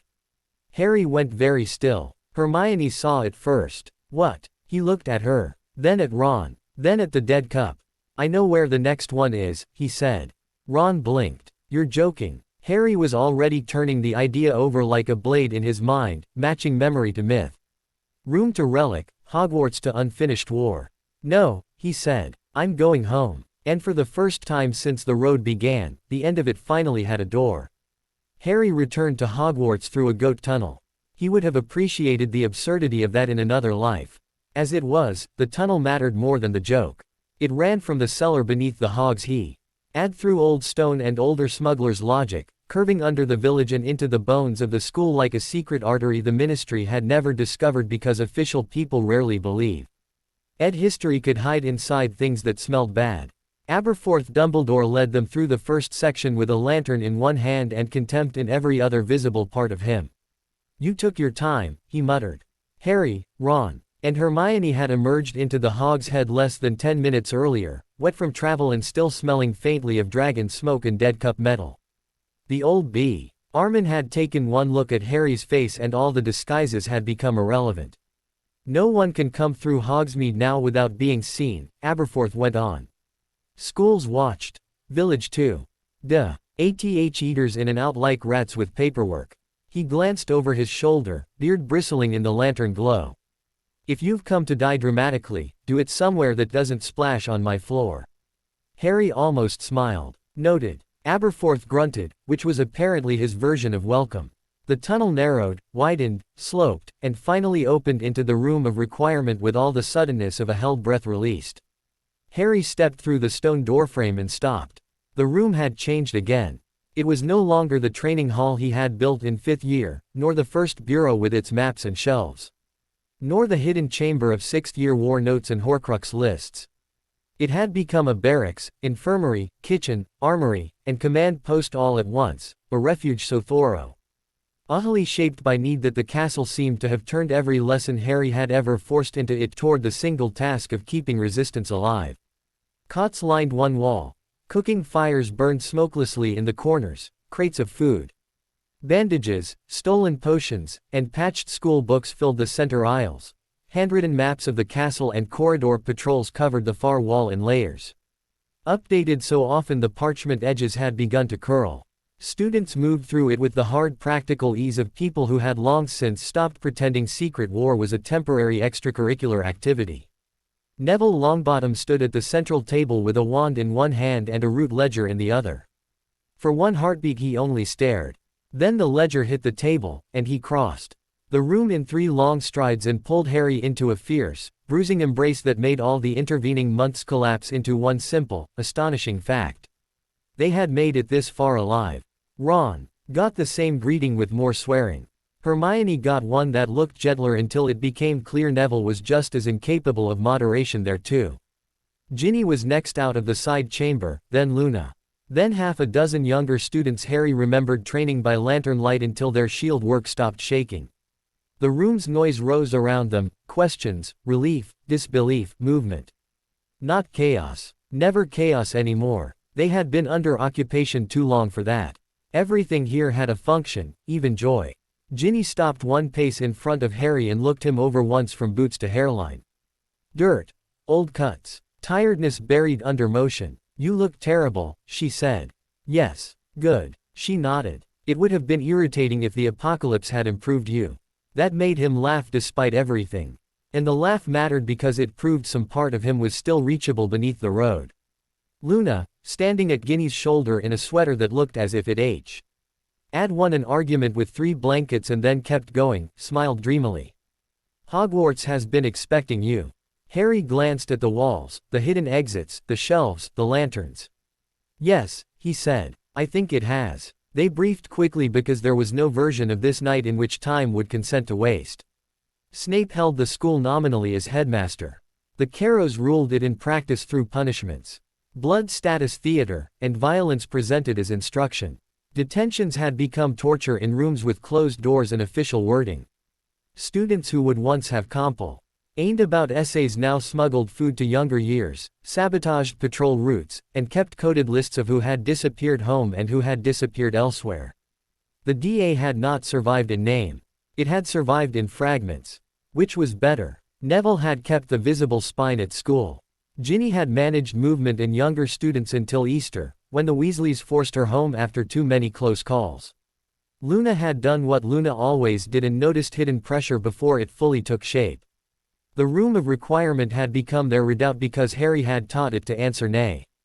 Ed long before anyone knew they would require one. Good, he thought. The structure held. Badly. Bloodily. But it held. What's changed in the last week? Harry asked. Neville pointed at the board. More patrols near Ravenclaw Tower. Snape vanishes for stretches and comes back furious. Electo's been asking questions about old school relics and hidden rooms. There's movement in the lower corridors every night now, too many people. Too few students. They know someone's hunting the castle, Hermione said. Harry nodded. They know a relic here matters. Maybe not which one. He moved to the map wall, where 6 years of learning Hogwarts had finally become a kind of second sight. The room's enormous hoard, the endless lost objects, the dusty diadem he had once used to mark a hiding place. In 6th year and thought nothing of because back then it had been one more relic among thousands. There, Ravenclaw's lost diadem. In the room, he looked at Neville. I need the Grey Lady. Luna tilted her head. She's been crying in the West Arcade. Everyone turned to her. Luna blinked. She does that when no one notices her enough and the stones get lonely. No one asked how she knew. They were past underestimating Luna Lovegood. Harry took Luna and Hermione to the West Arcade because sometimes one needed intelligence, and sometimes one needed the person ghosts had decided to answer to. Helena Ravenclaw stood in a drift of moonlight near the cold windows, pale and proud and worn thin by centuries of being remembered wrongly. She looked first at Luna, then at Harry, and Someth. Like old recognition flickered in her eyes. You are the boy who runs at castles as though they owe him explanations, she said. Harry stopped in front of her. Only when they do. A faint, ghostly curve touched her mouth. My mother used to speak like that when she had not slept. He did not waste the moment. Tom Riddle asked you about the diadem. Helena's face changed at the name. Not fear. Disgust woven through old vanity and older grief. Yes. You told him where you hid it. A pause. Yes. He brought it back to Hogwarts. The ghost looked away toward the dark grounds. He was charming when he wished to be. Empty in the center, but beautifully furnished around the edges. Harry thought of Lucius, of Slughorn, of the Ministry, of whole civilizations built to worship beautiful furniture. Where did he hide it? Hermione asked softly. Helena's laugh was almost inaudible. In a room no one owns and everyone uses. A room full of things children believe forgotten. Because they have not yet learned how much the world depends on hiding what it cannot bear to face. Harry did not need more. The room. Of course. He bowed his head once to the ghost. Thank you. Helena Ravenclaw studied him, then said, do not make the mistake he did. Harry met her gaze. Which one? Believing intelligence excuses theft. Then she drifted backward into the wall and was gone. Harry stood very still afterward. Luna, in the silence that followed, said, you won't. No, Harry thought. But he might still make others. That was the line now. Not whether he would act in darkness. He had been acting in darkness his whole life. The line was whether he would start believing the darkness itself absolved him of the cost. Good thing to remember. Tonight of all nights, the room of hidden things opened for him like an old accomplice. It was bigger than any city of objects had a right to be. Cathedrals of broken desks, cracked busts, rusted cages, torn books, old wardrobes, abandoned cauldrons. Family portraits turned face down, and generations' worth of concealed shame stacked into drifting alleyways under the floating dark. Harry had hidden the Half-Blood Prince's book here once. Hidden the brass case with the basilisk fang. Hidden maps, notes, unnameable things. He knew enough of its internal logic to move fast without pretending mastery. Ron and Hermione came with him. Ginny wanted to. Neville offered. Harry refused both because if the Death Eaters already suspected the room, they needed staggered cells, not one core group bottled together. That decision earned him 2 separate arguments and 1 long cold look from Ginny that promised future grievance if survival made future possible. He accepted the cost. Inside, the room smelled of dust, old cloth, magic crusted over age. And the faint metallic tang of hidden guilt. Harry moved through it by memory more than sight. 5 rows past the wingback chair with dragon claw feet. Left at the cracked vanishing cabinet frame. Over the fallen harp. Under the chandelier mound. There, the old bust with the tarnished wig and the discolored crown tucked casually above it like someone once belied. That obscurity was better camouflage than a ward. The diadem waited in the half-light, silver and cruelly elegant. For 1 second the room went very quiet. Harry stepped forward. The thing did not merely look wrong. The way Horcruxes did. It looked proud of being wrong. The intelligence in its craftsmanship turned inward and sharpened until beauty became accusation. That's it, Hermione whispered. Yes. Ron looked around uneasily. Then why do I feel like the room's holding its breath? Because traps layered upon traps always recognized when hunters finally touched the center. Harry felt it too, the old instinct that said they were no longer alone in the operation. He turned. Malfoy stood 3 aisles away with Crabbe and Goyle at his shoulders, all 3 in black school robes at no longer looked like uniforms so much as inheritance trying to survive the century. Draco's wand was already out. His face was pale, but no longer with the same helpless panic as 6th year. He looked like someone who had decided there were only 2 routes left and both were terrible. Well, Ron said, there's a surprise no one wanted. Crabbe grinned with the hungry stupidity of a man given permission to confuse violence with status. Goyle simply looked mean and nervous. Draco looked at Harry and not at the diadem, which was more telling than he likely knew. You came back, Draco said. Harry held the diadem lightly, not yet trying to pocket it. You stayed. That's a rich line from someone hiding in my school. Harry almost corrected him. Our school, not yours, but decided the point was beneath the moment. You told them about the room, Hermione said. Draco's mouth tightened. I told them Potter would come for old things. I didn't need to tell them where. He always runs to the center eventually. There it was again, Draco mistaking observation for inevitability. The old house habit. Harry shifted the diadem behind his leg just slightly. And what do you do if you catch me there? Crabbe answered before Draco could. Kill you. Draco flinched. Interesting. Do you? Harry asked softly. Crabbe, insulted by the tone, raised his wand at once. Avada. Protega. Harry's shield snapped up like iron. The killing curse blasted sideways into a mound of old furniture, which exploded in splinters and fire. The entire aisle lurched. Objects toppled. Goyle shouted. Ron cursed. Hermione fired a stunning spell that nearly took Crabbe off his feet. Then the room became a battlefield of inheritance and garbage. Harry threw the diadem to Hermione. Run it out. She caught it cleanly and vanished right down the lane. Ron opened with a blasting curse that collapsed half a tower of trunks between them and Goyle. Harry stayed on Draco and Crabbe because they were the true hazard lines. Draco fought defensively, fast and clever when cornered, always trying to disarm rather than destroy. Crabbe fought like a dog set loose in a library. That made I am the most dangerous person in the room. A curse from Ron shattered an old birdcage by Crabbe's shoulder. Harry cut low, drove Draco back 2 steps, then almost lost the fight entirely when Crabbe, screaming in rage and stupidity, cast fire he did not understand. Not ordinary fire. Not even battle fire. Fiend fire burst from his wand in shapes with teeth. The room roared. Serpents of cursed flame climbed the mountains of hidden things, devouring wood, cloth, parchment, and old lies with equal appetite. The heat hit like opening a furnace door the size of a cathedral. Move, Harry shouted. Now subtlety died. They ran. The diadem, somewhere ahead with Hermione, was either safe or already burning.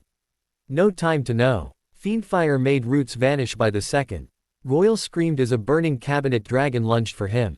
Draco wheeled, torn between fear and the old reflex not to let one of his own die even when his own people had built half the night's horrors. Harry saw the choice on Draco's face and in that instant understood what separated frightened boys from killers finally and irreducibly. The ones who crossed the line learned to stop seeing others as worthy of rescue. Draco hadn't. Not completely. That mattered. Harry seized Goyle by the back of the robe and dragged him clear of a collapsing wall of cursed flame. Ron hauled Crabbe's stunned body once, then had to let go when the fire consumed the stones underfoot. Draco, coughing and half-blind from heat, stared at Harry in total disbelief. Go, Harry snapped. There was no time to teach gratitude tonight either. Brooms appeared because the room understood emergency even in the middle of Inferno. They mounted and drove upward through aisles collapsing into living fire, Hermione reappearing ahead with tea. He diadem in one hand and soot across her face. Burning, she shouted. Good. Very good. The diadem screamed as fiendfire touched it. Not audibly in human terms. Deeply, Rongus recognizing a death made for things like it. Silver warped. Gems blackened. The Horcrux inside broke open in one pulse of black-red light and vanished into the firestorm. Ravenclaw's diadem died. Harry glanced back. Kay once just in time to see Crabbe fail a turn and disappear under the cursed blaze he had called. No rescue possible. No moral arithmetic left to perform. The room spat them out through the high dew. Or into a corridor full of smoke and alarm bells, Draco and Goyle collapsing onto the stones behind them coughing hard enough to retch. Hermione bent double with hands on her knees. Ron laughed once. Purely because survival still sometimes emerged sounding like hysteria. Harry stood looking at the closed room door, heat pulsing through the seam, and felt something deep in the war shift. 4 Horcruxes gone now. Ring, locket, cup, diadem. Nagini remained, and the peace in him. Behind him Draco said, voice scraped raw, why? Harry turned. Draco was on the floor, white with soot, eyes who? GE and dazed and furious in equal measure. Why did you pull us out? Because that was the line. Because every empire taught its soldiers that efficiency excused all abandonment and Harry was done learning from empires. Because you're still here, he said. Draco stared at him as though the answer were somehow more frightening than if Harry had said mercy. Maybe it was. Harry looked to Ginny, Neville, and Luna as they came sprinting down the corridor from the stair junction and made the hard call in 3 breaths. Neville, take them to the room's secondary exit if it still holds. Strip them of wands. Bind if necessary. But don't let the Carrows find them first. His gaze stayed on Draco. If you make me regret this, I'll survive long enough to be irritated personally. Draco gave the faintest possible nod. Good enough. They had no more time. The castle shook under the first outer impacts as Voldemort's forces hit the grounds in full. The Battle of Hogwarts had begun. Ari became commander because no one else in the castle knew the routes the way he did. Not because he wanted the role. Not because anyone formally gave it to him.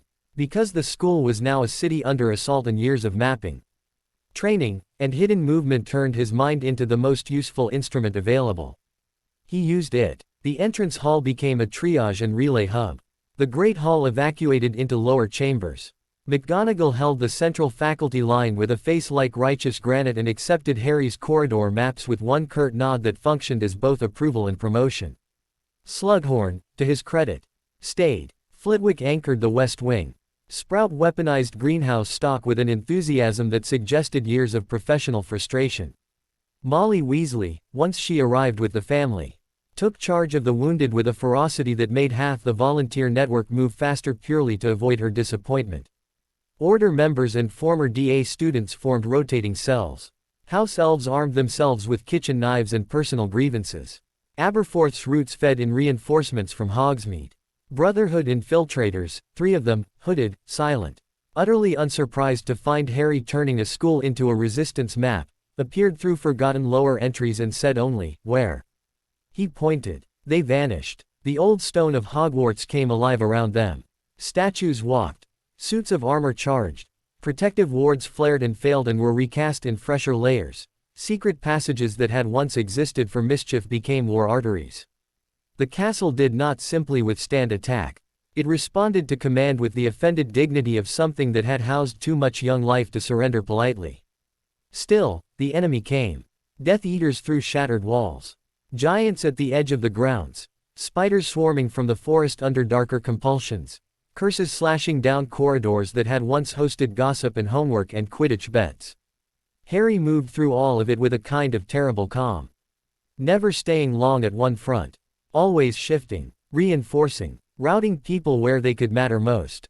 Ed the castle against its invaders the way the Brotherhood had taught him to use cities. Bottleneck here, false retreat there, collapse that stair, seal this door, leave one exit open and force the enemy to choose the route you preferred them to think was theirs.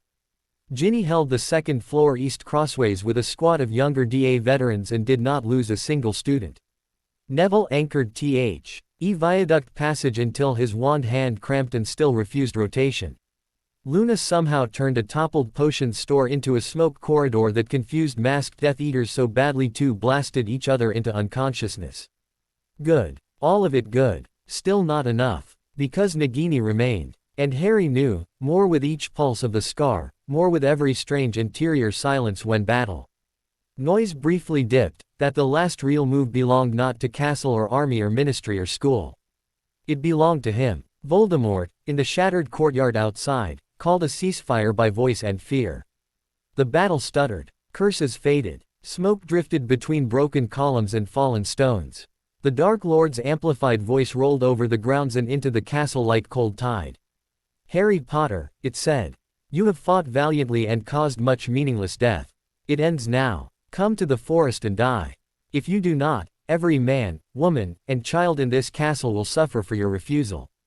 The words settled into the broken school. Around Harry, in the hall outside the headmaster's office where he had paused only long enough to reorient the map and breathe once, nobody spoke. Because they all understood the same thing at once. This was not just threat. This was sequence. The war had reached the point Dumbledore and Snape and the scar itself had been orbiting for years. The fragment in him, the last hidden shard. He looked at the faces around him, Ron, Hermione, Ginny, Neville, Luna, McGonagall just beyond, others too, and knew with terrible clarity that the choice had never been whether he was willing to die in some abstract heroic sense. It was whether he could choose the death tactically, not theatrically. Whether he could step into it because it led the enemy better than any duel would. Last leap of faith, he thought. Not in destiny. In structure. He drew the snitch from his pocket. Warmth spread through the gold immediately. The line WR. Hidden inside, I open at the close, had become less riddle and more instruction with every Horcrux destroyed. He pressed it to his lips. The shell split. The resurrection stone fell into his palm. Silence held for one shocked beat. Then Hermione inhaled sharply. Ron looked at the stone, then at Harry, and everything he understood moved across his face too quickly to track individually. Fear, refusal, comprehension, fury, love. No, he said. Harry met his eyes. Yes. Ginny went white and then hard in a way that made even white look like a weapon. You don't get to decide that alone. I don't get to avoid deciding because everyone else hates the answer, Harry said. He kept his voice level because if he let it shake they would hear the part of him that was 17 and tired and d not want to die in any principled structure at all. The piece in me has to go. If Voldemort kills me himself, he kills it too. Hermione's eyes flooded but did not break.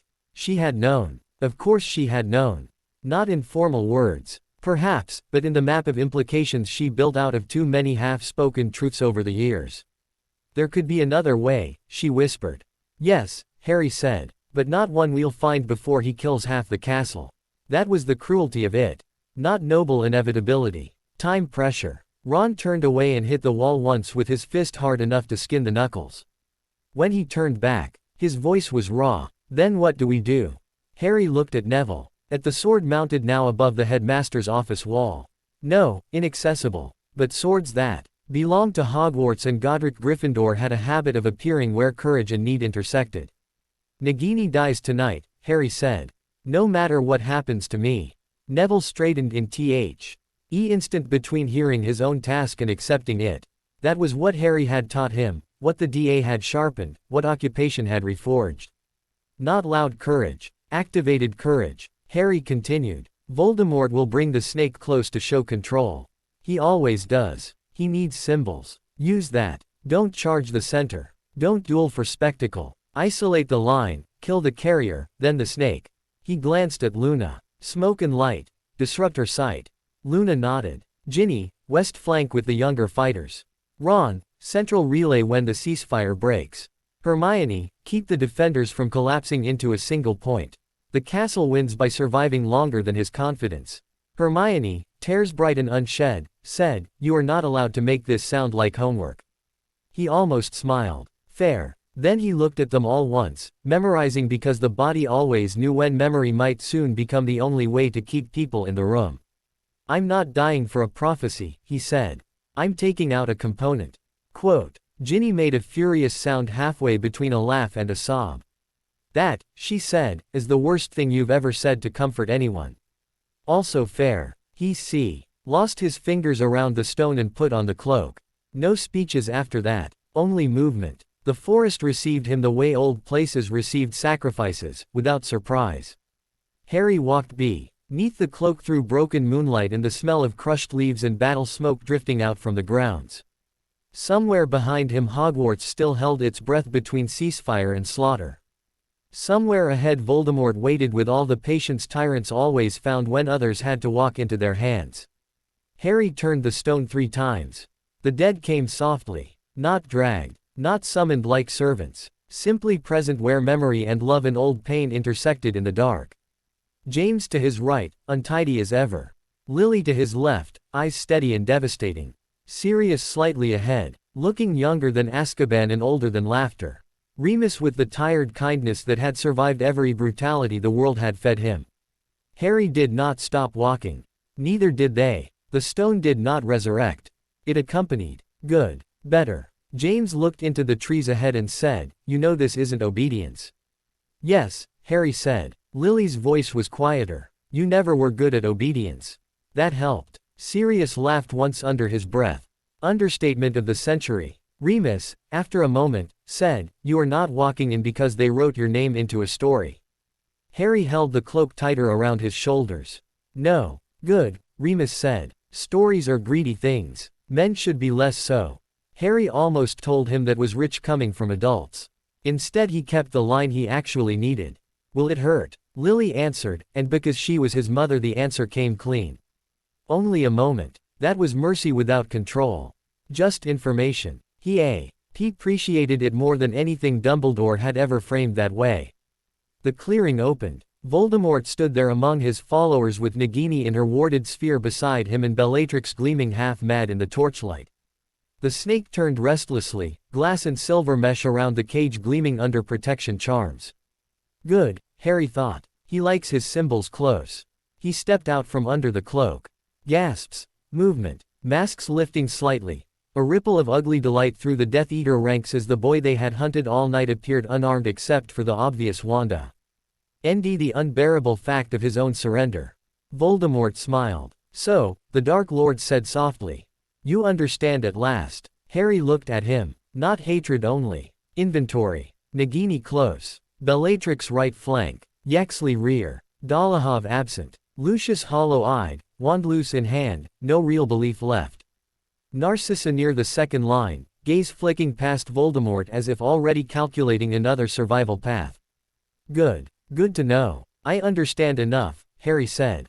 That was all. No begging. No speeches. He would not give Voldemort the pleasure of a moral spectacle before execution. The Dark Lord lifted the Elder Wand. And Harry, seeing it from this side at last, felt the old artifact's wrongness clearly, too eager, too perfect, too built around obedience. Dumbledore had carried it with restraint. Voldemort wore it like proof. Good. Let him. The green curse came clean and fast. Harry did not raise his wand. Pain hit, then whiteness. Not death. Not exactly. A station. The old, liminal architecture of the mind had always chosen strange forms, and here, under the force of the killing curse turned inward upon the Horcrux shard, Harry found himself standing in something like Key. Engie's cross emptied of passengers and weather. Clean light. Vast silence. A ruined, flayed little creature whimpering under a bench, Voldemort's soul fragment, torn from him at last and left as nothing but damaged terror. Dumbledore waited nearby. Of course he did, not in robes of power now. Just an old man in a plain suit looking more himself than grand. Harry stopped 3 paces away. You pick terrible meeting places. Dumbledore's eyes brightened with sorrow and relief together. I suspected you would say something similar. Harry looked once toward the ruined fragment under the bench. That's it. The piece that lived in you.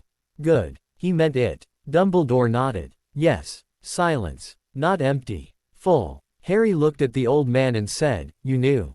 Yes. You let me come to it like this anyway. Dumbledore did not defend. Yes. The old anger flared, but thinner now, worn through by comprehension and the simple immediacy of still having choices left. And now, Dumbledore said, you may go on. Or not. Voldemort tethered you to life by taking your blood in the graveyard and preserving your mother's protection there. While that protection lives in him, he cannot fully kill you. He paused. The choice, at last, is yours without manipulation from me. Harry studied him for a long moment. Maybe that was the closest Dumbledore would ever come to grace, too late, but real. Then I'm going back, Harry said. I thought you might. Yes, Harry said. Because the snake still needs killing, and the castle hates it when work is left unfinished. Dumbledore laughed softly. Harry turned away, then stopped. Without looking back, he said, Snape. He needed the answer. Not because it changed the tower. Because structure mattered. Behind him Dumbledore replied. He did what we asked of him and what I asked too much of him. That does not erase the cost. But it places it correctly. Harry absorbed that. Then he walked back into pain. He woke in Hagrid's arms. Voldemort had staged the body exactly as expected, held before the survivors as proof of completed destiny. Hagrid wept carrying him. The Death Eaters smiled too soon. Voldemort spoke to the defenders as though grief itself were governance. Harry lay limp and listened. The castle grounds smelled of smoke, broken stone, and too many exhausted bodies. Through half-lidded eyes, and the cover of blood he tracked positions. Nagini's sphere close to Voldemort still. Bellatrix alert. Narcissa moving through the crowd with brittle purpose until she bent to check Harry's body and whispered so low only he could hear. Is Draco alive? Harry, without moving anything but the smallest possible part of his mouth, answered, yes. She drew back and lied to the world with aristocratic perfection. He is dead. Good. Another crack in Voldemort's system. Motherhood over ideology. House loyalty rerouted into survival. Every tyrant built himself atop humans and then seemed endlessly surprised when they remained human at the worst possible time. Voldemort launched into his triumph. Harry let him spend fear. Let him posture. Let him tell the defenders the boy was dead and resistance meaningless while everyone behind him shifted into the ugly, unstable silence that came just before morale either broke or changed shape completely. Neville stood in the front of the defenders' line. Bruised and bloodied and alive. Good. That line still held too. When Voldemort summoned him forward to mock the school and make spectacle of broken Gryffindor courage, Harry tensed invisibly. This was the window. Not luck. Planning. The Sorting Hat was jammed onto Neville's head like insult, and Voldemort set it aflame because theatrical evil never resisted props. Ill ripped it off in the same motion that sent the sword of Gryffindor flashing out of the fire into his hand. Of course it did. Hogwarts still knew courage when it saw it. Luna's smoke charges went off at the same instant from the ruined wall line, white, bright, directional, blowing across the Death Eater front and turning the courtyard into flashing silhouettes and split-second blindness. Innie hit Bellatrix's flank with a blasting curse from the rubble. Ron shouted the break signal. And Neville, exactly where Harry had told him not to duel for spectacle but to strike the line that mattered, drove straight through the smoke toward Nagini's cage. The silver mesh ruptured under the sword's first stroke. Nagini struck. Neville was already inside the arc, low, committed, all the R's of people underestimating him finally coalescing into one brutal accurate movement. The sword took the snake's head cleanly. Black blood sprayed across the stones. The Horcrux screamed and died. The ceasefire detonated into battle. Harry rolled from Hagrid's arms under the cover of the first explosion of movement and vanished beneath the cloak before half the Death Eaters understood what had happened. Voldemort's cry of rage tore across the grounds like weather. Too late. Nagini was gone. All the anchors were gone. Now the war belonged to mortality again. The final battle was chaos and not chaos, cells activating. Teachers and students and Order members and House Elves collapsing the Death Eater line from a dozen directions at once, all the training and hidden routes and months of occupation resistance suddenly translating into open war with terrible efficiency. Molly met Bellatrix and ended her. Kingsley held center. McGonagall drove back two masked wizards at once with the implacable fury of every teacher ever told children were acceptable costs. The Brotherhood operatives Harry had placed in the lower grounds emerged from hidden lanes and cut off retreat toward the forest boundary. Spiders burned. Giants fell. Castle wards flared and broke and flared again. And in the center of it all, Voldemort raged through the courtyard like a storm discovering the land no longer feared weather enough to kneel. Harry moved through the battle under the cloak not to kill randomly, but to peel the last structures away. He disarmed Yaxley, cut Lucius's retreat line and the man flee weaponless because fear would do more damage in the Dark Lord's ranks than another corpse. He knocked Dolohov unconscious from behind a shattered pillar. He cut Bellatrix's backup curse from the wall just before Molly's final line met her. Every strike aimed not at glory, but at collapse of Voldemort's control system. Then the courtyard opened. The fighters drew back by instinct or exhaustion. Bodies and rubble ringed the flagstones. Smoke climbed through the broken archways. Dawn had begun bleeding gray into the east. Voldemort stood in the center with the Elder Wand in his hand and murder in every line of him. Harry let the cloak fall from his shoulders and stepped into view. The whole courtyard seemed to inhale. Alive. Of course the word moved through them like electric shock. Voldemort turned. For one pure second, the Dark Lord's face held something closer to fear than rage. Not because Harry had survived. Because Harry had survived correctly, in a way that implied structure he had failed to command. Then the rage swallowed it. How? Voldemort hissed. Harry stopped 10 paces away. Because distance mattered. Because witness mattered now too. Not for legend. For dismantling. You made the same mistake you always make, Harry said. His voice carried oddly well in the ruined courtyard, perhaps because so many people needed meaning to follow noise. You thought control was the same thing as understanding. Voldemort's lip curled. You think words save you? No. Harry glanced once at the Elder Wand. But facts might save the people behind M.E. from believing the wrong story after you die. That landed harder than a taunt because it rejected the dual form. Voldemort wanted singularity. Him against Harry, power against power, destiny against destiny. Harry kept insisting this was about systems, choices, and mistakes made by tyrants who mistook their own will for physics. He went on. You split yourself into objects because you feared death. We found them, destroyed them. Ring, diary, locket, cup, diadem, snake. He took one step forward. You're a man now. That's all. The Death Eaters still standing shifted visibly. Fragments of faith breaking. Good. Voldemort's red eyes flicked, only once, toward the place Nagini's blood still smoked on the stones.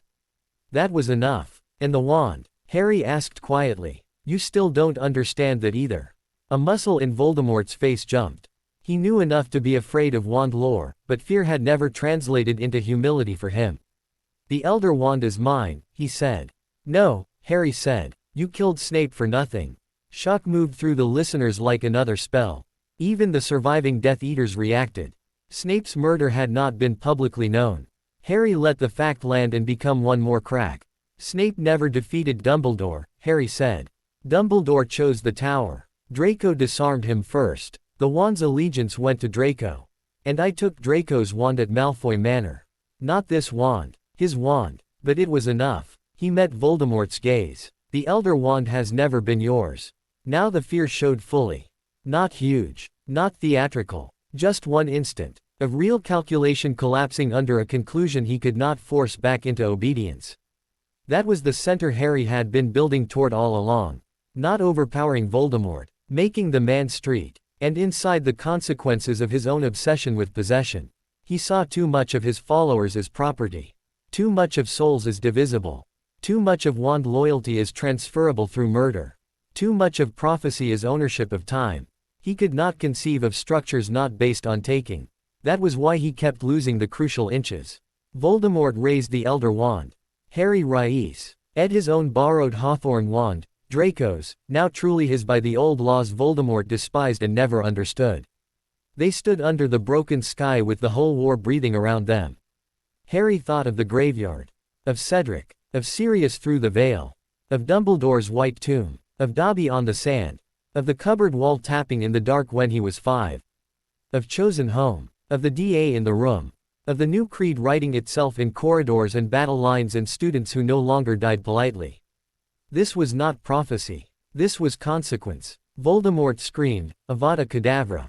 Harry answered. Not because the spell itself mattered more than the condition of the field, but because a disarming spell from the wand's true master toward the wand's thief completed the geometry exactly right. Expelliarmus. Green met red. For one final heartbeat, it looked like a duel to anyone who preferred myths. It was not. The Elder Wand turned in Voldemort's hand like a betrayed thing. The killing curse rebounded. Voldemort was hit by his own death full in the chest. No Horcruxes held him. No ritual waited. No hidden continuity remained. The Dark Lord fell as men fell, backward, hard. Emptied of animation in a single terrible instant. Silence followed. Not the silence of uncertainty. The silence of an empire realizing its center had just died in public and nothing in. The world had moved to preserve the illusion for it. The Elder Wand spun through the air. Harry caught it by reflex. Then looked at the dead man on the stones. Tom Riddle. Nothing sacred in the body now. Nothing immortal. Just the final shape of obsession once all its borrowed structures had been stripped away. Good, Harry thought. Let history have that image. Afterward, no one knew WH. It to do with victory because victory had not arrived looking like songs promised. The dead still lay where they had fallen. Fires still burned in corners of the grounds. The wounded moaned in triage lines. The castle had half a dozen new wounds in its own body. Children held one another and tried to laugh and failed and tried again. Teachers turned instantly from battle to counting, because counting the living and dead was always the first duty after war. Harry stepped away from the center before anyone could turn him into a platform. Not out of modesty. Out of refusal. He gave the Elder Wand to McGonagall first because she was the nearest authority figure with both enough strength to hold it and enough self-loathing towards such objects to avoid worshipping it. She took it grimly, understanding the gesture exactly right. Then he helped where he could. Carried the wounded. Moved rubble. Took names. Confirmed the dead so others would not have to do it alone. Found Lupin and Tonks among them and stood there a full minute with the old vacancy moving under his ribs again because there were only so many losses the body could metabolize before they had to be stored for later if one wished to remain functional. Neville found him near dawn in the west courtyard, sword blood dried black at the edge and his own face drawn with exhaustion and smoke. "It's over," Neville said. Harry looked at the ruined arches. The broken stone, the light finally touching the castle walls. "No," he said. "The battle is over." Neville absorbed that and nodded once. He knew the difference too well now. Ministry owls came by noon. Ministry officials by afternoon. Reporters by evening. That was how bureaucracy tried to reclaim catastrophe, by arriving late and immediately asking for statements. Harry gave none, not because he hid the truth. Because the truth was bigger than interviews and smaller than myth, and he trusted no one in print to carry it without sandblasting all the important grain away. Kingsley would help hold the line. McGonagall would rebuild the school. Hermione would eventually learn how to attack institutions from inside without becoming them. Ron would keep pay. Opal honest simply by never pretending systems were more sacred than dinners, families, and living human beings. Neville would turn courage into curriculum for years to come without calling it that. Harry already knew his own answer would be elsewhere. On the second night after the battle, when the castle had finally quieted enough for grief to settle into places instead of roaming wild, he climbed the astronomy tower alone. The stones still held scorch marks from the night Dumbledore fell.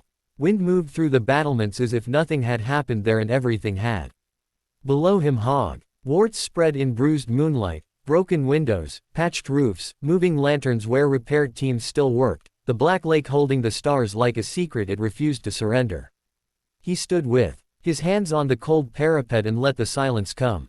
Not empty silence, populated by Lily and James, by Sirius, by Dumbledore and Snape and Remus and Dobby and Cedric and all the others who had shaped the road by being lost on it. By the Brotherhood under Privet Drive, by the DA in hidden rooms, by every student who had learned to cast a shield not as classroom exercise but as refusal. Footsteps sounded behind him, soft enough that he knew before turning. Idris Vale came out of the tower stairwell in dark traveling leathers, hood down, the night carving older lines into his face than Harry remembered from childhood. He crossed the platform without hurry and stood beside Harry at the battlement, looking out over the school. "You chose the high place," Idris said. "I grew used to it." "Yes." They stood in companionable silence a while. Then Idris said, "The ministry will ask for titles, committees, testimonial rituals. They'll want your face attached to their repair work." Harry looked at the grounds below. "I know. And the Brotherhood can offer another mistake if you wish. A cleaner shadow, better knives, more efficient lies." Harry turned his head. Idris's mouth hardened by the smallest degree. "I did not say it proudly." No, Harry thought. He hadn't. That was one of the gifts adulthood gave if one survived long enough, the ability to hear regret inside advice. Harry looked back at the castle. "I'm not building another order that centralizes around one boy and a set of symbols." "Good. I'm not claiming office." "Better. I'm not disappearing either." Idris glanced at him then. Really looked, and in that look Harry saw the whole long arc of the thing. Child in a cupboard, initiate in tunnels, predator in hallways, witness in graveyards, commander in a broken school. "No," Idris said. "I suspected not." Harry folded his arms on the stone. Wind pulled at his hair. "They'll need cells," he said. "Not armies in peacetime. Not secret police with better branding. Cells. Teachers. Watchers. Routes to get people out when institutions fail again. Ways to train without turning children into weapons first and asking later what it cost." He exhaled slowly. "The DA already started it. The Brotherhood knows how to hide it. Hermione will know how to write rules around it. Ron will tell us when the rules become ridiculous." At that, Idris almost smiled. "Ginny?" he asked. Harry thought of her in the battle smoke, of the room under Hogwarts, of laughter sharp enough to survive war. "Ginny will make sure none of us become self-impo. RTANT enough to mistake ourselves for destiny. A vital function." Yes. The wind shifted. Below, somewhere in the rebuilt lower courtyards, students moved with lanterns and voices. Living people, doing the ordinary sacred work of continuing. Harry looked east, where the first suggestion of dawn had begun again over the dark hills beyond the grounds. "I'm not the chosen one," he said quietly. Idris said nothing. Harry went on. "I'm not an aura poster or a prophecy or a martyr or whatever clean shape they'll want after this." He rested one hand on the battlement and felt the old stone answer with steady cold. "I'm what all of this made me. Useful in the dark, responsible in the light, hard to own. Idris inclined his head. Then Britain may yet survive you. Harry laughed once at that. Then the two of them stood on the tower above a wounded school and a country beginning, badly, to rebuild itself, and watched morning come. Down in the castle, new rooms waited to be made. Not secret in the old frightened sense. Deliberate. Networks of teaching, refuge, warning, and resistance built from the DA's bones and the Brotherhood's scars. No single leader. No sacred wand. No throne disguised as service. Only the new creed, written at last not by old men in ministries or dark lords in graveyards, but by survivors who had seen too much and chosen not to surrender their humanity for efficiency. No tyrant, light or dark, rules uncontested. No child is kept weak for another's comfort. Nothing is true enough to worship blindly. Everything is permitted only if one is willing to answer for the cost. And from the shadows of the astronomy tower, as the first sunlight touched Hogwarts' broken stones, Harry Potter began the long work of guarding a freer world than the one he had inherited. Not as king, not as symbol, as mentor, as hidden one, as the boy who had lived long enough to refuse every cage offered in his name.